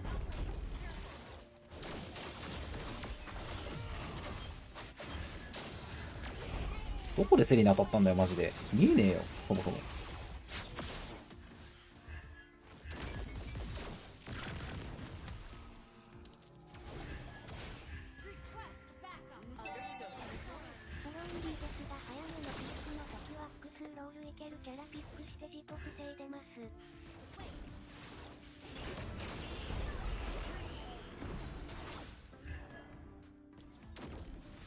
デモボール買ってほしいな。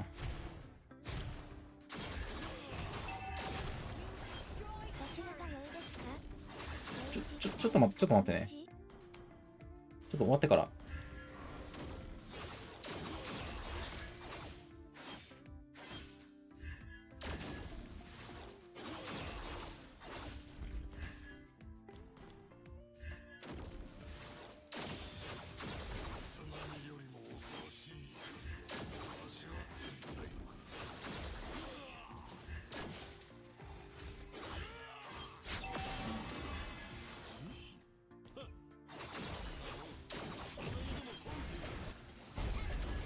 うますぎ。ラズリーの前フラッシュ最高ですね。この道は危ないぞ。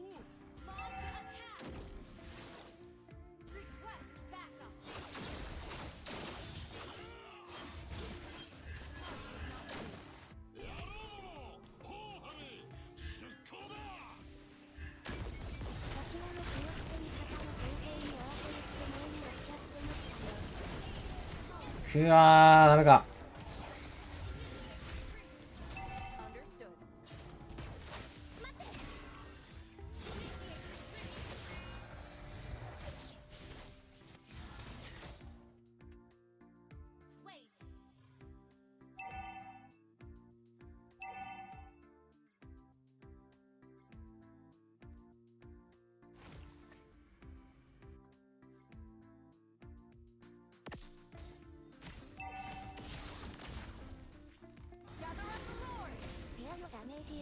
いやーダメだな。これ間に合わない俺。や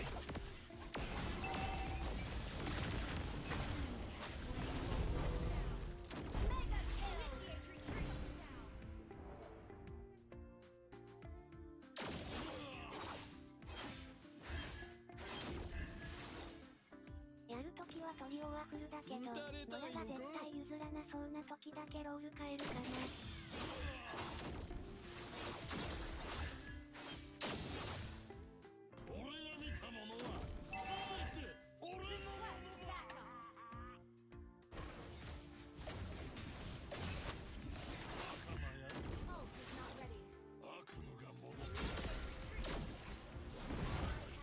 マジか。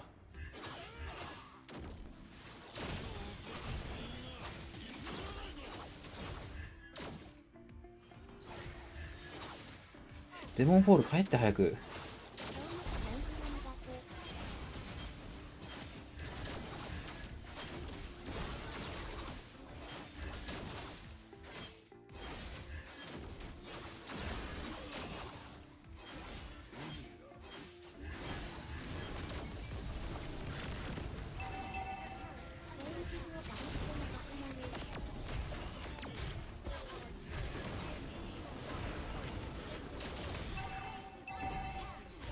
あれだこりゃ。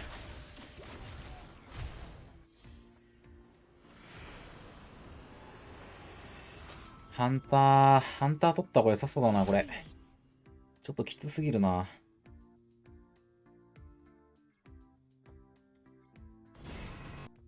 やばいだろ、マジで。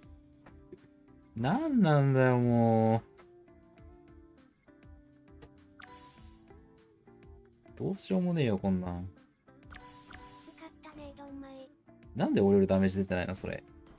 こんなに18分も耐えたのに。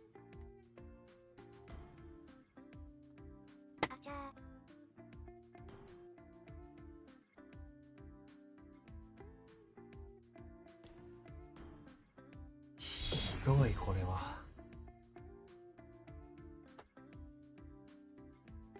ちょっと待って。また味方に来たら嫌だな。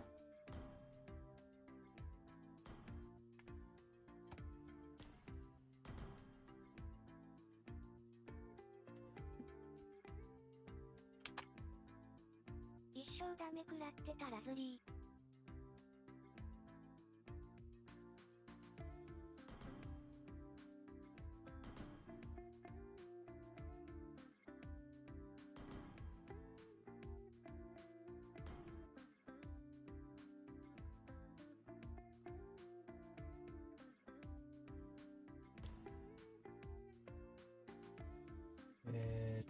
なんか質問来てなかったっけ？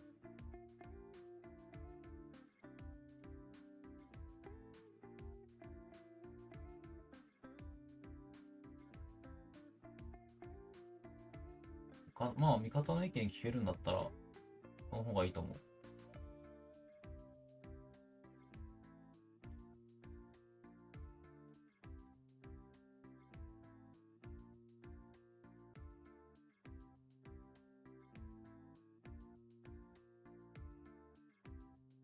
以前と同じプレイヤーを避けたい場合は、ブラックリストに登録できます。ブラックリストがなんか機能しないんですよね。普通に来るんだよな、味方に。あれなんだろう。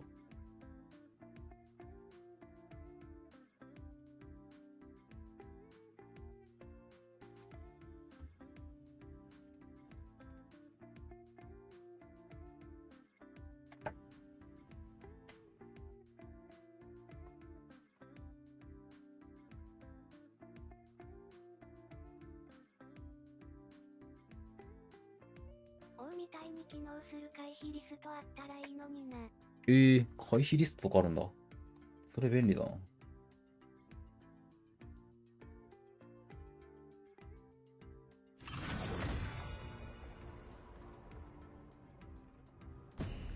でもやっぱタンクジャングルだときついな。安定はするけど、でもやっぱどうしてもなんか他の火力頼りになっちゃうから、まあ、やっぱ火力じゃないとダメだね。チャンスがないわ、あんま。でもおそらく格差マッチで高ランクのセリナにボコされていろいろ言われちゃうのも若干かわいそう。私にご命令を。3人までだけど登録できるんすよね。ちゃんと回避できる。パラなすぎる。私のフラッシュビートを聞かせてあげるよ。一針火力は3体欲しいって言ってましたよね。でも火力がいないみたいなもんだから、もうそもそも。マンゴーチョコ食べて旅立つあゆぐ。炎の情熱を味わってみろ。あんなに簡単に死にまくってたらさ、もういないみたいなもんじゃん、もはや。自分の道は自分で決める。流れ星のおかげで私たちは出会うことができたのです。バステ届くの7だにゃ。友達になってかわいい。を知らぬ者はいないぞ。スタンプ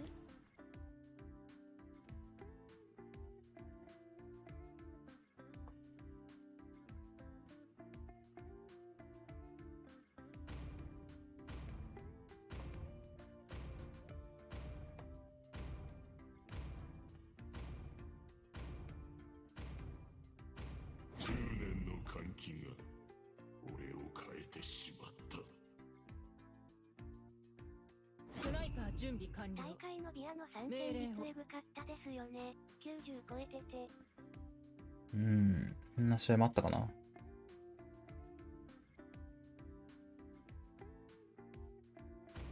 私はノスラルの娘。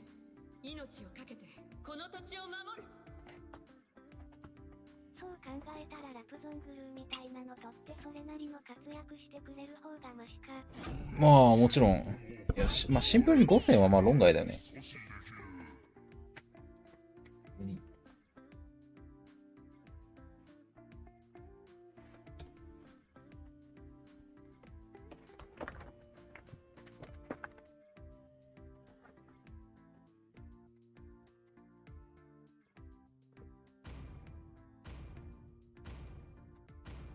やばいでしょ、ラストピックの EXP5000 で。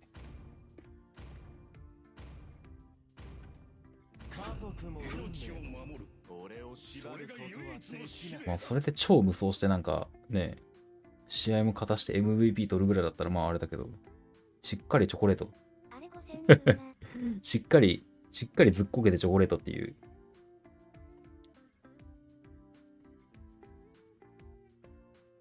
集団戦も弱ければレーンもタコ負けは辛い。千年の痛みも憎しみもこれで終わらせる。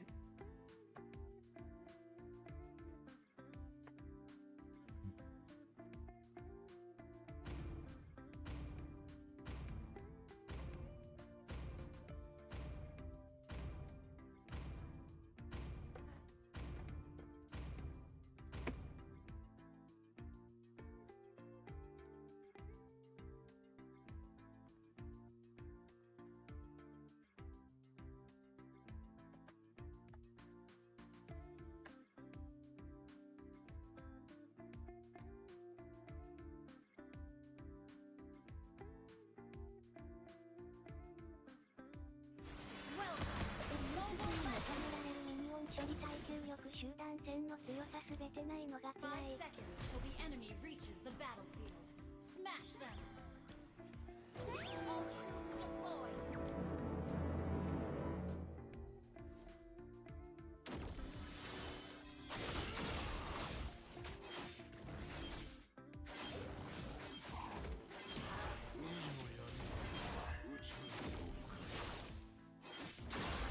コーンフレークうめうめ。コーンフレークいいなぁ。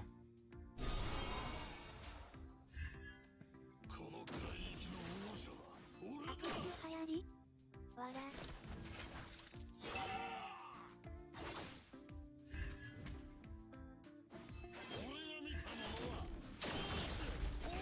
取られた、当たる。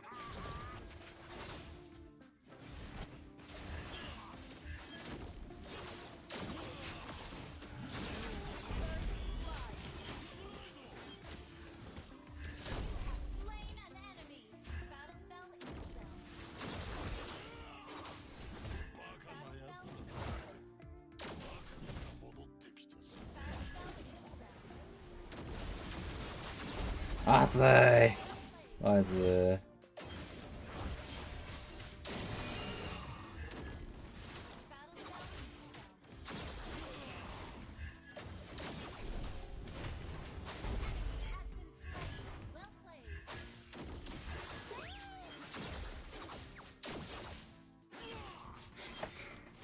も、まあああいう試合があるからこそ、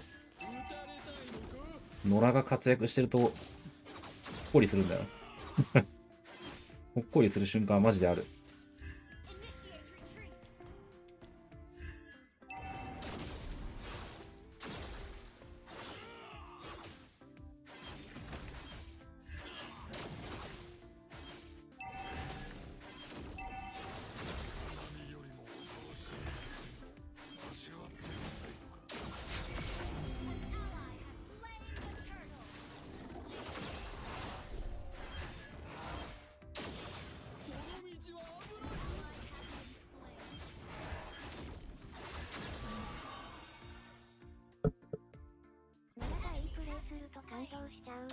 うん、めっちゃ感動するよね。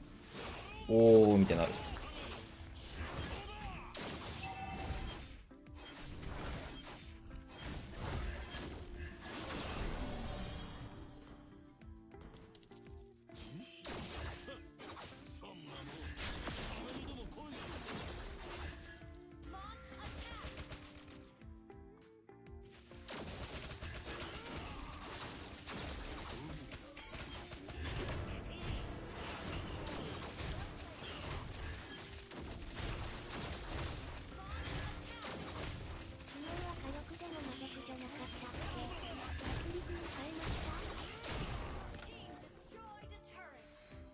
あ、なんか試してみて、まあ、結局やっぱ火力は殺戮ですね。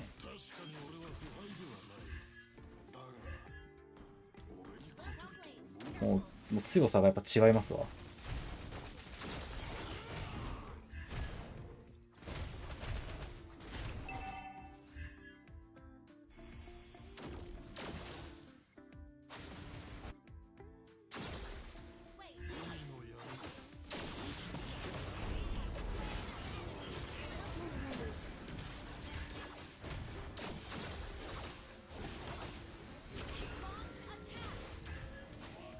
行くこれ。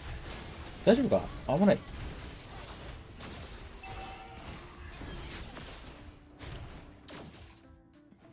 なんかそうなる気がしたわ。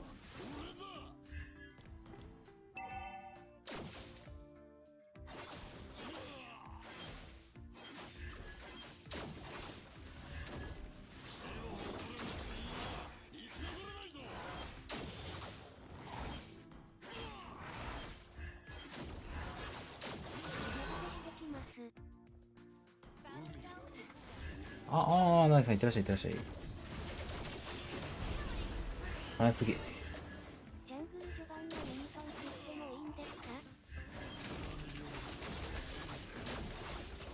ちゃんとあれですね、例えばミッドをするんだったらミッドメイジがいるときに流してあげる。誰もいないと吸っちゃうから経験値。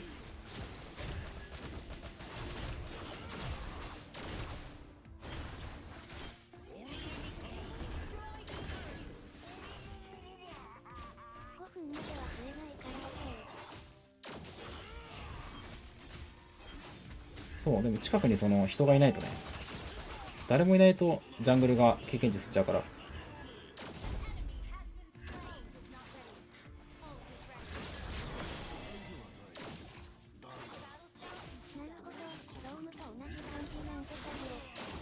そうそう。結構ね、大事だよ、ジャングルが流してあげるのは。それでなんか、ね、寄るタイミングとか早くなるし。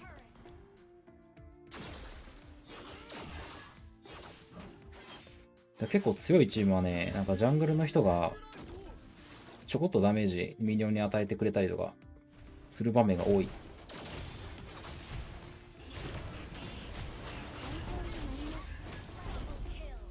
ナイスー。これはほっこりする試合ですね。コウさん早くない？何があった？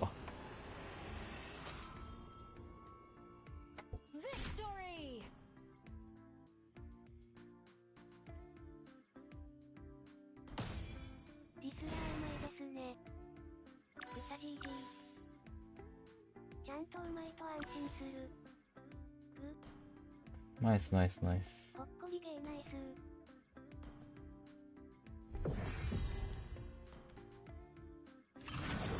早っ。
様毎日いますね。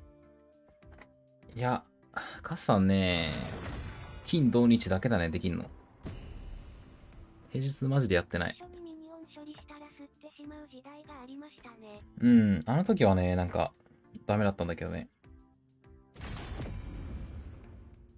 お、さっきのあれじゃん。ディスラーだ。私のフラッシュビートを聞かせてあげるよ。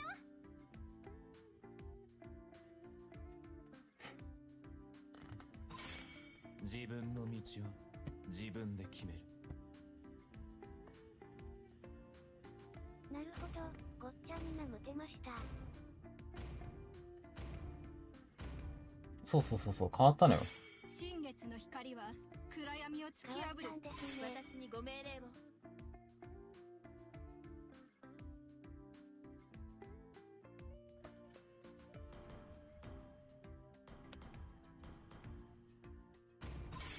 流れ星のおかげで私たちは出会うことができたのです。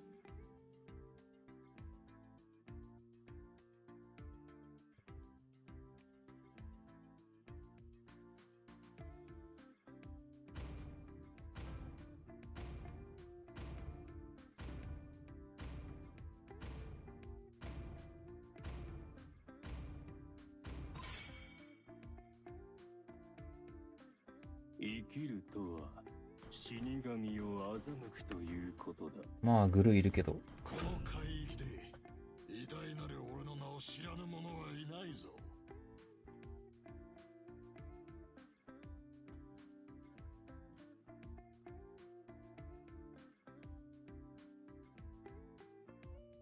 痛みを感じられるということは生きている証だ。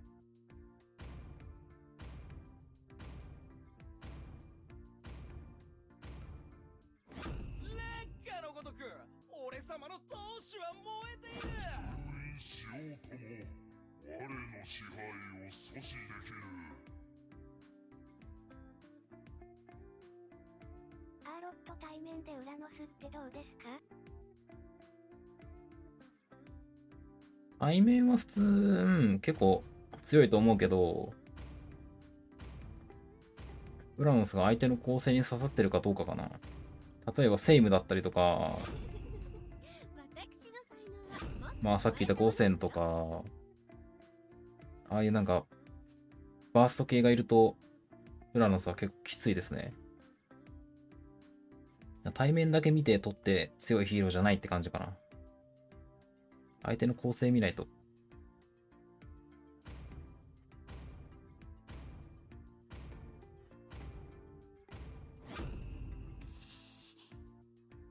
星々を覗くとき。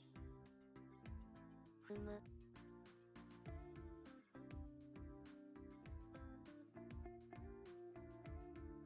千年の痛み正義を執行する。なかなか難しい話みたいな。そう、ちょっとむずい。ちなみに、この相手にはいい感じです。ウラノス。まあ、ブロディがちょっとダメージ高いかなって感じだけど、まあ、それでも、まあ大丈夫だね。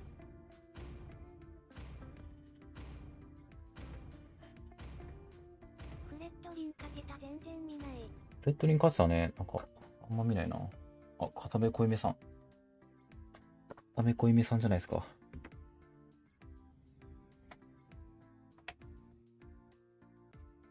アーロット対面で有利なキャラカップの集団戦の強さがあるからなかなか腐らせられないんですよね。そうそうそう。集団意識した方がいいね。ウラノスはバーストいなければやっと。メモメモ。そう、あと多段系だったら強いですよ。例えば、それこそイブとかね。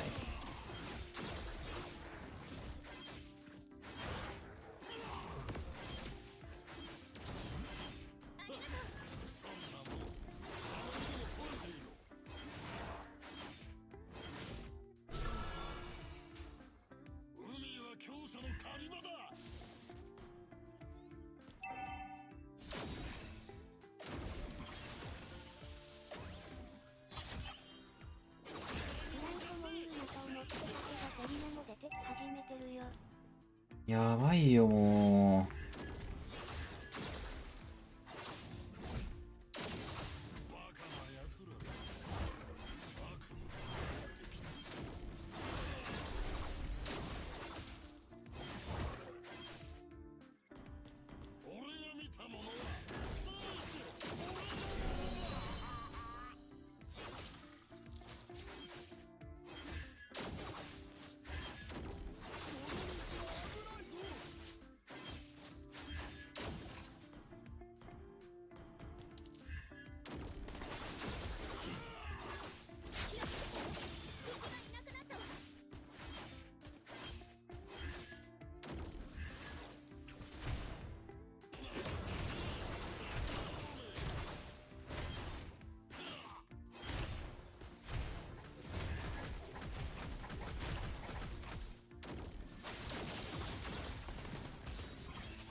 やめろー、マジで痛すぎる。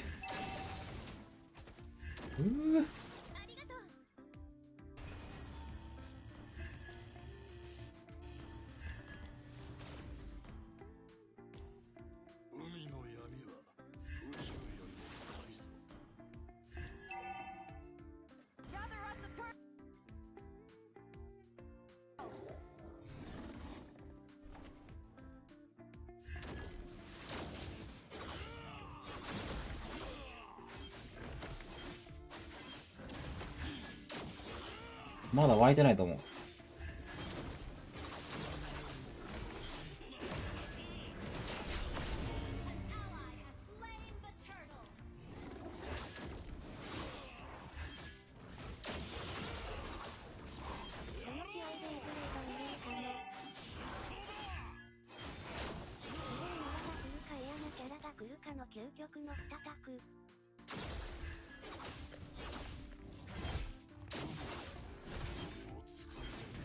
平和なランクはできないもんなか。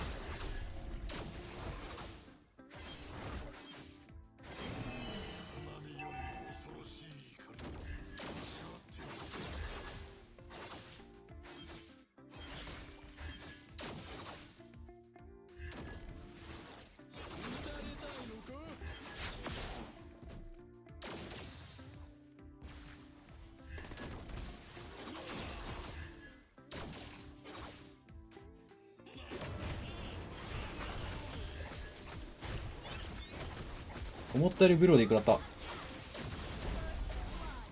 や、ナイスすぎる。アレンツさんに立ちはだかる試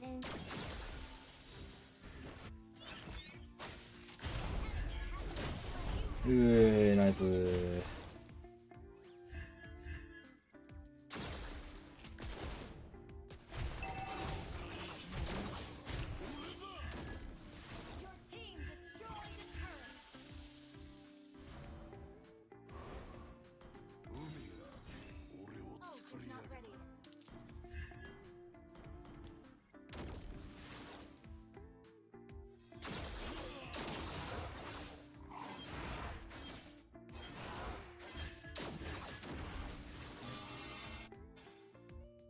ゾーニングしてる？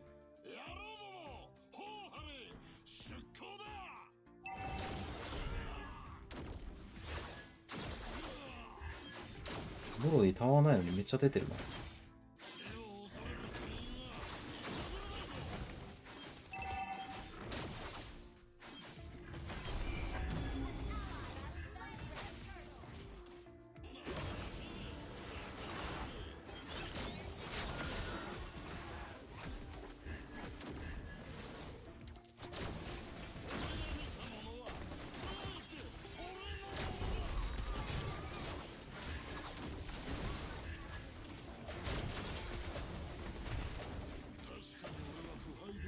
いやー、どんまい。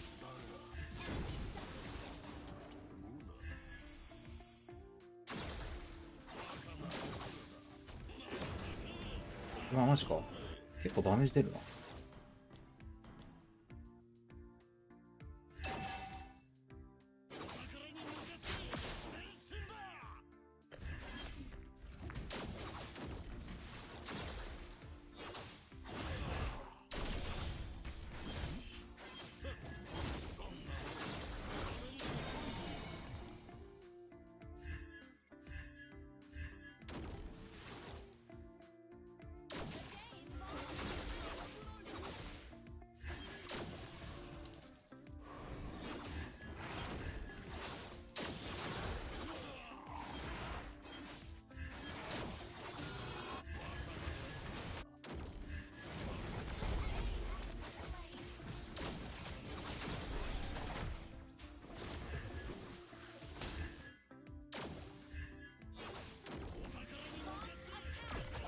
移動も攻めれそうだな。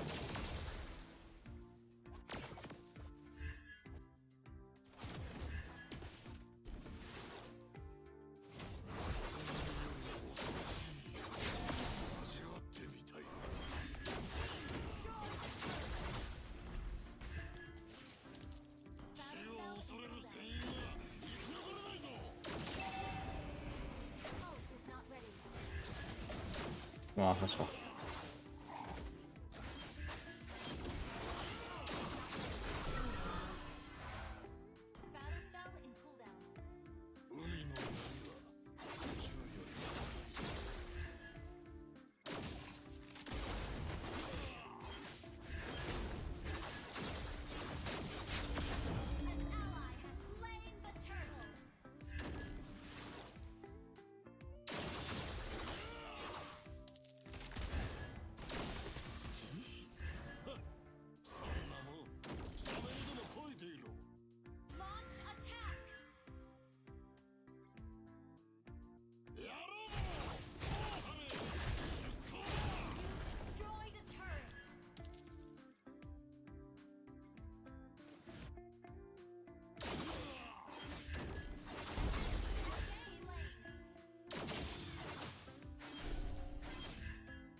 ああ、カウンターみたいな。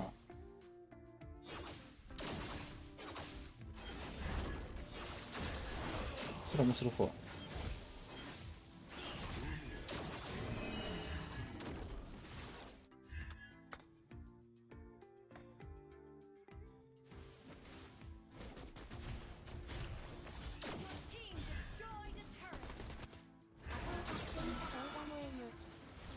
やっちゃう立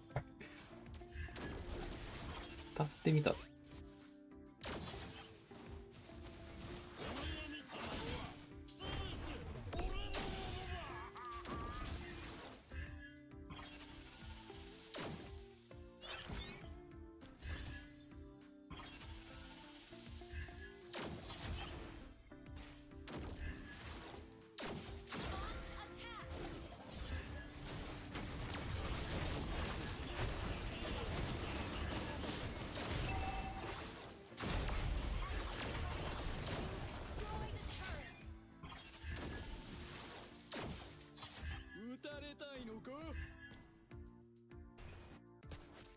パレードはバターンにほぼ勝てません。絶対に取らないでください。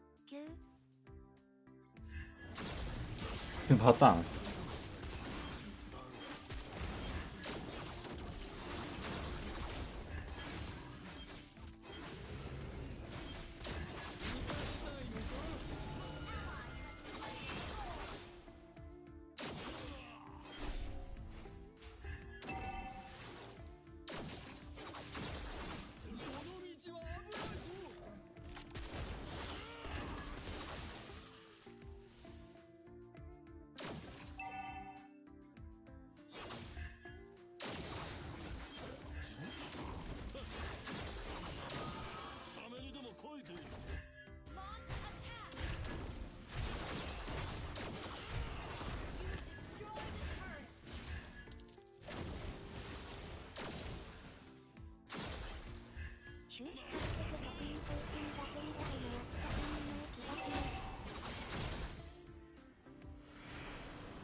ペルはそうね。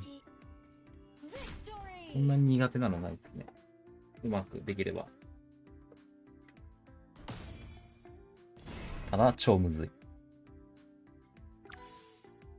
めっちゃロースコアだね、これ。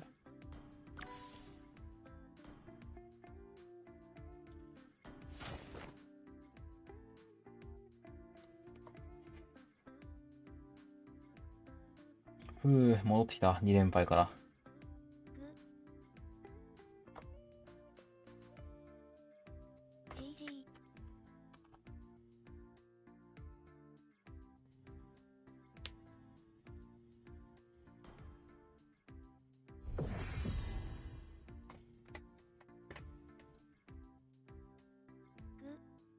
じじい。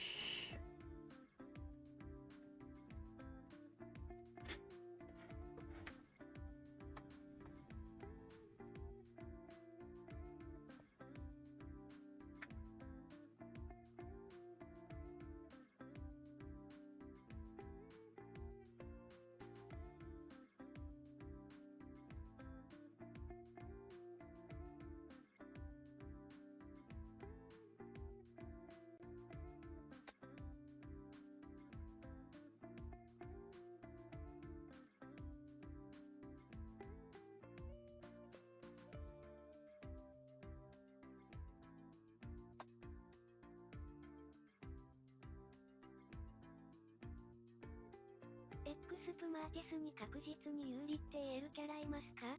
やつが来ると何取るか毎回迷います。対面か。シューってるビーナ逃げにきつくない？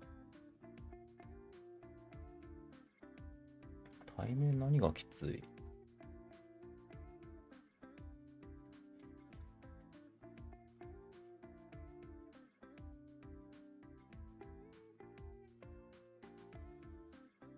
相手と当たるの2回目ですか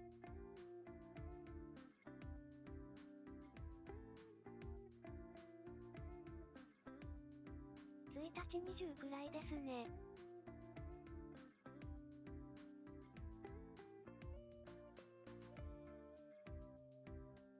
あ、すみません。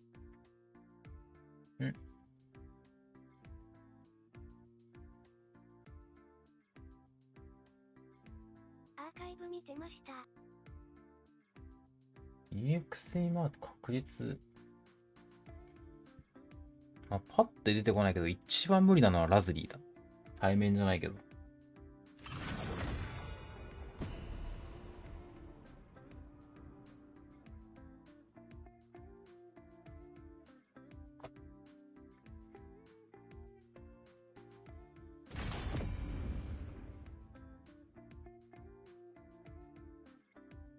私にご命令を。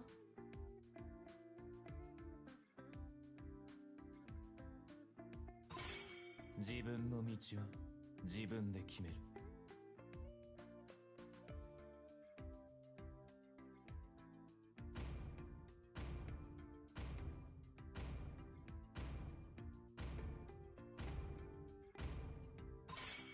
私のフラッシュビートを聞かせてあげるよ。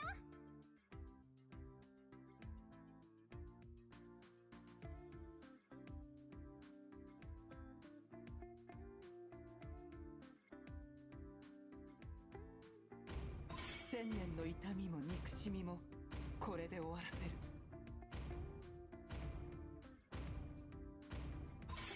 流れ星のおかげで私たちは出会うことができたのです。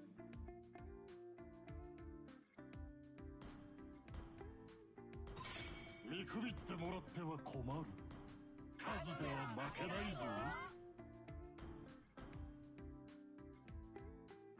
スプでゴブゴブのキャラ取って他でレートでマーティスいじめられるキャラ取るってことですかね？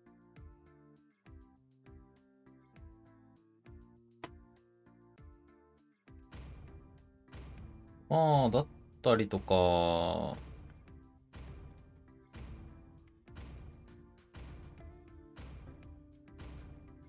年の換気が俺を変えてしまった。ディスラーめんどいわ。ラップラプもそうだし、ゾンもそうだし。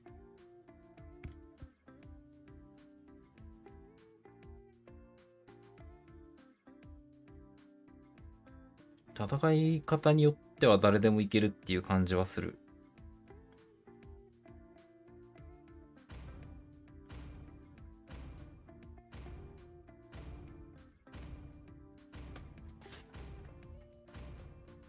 まあ C で言うならマイシーかな。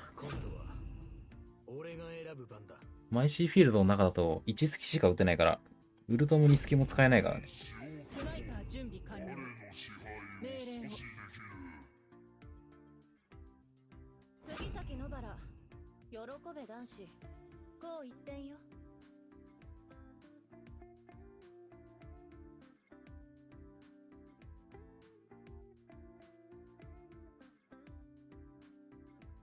カーミラ今強いですか？カーミラ結構強いですよ。結構強い。私の使命はエディを守ることだ。我は海を司る者なり。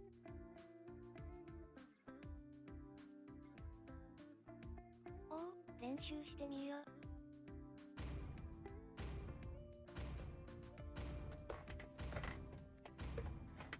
いしょ。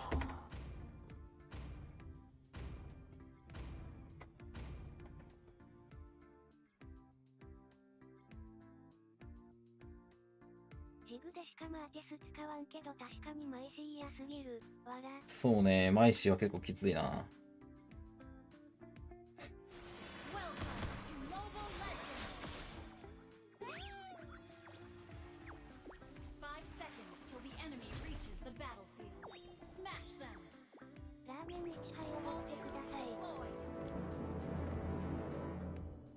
あ、たべこいめさんじゃないですか。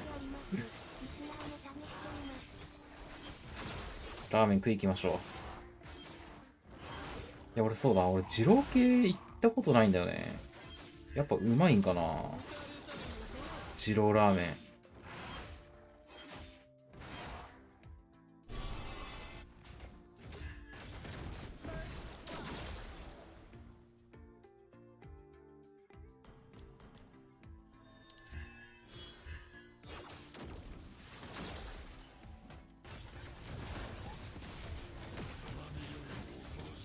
なんかディスラー来とるー。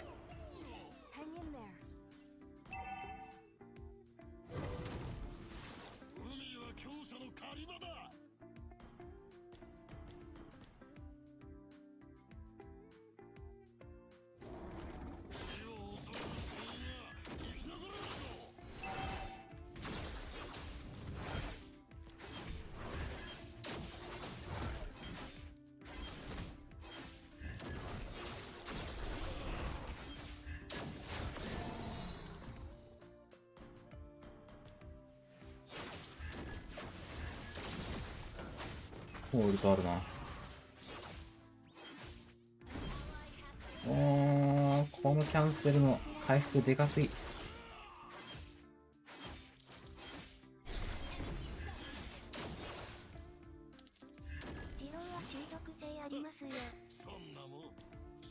中毒性ある？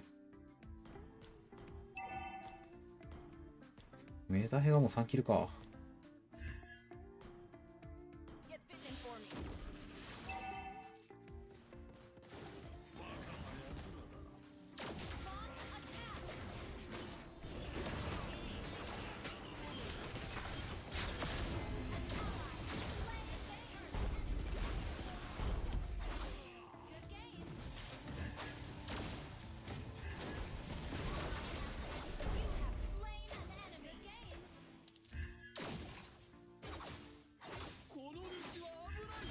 ジローってマジ好きな人はもう超好きって感じですもんね。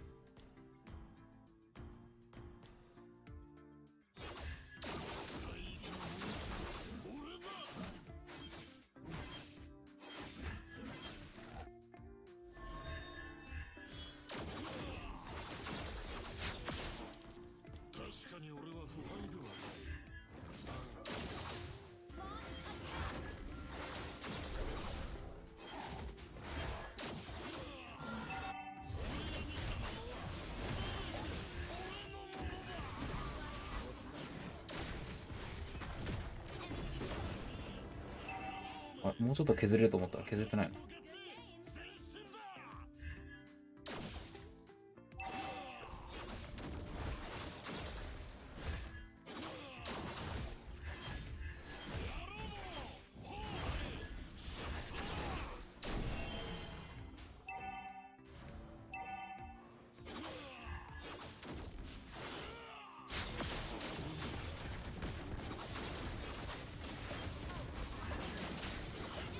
つえーメタヘ。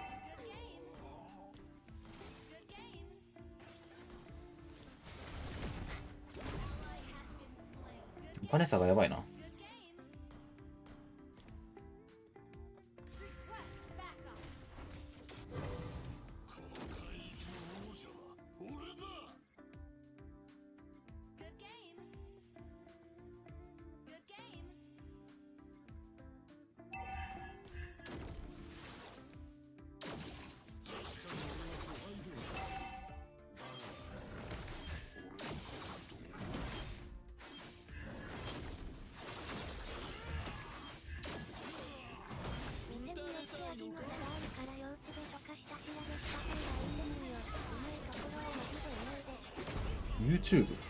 YouTube 見るんだ。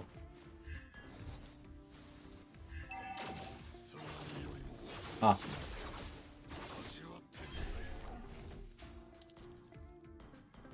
ラーメン評論チャンネルみたいな、そういうこと。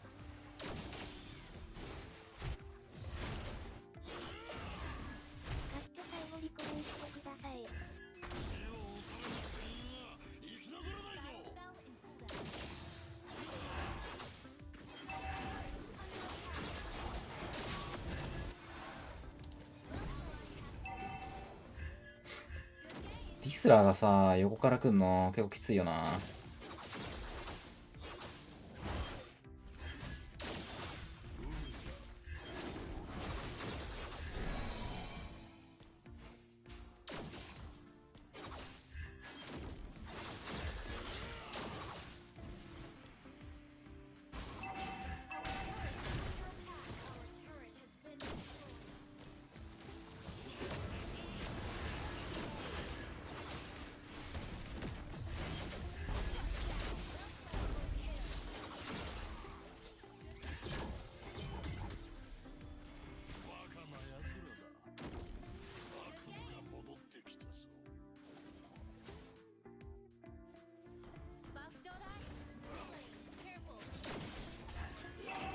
誰？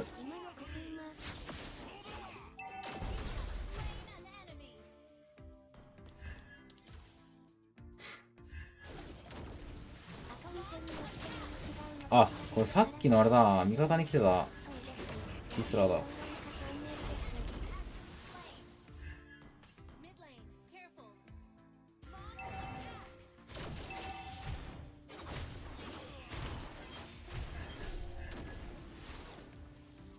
青バフは取られそうだけど、なんか。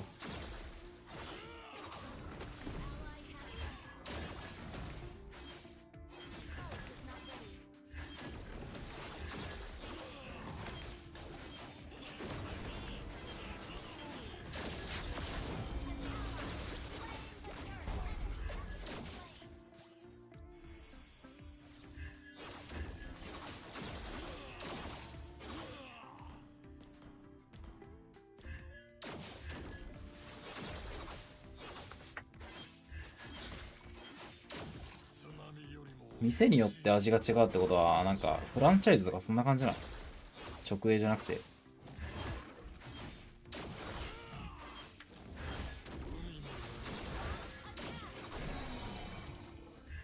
あれでもフランチャイズで味が違ったらダメか。なんで味が違うんだ？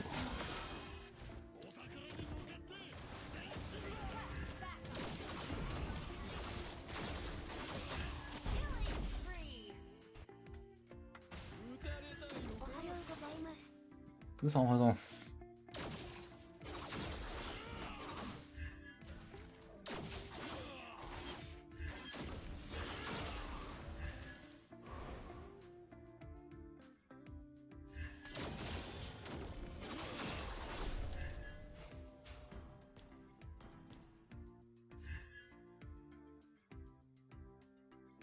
海は強者の狩り場だ。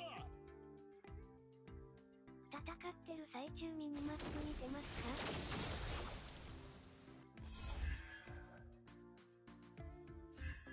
まあ大体はインスパイア系と直営の3つあります。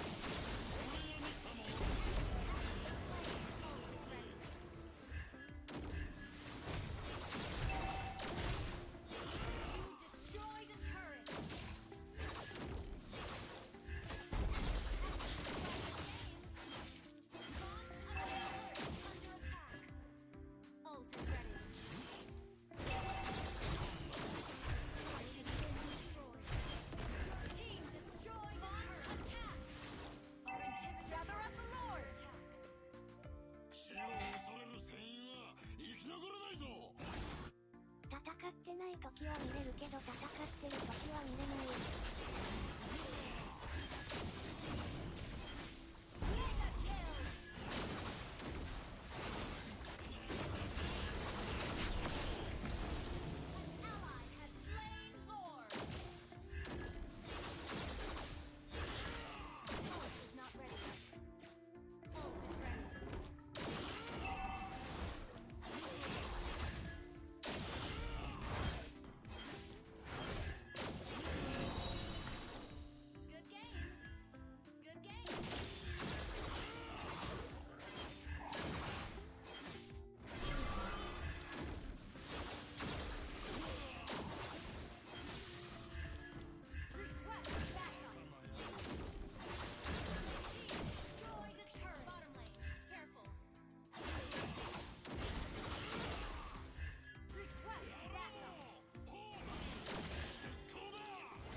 うわ、スタン入った、マジか。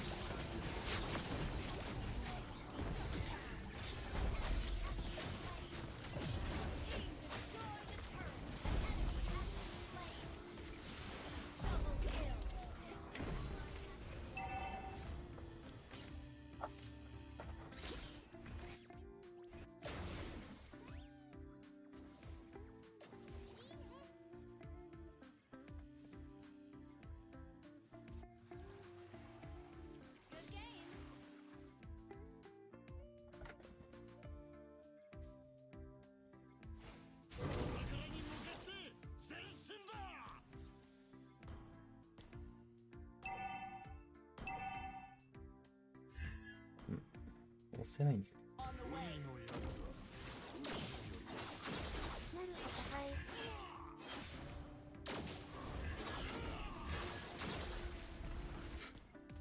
まあでもあれでしょ、状況っていうか、シンプルになんか見れないって話でしょ。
トニオー、ナイス。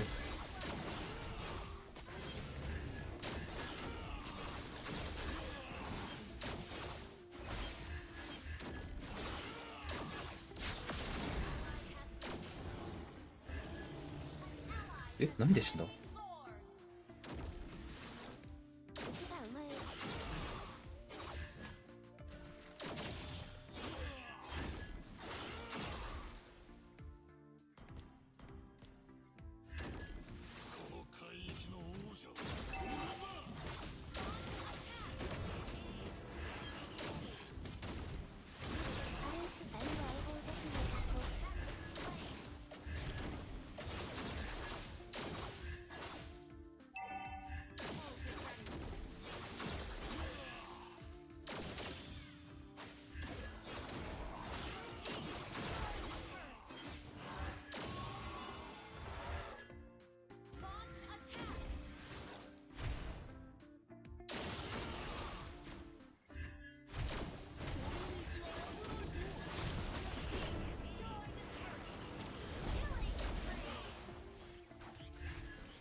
おー、ナイス。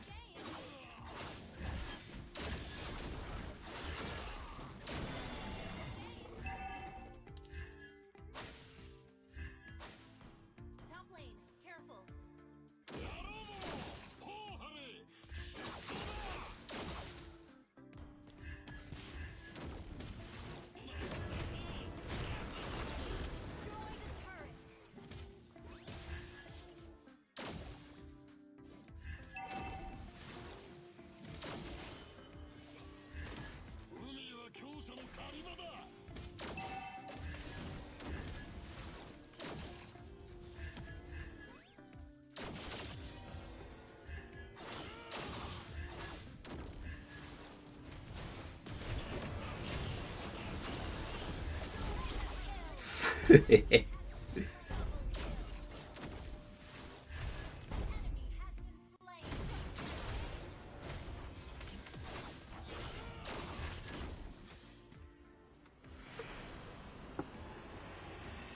ちゃめちゃ入ったな。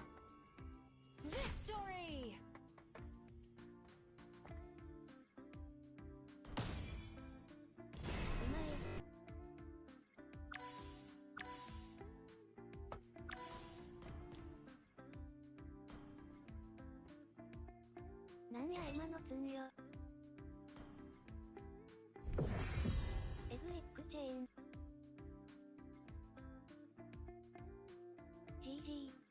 あんなん敵からしたら動けないだろ。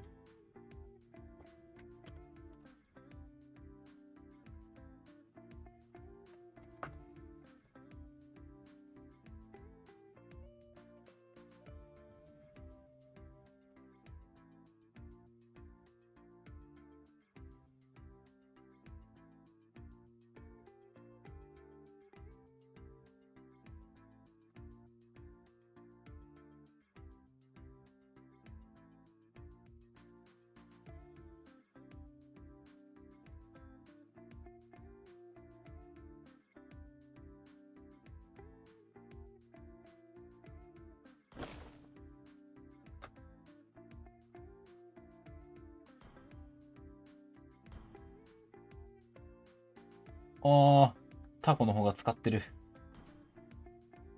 マーティス超えたわ、試合数。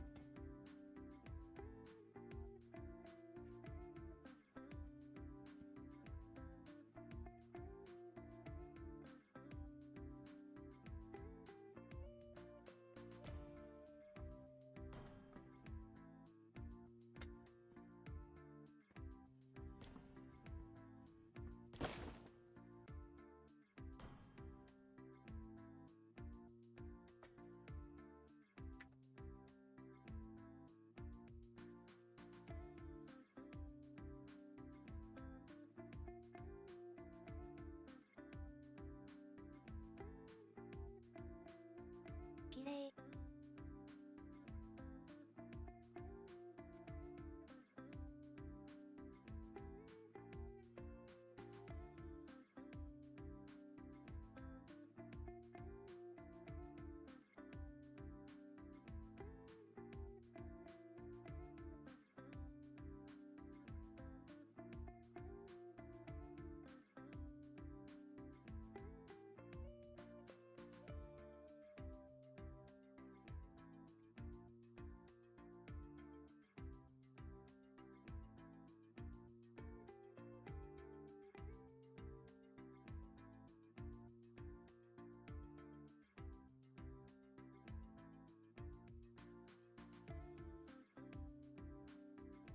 ガオミシですか？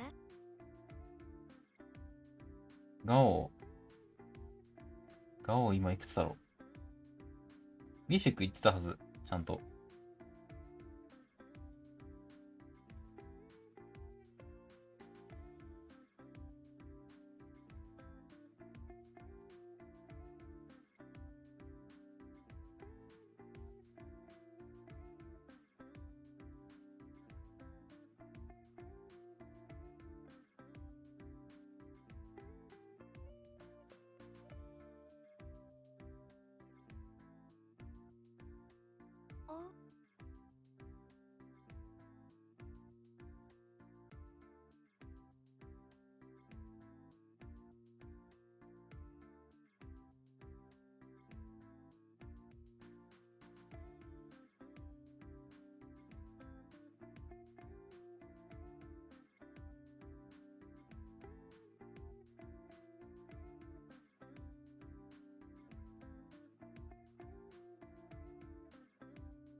ガオだよ。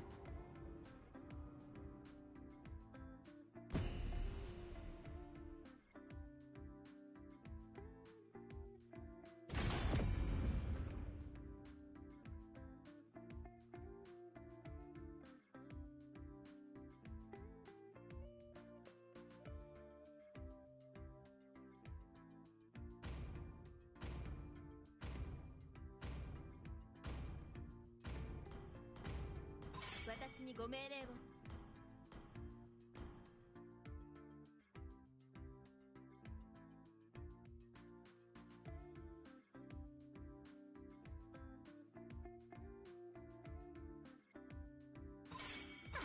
見くびってもらっては困る。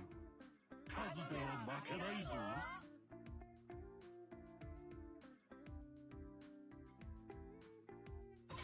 自分の道は自分で決める。流れ星のおかげで私たちは出会うことができたのです。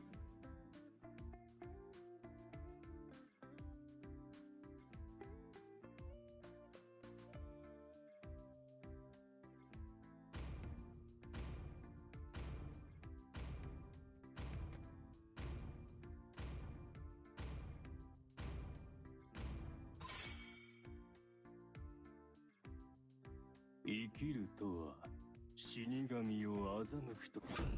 この海域で偉大なる俺の名を知らぬ者はいないぞ。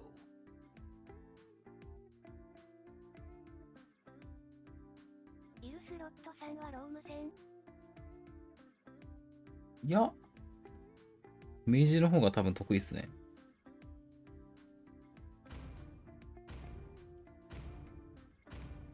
でもロームもうまい。私は絶望より現れ、私のキスで永遠の命を授けよう。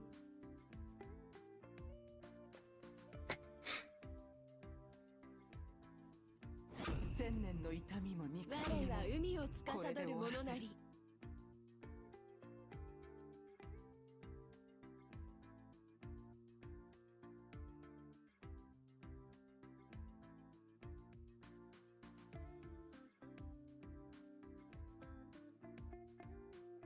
ロームって何が楽しいんだろう。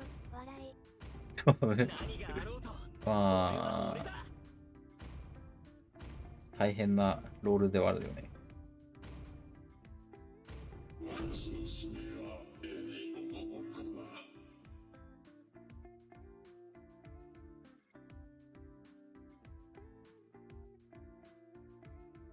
花火参上。は鋼のように、骨はダイヤよりも硬い。仕掛けて試合動かすの楽しそうだよね。笑。まあ、それができたら。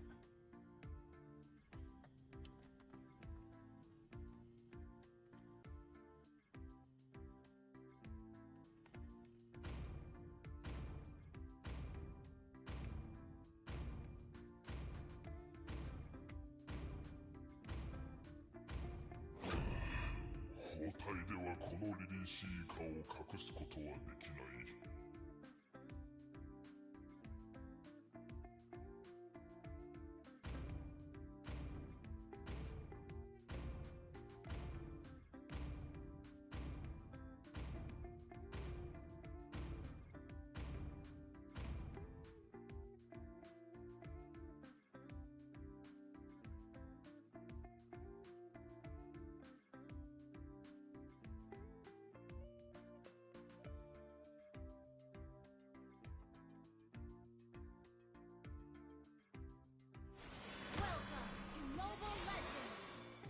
けどローム上手い人はかっこいい。まあ、ロームがね、できるとね。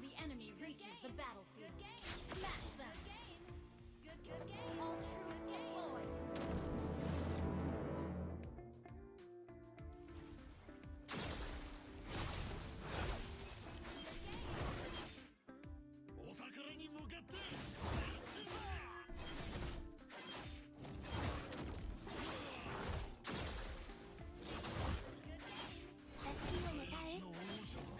あ、同じだね。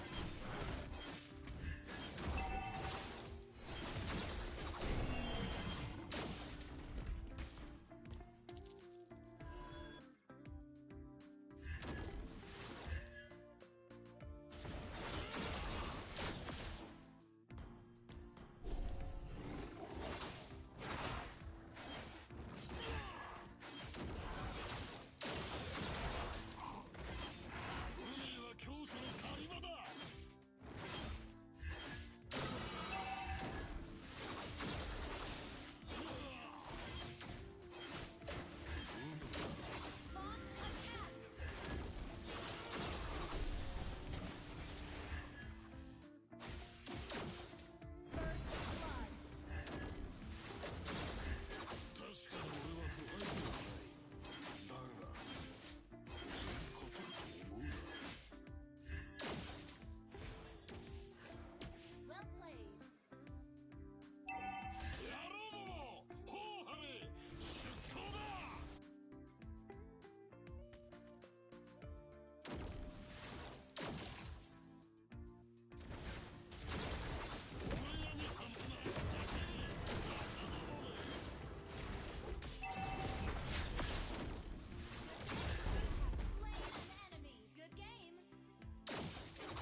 当たってないか。えぐい。タワーダメえぐいえぐい。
タワーにつなげたいけど厳しそう。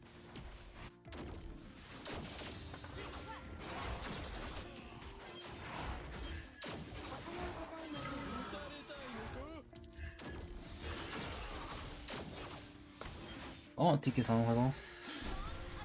もうそんな時間っすね。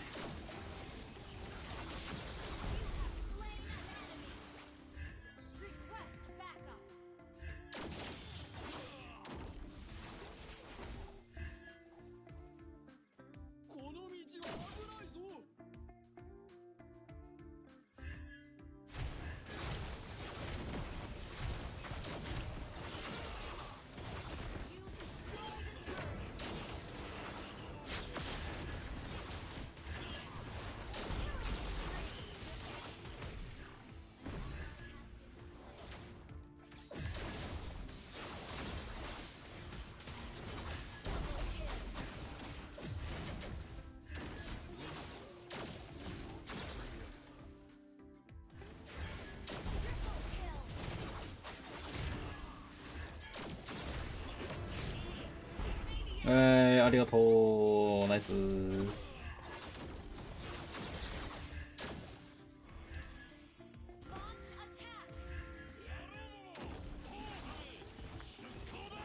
やばい、待って、サベージ取ろうとして死にそう、これ。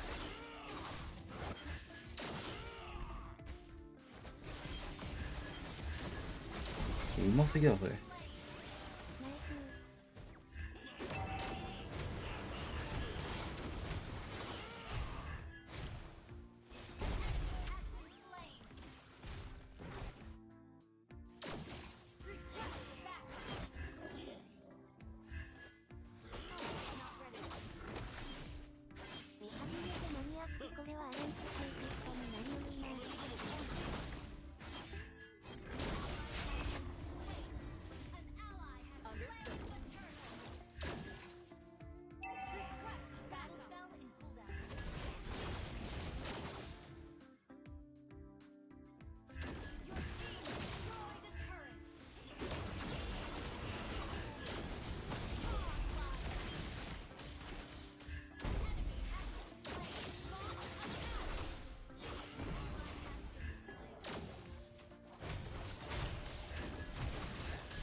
あー、デモンフォール切れてんのか。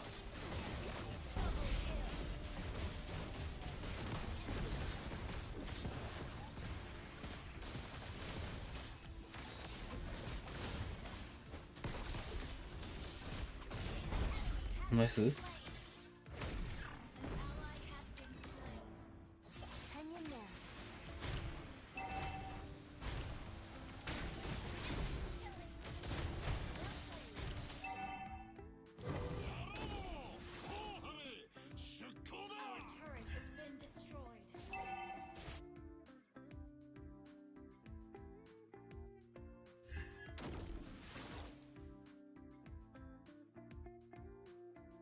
ロードいけるかな。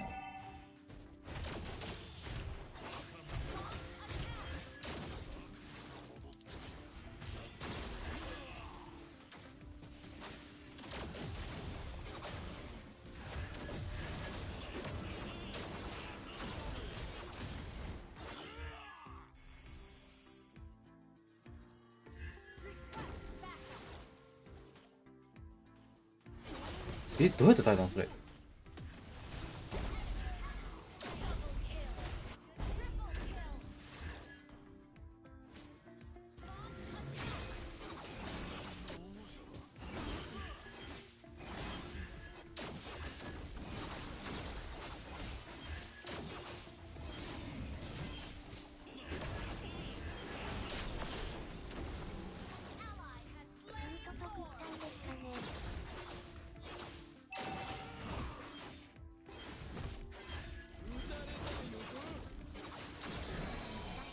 逆に引きずり込んだってこと？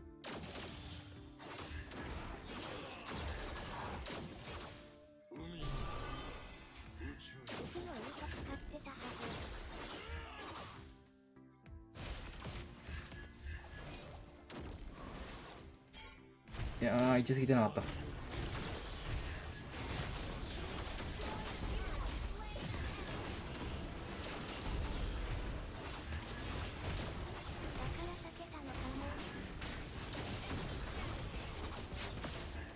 いやー、レモンフォールがない。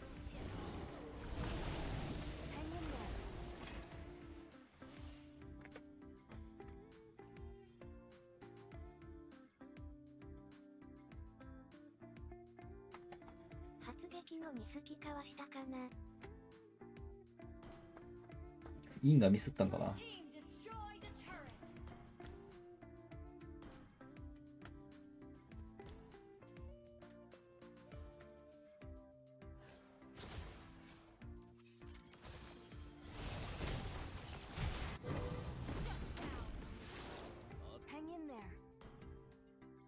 お疲れ様。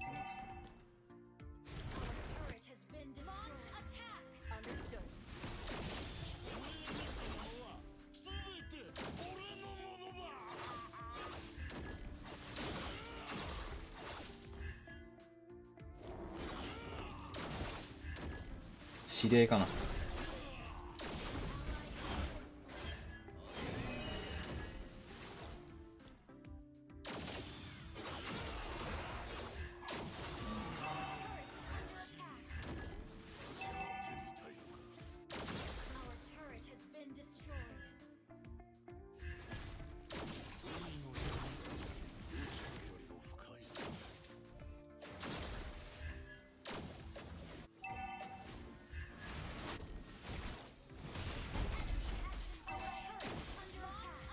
いったやばいか。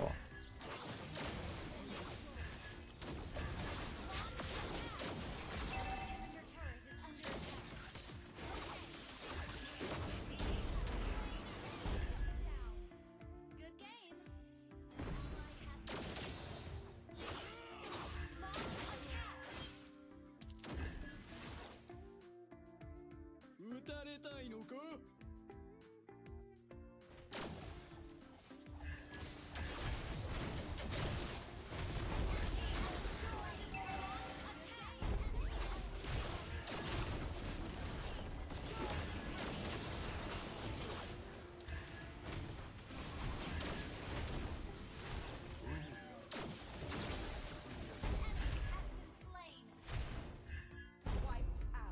終わるかな。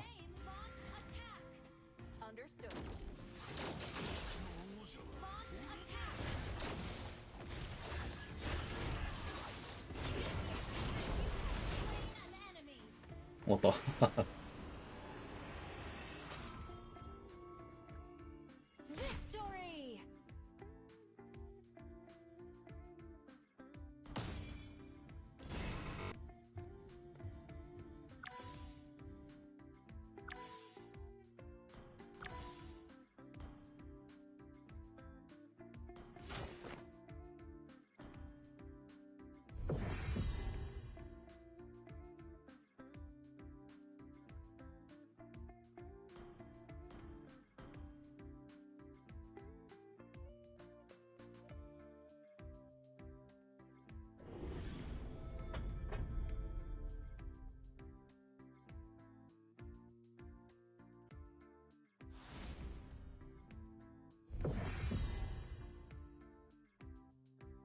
あと次ラストにしようかな、配信。よいしょ。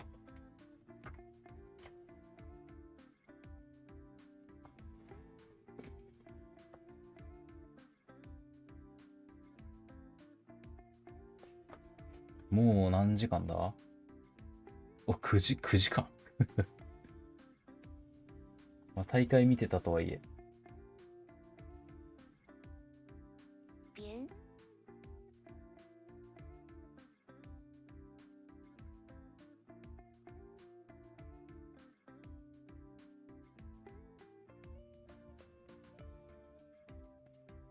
うわ、てかお腹減ってきたな。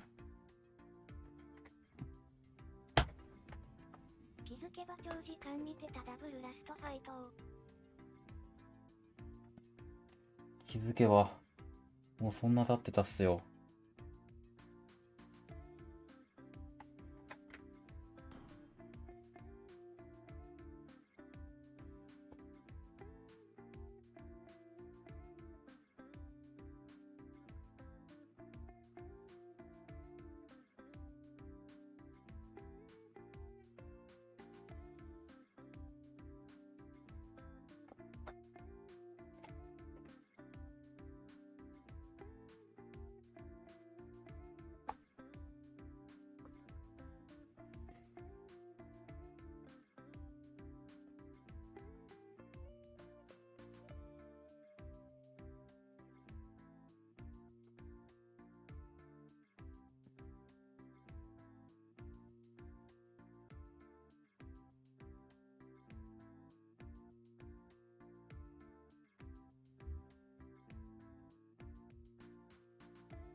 どうしよう。終わっとこうかな。当たんなくなってきたから。